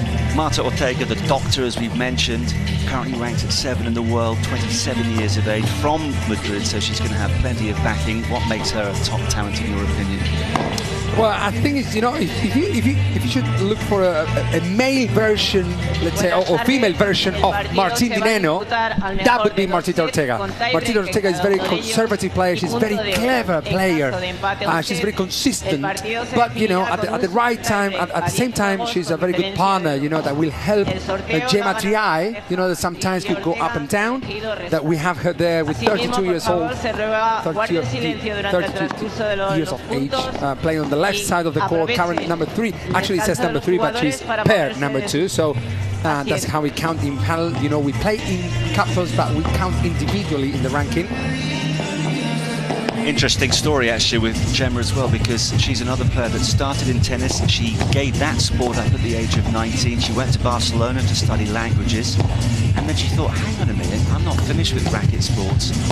Turned her attention to paddle. She's been as high as #1 in the world. She's a world and European champion, mentally strong, keeps cool, and she'll have to do that this evening against the opposition, because the Robert Lewandowski duo in action have more than enough to beat the best. Don't make excuses, they never excite me. Boxes, I cannot fit in the boxes. Stop it. Quitting was never an option. Exhausted. This passion is never exhausted. And you cannot stop it. Nah, you cannot stop it. Well, Robert Lewandowski has scored for fun throughout his fantastic career, and his team keeps winning for fun this week. When you've got the world #1 in your lineup, you've got to fancy your chances, Mary, haven't you? Well, the current #1 and the former world #1. Exactly. Yeah, there you go with Lucia. Yeah, look at that. 40 years of age. She might be the most experienced player on this court. She plays on the right. She's kind of the tail of the most experienced version of Madrid Ortega. Yeah, so both of them are very similar. That's why this match is going to be very interesting to watch, and very excited to see how these 4 players will tactically play this match, because they are, both pairs are very similar. If I go to compare Madrid Ortega to a very good player on the other side, would be Lucia Sáinz across court. And if I have to talk about this girl, and I would think, who would you put against Ari Sánchez to put some pressure on her? It would be Gemma Triay. So I think this match is perfect to watch. And this Catalonian player from Spain as well, Ari has been playing since 2017, I think, professionally. She won the first title with Madrid Ortega, actually. I think it was in Santander, near Santander there, when it was World War 2 years ago. And now she's leading the ranking together with Paulita Dinamita, the Dynamite, Paulita Josemaría. Tiempo, el partido comenzará en 2 minutos. She gets up at 7 o'clock every morning. She says she's obsessed with paddle, very competitive. In her younger days, she wouldn't speak to her father if he dared to beat her. They have the players having some fun. The next gen players also have there Martin Canali, the coach of Tapia. There is Marcela Ferrari. Marce is the coach of Lucia Sáinz in the current circuit. You know, we were talking about some of the superstars of I don't want to say yesteryear, but the likes of Belastegui, who've done so much, and actually he is the one man that Ariana says transformed her, because she wasn't professional enough in her younger days. It came too easily to her, and then she got under his wing, and look what's happened. Well, I train we are set in the academies in different places, but one of them is actually where Ari Sánchez trains together with Angel. They train very hard nowadays. Before, it didn't used to be the same. It was a little bit, I wouldn't say, but it was a little bit more relaxed, I would say, at some point. Nowadays, the players are training mentally. The fitness, very hard. Paddle, like 2 times a day. And plus that is also the social media, the interviews, the people asking you for a t-shirt, a racket. paddle is just taking off, and I'm very excited to see what's going to happen in the next couple of years. 100%. Can be a problem when you're so super talented as a youngster and you're winning things and think, I don't really have to do all the hard work. But of course you do, otherwise it will catch up with you. And as a woman that's done so much hard work over the years to still be playing at this level, aged 40, had so much success with Gemma Triay. They were together for 4 years and they won 12 titles. They're on opposite sides of the net. Yeah. From the tactical part of the game, at some point, for those who are watching as well from wherever in the world you are, she's 40 years old and she's still playing because she plays on the right side of the court, where fitness-wise, you don't spend that much energy, I would say. Yeah, so the player who is running more the risk or is covering the middle most of the times is the left side player, has to run more, like Momo did, like Tello did, like all of those players who play on the left side, just for physics reasons that they can cover the middle much more with the forehand side, with her forearm at some point. And because she plays on the right side, she can be more conservative, more, you know, she can be more a persistent player. Tiempo. As Martita Ortega as well on the cross court.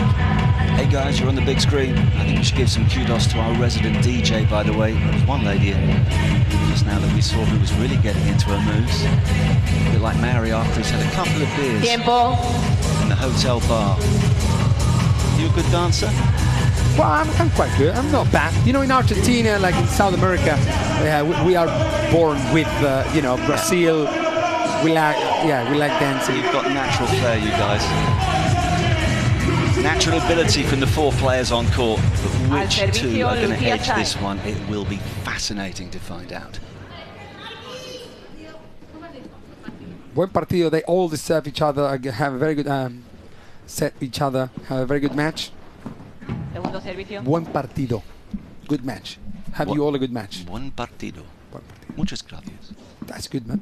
Muchas bravas. A friend of mine said before. Muchas bravas. De patatas bravas. Oh. Not good for you, those. No. Delicious, though.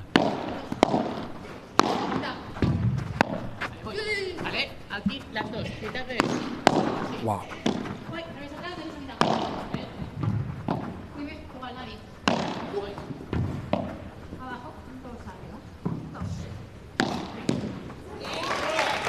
That's not bad for starters. No, it was a very good change actually, because she was contacting that shot of the bank a little bit behind. It should have been cross court. That's why Adi Sánchez was not covering the side. I mean, the parallel. But actually, Martita surprised her a little bit.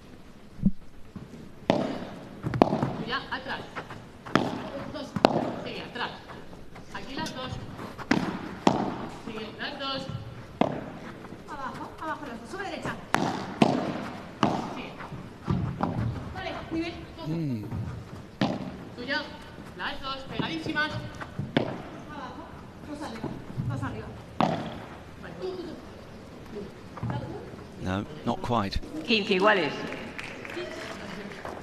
Just going to feel your rhythm. Of course, the speed of the court is important. It can change from venue to venue. We've mentioned the altitude here in Madrid. Indoors, it's actually got quite warm inside the stadium. All that has a slight effect, and of course, it's fractions that make all the difference. Such a small enclosure to play in. I have to say that last year was slow, the court. I would say it was very slow for the match, but this court is absolutely fantastic. It's not very fast, it's not slow at all, so it's the perfect so all the players can perform at the highest. And there's good use of the fence. Of course, when you get the ball onto that fence, anything can happen. It's one of the intriguing subtleties of this wonderful sport.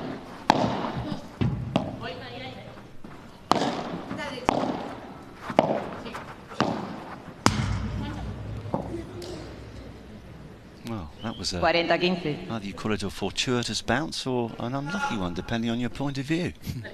There were 2 unforced errors from Martita. You know that you regret of those unforced errors is that you don't mean anything and you lose. So if you mean something, that's what I call it good mistakes. You know, if you're meaning something, the decision could be wrong, but at least you tried. Quite right. If you're going to go down fighting. Yeah, that fighting paddle does not necessarily mean power. No. That's what people sometimes confuse it. Oh, that's the subtlety, yeah. Exactly. Just whatever you're doing it with belief is the key, isn't it? Anything in life. Or just play easy. To the middle of the court, 2 meters away from the net, 2 meters away from the backboard.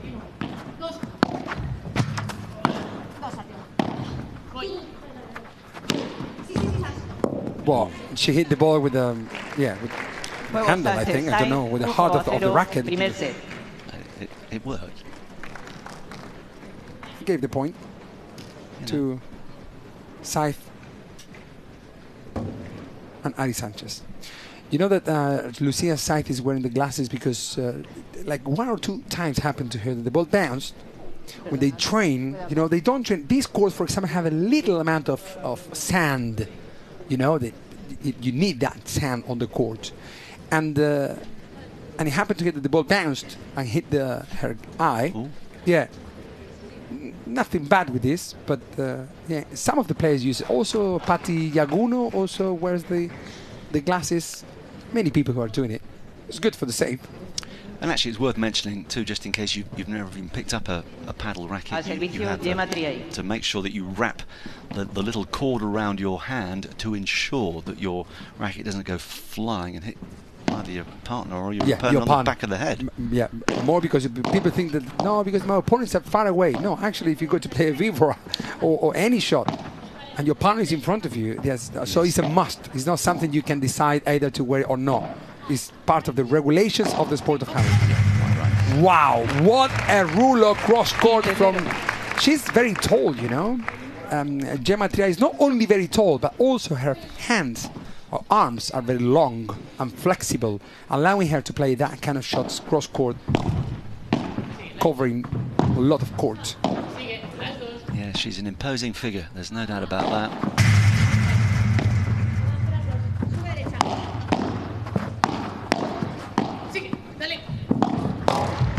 It's going to be in?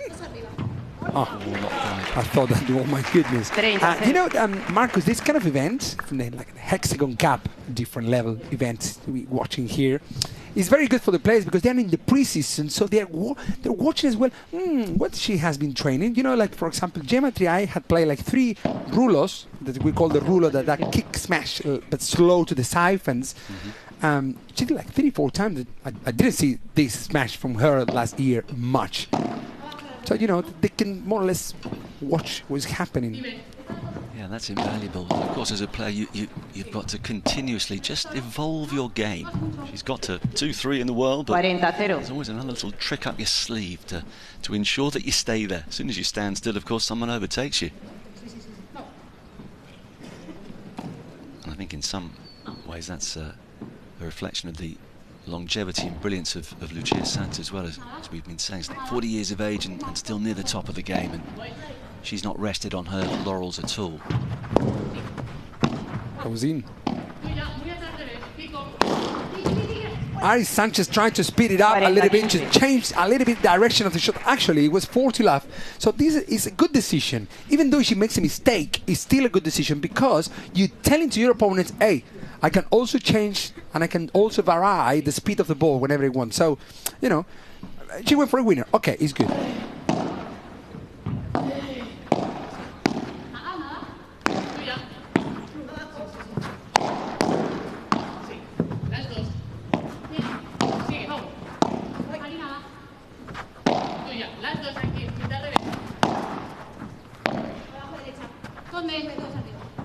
In they come. Back it goes. That's long. Remember the previous match we watched? Also, they started like missing many lobs, so they are adjusting. And then they didn't miss lobs anymore. So they are kind of adjusting the height, the speed. Yeah. Just the general environment as well. I mean, it's in pristine condition here. You were telling me that the courts back in the early stages of your career were nothing like the wonderful facilities that these top players have now. We used to play with concrete walls and wooden rackets, so don't talk much because otherwise you will discover my age. You're a lot younger than me, I have to say. I'm not going to talk about that.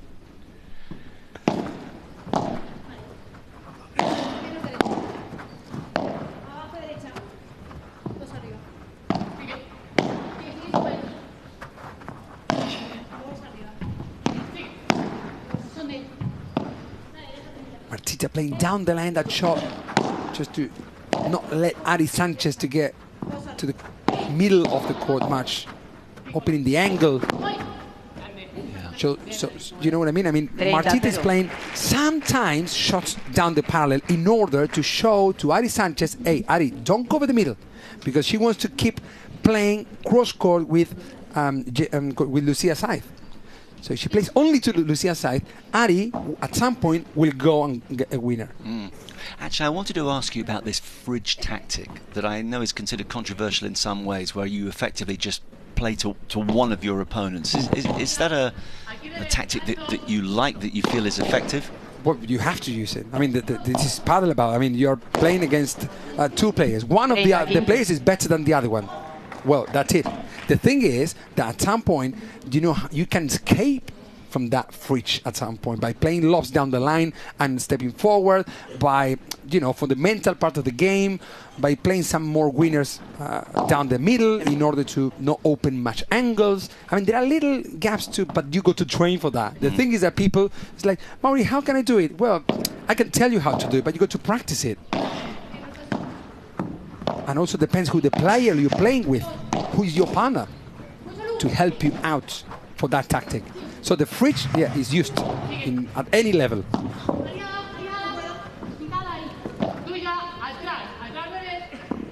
As long as you don't give me the cold treatment up here in the commentary booth, Harry, I'll be happy enough. 40-15. If you play with me, I promise you, you're going to hit most of the shots. Yeah, well, the rallies won't last long, I'll tell you that. Any smiles? Well, yeah, they're smiling because it's 15-40. No, sorry, it's 40-15.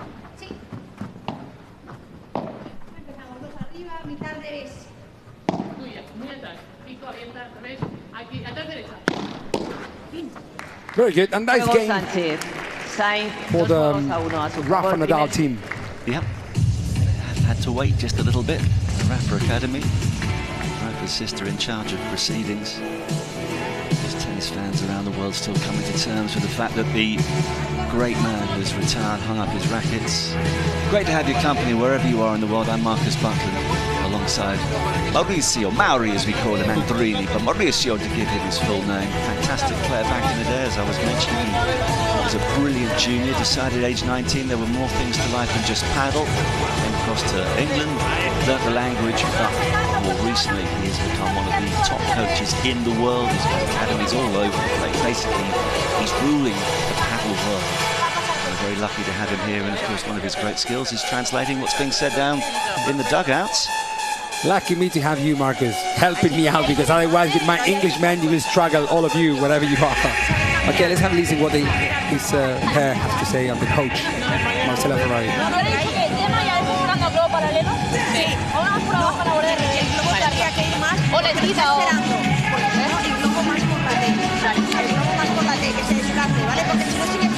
Si le tiras un buen globo por la T, yo subo. Vale, exacto. Tú cubres el medio. Vale. Okay, well. Quedas a limpiar y yo subo. It's like Ari's asking to Sáinz to do the dirty job, I would say at some point. Like, you will be defending, just let me move around the court, let me be myself. Ari Sánchez is asking to Lucia Sáinz. And this is where the vertical coverage of Ari Sánchez, that she's been more in the transition area rather than at the back. Well, that's actually what she is looking for, that to tell her partner, you stay there, and she said, okay, just stay there, and you come if you play the high lob down the middle. Ortega. Yeah? Play the high lob, because the middle, if you play the lob to the middle, the player who's going to contact the ball in the middle cannot open the angle match. No. But if I hit the ball to the corner, as I did to Gemma Triay before, Gemma can really open the angle. So that's what Ari Sánchez was asking. Play the lob to the middle and come forward. Marta Ortega's first service game. First mistake. Love 15. That's a good serve. Certainly in terms of its positioning.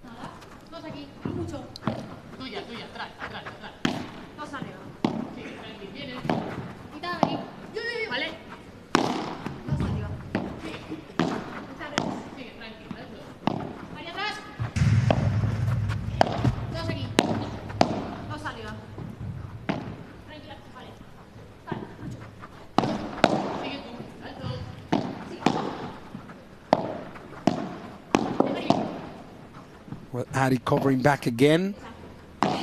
It's very important that... Wow. It's very important that you understand that the positions, sometimes when you see the positions in the pro level, it could vary a little bit because they're pros. It's like, do you drive Mika Häkkinen's car? No. Well, you cannot do what Gemma Triay does. But anyways, there are positions in the paddle court which are always the same. So I always say it's like you have an elastic band. You go to the net position, you don't go that close to the net position. You go to the back position to defend. You don't go that close to the back position. So there is always some of the positions where you should always look after. You know, you play the shot, even if the ball is very in front. You go back again to your defensive position to be more comfortable to defend the shots that your opposing players might play. Well, we keep mentioning how important communication is, particularly if you're a scratch partnership. Still some rust to just dig away at the start of this season. Oh, that's good. Well, big mistake, I would say, at some point from Ari. She played the lob to the middle. She did well. She didn't come forward, and she didn't close the angle. Lucia Sáinz was at the net position, and so Josemaría had the whole court to win the point.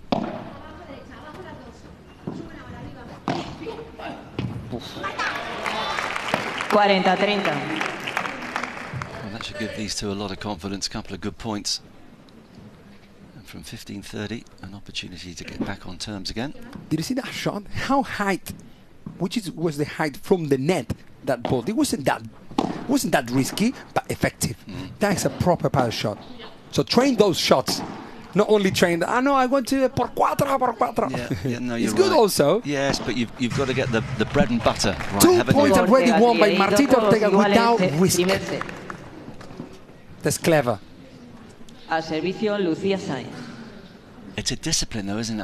I mean, I guess if you start playing paddle, you want to be fancy, you want to smash the ball, yes. and it's not going to work. But it could, but I always say that winners don't make you win matches.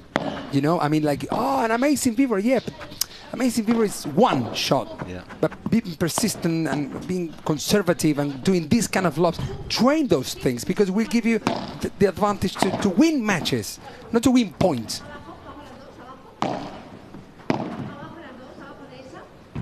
That's going to go long. Now, you mentioned a little earlier, and we're watching a 40-year-old in action, why it is that more women are able to transfer from tennis to paddle as opposed to men. What's your theory on that? Well, my theory on that is that because the women, you know, in women, power matters. In men, all men are powerful, very powerful, enough to bring the ball back to the field, to smash por cuatro, to smash whatever. And so in paddle, used to be lit as well for Argentinian players in the 90s, but then all of a sudden the court changed, the racket changed, the ball did, so everything became a little bit faster, so the ex-tennis players coming to paddle started to, no bandejas, no víboras, just smashes, and you know, and be a little bit more fitness. And so the tennis players come with good smashes, good area game, and also the fitness. So, you know, Marta Marrero, Paulita Josemaría, these girls, Gemma Triay, all of these, they come from tennis. In paddle, in the men's, it doesn't happen. There is no Ale Galán who played tennis before, or Arturo Coelho. No, because the power is there, so they need more experience and more reading of the game in order to get experience enough to win matches. Yeah, that's very interesting, and it makes sense. And the other point I was going to mention a little earlier, just in terms of looking to make paddle a more international sport, I was chatting to you before we arrived today and saying, look, if I gave you 4 young Brits, for example, 4 16-year-olds with good training and all the rest of it, talented players, it would still take a very, very long time for them to get to this sort of level, wouldn't it? Yeah. They wouldn't get a game against the top, the under 12 from Spain. Yeah, but that's the difference at the moment, and as I told you before, it will be a process, because, for example, in Holland or in Sweden, there are already very good pairs. There are very good, you know, couples and coaches and everything. So it's in the UK, but, you know, it will take a little bit longer just because it was a little bit longer, a little bit slower as well in the UK. It's not slower, the shot that Marta Ortega played down the line, trying to go for a winner, and she did. So it's 3-4 to Team Rafa Nadal, lead by Martita Ortega and Josemaría. Yeah, we get the first break. At the moment, we might hear on the head honcho lead. Christina down there. Really? Brokering negotiations to see if Rafa's sister Nadal will have a word. They've got a lot going on there. It's one of the great excitements of this event that we've got the likes of Eva Longoria, Andy Murray, Guerrero, who we've mentioned, Robert Lewandowski. whole host of big-name sports stars and businessmen and women, celebrities who bought into paddle.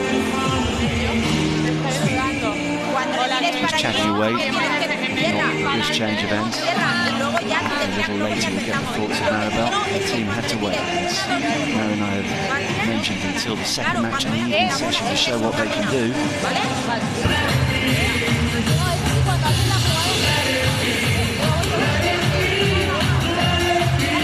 Well, Cristina has managed to sort things out. Yep, we did it. So we are with the mastermind of the Rafa Nadal Academy, Maribel Nadal. Hola Maribel, ¿qué tal? Muy buenas, gracias por acompañarnos. Hola, ¿qué tal? ¿Cómo estáis? So, padel has always been a cornerstone for the Rafa Nadal Academy. El padel siempre ha sido una piedra angular de la Academia Rafa Nadal y esta es vuestra segunda edición. This is the second edition for them at the HEXAGON Cup. Bueno, la Rafa Nadal Academy nace como una academia de tenis, pero es verdad que somos un centro deportivo y que poco a poco también el pádel se ha convertido en un deporte muy importante para nosotros y es un placer estar aquí por segundo año en la HEXAGON Cup animando al equipo y bueno, es un pasito más en nuestra apuesta también por este deporte tan bonito. So this is a big step, thank you so much. For them, they bet on padel and now we have to go back to the court because the action is taking place there. Good stuff, thank you, Cristina. Wonderful to hear from Maribel, and she'll be encouraged by what she's seen so far. Early stages, of course, in this match, but I love listening to Maribel because she sounds like Rafa Nadal, but in a women's version, you know? The female version of Rafa, her brother. It's amazing. I mean, the accent and everything in Spanish. You, because you don't understand Spanish, but me, I do, and so they speak perfectly the same, but with different, of course, voice. She's got the same focus. Does she have to have the water bottles in the right place as well? She might do, I don't know. Well, her team's got the advantage early on here. 30-0. But a break's only a break when you've consolidated it.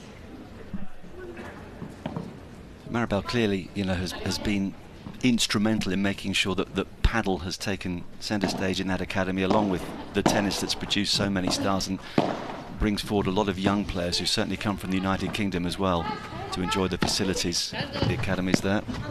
Yeah, it's been actually having these people here, like Rafa Nadal Academy or Robin Lewandowski or Kuna, where all these people are actually the ones who are helping the sport to grow around the world. Nowadays, with all the social media, all the stuff that's going on in the sport panel as well, it helps a lot. And everyone gets infected by the sport, you know. Paddle is crazy. Once you play, that's why wow, look at the beautiful drop shot. That says a lot as well, and how Martita Ortega confidence is at the moment, you know. Yeah, well, they extend the advantage. 4-2 first set for Ortega and Triay.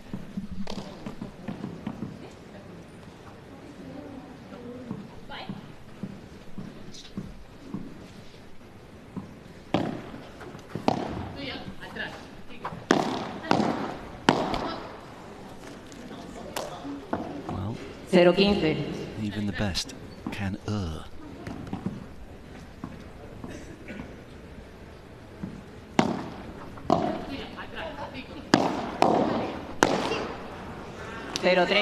Even the best can err more than once. Those aren't 2 points that the world number one will look back on with a great deal of fondness.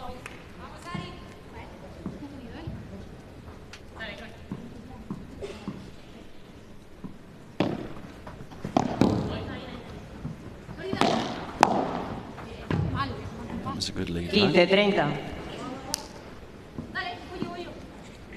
Absolutely obsessed, says Mary, with paddle. Has been throughout her life. Her father was the inspiration who really got her into it. I mentioned some of the fights they had when they played each other as she was developing. Could not take losing. And had an obsession to become world number one. And now that she's there, the obsession is to stay there.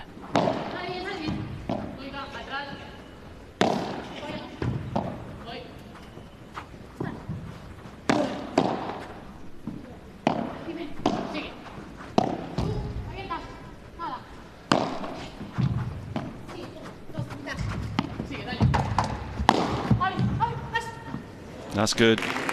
Got the angle absolutely right there.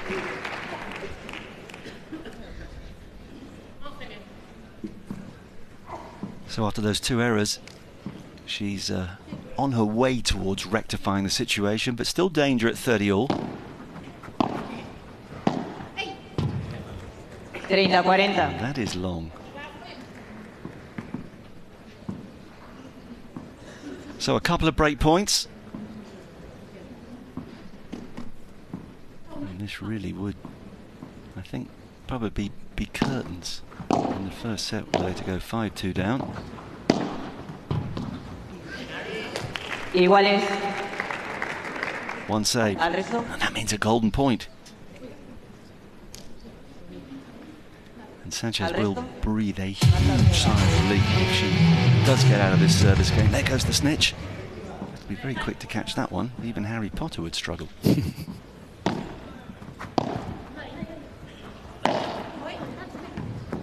Very important point. This one.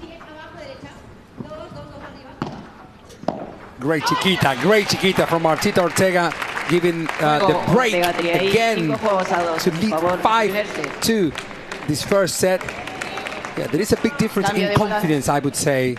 Not in game, because 4 players play similar, you know, but to do that shot, you got to be 100% confident. Yeah. And in that moment, it's a golden point. It's a golden point. It's not 15-0.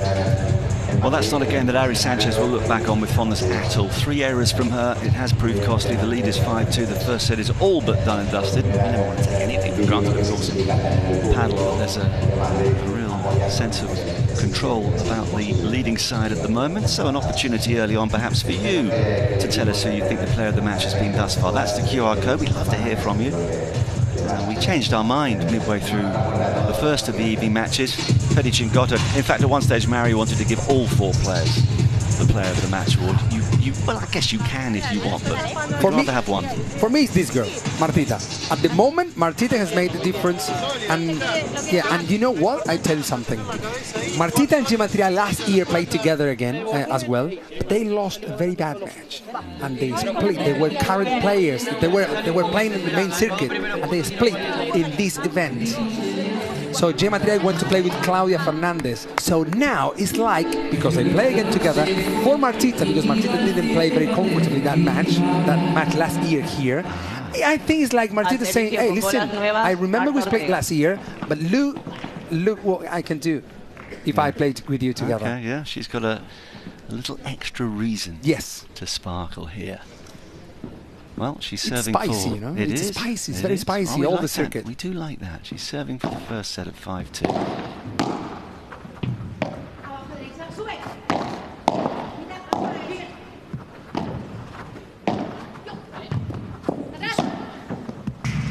He's moving the players all around. Martita doing a great job.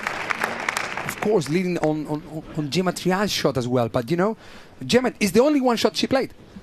Was a winner, yes. Thanks to Martita, yes, as well. Actually, talking of spice, I did ask you a little earlier, if it ever gets out of hand on a paddle court. You said you've never seen anything physical, but there have been moments when players have come pretty close to having a real go at each other, which is, I think, understandable when you consider the pressure and the environment and all the rest of it, and the prize money that's up for grabs these days, of course. Don't forget, 1.2 million euros on the line this week. Oh, what a shot.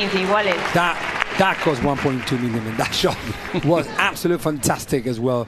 Look at this. Short preparation, hiding the shot, boom, cross-court, impossible.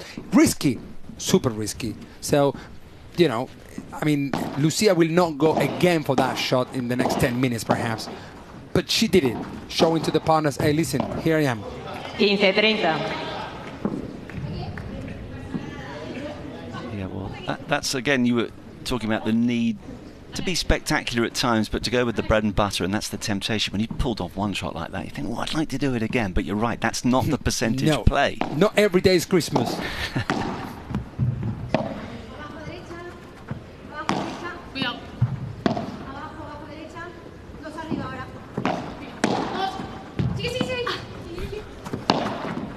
But I would said that Gemma is a little bit on the fridge at the moment. Yes. So if we talk about tactical, but Gemma is doing job. She's giving the communication to her partner. She's emotionally there. She's helping her out. So that's your job when you are not on the fridge, that they're playing everything to your partner. You have a job to do, helping your partner to escape from that game situation, because it's forcing him to do perhaps mistakes or something that you don't want. Your partner is, is your partner. He's not your enemy. Got a chance here to get one of the breaks back. Again, the same shot I told you before, that rulo.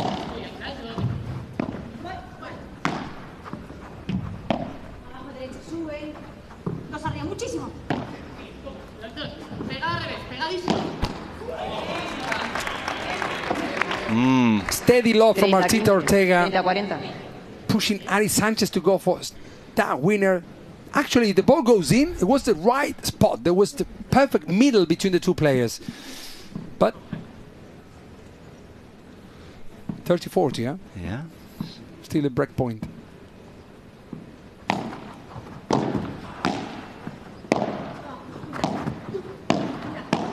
Wow. Nice. Wow. Little mistake, I would say, there from Lucia Sáinz, playing down the middle slow. If you play slow, the contact with the ball from Martita would be in front. So if Martita kicks with the backhand in front, the ball goes down the line. So I think, it's easy to talk from here, of course. It's much easier to be here. We never make mistakes. Yeah. Well, what a point this is. 5-2 juice, the golden point.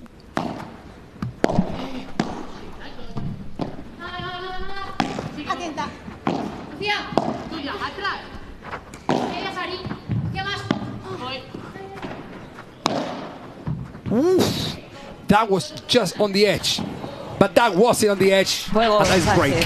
Fractions. Break, Marcus. Fractions here, Mary, making such a difference.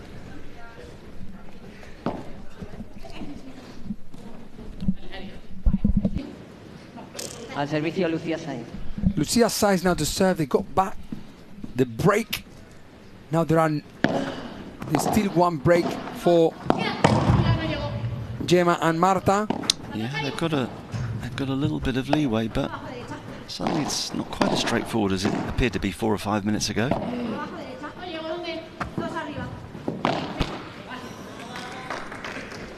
And now the mistake comes from the other side with Martita Ortega actually trying. She arrived a little bit late to that shot of the backwell. So either she should play a lob or a shot down the line, because the contact with the ball will be behind. It's quite hard to explain, but not down the middle. That shot was quite difficult for her. That's why she missed to the net and not to the backwell.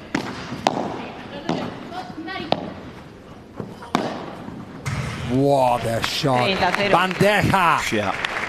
The bandeja, explain that. It's the waiter's look, isn't it? Yeah, as well. Yeah, the bandeja actually comes from there. That was a kind of a gancho. The gancho is a shot that actually is a little bit, it's a bandeja. It's a kind of variation of the bandejas, I would say. That you prepare very flat, trying to reach the highest you can and play a little flatter shot slow, at least not giving your opponents the chance to win the point. Pushing them back.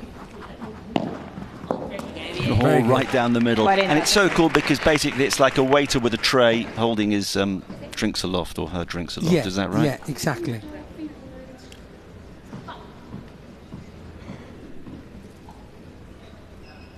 So having got one of the breaks back, a chance here to hold to love and put real pressure in the next service game. Another ruler.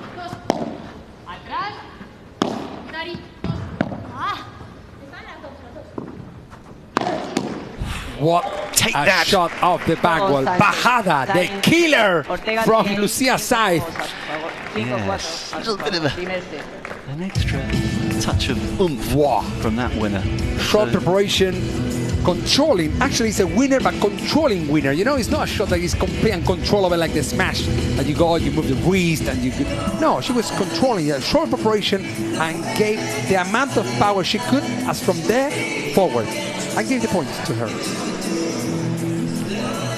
Christina is very busy. She has now been joined by somebody from Player Services. Let's hear more, Christina. Yeah, I keep myself quite busy. Well, this is one of the key elements of the HEXAGON Cup, obviously, the balls of each game. Now, I was wondering, how often do they change the balls and why? Well, let me introduce you to Alejandro Alonso. He will explain. He works for player services at the HEXAGON Cup. Alejandro? Hello. Hello. So we change the balls because they lose pressure after the games, and it's important fact for the players. And the first time we change the ball is after the 7th game, because they are the same balls that we use for the warming of the players. And after that, we change the ball every 9 games. So, as you can see, I'm not the only one who is quite busy during the games, right? grande, Cristina. Yeah, well, you've got to make sure you're counting the number of games each ball has been used for, as we have a look at the service placement of Lucia Sanz. This is fantastic. This is fantastic from HEXAGON Cup. I've never seen this in anywhere else. And then like showing where each player will serve, either to the corners, to the middle, or more to the service line, or to the central line. That says a lot, you know, what the player will take tactically. If for example, now Gemma serves to the middle, might be a lob cross-court, for example. Yeah, that's it. Yeah? That's the tactical point of view of the game. And actually nothing happened. I mean, she played a lob and then she made a mistake. It's a sport of mistakes. It's not a sport of winners, like in tennis.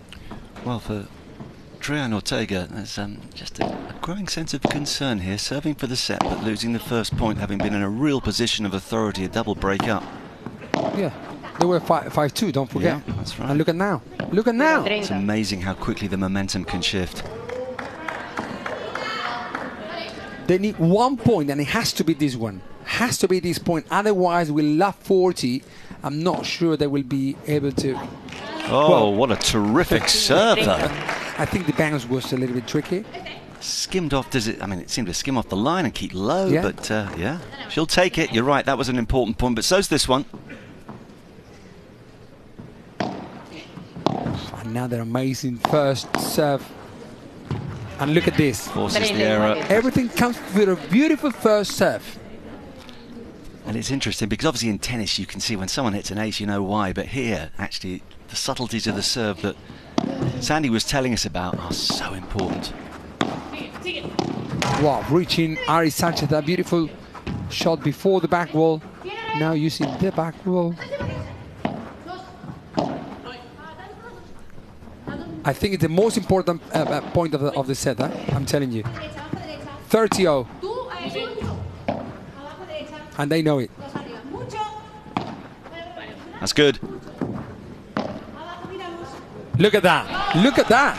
Crazy. How Martina Ortega won for a winner in that shot of the back wall. But because it was 30-0, she knew, and actually she came for 2 little amphors. She decided to play a lob. And then when Lucia tried again to go for a lob, she missed that shot. So that brings up a couple of set points. I think they will.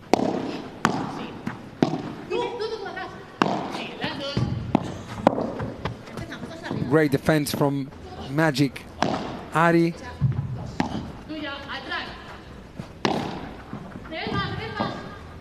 Reload down the middle, as the coach said at the beginning of the match.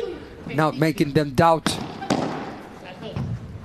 Oh, they're clinging on in this point to this set. That was very close to the net. Lucia Sáinz bandeja. No one wants to lose a little position on the court, a bad decision.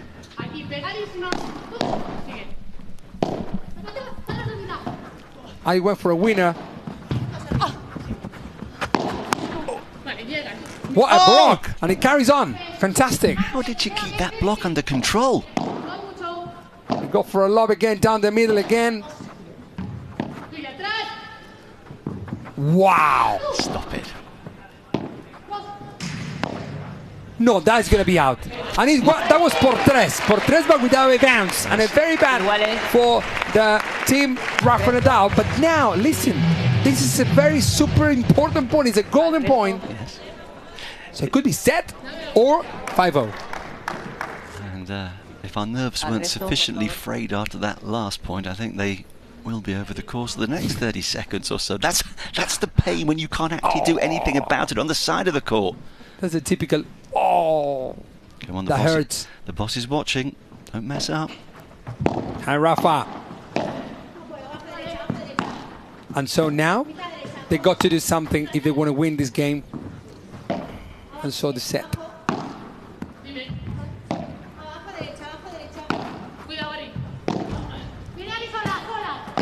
Did you see how conservative they are? Yes. And that helps them to get the first set to Rafa Nadal Academy, led by Gemma Triay and Martita the Doctor Ortega. Yeah, I'm not sure it's entirely what the doctor ordered because they were cruising at 5-2 and that was nerve-wracking stuff. But get the job done sooner or later. That's what they've done. It pays off. You're right, they were cautious. And again, we go back to what you were saying.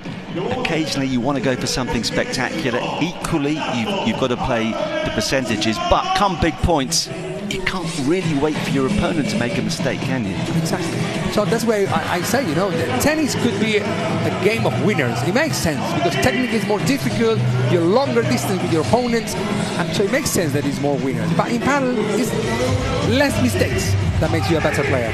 Pressure's little in the end between the two sides, as you can see, just 3 points difference. Yeah, it's very even. It's very even. The golden points, the same thing. Break points is 2, 3, and only 1. The other opponent that actually is the different. That's why the 6-4, the first set.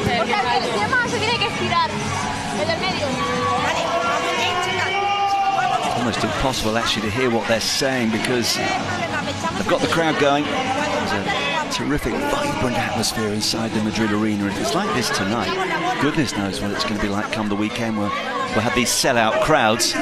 Guess what? Christina's back in business again with John Sanz. Over to you. Oh, really? Is that John Sanz? No. Oh, okay. It wasn't John Sanz. Let me get him. John, can you come for a second, please? So, whoa, we're about to start, so very quickly. First impressions on this game. Well, it's a very good match. I think that we are playing very well now, better than the first games of the match. I think that Gemma and Martita is playing better than Lucia and Ari, but now we have to see the second set. So let's see what happens. Thank you so much. Bye. Yeah, he's an interested spectator. Everybody is, of course. I tell you, John Sanz is one of the funniest guys of the circuit. Man, I promise you. He's so funny. We just came back from Miami as well, and he's a typical left-handed player. So am I. Well, lefties are always a bit different, aren't they? Well, Ali Sánchez was asking again to Lucia Sáinz that when she's back on the court, when she's at the back defending, to play lobs down the middle in order to force Gemma Triay to play, to extend her arm, but in the middle, not to the ciphers. Because if Gemma Triay plays close to the ciphers, the aerial game, she will use the wrist, and that complicates Ali Sánchez's game. And just to confirm, John Sanz will be playing with Tapia. A rather useful player, I was going to say, in Augustin Tapia. So he's got a lot to look forward to. Yeah, they just lost against Paquito, Navarro, and Alex Chozas. Alex Chozas is not very well known yet. He was the next gen last time, and now he's not next gen anymore. He's actually one of the best players in the world. I'm playing with the most perhaps talented player in the circuit, which is Paquito Navarro. Juego Sánchez, Sáinz, 1-0, segundo set. But when you've got the #1 player in the world alongside you, you can bounce back from a defeat on the first day. And the beauty of this team of Ed is that, of course, even if you don't do your bit, you can still support your partners, and you at home or wherever you're watching, and we're delighted to have your company, can vote for the player of the match. That is the QR code. Keep them coming. Tends to change as the second set develops. I don't know how the scoring at the moment of the players who's winning, what the people think is the best. We'll keep you guessing on that just for a little while. Okay.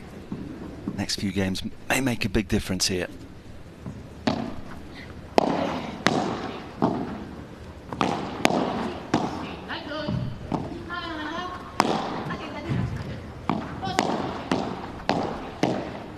They go to the war, eh? It's unbelievable. They just play with Chiquitas and go forward, both of them.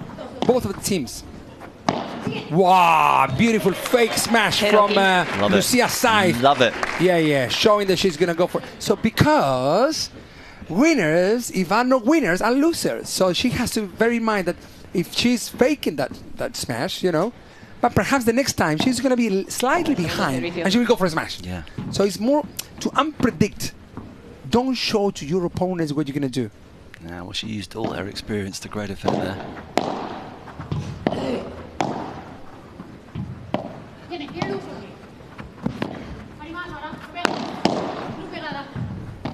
That's exactly what Ari Sánchez was asking to her partner about playing the lobs down the middle to Gemma and then push and go forward to cover the net.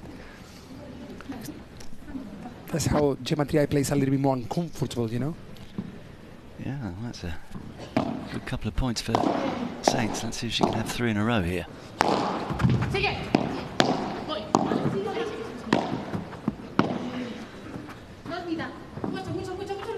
Depth, great depth.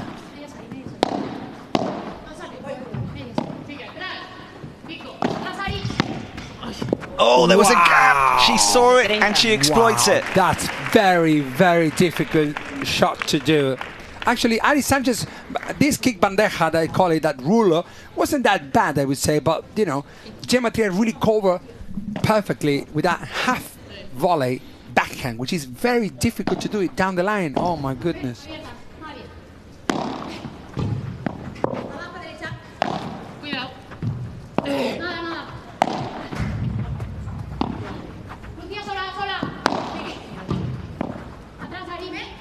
It's crazy. Ari Sánchez says to do something and she does it every single time she can. Unbelievable. But everything happened because the lob that Ari Sánchez played twice to the middle, reaching the net properly, not uncomfortably, you know. Reaching the net is not an easy task. And this is now not an easy task to save this service game. Well, that 30-40.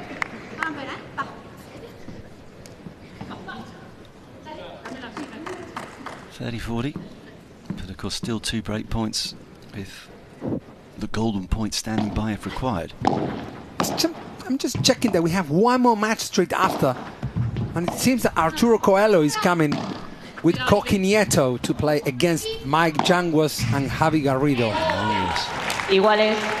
There's another break point save. Oh yes, Mary, we've got a lot still to look forward to on this wonderful Wednesday. And we'll repeat it Thursday, Friday and Saturday. And then, just for good measure, the 4 best teams will return on Sunday. Golden point, having saved 2 break points. Watch out for the stray ball.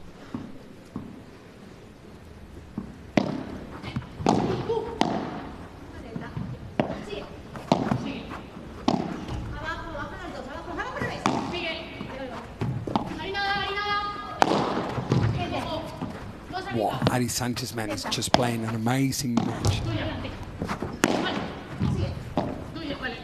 She's covering most of the court. I now know why they call her Magic Ari.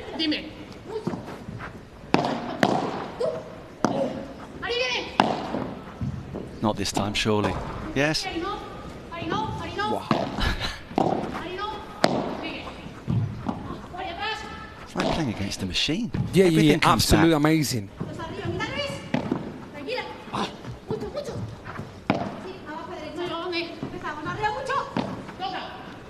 Long rallies. Wow. Fantastic half volley from Lucia Sáinz as well. Double rebound of the back wall. And you miss points by a miss. Yeah, it's crazy. But a miss is as good as a mile. Yeah, that's what they said in the UK. Absolutely right. A miss is as good as a mile. But what wonderful, wonderful play from Ari Sánchez in particular in that game. And it's 1 apiece.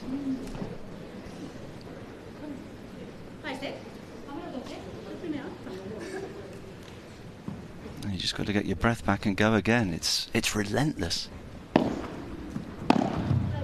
No going to get the towel or anything like that.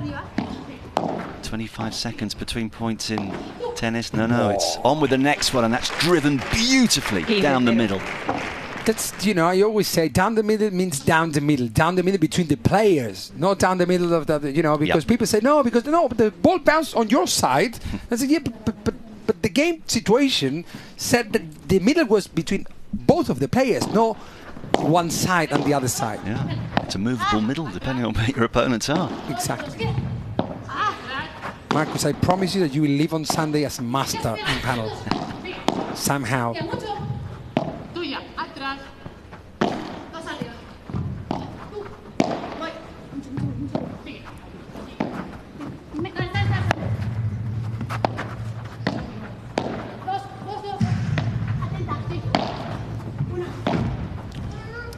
Can you listen to the sound of the feet? 30-0. They're running all little steps, adjusting every single centimeter, inch in Britain, yeah? But it's just a wonderful contrast in the midst of a point, these feather-like touches, and then a bit of power, and then you go back to the subtleties. You just don't know what's coming next, and with these angles and possibilities, it's endless. Exactly as you said. But because padel is a matter of decisions, that's why decision making, it's much harder to teach than the technique of the shots, because in padel you can be very untechnical, and that's why it's getting infected around the world, and football players love it. Why? Because their dream was to play tennis, and because they could never do it because technically it's very difficult. So what happened is that they come to padel and they feel that they're playing a racket sport, you know, and they're tactically very correct. I know some of them. Absolutely.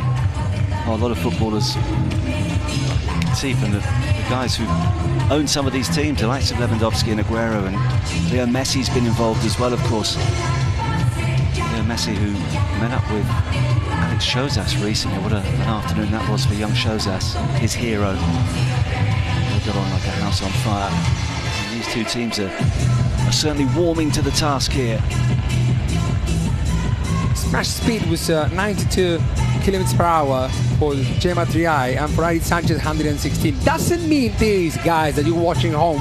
So well, I thought that Triay was more powerful. No, it's about this match. It's about the shots. Perhaps that Triay was a little bit more uncomfortable to play smashes, so she didn't play as hard as she can. Doesn't mean that the players, you know, that's the power that players can smash. I think if you give a short shot like properly, they will hit much harder than that. Yep. Statistics can be misleading. Yo trataría que Yema, resto cuerpo globo. Yo sacaría un poquito a Ari del medio, porque le estamos tirando mucho el globo por atrás de Lucía y la otra está yendo. Por ahí abrir. Está bueno. Claro, que por abrir, fíjate. They've all got plenty to say, Mary. Well, actually, you know, do you remember I told in the beginning of the match that Ari Sánchez was asking to her partner, Lucia Sáinz, to stay a little bit at the back, and so Ari Sánchez could go forward. But now, and it's true, that they changed all of a sudden. This said, Ari Sánchez is doing that job at the back, yeah, and she said, okay, you go forward, just cover there, because whenever you forward, they're not going to play the shots to you. They will play more shots. Sorry, whenever you go forward, they're not going to play shots to the player who's forward. They will play shots to the player who is back, because the angle or the other is more an offensive position. So they say, okay, just be careful that Ari is at the back, and just don't play many lobs to Ari, who is already at the back. You know, you see that she's in between. Ari Sánchez is not going forward that quick. Doing such an incredible. Those are the commentators, Curse, doing an incredible job up until that moment, anyway.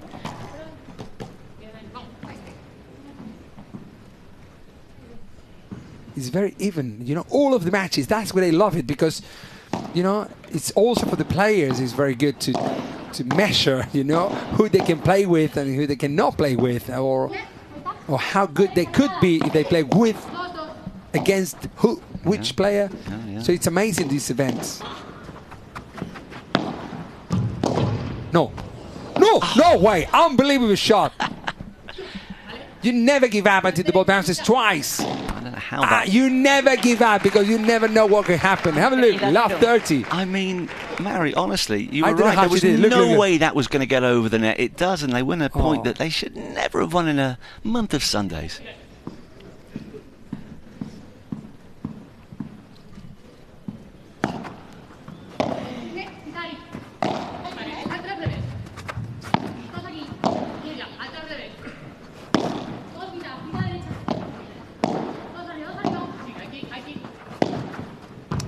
Actually, that was the coaches were telling them, like, hey, escape from having Ari Sánchez in between. You know what I mean? So by playing loves to Lucia Saiz or I don't know what, but escape from the situation that Ari Sánchez is controlling the game. And yeah, they didn't. No. Now 30-0. Yeah. Alarms to the Rafa Nadal Academy team. Yes. The world #1 is certainly playing like a world #1 at the moment. Yeah, he's taking the responsibility of the game. Yeah, it's true, 100%.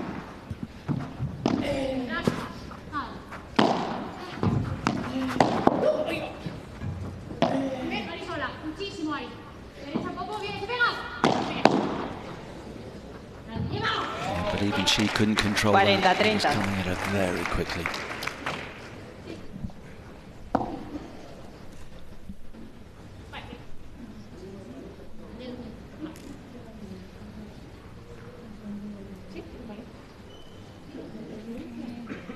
Magic Harry, a child star with Marta Ortega back in the day. He's played with the likes of Tamara Ricardo, who we saw earlier, Alejandra Salazar.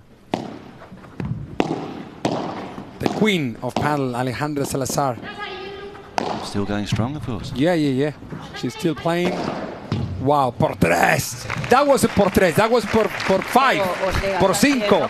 Unbelievable, huh? So again, just for those learning these Spanish words, a quick definition of what a por tres and a por cuatro is, Mary? Well, it's because the side fence is 3 meters and the back wall plus the fence, 1 meter fence, is 4 meters. So you say por tres, por cuatro, depending on where the ball after the bounce has been out. Nice and logical. All makes sense once you're explained it in such crystal clear terms by an expert like yourself. Thank you, Marcus.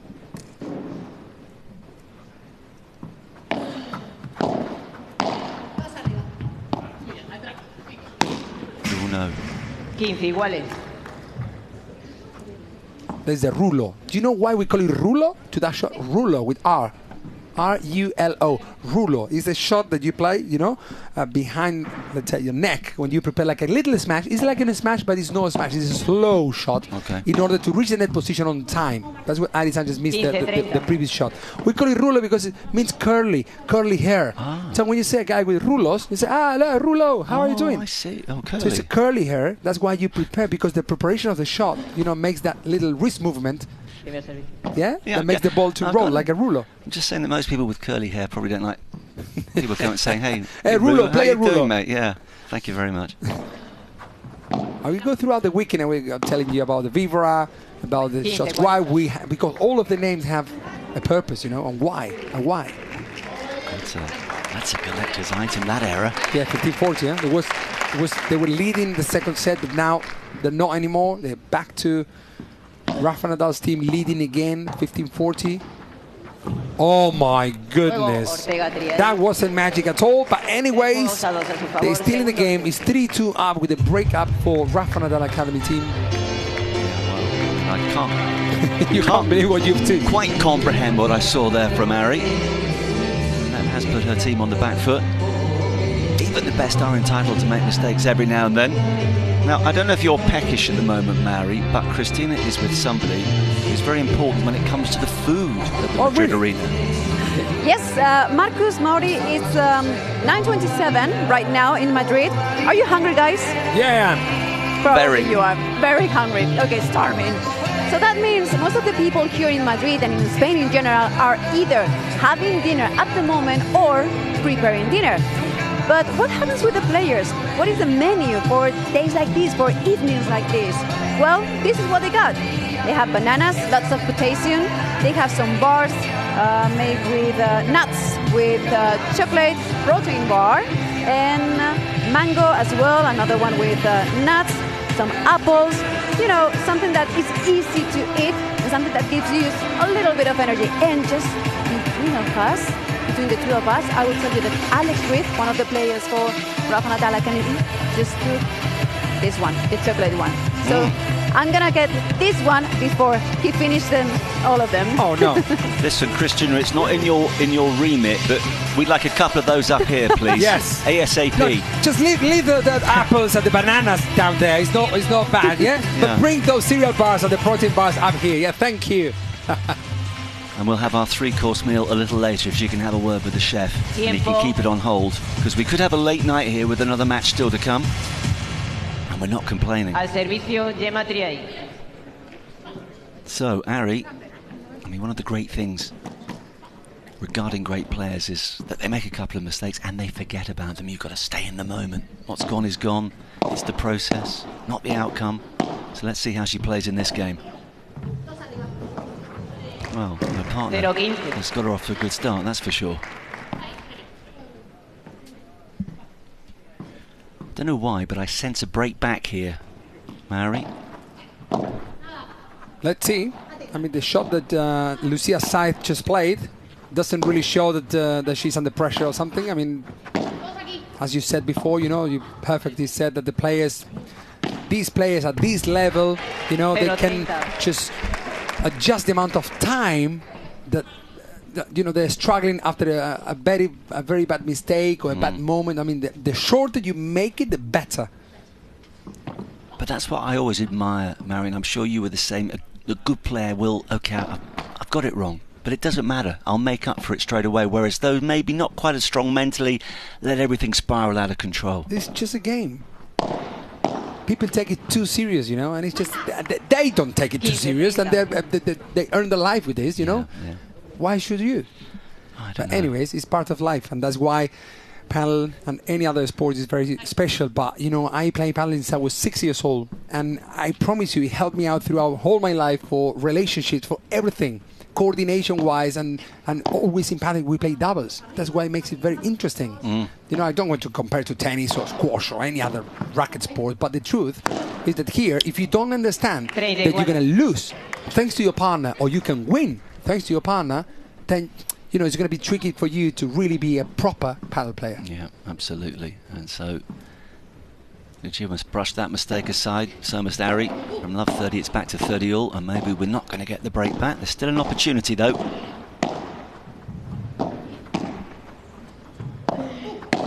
There are no chiquitas here. Everything is going harder.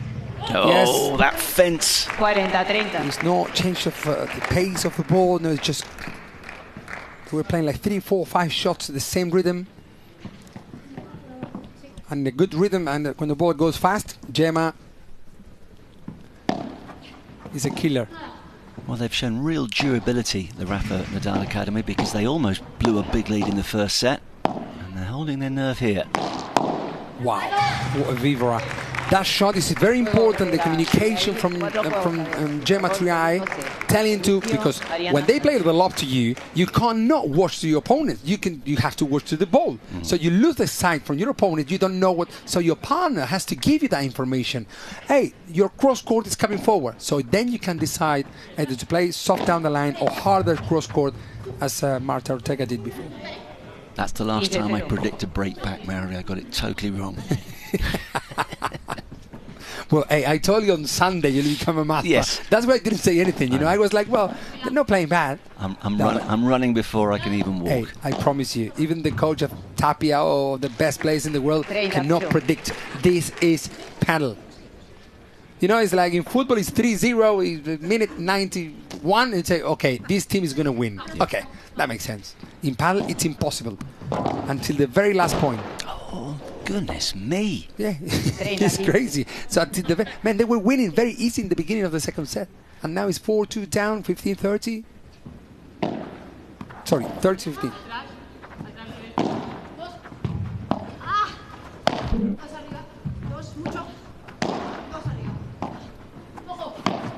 Another fake smash from Lucia Sáinz. Didn't work this time, but helped enough to win the point from Ari Sánchez, who needs to get that feeling back in order to, I mean, she went into overdrive for a couple of games, and now she's just dipped down from that mountain. There's still time to climb back up to the summit. The amount of people at the arena on Wednesday afternoon, now it's evening, but It's been amazing how the people, well, again and again and again. You know why she's doing it? First, because it's working. And secondly, because of the short preparation, technically, she is a very short preparation with a forehand side. Then she can do that shot, and with the same preparation do either a lob, a shot down the line, or that beautiful cross-court. Impossible to Martita Ortega. You know, we asked Christina to bring up those chocolate bars just now. Where? No, she's sitting in the stand munching away all by herself. She's eating them. She's all right. Don't you worry about us, Christina. Well, we're going to keep one apple only. Well, the green one. I don't like that. No, she's taken the apple, she's taken 2 bananas, and she's got 3 of those nutty bars.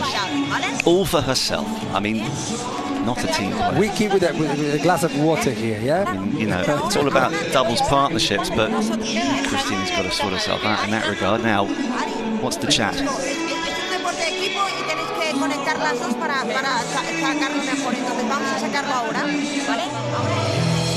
To start connecting each other. You wanted to know, by the way, who our listeners think is player of the match. It's emphatic at the moment. I promise you, I wanted her to be, but I thought that Gemma Triay would have been. But the thing is that perhaps Martita Ortega has played more shots, as Gemma Triay was on the fridge for a while, perhaps in the first and half of the second set. That's why Martita played more shots. And have a look how you see the cold and the court coverage from Martita Ortega, where she's standing the most, and actually we're more, you know, at the back and at the front, mainly, but also helping Gemma Triay a little bit more to the middle as well. Well, it's not often that you see the world #1 getting only 6.1% of the vote for player of the match, but there's still an opportunity for her to turn things around. Looking good though for Ortega and Triay. Set up 4-3 with a break in the second. Now is the time for Ari to find that magic. Not there. Wow. 15-0.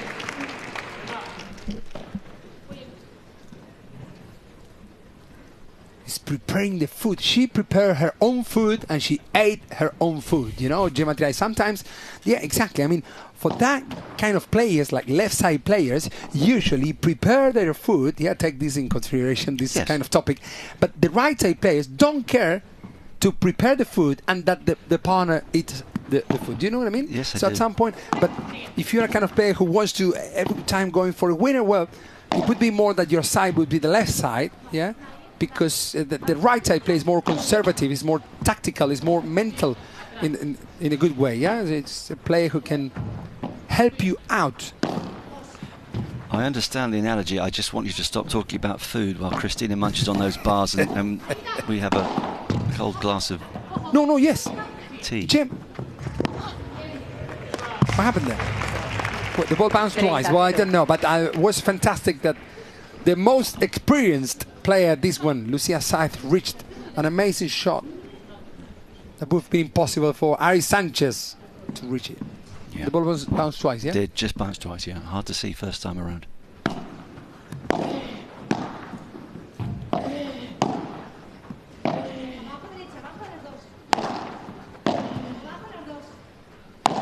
Martita is home.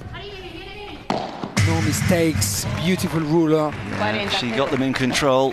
Triay finishes things off.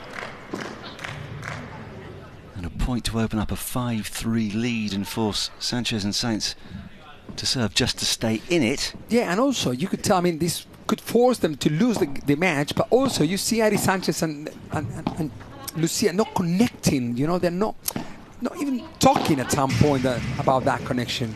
Because you cannot connect tactically, yeah, that makes sense, because they don't play together. But also, you know, they could do a little bit more effort to try to connect a little bit more. Let's see if that happens. It's hard to connect when you have Gemma Triay and Martita in front of you. Absolutely. When you look at the scoreboard and realise time is running out.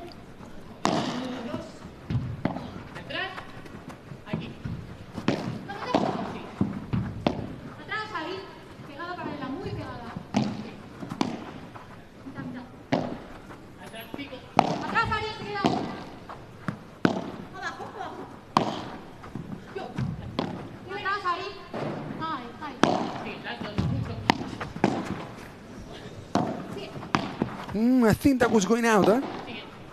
Martita took it. What a drop shot! Absolute fantastic change of rhythm. Not only change of rhythm, also change of the direction. Thanks to that beautiful forehand volley from the Dr. Martita Ortega. That's beautiful. Look at that. That is beautiful. And it takes them a step closer to a notable victory. Al servicio con bolas nuevas, Lucía Sáinz. 5-3, 3-5. You know, you always say the first, the player who's serving. So in this case, it's Lucía Sáinz, Catalonian player. And that's a pretty useful first serve to win the first point. And of course, if they can hold here, then, well, you ask the question. Yes. Have you got the nerve to hold your serve for victory?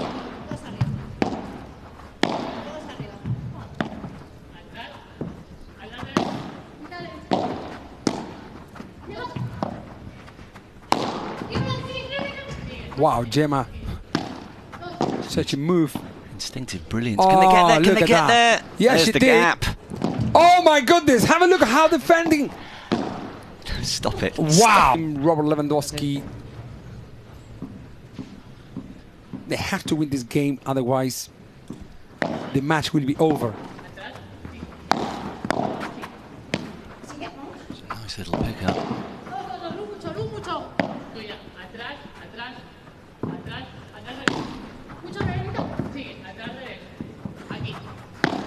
Oh, well, wasn't much of a gap, but she found it with gusto and total precision. Well, she had previously played down the middle, that shot, and then she just changed slightly the contact with the ball with exactly same preparation, but because she contacted the ball slightly behind, that allows her to play that beautiful cross-court shot, unpredictable. I mean, for Gemma Triay, impossible. I think Gemma was expecting another shot to the middle. That's what we call her magic, Addy. And that Bong lands, to the 3-meter side fence, to the yes. top of that beautiful violet purple. It's a nice colour, isn't it? Yes, it's the only one in the world actually. Yeah, it's the only one circuit, the only one event that we have a violet purple. Purple? Yeah, purple, yeah. Purple heart of paddle here in Madrid Arena. Was raining today in the afternoon. So miserable. Yeah, miserable. We come from London to sunny Spain, and it pours all day. Okay, have a look at where Gemma, because she's very fast as well, so she can cover a little bit more closer to the net as well sometimes. And also, you know, when she's at the back, she's helping her partner down the middle. But most, I would say that most of the shots with the overhead shots. Maybe a last chance to vote for your player of the match. There's the QR code. We had one outstanding leader in that regard in terms of Martega, or Marta Ortega's percentage a few moments ago. If you want to alter that, you can, right now. I'll do. He's on? I'll do now. Yeah, but if Martita Ortega is too far away, I will vote someone else. Well, Espanol or English? A couple of the opposition players need your support at the moment because they're teetering on the edge. Just a case of these two holding their nerve now. And Rafa Nadal and his academy can celebrate. There we have Rodri Vide, Charlie Pozzoni, Carlo Pozzoni, the coach of Franco Stupatuk, who is exactly there also as a coach in this match. We're going to see him on court right tomorrow with Alex Ruiz, the left-handed player from Malaga. 4 players on the stage again. So now is the last, I would say the last. It's not the last. In paddle, we never say the last. But it's a very good chance for Gemma Triay and Martita Ortega to win because they go 1 break up. But when you serve 5 or up, it's a little bit more like, it's not 3-2, you know, that you can go to 4-2 as previously happened. Yes, you're aware. Now it's like you go to close the match. That's the point. There's a little bit more at stake, that is for sure. So this first point could set the trend. Oh, the bounce was low. 15-0. And the point goes to the Rafa team, the Rafa Academy team, to give it its full name. when they say about they change the balls, yeah, the guy Alvaro said that they changed every 7 in the first time and then 9 in every 9 games. That is because also, yeah, they do because the warming up they use the same balls. Yeah. At the beginning, so that's why they count first time 7. I get these questions every time. Okay, the ball hits the siphons. I got this question every time. Why they change in 7 and then 9 games every match? Well, because the 7 we count like 2 matches. Like 2 games. The warming map of the match. It makes sense. What a volley from the doctor, guys! This is 4 match points for Gemma Triay and Marta Ortega there in Mallorca. The people from Rafa Nadal and so himself might be very happy to see hopefully the end of this match right in this game.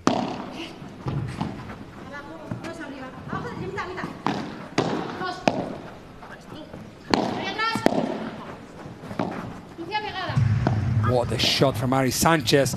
Beautiful coverage as well. Yeah, well, if she is going to go down, the world number 1, she's going to go down fighting. She's going to make her opponents claw for every single point. But this is exactly what the doctor ordered.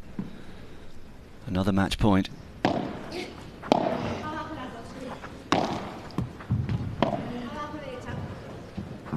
And that was out, and means that this match is for Rafa Nadal Academy. 2 more points to the ex-number 1 world tennis player, Rafa Nadal Academy, winning. Gemma Triay and Martita Ortega smiling, smiling faces. Oh, they were a little bit struggling in the beginning. They were like, I don't know how it's going to be. But at the end of the day, this pair has a lot to say in this HEXAGON CUP 2025 version. Now that was really impressive. As we mentioned, the Rafa Academy teams had to wait until the second last match on day 1 to get going, and they have answered the call. And it was tricky at times. If you just look at the eventual scoreline, you'll say, okay, that was relatively straightforward, but there were some key passages of play where they held their nerve, and by her own remarkable standards, Magic Ari Sánchez maybe just dropped a little lower than she'd have liked, and that's why this team are celebrating. I love it. I love to see this because they are not fighting for themselves or only for the partner. Also because the whole team behind them, coaches, next gen, the men's, all the team counts. Doesn't matter if you're only winning your matches. They come to watch the matches of the partners as well of the team. So it's a fantastic setup from this event. Actually, I think it's the only one in the world happening. Where? Here in Miami, HEXAGON CUP, different level. Slightly anticlimactic ending in terms of the error from Sáinz to wrap things up for the victors. Look at that smile. The eyes tell a story. Winning so much fun, winning with someone you like's even better, and that's one of the beauties of padel, of course. You've always got somebody on your arm to share the joy and, if necessary, share the misery. You know, Gemma Triay is one of the players who will never see her smiling on court. Crazy. She's so focused on what she's doing. But whenever the match ends, like straight after, boom. Or she smiles or she's not. What's she like when she loses then? Yeah, no, she doesn't smile much. No, I bet she doesn't. But she does say, I'm mentally very strong. I do keep my cool. That's why she's got to number 1 in the world. That's why she's a world and European champion. And that's why, having quit tennis at the age of 19 and then decided to come back into the world of racket sports, she's lapping up the joy with her partner.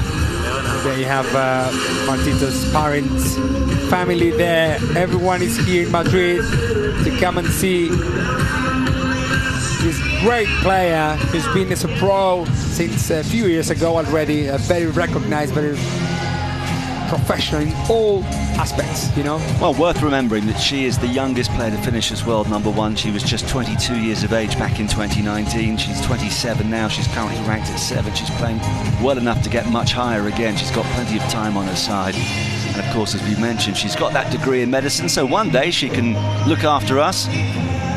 She's the kind of players, you know, that I'm very happy to be, and she's a winner, I would say. You know, she's the MVP player of this match. You know, but he's a representative for the game, you know, for the sport of padel. He's the kind of player who would say, Mari, send someone here who can represent padel properly. And I would say, okay, Martita Ortega, do you have a minute? 62.5% is pretty emphatic. By the way, she's a very good basketball player too. Really? Yeah. I didn't know that. Well, he's got a couple of names signed on his giant ball already. Well, we're going to have straight after the interviews here, we're going to have Arturo Coelho and Coqui Nieto together with Yeah, but Garrido. first of all, we're going to get the reaction courtside with Cristina.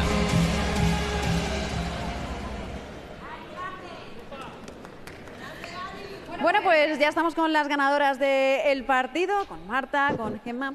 Voy a empezar primero con Marta, MVP del encuentro. I'm going to start first with the MVP of the game, Marta Ortega. Congratulations. Sí, eres MVP. Congratulations, MVP of the game. Un fuerte aplauso para ella, por favor. Gracias. Y además para ti es doblemente especial porque juegas en casa, eres de Madrid. This is very special for her because she is from Madrid, so she plays at home. Primero de todo, hola Madrid, es una ilusión brutal jugar en casa y muchos nervios también de querer hacerlo bien, pero súper contentas, creo que desde el principio hemos empezado muy centradas y esto es en equipo, así que teníamos 1000 ganas de dar este primer puntito, siempre empezar y abrir el torneo es más difícil, hiper felices de jugar aquí un miércoles todo lleno y de dar el primer punto al equipo, súper feliz. Well, she is extremely happy. For her, this is very special. We have to take into consideration that it's Wednesday, it's almost 10 p.m., and the crowd is amazing here, watching you and cheering for you.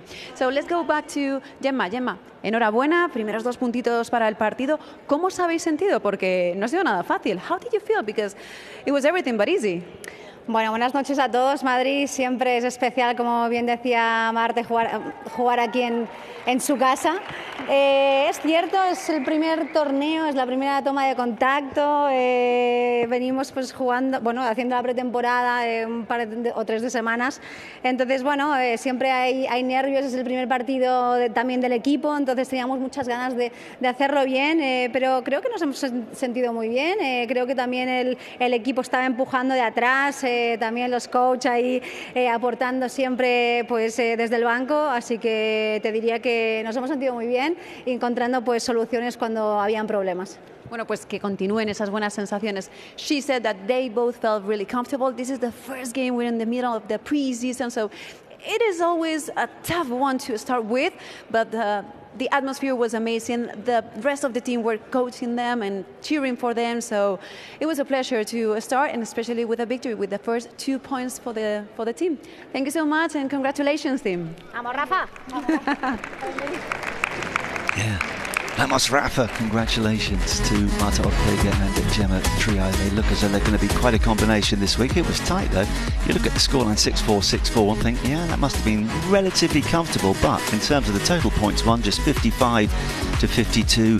Golden points make such a difference. 3-1 in favour of the Rafa Academy. That's the principal reason they picked up 2 points for their team. For Lucia Sanz and Ariana Sánchez, there's plenty of time to turn things around. Don't forget, it's 2 points for a win in the men's and the women's matches, and 1 point for the winning team in the next gen battles, which start each day. Morning starts for the next gen superstars of the future. It's often a case of moving from that next gen arena to the main stage in the space of 12 months. And we've still got one more match to come. In just a few moments, it's Team X up against Team Bella. With some superstars again, as you'd expect at the HEXAGON Cup. Essentially, if you're not a superstar, you don't get invited to this particular tournament. And that's why the Madrid public are lapping it up. That's why they're selling out on Saturday. Very hard to get tickets for Sunday, so be quick if you are in the area or you're thinking of coming across. And by then, of course, we will know which 2 teams are going to fight for top position. For now, it's so tight. Look at this. Look how many teams are on 2 points. Team advantage, they've won 1, they've lost 1. Likewise with crew paddle, the HEXAGON team. Great start for the Rafa Nadal Academy, played 1-1-1, and that's the case with Team Bella, Puerto Rico as well. RL9 and 11-11 have got a point. 10 paddle, the only team so far to get off the mark, but they've only played the 1 match. Now, if you haven't ever played paddle, but you're tempted, this will help because our super coach is ready to give you a tip.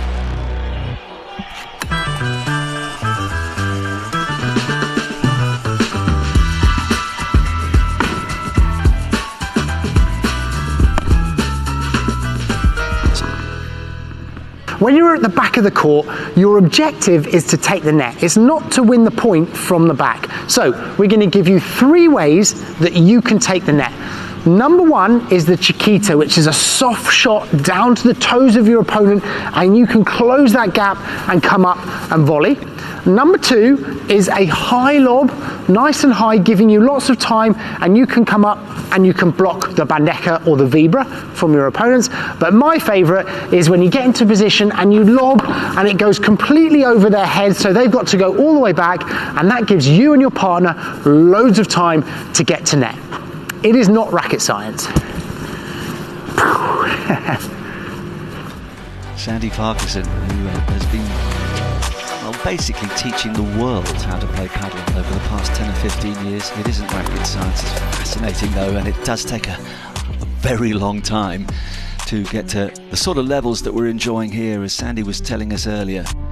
For a bunch of hopefuls, at least 10 years. If you were 14 now and thought, I'd like to be a top pro paddle player, 10 years of solid coaching, doing all the right things, and maybe, just maybe, you would be at this level. Right, still to come, we've got Mike Yanguas and Javi Garrido up against the brilliant Arturo Coello and Coqui Nieto. Some way to end day 1.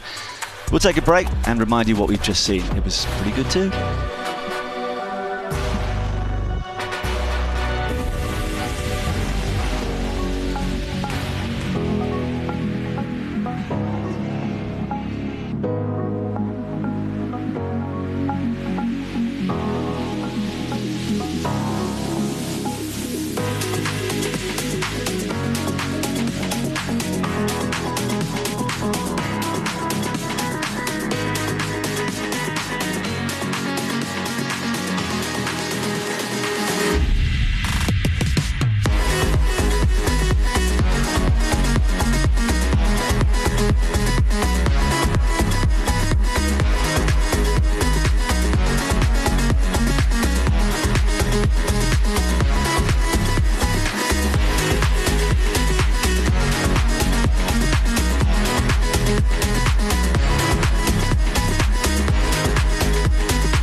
8 teams all going for glory in the Alpine Hexagon Cup.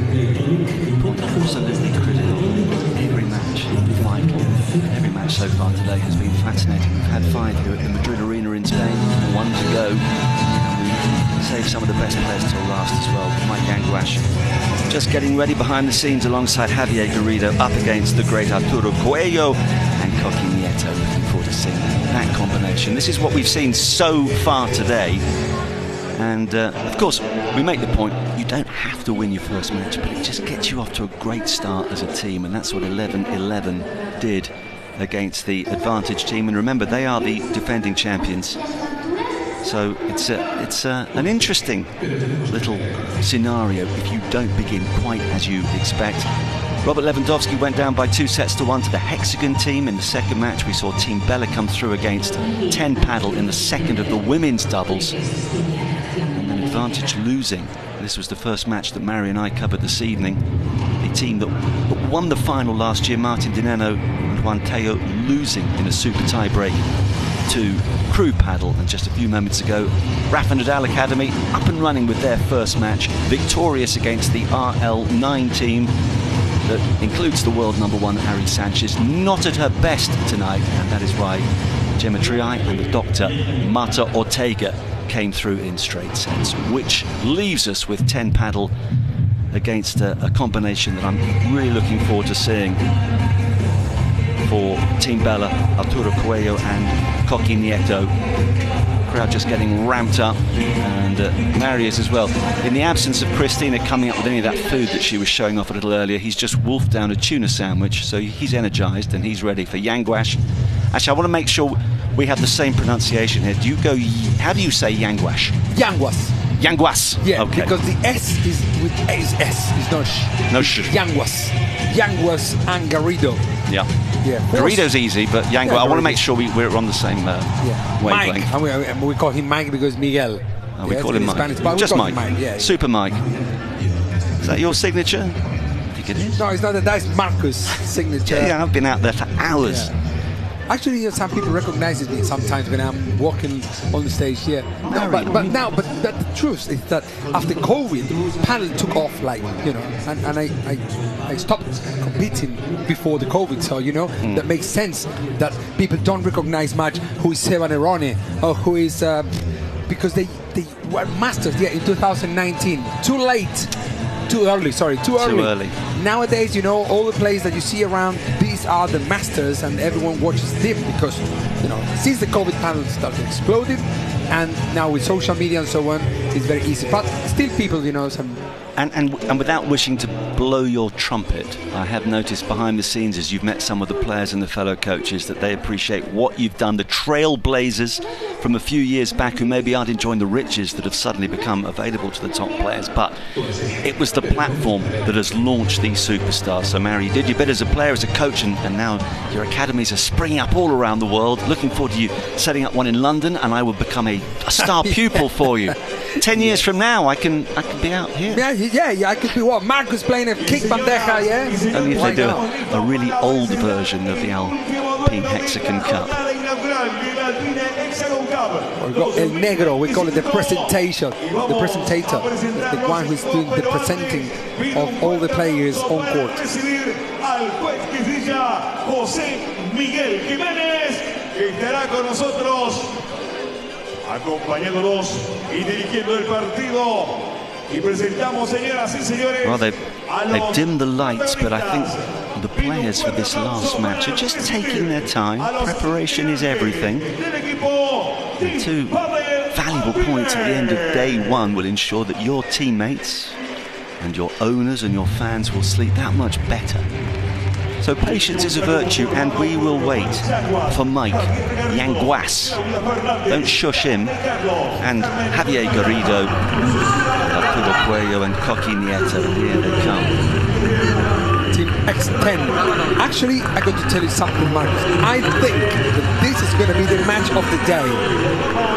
I think this was the match of the day or the most spectacular match we had today. Because I know that Tapia was playing before with John Sanz and Paquito Navarro and Chozas, and then the girls also did their part. But I think because you know how we call it Javi Garrido? The metralleta is the, how do you call the gun? The gun, but the mechanical one, like how do you call that gun? It's not a gun that you do only one shot. No, it's I don't like to talk. It's one of those. I'm not an expert on guns. I know what you're talking about. Yeah, well, that's we call him metralleta too, because he smashes from all over. He's a very powerful player. So is Coelho. You know, and in the other hand, you have Mike Yanguas also. You know, and who is also playing so many different shots with vibras, winners, and the only one who is more conservative, I would say, is Nieto, who will be playing with Coelho. But Nieto is conservative, but playing with Coelho becomes a very powerful pair. Well, let's hope you're right. Have we saved the best until last? A los integrantes del Team Bella Puerto Rico. There we have the big and the not that big. Arturo Coelho, current #1 in the world, just moved to live in Miami. That's crazy. It never happened ever before that any of the top players in the world moved somewhere else more than Spain or Argentina. But all of a sudden, Arturo Coelho decided to move there. Anyways, they're flying all over the world nowadays. The circuit, you know, they go to Qatar, then to Argentina, then to Mexico, then to I don't know where. And there also Nieto, fantastic player, left side player. Team Bella.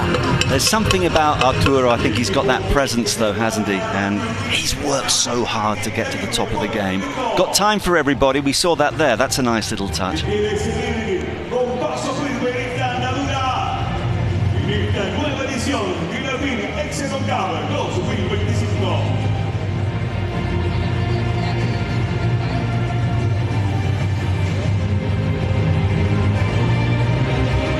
We've got a little boy there. I hope he's not the umpire. The umpire is lurking. Here he comes. I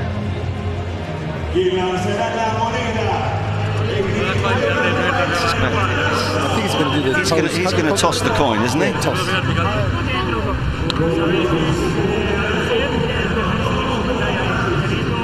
I always wonder what the umpires say to the players. I guess the rules can change ever so slightly at different events, so you need to know. But when it comes to tossing a coin, it's one side or the other.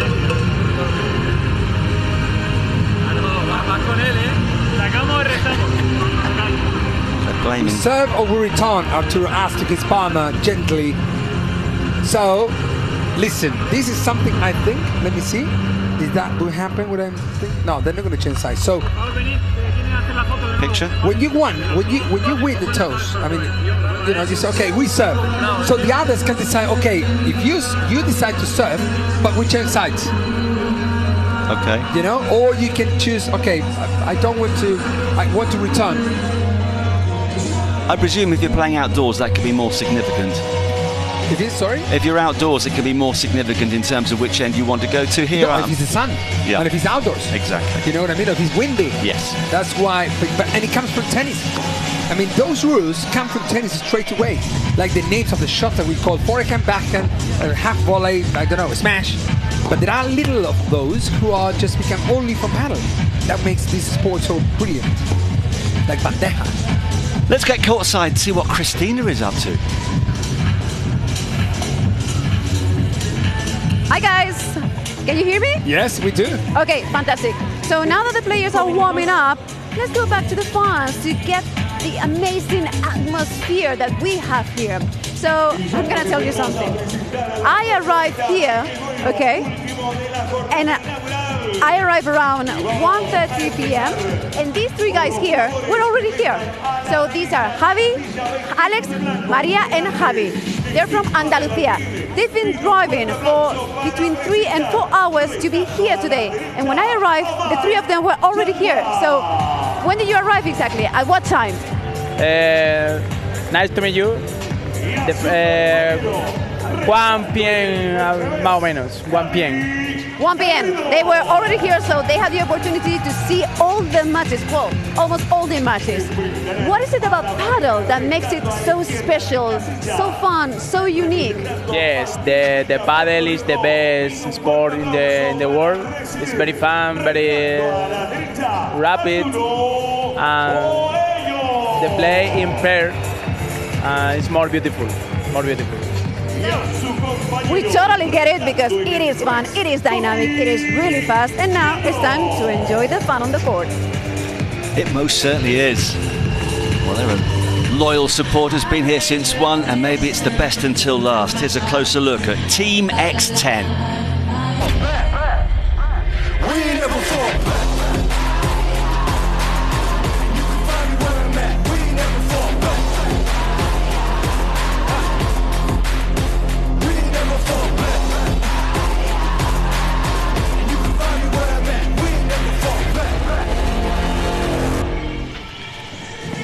Team X10, owned by the brilliant racing driver Pierre Gasby and Loic Ferry, who is president of Warringham Football Club. He's a top businessman as well. He's actually got a very talented son, Arthur Ferry, who is on the tennis tour. But talking of talent, Super Mike, 22 years of age, ranked 8 in the world. How high can he go, do you think, Mary? Man, I think he's not the highest of his career yet.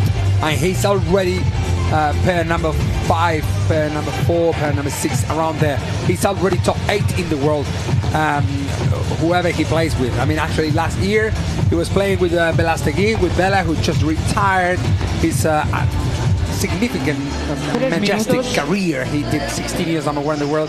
And so Mike Yanguas had the chance as well to play with Bela in 2024. I think he's a very, very unpredictable player, very good. Yeah, nice to see him as well. I would pay a ticket to see these two guys playing together. Well, here's his partner, Javier Garrido, who's 24 years of age, ranked at 12, actually preferred football as a kid, but I think he's made a pretty good decision becoming a paddle player. Well, yes. Javier Garrido is a very young talent, you know, but he's been already at the top of the ranking for a while. In around 4 years, he's already been there, you know, the top 20 in the world. He will play this year with Martin Di Nenno in the main circuit, and so let's see how he does it. He will play for the second time together with Martin Di Nenno, but this time he will do it with Mike Yanguas, who is quite similar to Martin Di Nenno, I would say, although Mike Yanguas has some more vigorous, I would say, than Martin. Javier comes from Cordoba in Spain as opposed to Argentina. Can get confusing, and he's going to have plenty of support tonight, of course. So he always feels pressure with a new partner, but I'm sure he can stand up to it. What about their opponents? Team Bela, Puerto Rico. On to the next one. On to the next one.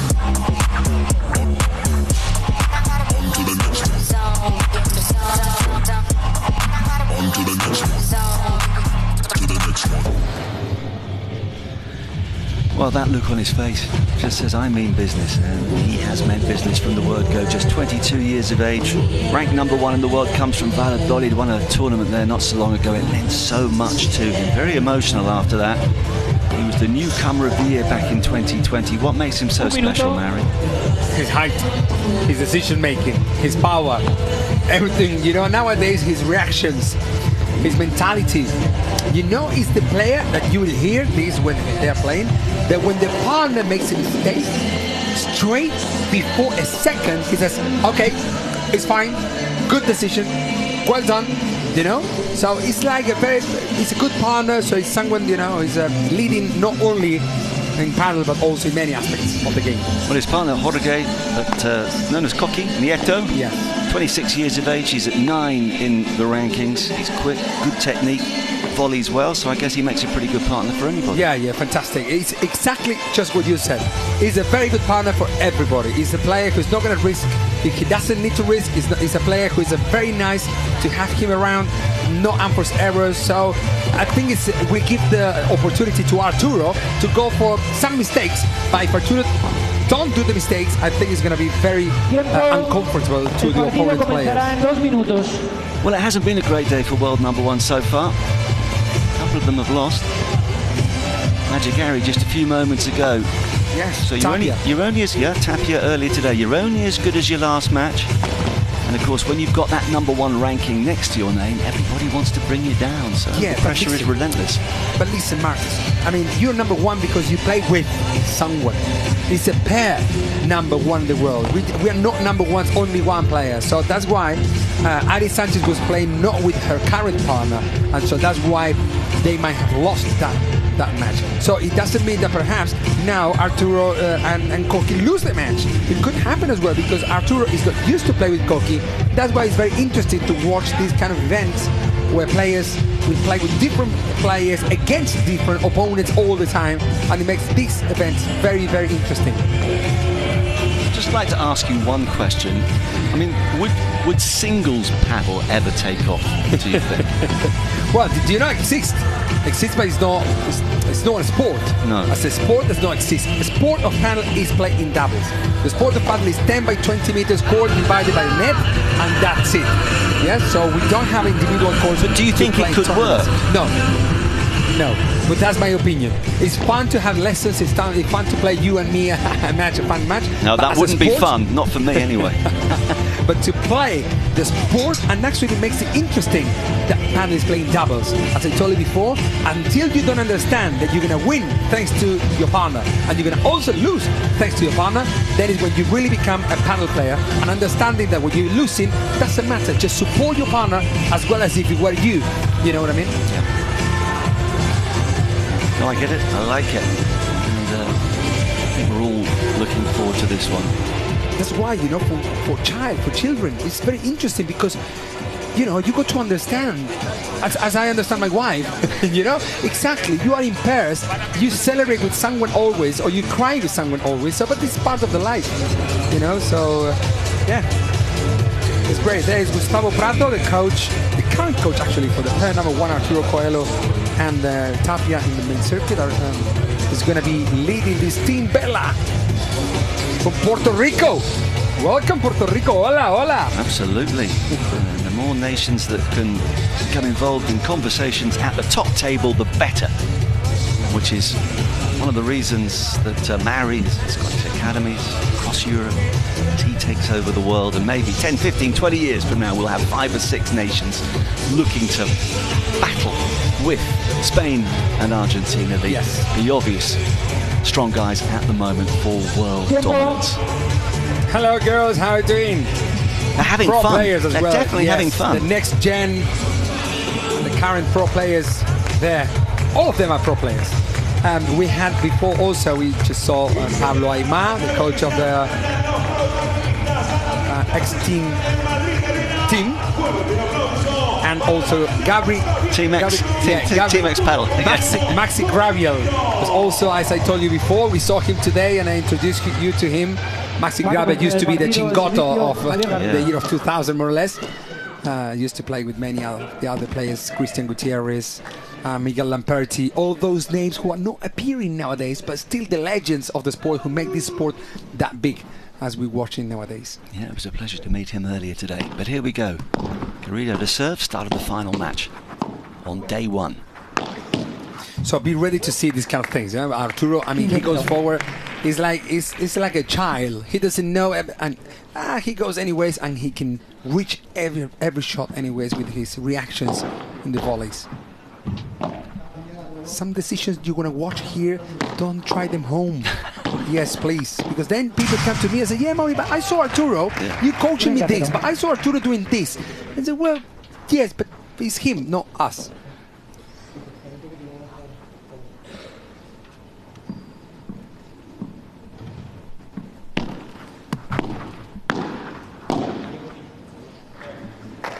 Just to let you know one thing that happened last year in the World Championships, that Arturo Coelho and Koki Nieto played an amazing point for the national team, the World Championships, against Argentina, and they beat Stupatuk and the Nenno, who is an amazing pair, for 6-1, 6-2 or something like that. So it seems that they very connect each other, but I think that also Javi Garrido and Mike Yanguas will try to disconnect them a little bit. Well, that was a pretty impressive start, it has to be said, on the Garrido serve. They state their intentions early on.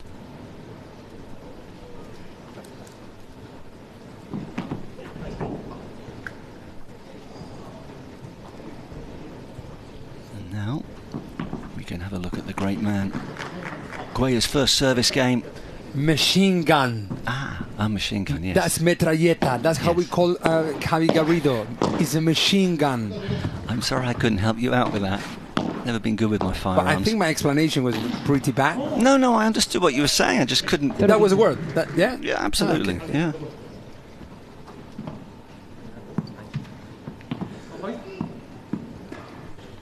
One other question I want to ask you, and it comes up in tennis a lot, where certainly traditionalists would like to see the doubles players wearing the same outfits. Or that was as quick as. Now I guess because of sponsorship and what have you, is it difficult to get the players in doubles to be dressed identically? 100%. There's still, perhaps in the future, changes, and I think that these kind of things like the HEXAGON Cup, that there are team owners, let's say. Rafa Nadal owns a team, so it means that they're sponsoring them, money-wise, image-wise, they're sponsoring you. So why not it would happen as well in the future that one, I don't know, Leo Messi sponsoring the padel #1 in the world? I don't really know where padel goes, but there are many little things changing step by step. Before, for example, the players were playing each player with each color. One was white, the other one was red. Now at least the pairs are like similar colors from which side of the court, even though they're using different brands. Yep. What an amazing cross court with the backhand shot off the backwell from Arturo. I mean, he just makes this, and I know it's not, but he makes it look so easy. Yeah. That's why then you go try home, and then you lose 6-1, 6-0, and you don't know why. I'm going to try that at home next time. I'm going to prove you wrong, Mary. Ooh. 15-0. Almost not quite.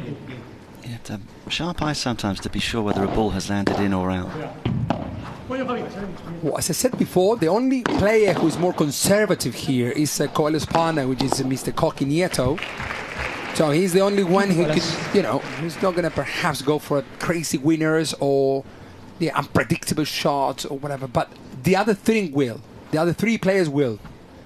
And so that's why I told you that it could be perhaps the most spectacular match of the day.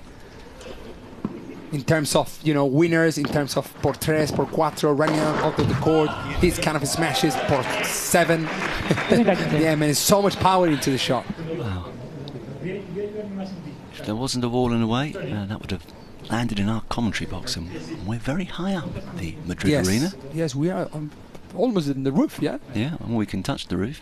It's going to be the height of the ball. In meters, might be like 20. Yes, it might be 20 because the lights are 6 meters height and it's more than double. Wow. What do I said about Koki? Yeah, Koki's not going to go for crazy winners, but he will be at the right time at the right spot doing the right shot. By the way, the roof opens. No way. Yes. When it's sunny. I mean, there was no chance of them opening it today, that's for sure. No, but they're not going to open it, I know. believe. But what I mean is that depending on what they're doing, they can make it into an outdoor event. Fantastic.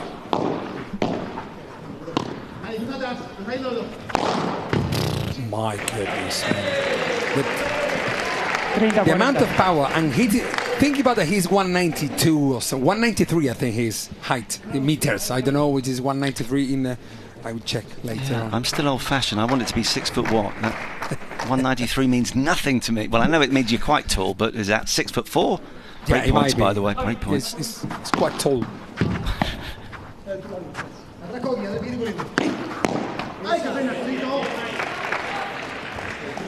Igual with that one. Punto de oro. Al resto, Jorge Nieto. Our golden point. Yes, Coqui Nieto goes. He asked for it.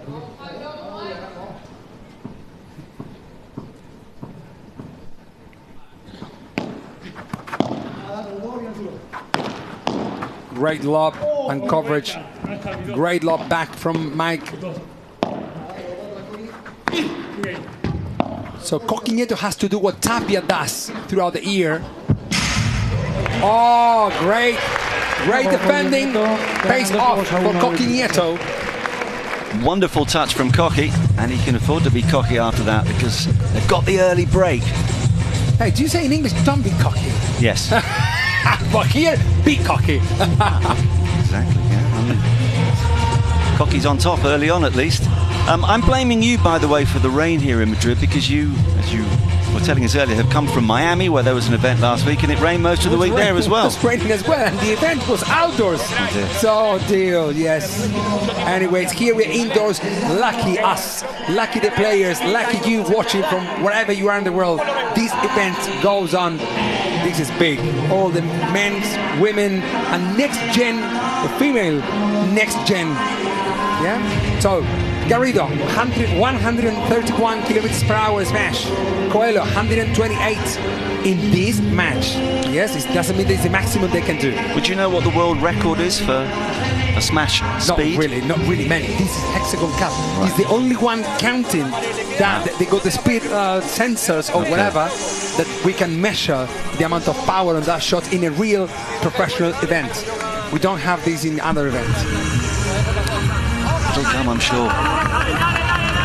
Speed clocks and tennis, obviously, we get very used now to checking the speed of the serve. Yes. In cricket, I promised to teach you cricket, which I will, but obviously how fast the ball can be delivered by a quick bowler is fascinating. Get up to 100 miles an hour, which pretty with terrifying. the hand, 100 miles an hour. Because here they do with the racket, you know. Yeah. No, there have been one or two fast bowlers down the years who've reached 3 figures, and it's pretty terrifying if you're on the receiving end. Yes, I move away. I don't care. Well done. I will clap the hands. You can have a helmet and pads and various other things, but still scary.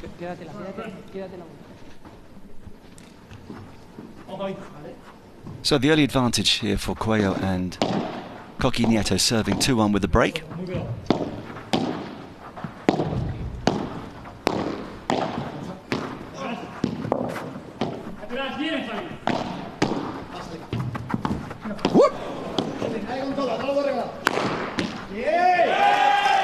Great decision for a very short preparation from Mike Yanguas, this player.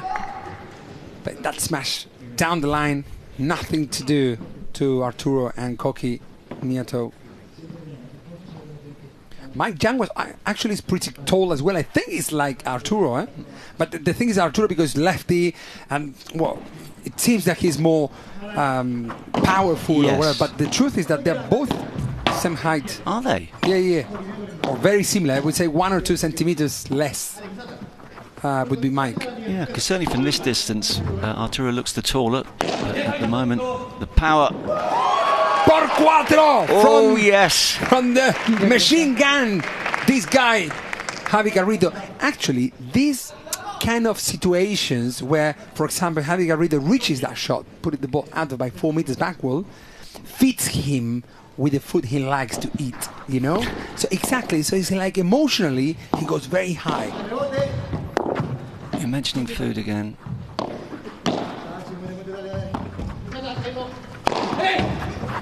Yes, no, you could stand on a ladder and you're not going to get on top of that one. It was a little bit lack of communication, I would say there, because if Mike have jumped there, I'm not sure that he wouldn't have reached that shot. But 30 all. Lofted return.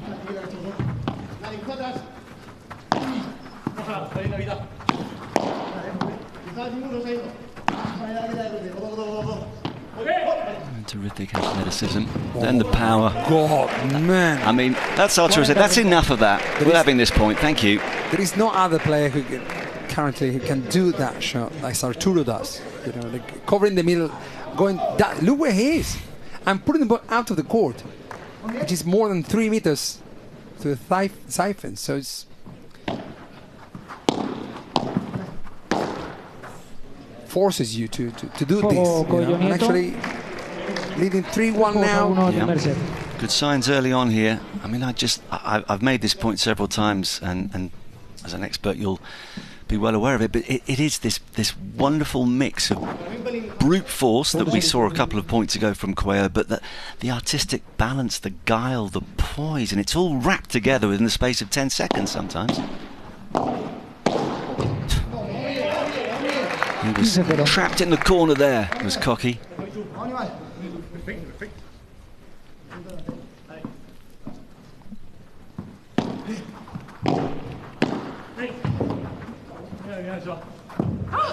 Yeah, it goes long. He was chasing back just in case.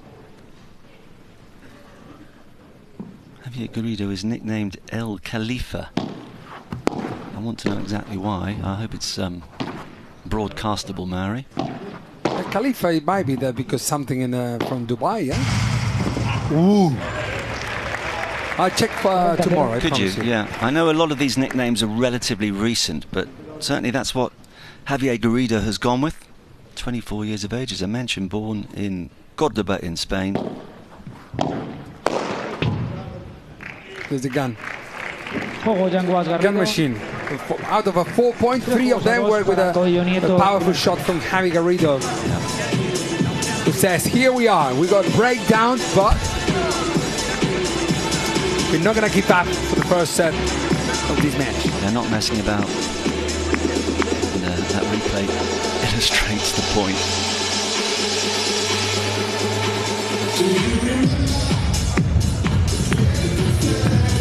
Let's go courtside. Christina is waiting for us.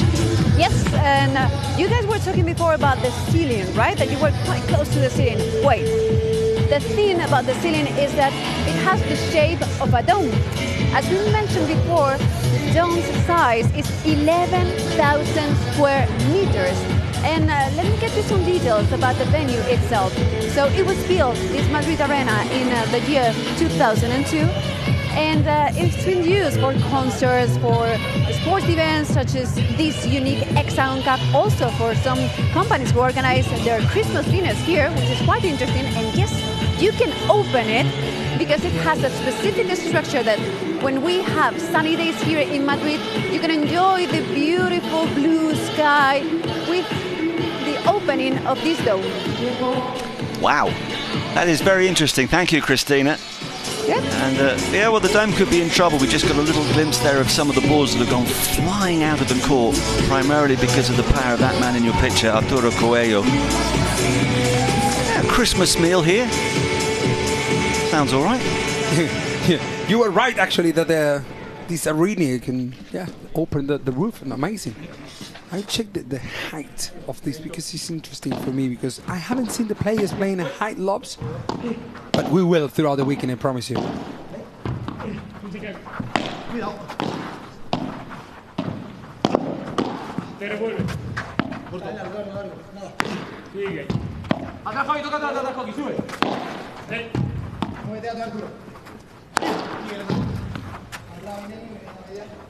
Yeah, he didn't hit the ball with the edge of the racket. So first point goes against Coello on serve, with that early break, of course. And there's a nice inviting gap. Wow! Did well to the extend. Perfect amount of point. power. Yeah. In that wrist movement from Arturo. Look. He could have done another thing, but he could have smashed, but was less risky and same effectiveness, I would say, in that shot. No. Hey, if he misses a shot, you're home. Sometimes you miss a shot. That's me. Don't blame yourself. That was me. Don't blame yourself. And even more if you come from tennis. Think about that. When you miss a shot, it's like kind of you're trying to hit the ball with the sweet spot of the tennis racket. So it makes sense. And even more because you're trying to hit the ball hard. You're not going to miss because you try to hit the ball slow. So consider that as well. I love the way you always look for the positives, Mary. Positives there. That's sailed long. Like Yanguas just making his emotions rather evident there. Born in Malaga. Won 2 junior world championships. But now lives and trains in Madrid. 22 years of age, as we know. Quite a character.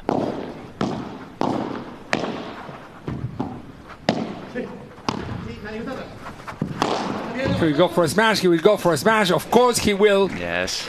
Of course he will. From that height, think about that Coello is more power than technique, I would say. Of course the technique is correct, but he shouldn't care much as the height where he brings the power from allows him that after the ball bounces and rebounds off the back wall, the ball takes... Oh, my goodness. You will not understand how it just happened. Because what he tried to do is to hit the ball on the side fence, of the side wall with a smash. Yes. That could have been like impressive, but he missed the side wall. He did. And he hit the side fence, means that he was out. Which means a golden point and a chance for a break back. And they've got it. They've got it, courtesy of an error, if I can call it that, from Coqui Nieto, who didn't have the happiest of games, back on terms, 3 apiece. Yeah, but actually, what Arturo did on the previous shot, if I assume, and I'm 100% sure that the coach who's watching outside would not be that happy because Arturo tried to play a tricky shot, which is not bad, to try out. But I think it was in the moments, because then it was a golden point, and then putting Coqui Nieto under pressure, missing that and getting the break back. 3-0 in the first set.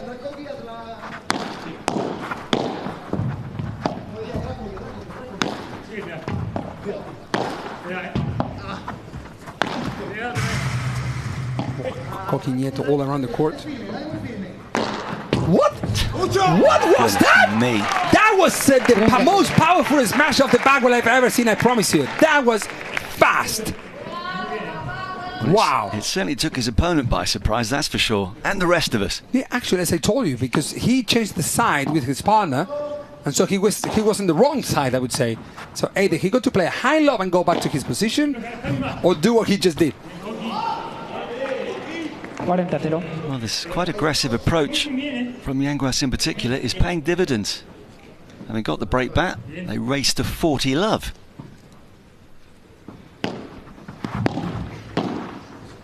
No. 40-15.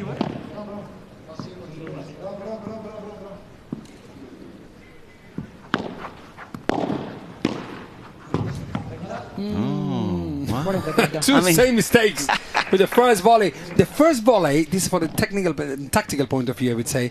The first volley, it considers as the return of the serve, or even the serve. The first volley has to be in. Yeah, after the split step has been done, because you can't walking or running from the back to forwards, so it's uncomfortable to play the volley in the air. So you have to try, unless it's an easy shot, you got to try to make a steady shot and to put the ball in game. Well, the power return there, good enough for the game. It's a very interesting match. I thought that when at the beginning of the match, when we saw 3-1 for Coelho and Coqui Nieto, I thought like, I think that could be quick, but actually not really. And Mike and Javi Garrido are doing the job. It's that time again. You can start voting online for your player of the match using that QR code. An emphatic winner. Can I start voting now? Yeah, you can. Okay, you can. When you finish that satsuma, or whatever that bit of oranges that you're eating that you've dug out of the bottom of your bag, we had a really emphatic winner, the Doctor, with 62.5% of the vote in the last match. Marta Ortega, what a performance from her. So the choice is yours. Early days, of course. But who has caught your eye so far? So people vote for the MVP of each match. Absolutely. Fantastic. Yeah. Also, the first time happens this in the history of paddle. The MVP usually is chosen by the coach or by the whoever. No, it's a much more democratic policy here in the Alpine Hexagon Cup. Yes. The people's vote, the people matter, and every conversation matters here. At a change of ends, an opportunity just to revive a strategy, offer a bit of advice. Now, Mike's vertical coverage, does that surprise you at all? No, at all. No, at all. That makes complete sense that he's standing more at the back, playing with Garrido. I mean, that's what you've got to do. He's doing the dirty job, as I told you before, the work, which is the one that you have to be defending, waiting for the right moment so your partner can attack. So it makes more sense that he's a little bit more at the back rather than going forward for no reason. Nieto serving, back on serve at 3-4. That would hurt. I mean, there was a lot of pent-up emotion, might I suggest, there after what was a difficult last game for Coqui. And you know what? They will play together this year in the current circuit. I'm not sure they will after that. Little apology afterwards, but needs must. 30-0. Venga, no falles. Don't miss this kind of shots. Yes. Missing the return is like doing a double fault. You know, in paddle at least. You're not trying to aim anything with the serve, the return. You wait. The point starts after the fourth shot.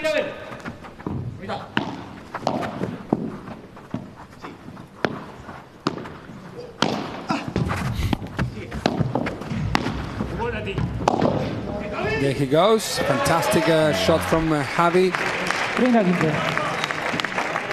Mind you, the way Nieto's playing at the moment, they might need to get some of those cricket helmets out there. He seems to be teeing off at both of them.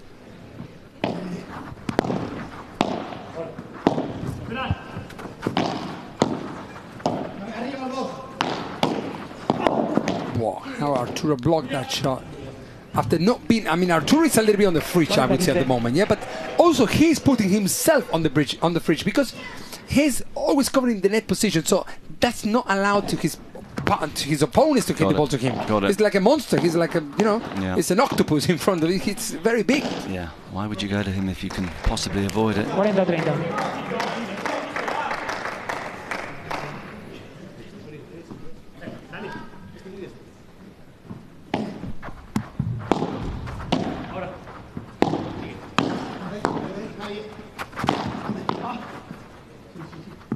Wow, that was him.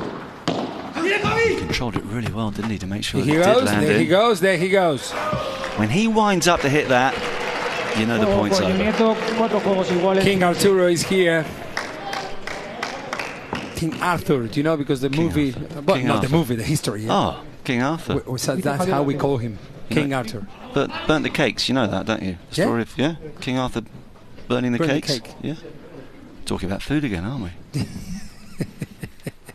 Christina's onto her cake now. She's onto the third she's all course the down cake, there. all the vitamin, the protein bars and everything.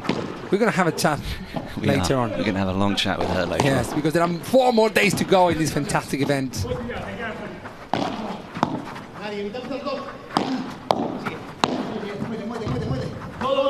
Yes, very well done. I mean, you could tell. I mean, I just said yes before that happened, because I saw that the player touched twice the ball. You know, you cannot touch twice the ball with the same motion of the shot. Right. You get to touch once.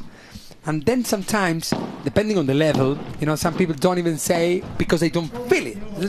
Not because they don't want. Well, some of them are cheating, I know, but actually at this level you can really see when you hit the ball twice. And the third play is always first.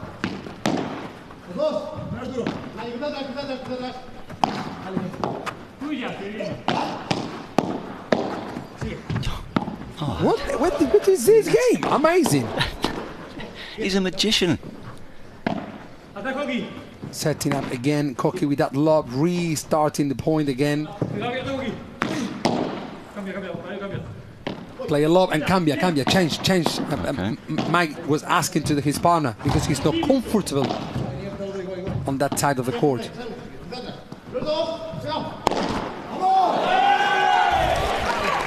Wow. Well, he tried to go for his shot. Actually, you know, Arturo has played some of those shots off the back well crazily throughout the last year. Crazy amount of power, Arturo off the back with the forehand. So, missing that shot when he's 15 love, just going to 15-0. Well, it's not a bad mistake, I would say, because if the ball goes in, you know it's a winner. But perhaps another shot you shouldn't try at home just yet. I mean, there was some Houdini-like escape acts from Coelho in that last point. It's, you can't take your eyes off him.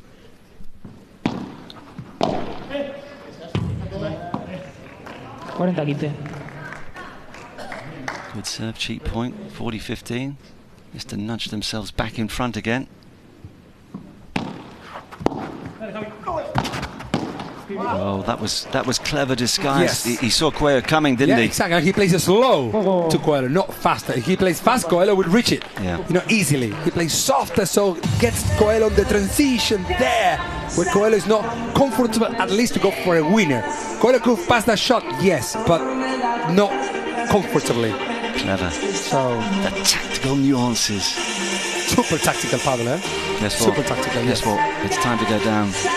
Really? Christina is waiting for us again. What have you got this time, Christina? So let's focus now on 10 paddle teams who are sitting next to me. Now, one of the coolest things that the HEXAGON Cup has is that not only they gather the best players in the world, but also the owners of the teams are really well known worldwide. And I was wondering, why is it called 10 paddle team? Well, the owner of this team is Pierre Gasly, the Formula 1 driver. And this is the number of his car with Alpine. And also, so you know, this was the number of his favorite player of all time, Zinedine Zidane, with friends, with the national team. Good story to hear about that. Thanks, Christina. That is interesting. Yes, very. I didn't know about the logo. I didn't know, but why? Well, Zinedine Zidane was quite a player, wasn't he? There we have a court coverage from Javi Garrido. The cold and the hot sun where he's been the most. Have a look at that. When he goes forward, he's very into the net. Yeah, he's not like, for example, Chingotto was in the previous matches. Or, you know, when he goes forward at the net, he's in the at the hot spot in order trying to win more points. That his partner, Mike Yanguas, was doing a great job defending more shots, allowing his partner to go for more winners. Let's see how they handle this, because things change when Arturo tried to play that tricky shot in the 30-0. They put it, so you got to really be careful when you play those tricky shots. Absolutely. So here he is serving to stay in the first set at 4-5. Look at that. Mike reaches because he's also kind of a tower, you know. He's also very, very tall. Yeah. It's rare that they get hold of one of those, but it could be significant. And now Coelho misses his first serve.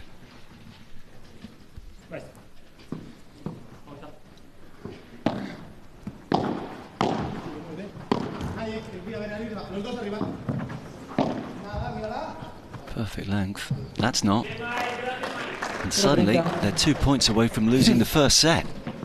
Yes.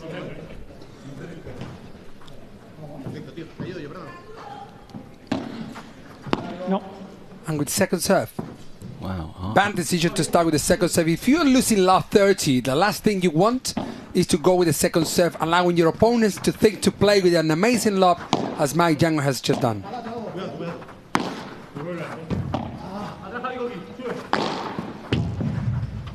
Oh, yes! The show must go on, and this is amazing. Run out of the court by Coqui Nieto, hitting that ball in with that amount of power, also from outside the court. Did you see that? This is fantastic. Look at that. Boom. Been waiting for one of those. The outside court point. And that's played to absolute perfection. At an important moment as well, but they're still not out of the woods in this game.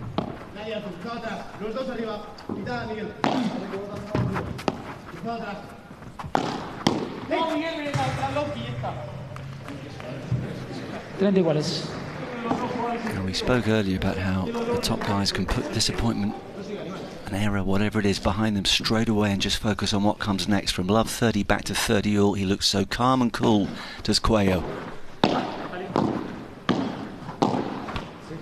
Well, you know, and he makes it look so easy, you know. Coelho is still walking on the.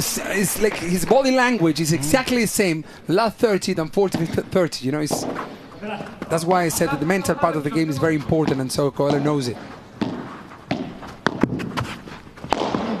Very good decision. Very good decision from Coqui Nieto, whose smashes is not the best shot he has, but at the right time, it is. So they reel off 4 points in a row from a real spot of bother at 4-5 love 30. We are locked up at 5 games apiece. Last match on day 1 of the Alpine HEXAGON Cup. We've seen a couple of world number ones lose today. Surely we're not going to get a third defeat. Maybe we are, based on the evidence of those first 10 games. Coelho not having things all his own way. Nieto doing his bit when he has to. They're playing the same game, Javi and Coqui. At the moment, that cross court is very intense. Here we go for a smash. Here we go for a smash. Wow.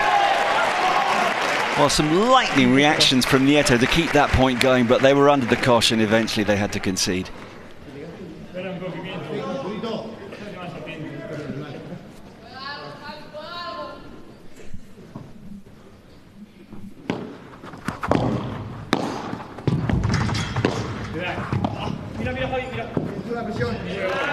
Drifts long. 30-0.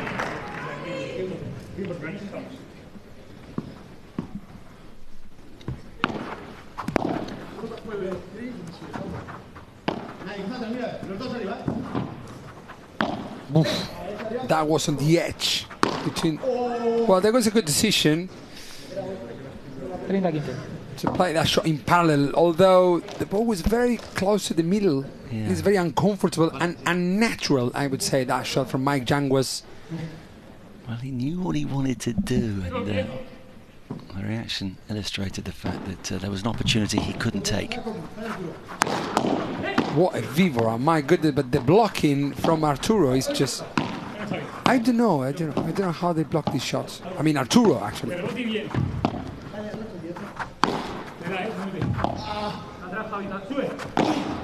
Cocky is doing 90% of the effort, I would say, for this pair. Let's see if Arturo can help him out. Por tres? No. Javi reached that shot. Now there's a gap. Wow, the perfect... Oh my goodness! Whoa, no way! No, you have to be kidding me! That's the shot of the match! Absolutely fantastic! Mike Yanguas hitting that shot por tres. Wow! That point was just incredible. I mean, effectively, both teams won that point twice over. Yeah, exactly. Look how Javi Garrido covers him. Then he reaches that shot and then pays off because Arturo missed either or hit the ball to the back wall and bring it back, or hit it by 4 meters backward. And Arturo didn't, so hit the side fence, allowing Mike to reach and win por tres. Well, you told us, Mary, that this could be the match of the day, and points like that suggest that we are in for a right roller coaster ride over the remainder of this set and whatever's to come thereafter.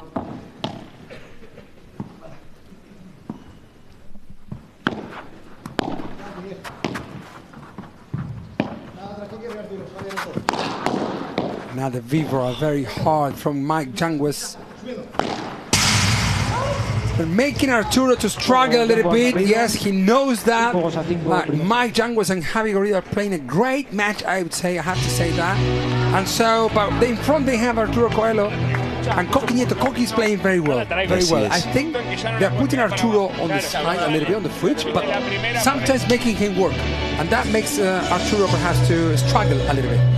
Keep voting for your player of the match, typical. In terms of the 4 players out there at the moment, that is the QR code you can use. Just in terms of those incredible blocks that we're seeing at the net. Now, is that very soft hands? What's the skill to be able to engineer that sort of a shot on a regular basis? I think it's not prediction, and I think it's not only reaction. I think it's also the way he reads the game, and he knows the opponents much than perhaps others. So he knows that Mike Yanguas will play usually the shot around these 20 centimeters. Okay. So he puts the racket there. He's not going to change, you know. That's why Arturo Coelho forces Mike to take different decisions to where to play the shots. Okay, so the anticipation, he's expecting it, he's ready for it, because... It's my opinion, It's my humble opinion, right? That's not... I mean, there are a lot of remarkable shots in paddle, but for me, some of those seemingly like reflex defensive blocks at the net are extraordinary. Yeah, it's one thing to get the racket on it, but to be able to cushion it to the degree they do is quite remarkable. And to block it, man, your wrist.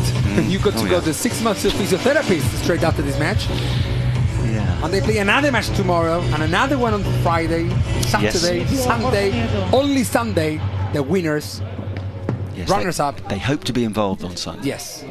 And third and fourth position will be played on Sunday. Nieto serving again to stay in the set. He's going to get that. Yes, he got it. He didn't do much with it. Well, because he couldn't. He just reached it. That was enough just to carry on with the point. It's like the point restart, you know? This is like you play 5 points in 1 point. That's amazing. This paddle about. Pumba. Nothing to do, not even to the tallest guy on the circuit. After the machine gun. Now I got the word. Machine gun. Yeah. That's it. Here's a question for you, Mary. And I know all the racket sports sort of battle with each other. I'll ask you after this next point. Fake smash from Arturo, fantastic shot. Sorted out by Mike.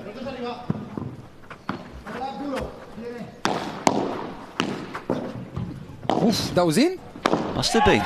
Por cuatro from Mike Yanguas after building up his own point. Wow. Fantastically good.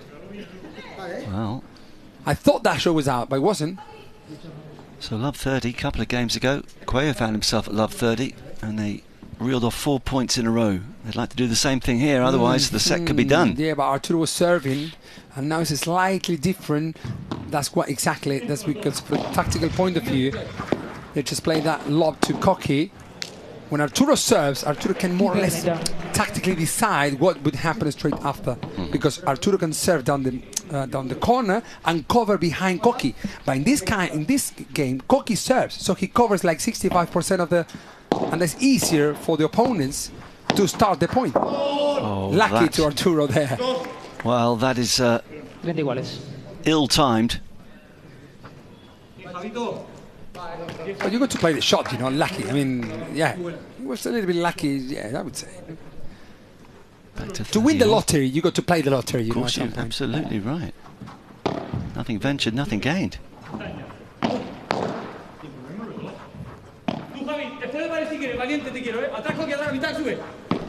If I tell you what just Mike said to Javi Garrido in half second, the amount of things he says, go for a winner if you want.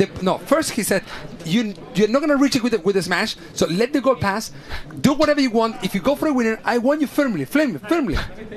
Well, it meant everything in... Compute that and play the point. Yeah, exactly, and then decide. Oh my God.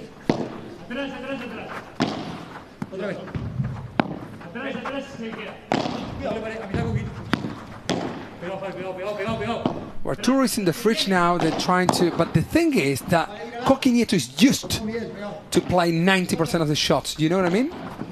So, it's no bad news for, that Cocky will be under pressure. No, at all. Oh. Well, that will hurt in more ways than one, because for the second service game on return in a row, they've got themselves to love 30 and haven't been able to take full advantage. So, Nieto and Coelho do reel off 4 points once again. We head into a first set tiebreak. The question I want to throw to you, and have a little think about it. I know all the different racket sports battle over this one. In which sport do you have to be the fittest? Paddle, tennis, badminton or squash? I have no doubt about this. Okay, well, pause. I want a bit of dramatic... Yeah, but I think everyone who plays the four sports or has ever seen the four sports... Okay, but let's just pause it. I'm intrigued to know what your answer is going to be. Pickleball. It's not in the conversation. And that's not in the court anymore. Coelho gets involved. One apiece. First to 7, of course. 2 clear at 6-all. Suggestion as to whether table tennis should also be included in this conversation. Well, I think, regarding to power, I think, table tennis wouldn't be... Yeah. But did you hear, there was obviously a world record recently, 1 point in table tennis, I think went on for 13 hours or something ridiculous. 13 hours for 1 point. The same point for 13 hours. Nah, it's not possible. No, that's what 13 minutes it could be it like... was 13 hours. But that was a Guinness record. But it happened happened recently. You've got to be pretty fit for that. I assume it was true. I heard it from a very reputable source, but yeah, the mind boggles. Anyway, after this point, you're going to give us your answer. Miscommunication there. Okay, so which is it? of the racket sports, which one do you have to be the fittest? From my point of view, just also not only for what I think, also because of physics reasons, tennis is the sport that you need to be. The fitness. Have a look on who is Rafa Nadal. Have a look on him. He comes here. He's a monster compared to even Coelho, I would tell you. All of the tennis players, man. If you bring, just because the sport, you play with a racket which is like longer, the court is bigger, you need more power, you need to run, you play on your own and the singles.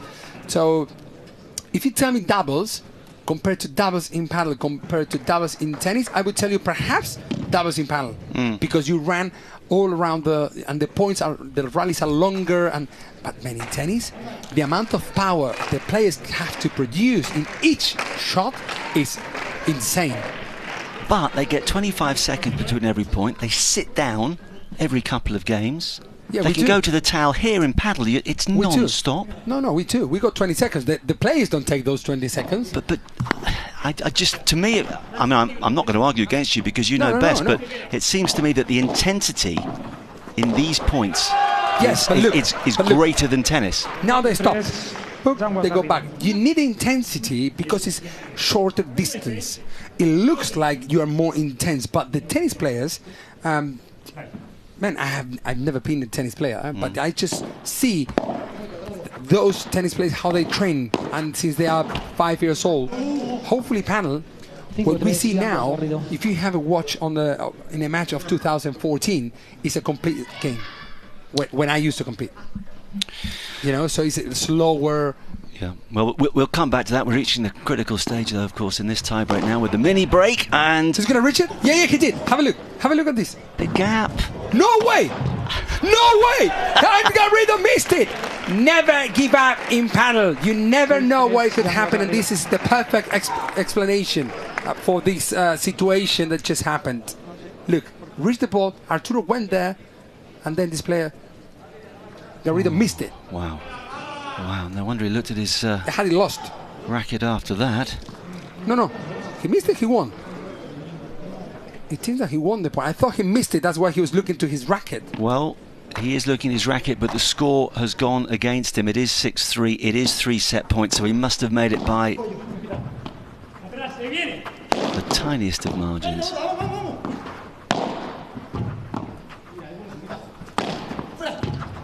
Por tres? No? Very good. Look how they celebrate this. And this is a 7-6 for Javi Garrido. And my Yanguas, Mark. Unbelievable, Marcus. Let's go for it. Yeah, I mean, they're playing lights out paddle, that there's no doubt. I have made the point a couple of times. We've seen 2 world number 1s on this court today. Both of them have lost. And here's Arturo Coello now having to come from a set down. Some explosive play, though, from out of the court. Close to the net. We've seen the brilliant block volleys from Coello, some of those great smashes as well, but he's on the wrong end of the scoreline so far. I promise you the favourite pair here is Coello and Coqui Nieto, because not only because Arturo is number 1 in the world, also because the job they've done in the World Championship last year for the Spanish team. So now that you're speaking about favourite... Well, here are the stats, and noticeable 43 points to 34 in favour of Yanguas and Garrido. 1 golden point apiece. It'll be interesting to see how Coello and Nieto react. We heard Christina in the background. She's ready to have another word with us. Yes. So guys, it's already 11 p.m. and as you can see, nobody wants to leave the arena. You were speaking about your favorite players so far. Well, let's speak with the fans about this. Hi guys. Hello. Who's your favorite player? Who are you supporting during this HEXAGON Cup? Arturo's team. Arturo's team, yeah. Okay, Arturo. Here. Chingotto. Chingotto. Tapia. Chingotto. Okay, so it's a mixture between Chingotto over here and Arturo. And why? Why do you like them so much? We like Arturo because he's an aggressive player. He has a good smash. Also good defense, he's very fast, so for that reason. Okay. And what about Chingotto? Why did you like him so much? Why do you like him so much? I mean, he just cannot miss a ball, and he's just different from all the players as he runs around the court. And we all need a Chingotto in our life. Go. So let's continue with the battle on the court. Yeah, so say all of us, and Chingotto was at his brilliant best a little earlier this evening. He's got a win under his belt. But will Arturo Coello, he's dropped the first set alongside Coqui Nieto in a tie-break, serving at the start of the second. Yeah, and last 30, yeah, because the first we were talking about with the fans, but actually Javi Garrido played an amazing down-the-line shot. Got a winner against Arturo, and now Mike Yanguas as well. His last 30. They're like Careful. lions. I mean, They're like lions in a cage, going from in one the side zoo, to the other. trying to get at you. Yeah, be careful there. They're giving their all, understandably so. If you get a break here at the start of the second set, having won the first, you'll see well, maybe you won't see the finishing line in sight, but you know you're moving pretty rapidly in the right direction.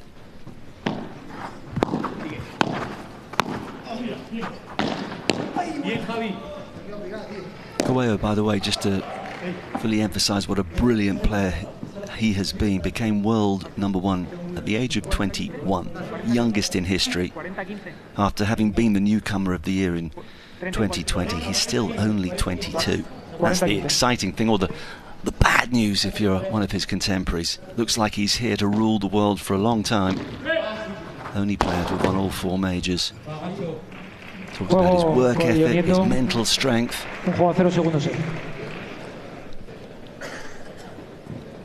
And we're seeing evidence of all of that at key moments, but he's got a lot of work to do tonight. Stick out your racket and hope. Listen, well, we're just watching the slow-mo there on the TV, but I just saw Nieto getting on court, and I usually see players, when you're a beginner, intermediate plus or intermediate level player, that you get on court and you start practicing your smash, your vibra, and you know what the pros do? They just get on the court and they adjust, their shot with a lob, or with a serve. They go a ball in their hands and they practice any of the shots that if the lob is correct, then during the match they will play a vibra. Exactly. 15-0. Well, he got there, but he couldn't control it. To the wall at the back. First point goes on serve. First point of the second game with Yanguas and Garrido up by a set. Bien Coquito, I said. He's quite expressive, Nieto. He's fun to watch for a lot of different reasons. What a chiquita from Coelho there. He's a very tall guy and it's not easy for him to reach those shots lower than the waist height. But he does it easy anyways. His position is usually right.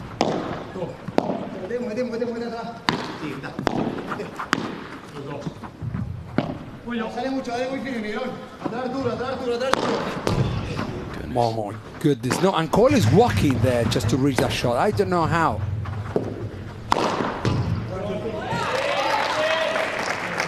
Stayed in the point for as long as they could, but the explosive power from the other end of the court was eye-catching and ultimately effective. So a comfortable hold to love.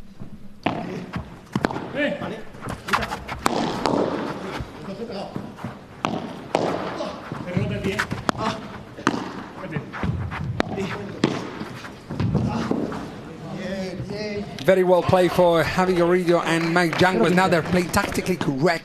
Slow to the corner, slow to the middle, open angles. But Arturo and Koch here going for a little bit more winners, I would say. Like this one. But Mike reach it. Here we go again. Well, yeah, he did. But Welcome not back. enough. Not Welcome enough. back. Because Mike was already there next to the net, and because he's also very tall, he said, "Here I am, por cuatro." Yeah, he came back in through one door and exited the other, having done what he had to do.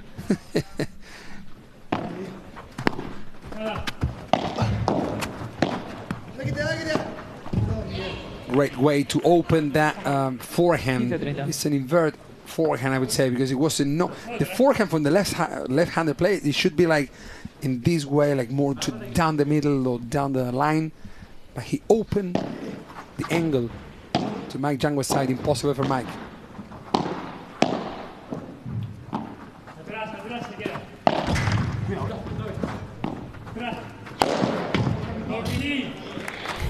Good decisions, I mean, Koch, it's a matter of decisioning correctly, or that the opponents are playing a great match. He's not going to lose the match. The opponents will beat him if he loses, yeah? Yep, absolutely. Oh, that's frustrating. 40-30.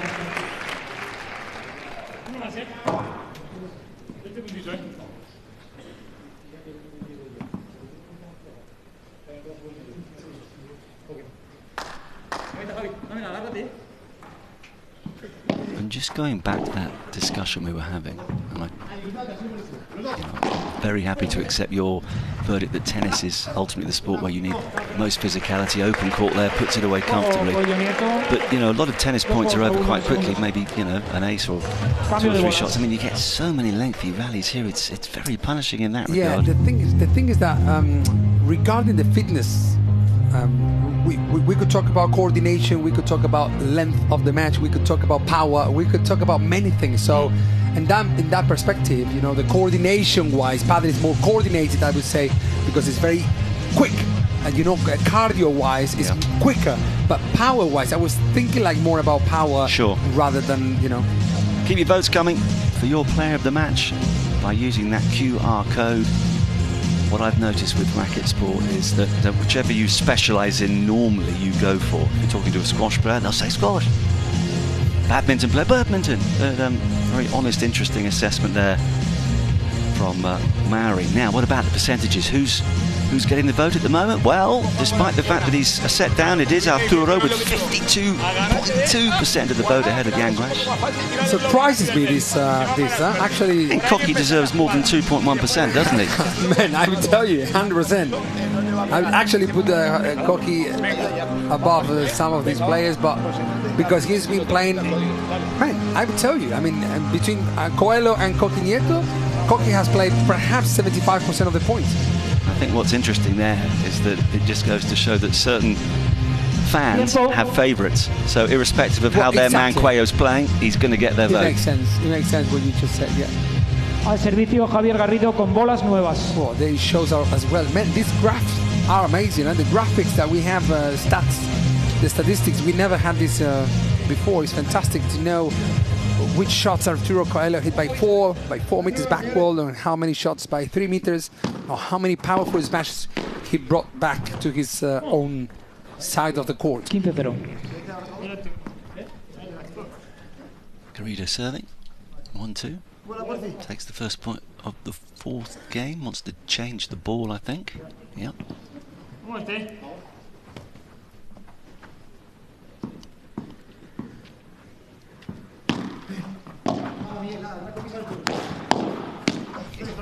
But he tried. 15 iguales. Well, a good try, and we always say at this level that we try to aim our opponent's body a little bit somehow, but not because to hit your opponent, also to make it more uncomfortably, because you're technically correct when the ball is slightly away from your body. Yeah, backhands, forehands, when the ball is close to your body, you're untechnical. I mean, you cannot decide anything more than just hitting the ball back. Yeah. That's why players are sometimes aiming the opponent's body. 15-30. He's not happy with a couple of the balls here. Another change. There we have Pablito Aymá, the coach of this team. Primer servicio. Got his game face on. Mary knows that. As the coach, you can't let too much emotion show. Your player will look at you. If you're panicking, they'll panic.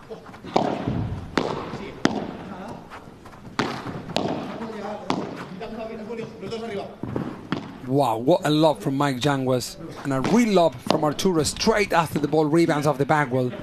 Tricky shots. They're creating paddle. New tricks.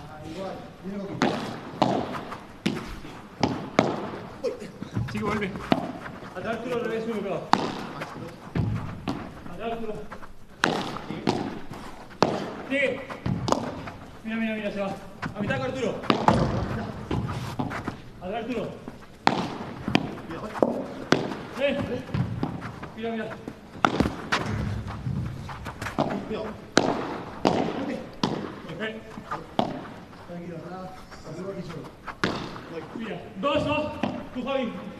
What is going to decide this epic point? Usually a crazy error or a fantastic winner. Look. Pumba. There we go. Arturo is here. Yeah, cocky, man. Actually, that's why Arturo said cocky. Like, happy with his partner. I mean, cocky did, 80% of the job. But thanks God, Arturo has that powerful smash, allowing the pair to win the point. He's working his socks off. He's only got 2.1% of the player vote. Come on, show him some love out there. You can't believe it, yeah? No. It's like, come on, guys. But look. Don't delete the Arturo's vote, but, just give me some more for Cocky, who's doing an amazing job, allowing Arturo to play his game. Well, he'll feel better if they can win this point, the first of 2 break points. Perfect depth. He winds it up.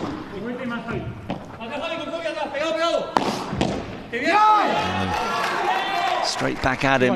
Punto de oro. Al resto. So 1 break point comes and goes. Al resto. That means it's the golden point. Again. The lighting changes. Arturo Coello. The pressure intensifies.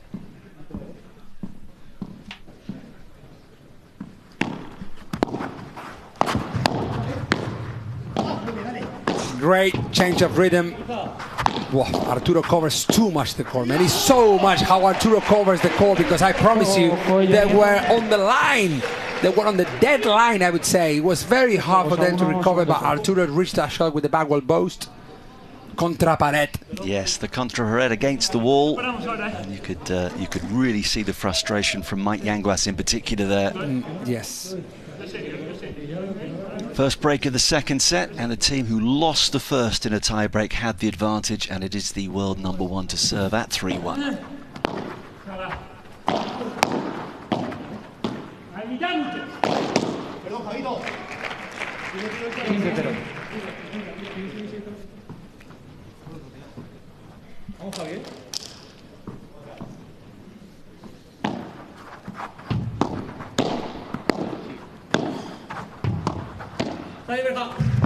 No way! No way! That amazing how having Garrido reach that shot was absolutely impossible. Yeah, kept so low. But it kept going. Every single point we had seen in this match, the players were under pressure, and somehow they run for it. It pays off. It did. It did pay off in every single of the points. The players were complete under pressure, and they didn't give up. It's like life. You work hard, you get your rewards. Exactly. No pain, no gain, they say. I mean, I remember some of them when they used to live in the UK. Yeah, back in 2014, 15, something like that. I was there for 6 years, more or less.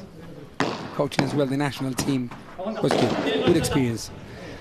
Good experience is that smash from Cocky Nieto. And you were living in Chigwell, in the east of London, just in Essex. Exactly. Which is not the only way, yeah? The only way is Essex is called... you've seen that, have you? Oh, my goodness. No, I didn't see it, I just remember the name. Yeah. That amazing down-the-line shot from Arturo. Actually, he shows that he's going to smash. And in the air, he changes dramatically the speed of the ball and the direction of the ball with that height and this wrist movement. Hey, we're watching by far, I think, is the best rallies. 40-30. 40-30. They could go to 4-1 and it gets closer again, as in the first match we saw to a super tiebreak. Remember, in the HEXAGON Cup, we go to a super tiebreak. And it seems that Arturo wants to go to a super tiebreak because this is 4-1 to the leading team at this moment, Bella, from Arturo and Cocky. Yeah, that was vintage Arturo. And Team Bella Puerto Rico are fighting back in the second set of this match. It's been the trend, really. The majority of the contests today have been so very, very close. One man who's really going to be watching this match with interest is the owner of Team Bella Puerto Rico. It's Carlos Lopez Ley, and he's with Christina now. And he's already listening to us. Carlos Lopez Ley, welcome to the HEXAGON Cup for the second year in a row. You're from Puerto Rico. Yes. And racket sports have always been very popular in your country. How is padel growing there at the moment? Padel is an emerging sport. It's very exciting. We're happy to be here, and it's kept growing. We did a tournament this year. We had a lot of people, a lot of fans, and a lot of people watching us in Puerto Rico, so it's growing. And what do you think about this game that we are watching here tonight? It was the last one of the day, but it's amazing. No, my heart is almost. I can't breathe. I can't. It's been amazing, very exciting, very energizing, amazing game. We cannot blame you. Enjoy the rest of the game. Thank you, Carlos. Thank you. Thank you, Cristina. The last part of that conversation was a proper Puerto Rico. It was, I can't, you know, showing that. But it's wonderful that, you know, the team owners, and these are very successful individuals in other walks of life, they have so bought into this event. It means so much to them, and all power to that. And they love paddle, you know. They know they cannot do that. It's not like ex-professional paddle players lead the team. No, it's someone who is, you know, he's an investor to be part of this event, so they bring out the best players they can. They got their coach expert, they got the advisor, and they create a team. Each team has a leader, and they have picked the best players they can to compete in this fantastic event. Well, it was great to hear from Carlos, and if his team goes on to win, I'm looking forward to the interview with Cristina, because he was emotional and excited enough in the second set of the last match on day one. Goodness knows what it'd be like if they're lifting the main prize of the 1.2 million euros. So Cristina, put that on your to-do list. Top man. And his team on top in this second set, leading by 4 games to 1, having lost the first in a tie-break. Oh, he's down. Right. That's an unconventional way to play a shot on all. Well, 4 knees. You've only got 2 knees, but knees and hands. It'd be very unconventional to have 4 knees. It's okay. Might be some sand on his knees and his hands a little bit, but he's still on the court. That means that he's okay.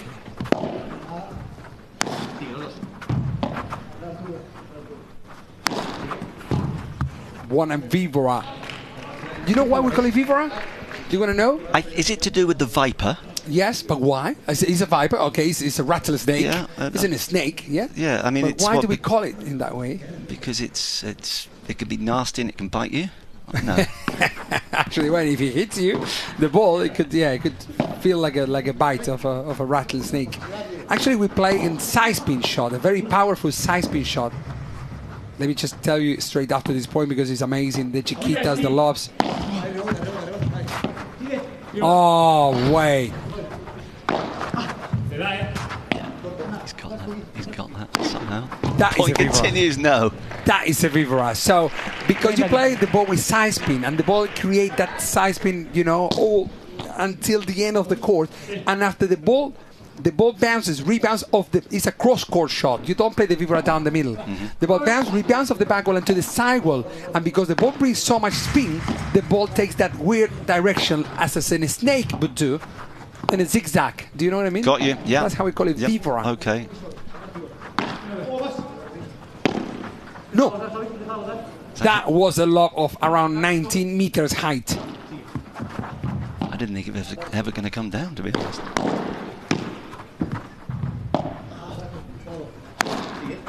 They're playing to Arturo more now, and Arturo is sorting out not comfortably. You could tell.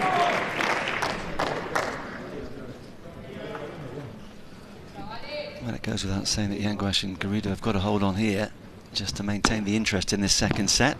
Good serve. Yeah, they've done that. So 4-1 becomes 4-2. But the break is still with world number 1 Arturo Coello and Jorge Nieto, Coqui Nieto, who's serving now in the orange top. Arturo didn't reach it. And apologizes to his partner,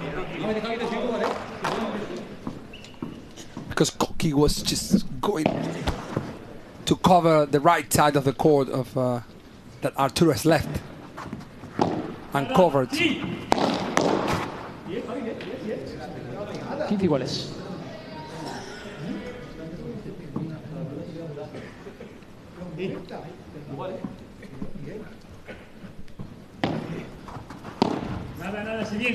And they come. Back he goes.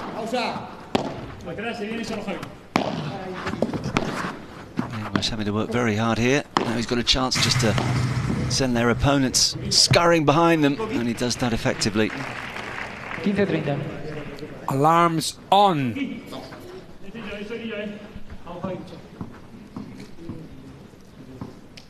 15:30. Mike and Javi Garrido don't want this set. They want to win it a set. They certainly do, with the minimum of fuss. It's down again. Wow. Wow. Mike from the floor. He can play everywhere. Ah, now that's a two.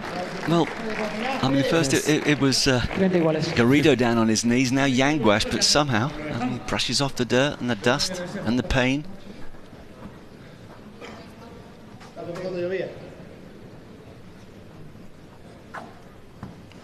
Yeah, that's going to hurt. Sorry. No, I'm not really. Key moments here. Either a comeback is on, or Nieto and Coello can move to within one game of this second set. 40-30. Well, the Chiquita was correct, I would say, but you know, Coqui just played the bandeja, meaning that he opened the angle from his position, from the bandeja position to the net. So if you're going to miss a Chiquita, miss on the player, not on the net. It's easy to say from here, from the commentary box, but yeah, from the tactical point of view, if you're a intermediate to advanced level player, consider that as well. After playing the Chiquita, you go open the angle from the player where they play the bandeja to the net position. So don't risk to the net. Garrido goes long. Coello and Nieto hold and increase their advantage. Just one game away from taking this final match of the day into a super tie-break. They want a super tie-break, and so do I. I think so. Might be the last chance for you to vote for your player of the match. Yes. Remember, you can vote, because people don't know, because this is Hexagon Cup. It's the only one event where you can vote and choose who is the MVP of this match. Yes, so influence that vote, and we next time we see percentages, we're hoping that Coqui Nieto's moved up from 2.1% at least.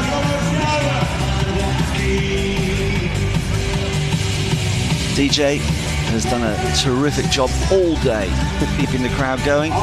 As we've heard from Christina, some have been here since 1 o'clock this afternoon.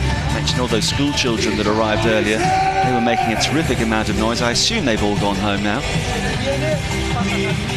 I mean, for the team for the Hexagon Cup, they said to me, Mario, would you like to go to do the commentary? I said, well, I will be anyways. I mean, I will go anyways from the 1 p.m. till the end. So yeah, if there is a commentary box, I will go for it. And if it's with Marcus, even better. You're too kind. There he is. He might be as well a friend of Carlos from Bella, from Team Bella from Puerto Rico. It looks though it could be. And if you could go up now and just ask him to play your favourite song, what would it be? Oh, well, I like Coldplay now, you know. Oh, okay. I like Coldplay. So it would be perhaps Viva la Vida. That'll get people going again. That's a great song. It's quite easy, you know. Or Freddie Mercury. Love it. Now you're talking. Can we go for a winner? Yes. What? I mean, one of these players is going to walk off the court with a part of their body missing, I think. I would like to know the speed of that shot, because I promise you that it could be easily harder than any of these matches they might play before. Dangerous when Coello's at the other end. Here we go now. Yes, he will. Coquito will reach it. Por cuatro. Brilliant shot from the Spanish player, Coqui Nieto. Great love as well from Arturo Coello. Pushing. If that doesn't give him a bigger percentage of the most valuable player, best player points, then nothing will, because that was superb.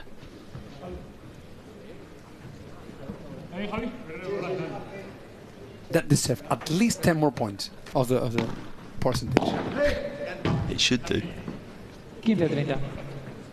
So they're teetering here, Garrido and Yanguas at 2-5, 15-30. Yeah.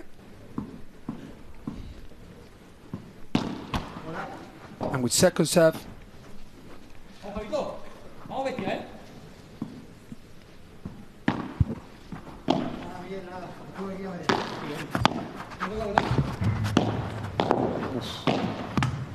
Wow. Wow. They are playing on the edge. All of the players are just playing every single point. And actually Arturo and Coqui, I think the well-deserved set if they win this set 6-2 finally. It's very well-deserved because they played better than the opponents at the moment. Coqui Nieto pointing the way. 3 set points to take us into a super tie-break. Not this time. 30-40. The gun machine still on. Yeah. Javier Garrido training his sights on the opposition, but he's got to do that several more times to keep them above water. Wow. That was just the amount of power needed from the height where he plays the shot to kick the ball out por tres. And if you're a neutral, you're delighted. Confirmation that we're heading into a super tiebreak to conclude the action on day 1 of the 2025 Alpine Hexagon Cup. What a fabulous start to the event it has been. Thrilling matches from 1 o'clock this afternoon, plus the 2 next-gen matches earlier. Here are the stats. Not a lot between them, just 4 points overall. Golden points, which we know can be so important. Well, the edge to Coello and Nieto. There's so little really between these 2 teams, and of course that's why we're going to a super tiebreak. Yeah. Very even. The only thing is the break points they had in this second set is 3 out of 7. That concluded by Arturo and Coqui Nieto. That makes a little difference in the second set. 1 hour 20 minutes match, which is very interesting, you know, because usually players go to a third set match. So it could be like 2 hours match, you know, but with a super tiebreak, you carry it off a little bit just to make it more, I think it's more fun, more interesting, and yeah, it works well. I think it works well. And also the golden point. I was going to say the golden point too brings that extra jeopardy. It does speed things along. One thing's clear, the crowd is just as lively, if not more so, after 11 o'clock at night, 11:30 local time, and they're just getting going in Madrid, aren't they? We'll be partying till 4 in the morning. Jonathan Ledgard and Sandy Farquharson and our other commentators, they've already been at it for a few hours, although they'll be ready, of course, fully professional, roaring to go for the start of day 2 tomorrow. Every match is live for you throughout the week.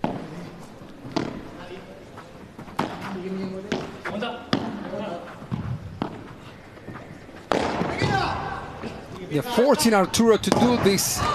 They're forcing Arturo to do this and to fake the smash and to play the smash when he shouldn't play them. So, yeah, it's like they found a little gap on the king. Which takes some doing. To make him doubt, at least, you know, to make him think.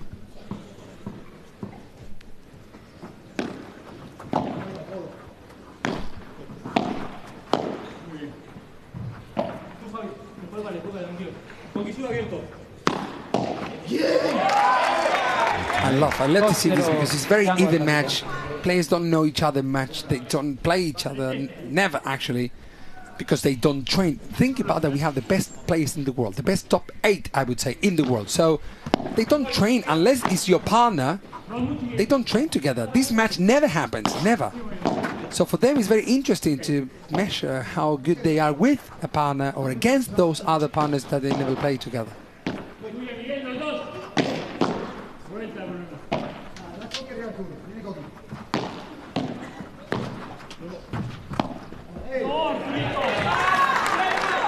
Yanguas, Garrido. 3-0, huh? Yeah, first 3 points have gone the way of Yanguas and Garrido. 3-0. So explain me how the age, these things work. I mean, Mike Yanguas and Javi Garrido won 7-6 the first set. Then Arturo Coello and Coqui I wouldn't tell you that destroyed them, but it was 6-2. And now its momentum continues to swing one way and then the other, doesn't it? It's one of the fascinations. And even more when the set ends. And of course, it sounds a bit misleading sometimes, Srilab. It's only one mini break, and there's plenty of time to turn that around. Well, crazy now that these guys are leading 4-1 in the super tiebreak. You know, that could be interesting to play points without counting, and so you don't know when the match ends. But then you miss out some of the excitement. Yeah, exactly. That's right. Look, Arturo will reach that. He needed to as well, because there's a big difference between 4-2 and 5-1. They'll change ends. They change ends after every 6 points, as is the case in tennis as well. Just a chance to take on board We stole it from them. a little bit of light refreshment. Well, yes, you've sensibly copied that from tennis. I don't think it's stealing. Yeah, maybe. copied. Yeah, copied. Yeah, but 4-2. nowadays, you know, if you copy something, then people say, you copied it from him, from her, from that, from this. I don't think tennis had the copyright sign, so you're okay. Return is in.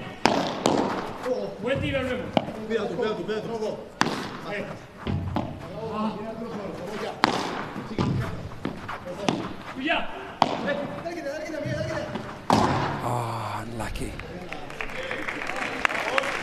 Such an effort 4 players are doing to keep trying to win these first 2 points for each team. They're very necessary, as you said before, Marcus. I think it's very important, because then at the end of on Saturday or Friday they will say, oh, we need 2 more points. Perhaps at least the 2 points you will need it. Absolutely. Get them on the board as quickly as you can.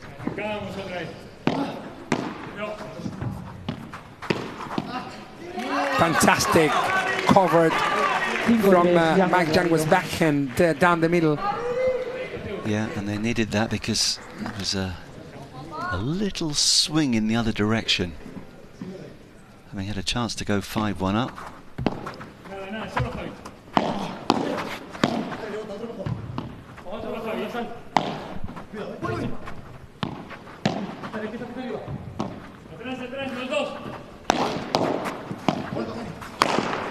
And there he goes, and there he wins. And then Thank God, Mike thank says. you. My prayers have been answered. Yeah, it was lucky, because if that ball goes by 3 meters, actually was Koki was expecting, but the ball hits the back fence. So 6-3, the Yanguas serve.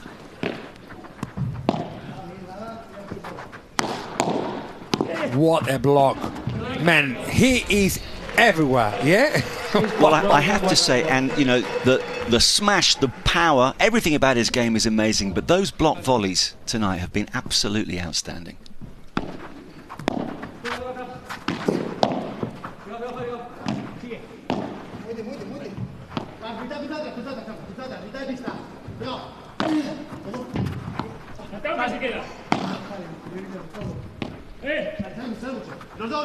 Will he go? Slow it down the middle. Wow. Per tres. Yes, he's gonna reach it. Look at that shot! Unbelievable! Fading over from outside the court. Mike Yanguas. Fantastic recovery. I mean, I'm sorry, that is extraordinary. Look at that. And I'm waiting for the ball to come. But that gives you an advantage, because you can hit the ball lower than the net position, because you are hitting the ball through the door. But you know what I mean? It's just getting out of the door, having to watch the slightly awkward bounce that came his way, swivel turn. The amount of things you should do. And then that's why, you know, there are some people running out of the court and they pump into with the, you know, they hit defense and say, man, relax and play a bandeja. Well, Good. 7-4 7-4. instead of 6-5. Well, 7-5, you were asking for. Okay. Getting to the end. Guess who's going to win this match? Well, they've forgotten they have to change ends as well. Yeah, It's they got 7-5. Even the great Arturo Coello had forgotten that it's 7-5. That's 12 points. Get down the other side.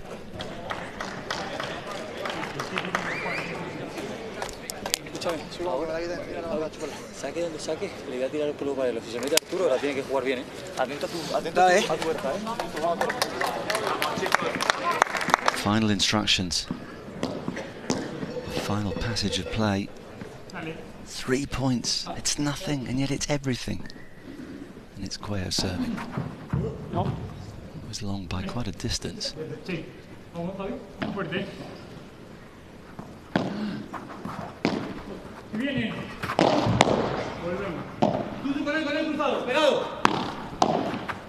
Pegado means stick at the net. That's what Mike Yanguas is talking to Garrido. Stick pegados, pegados. So Garrido can decide properly what to do with that shot. Look at hey, Arturo, I don't know, but I think he's the one who has missed most of the shots of this match. He did many winners, but also many unforced errors. Wow. Surprises me a little bit. Yeah. But it makes sense. We're in the beginning of the season. He's doing it in the pre-season as well. Well, if he's going to win now, he's going to have to do it the hard way. 8-5 down. Not good news. Not good news. 9-5 Yanguas Garrido. For Coelho, and look at the 10 team. Well, the X10 team is very happy. Yes. At the moment. Carlos Lopez-Ley, who we heard from a bit earlier, won't be though. The owner of Team Bella Puerto Rico.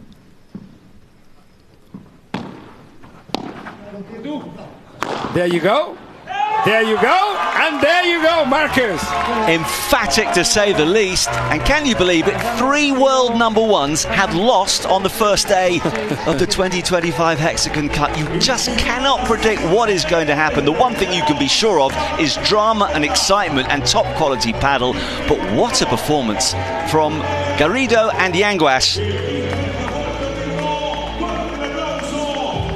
Perfect pronunciation, huh? Well, I've got there with that, and the celebrations begin with those nearest and dearest to them. That's an impressive victory and 2 very precious points. Well, I think it is. I think that, as I told you before, before starting the match, that Arturo Coelho and Nieto, just because of the performance they did in last year's World Championships for Spain against Argentina, it's like they were like the favorites for this match. But Yanguas and Garrido, you know, you never underestimate the pro players, man. You never know what they can do. So fantastic job for this amazing team, well deserved. 2 points to start leading the first day of the Hexagon Cup 2025. And they closed it out really well. Of course, they had to readjust after losing the second set, but they took control of that super tie break from the word go and just didn't let go. Sweet taste of victory. And they're bouncing in unison. Down.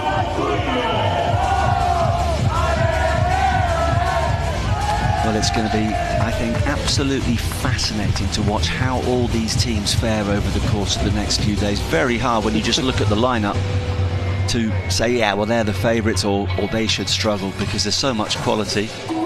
But kisses all round for Garrido and for Yanguas.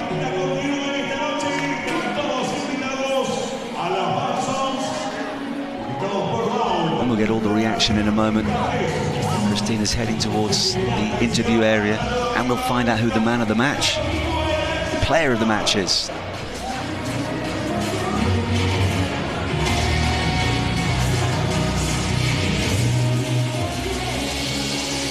Concludes the competitive action on day 1. Got to commend the crowd. They've made so much noise. Our resident DJ has G'd them up, but they have played their part and they've been richly rewarded. And as I've mentioned, as Jonathan mentioned earlier, as the days go by, so more and more people are going to turn up, and we will have a sellout on Saturday and I suspect on Sunday too. The power of paddle increases day by day, week by week, year by year. The fastest growing sport in the world, and when you see it up close and personal, as we've been lucky enough to do today, you understand why. I'll miss you, Marcus. I'll miss you till tomorrow. Yeah, tomorrow we're back. We are. Yes, we got the Spanish and the English commentary. Well, now this, I think you're gonna be surprised by those percentages, aren't you? Well, yeah, a little, I would say. You know, and well, a little bit more, at least more than 2. You know, almost 8%. Well, Arturo Coelho actually is the player who missed more of the shots, I would say, or actually was the one who did more unforced errors than the others. But anyways, let's have a listen. We can hear from Arturo talking to Cristina. Really, there we go. Sí, estamos con el MVP del partido, Arturo Coello. ¿Qué tal? ¿Cómo estás? A pesar de la derrota, ¿te deja ese buen sabor de boca haber sido el mejor jugador del partido? Sorprendido, la verdad. No lo creo, de verdad que hoy no creo que merezca. It surprises me actually a lot. I don't even think about to be the best player of this match. I didn't play match. Un nombre, pero cualquiera de los dos se lo merece mucho más que yo. But any of the other three players deserve it more than me. No he podido, con Coqui siempre me siento muy cómodo. Es verdad que hoy quizás pues no ha sido nuestro mejor partido juntos, pero nada, sobre todo felicitar a Miguel y a Javi, que seguro que cualquiera de los dos lo merece mucho más que yo. De cara al resto de partidos de la semana, ¿qué tenéis que mejorar? Mucho. No, pero no sé, al final adaptarnos un poco más a la pista. Era la primera vez que entramos a jugar aquí y es verdad que es un poco distinto. Christine is asking to Arturo is like what you should change in order to become a little bit better lo han cerrado mejor with the Coqui. Well, a lot, actually a lot, because they don't train together, they don't play together, as we said in the previous commentary together with you, Marcus. And so, yeah, they're going to go back and train again to see if they can play better matches in the next coming matches that they have this week. Well, if at first you don't succeed, try again, and that's the beauty of this format, of course. You want to go unbeaten all the way through, but you can play your part. One winners, as Mario was saying, 1 2-point haul, even 1 single-point haul, which you get from the next gen matches, could prove decisive when we tot up the leaderboard full time on Sunday. And as Mario was correctly saying, come Sunday, we'll have third against fourth and the top 2 teams battling for the first prize, €1+ million up for grabs. Final tail of the tape here though, Mary, after an hour and 31 minutes and 8 seconds to be precise. Again, the points won pretty close. The break points were 3 from 7 for Coello and Nieto, a 100% record for Yanguas and Garrido. They only had the one. Bottom line, 10-5 in the match tie-break in favour of Yanguas and Garrido as we go courtside again and rejoin Cristina. Bueno, pues estamos con los ganadores del partido, con Mike y con Javi. Lo primero de todo, enhorabuena, menudo partidazo. Ha sido el último del primer día de la Hexagon. They both speak English very good, so I hope that they do a little bit in English as well for us. I will translate for you anyways. Match of the day, but all the points have been spectacular. Mike? Yes, there we go. Spanish? Both? English. Well, empiezo en español. Bueno, muchas gracias a todos por venir tan tarde a vernos. La verdad he will talk in Spanish first, but he will go back to English. He said straight after this first comment he does in Spanish for the audience as well, because there are many people at the stadium. Este torneo la verdad que suma mucho para coger un poco de ritmo, de competición. A mí me encantan personalmente jugarlos por equipos, a que muchas gracias al TEN, padel team y al PIN por el gran equipo que está formando. Estamos muy unidos, lo estamos pasando muy bien, disfrutando, y agradecerlo también a mi amigo Javito y compañero otra vez, que la verdad que me pone muy feliz jugar con él, que bueno, siempre damos todo y me pone muy contento haber ganado con él y habernos pasado. Hopefully he remembers all the things he's talking about. Bueno, y ahora brevemente en inglés, si te acuerdas. En inglés, now if you remember. Yes, thank you to everyone. It was a pleasure to play here. Thank you for staying so late, and I also thank you to the TEN padel team by PIN for the great support. They did a great team. Thank you to Robin, to Loic, to Diana, to everyone of the team, because they are doing an amazing job. And also I'm so happy to play again with Javi, my friend, my partner again. So I'm so happy to enjoy the court with him and to play so good level. Lo que no sabíamos es que puedes jugar desde el suelo, desde fuera también, con la rodilla, lo que haga falta. Javi, primera vez que se estrena el equipo de Pierre Gasly en la HEXAGON Cup. Menuda forma de empezar, ¿no? What a great way to start in the first game of the TEN padel team with Pierre Gasly. Sí, bueno, buenas noches a todos. Igual que Miguel, muchas gracias por quedaros tan tarde a vernos. Thanking everyone who's here, awaiting, as you as well, watching from wherever you are in the world. Vengamos otra vez. Y bueno, creo que es un buen comienzo. Los dos estamos muy contentos de poder jugar juntos, de jugar por equipo, de jugar con esta grandísima familia y de disfrutar el día a día y de intentar llegar hasta el domingo. And he hopes that to be there until Sunday. Well, if they carry on playing like that, they will be. Thank you very much indeed, Cristina. Well done, guys. Congratulations on a terrific victory. So, this is what the table looks like, Mary, come the end of day one. It's so very, very tight. Look at the number of teams on 2 points. Advantage, Team Bella Puerto Rico, despite the disappointment just now. They've got off to a reasonable start. But TEN Paddle and Crew Paddle are also involved with Hexagon team, and Rafa Nadal Academy off to a great start. Rafa played 1-1-1 for the Robert Lewandowski 9 team. Not the best of opening days 11 have 1 point from 2, and of course tomorrow we'll do it all over again. Mary, thank you so much for your company today. The next gen matches begin at 10 o'clock and we'll have the first of our 6 live matches here at the Madrid Arena at 1 o'clock. But for now, from me, Marcus Buckland, and all the team, thanks for watching. Goodbye.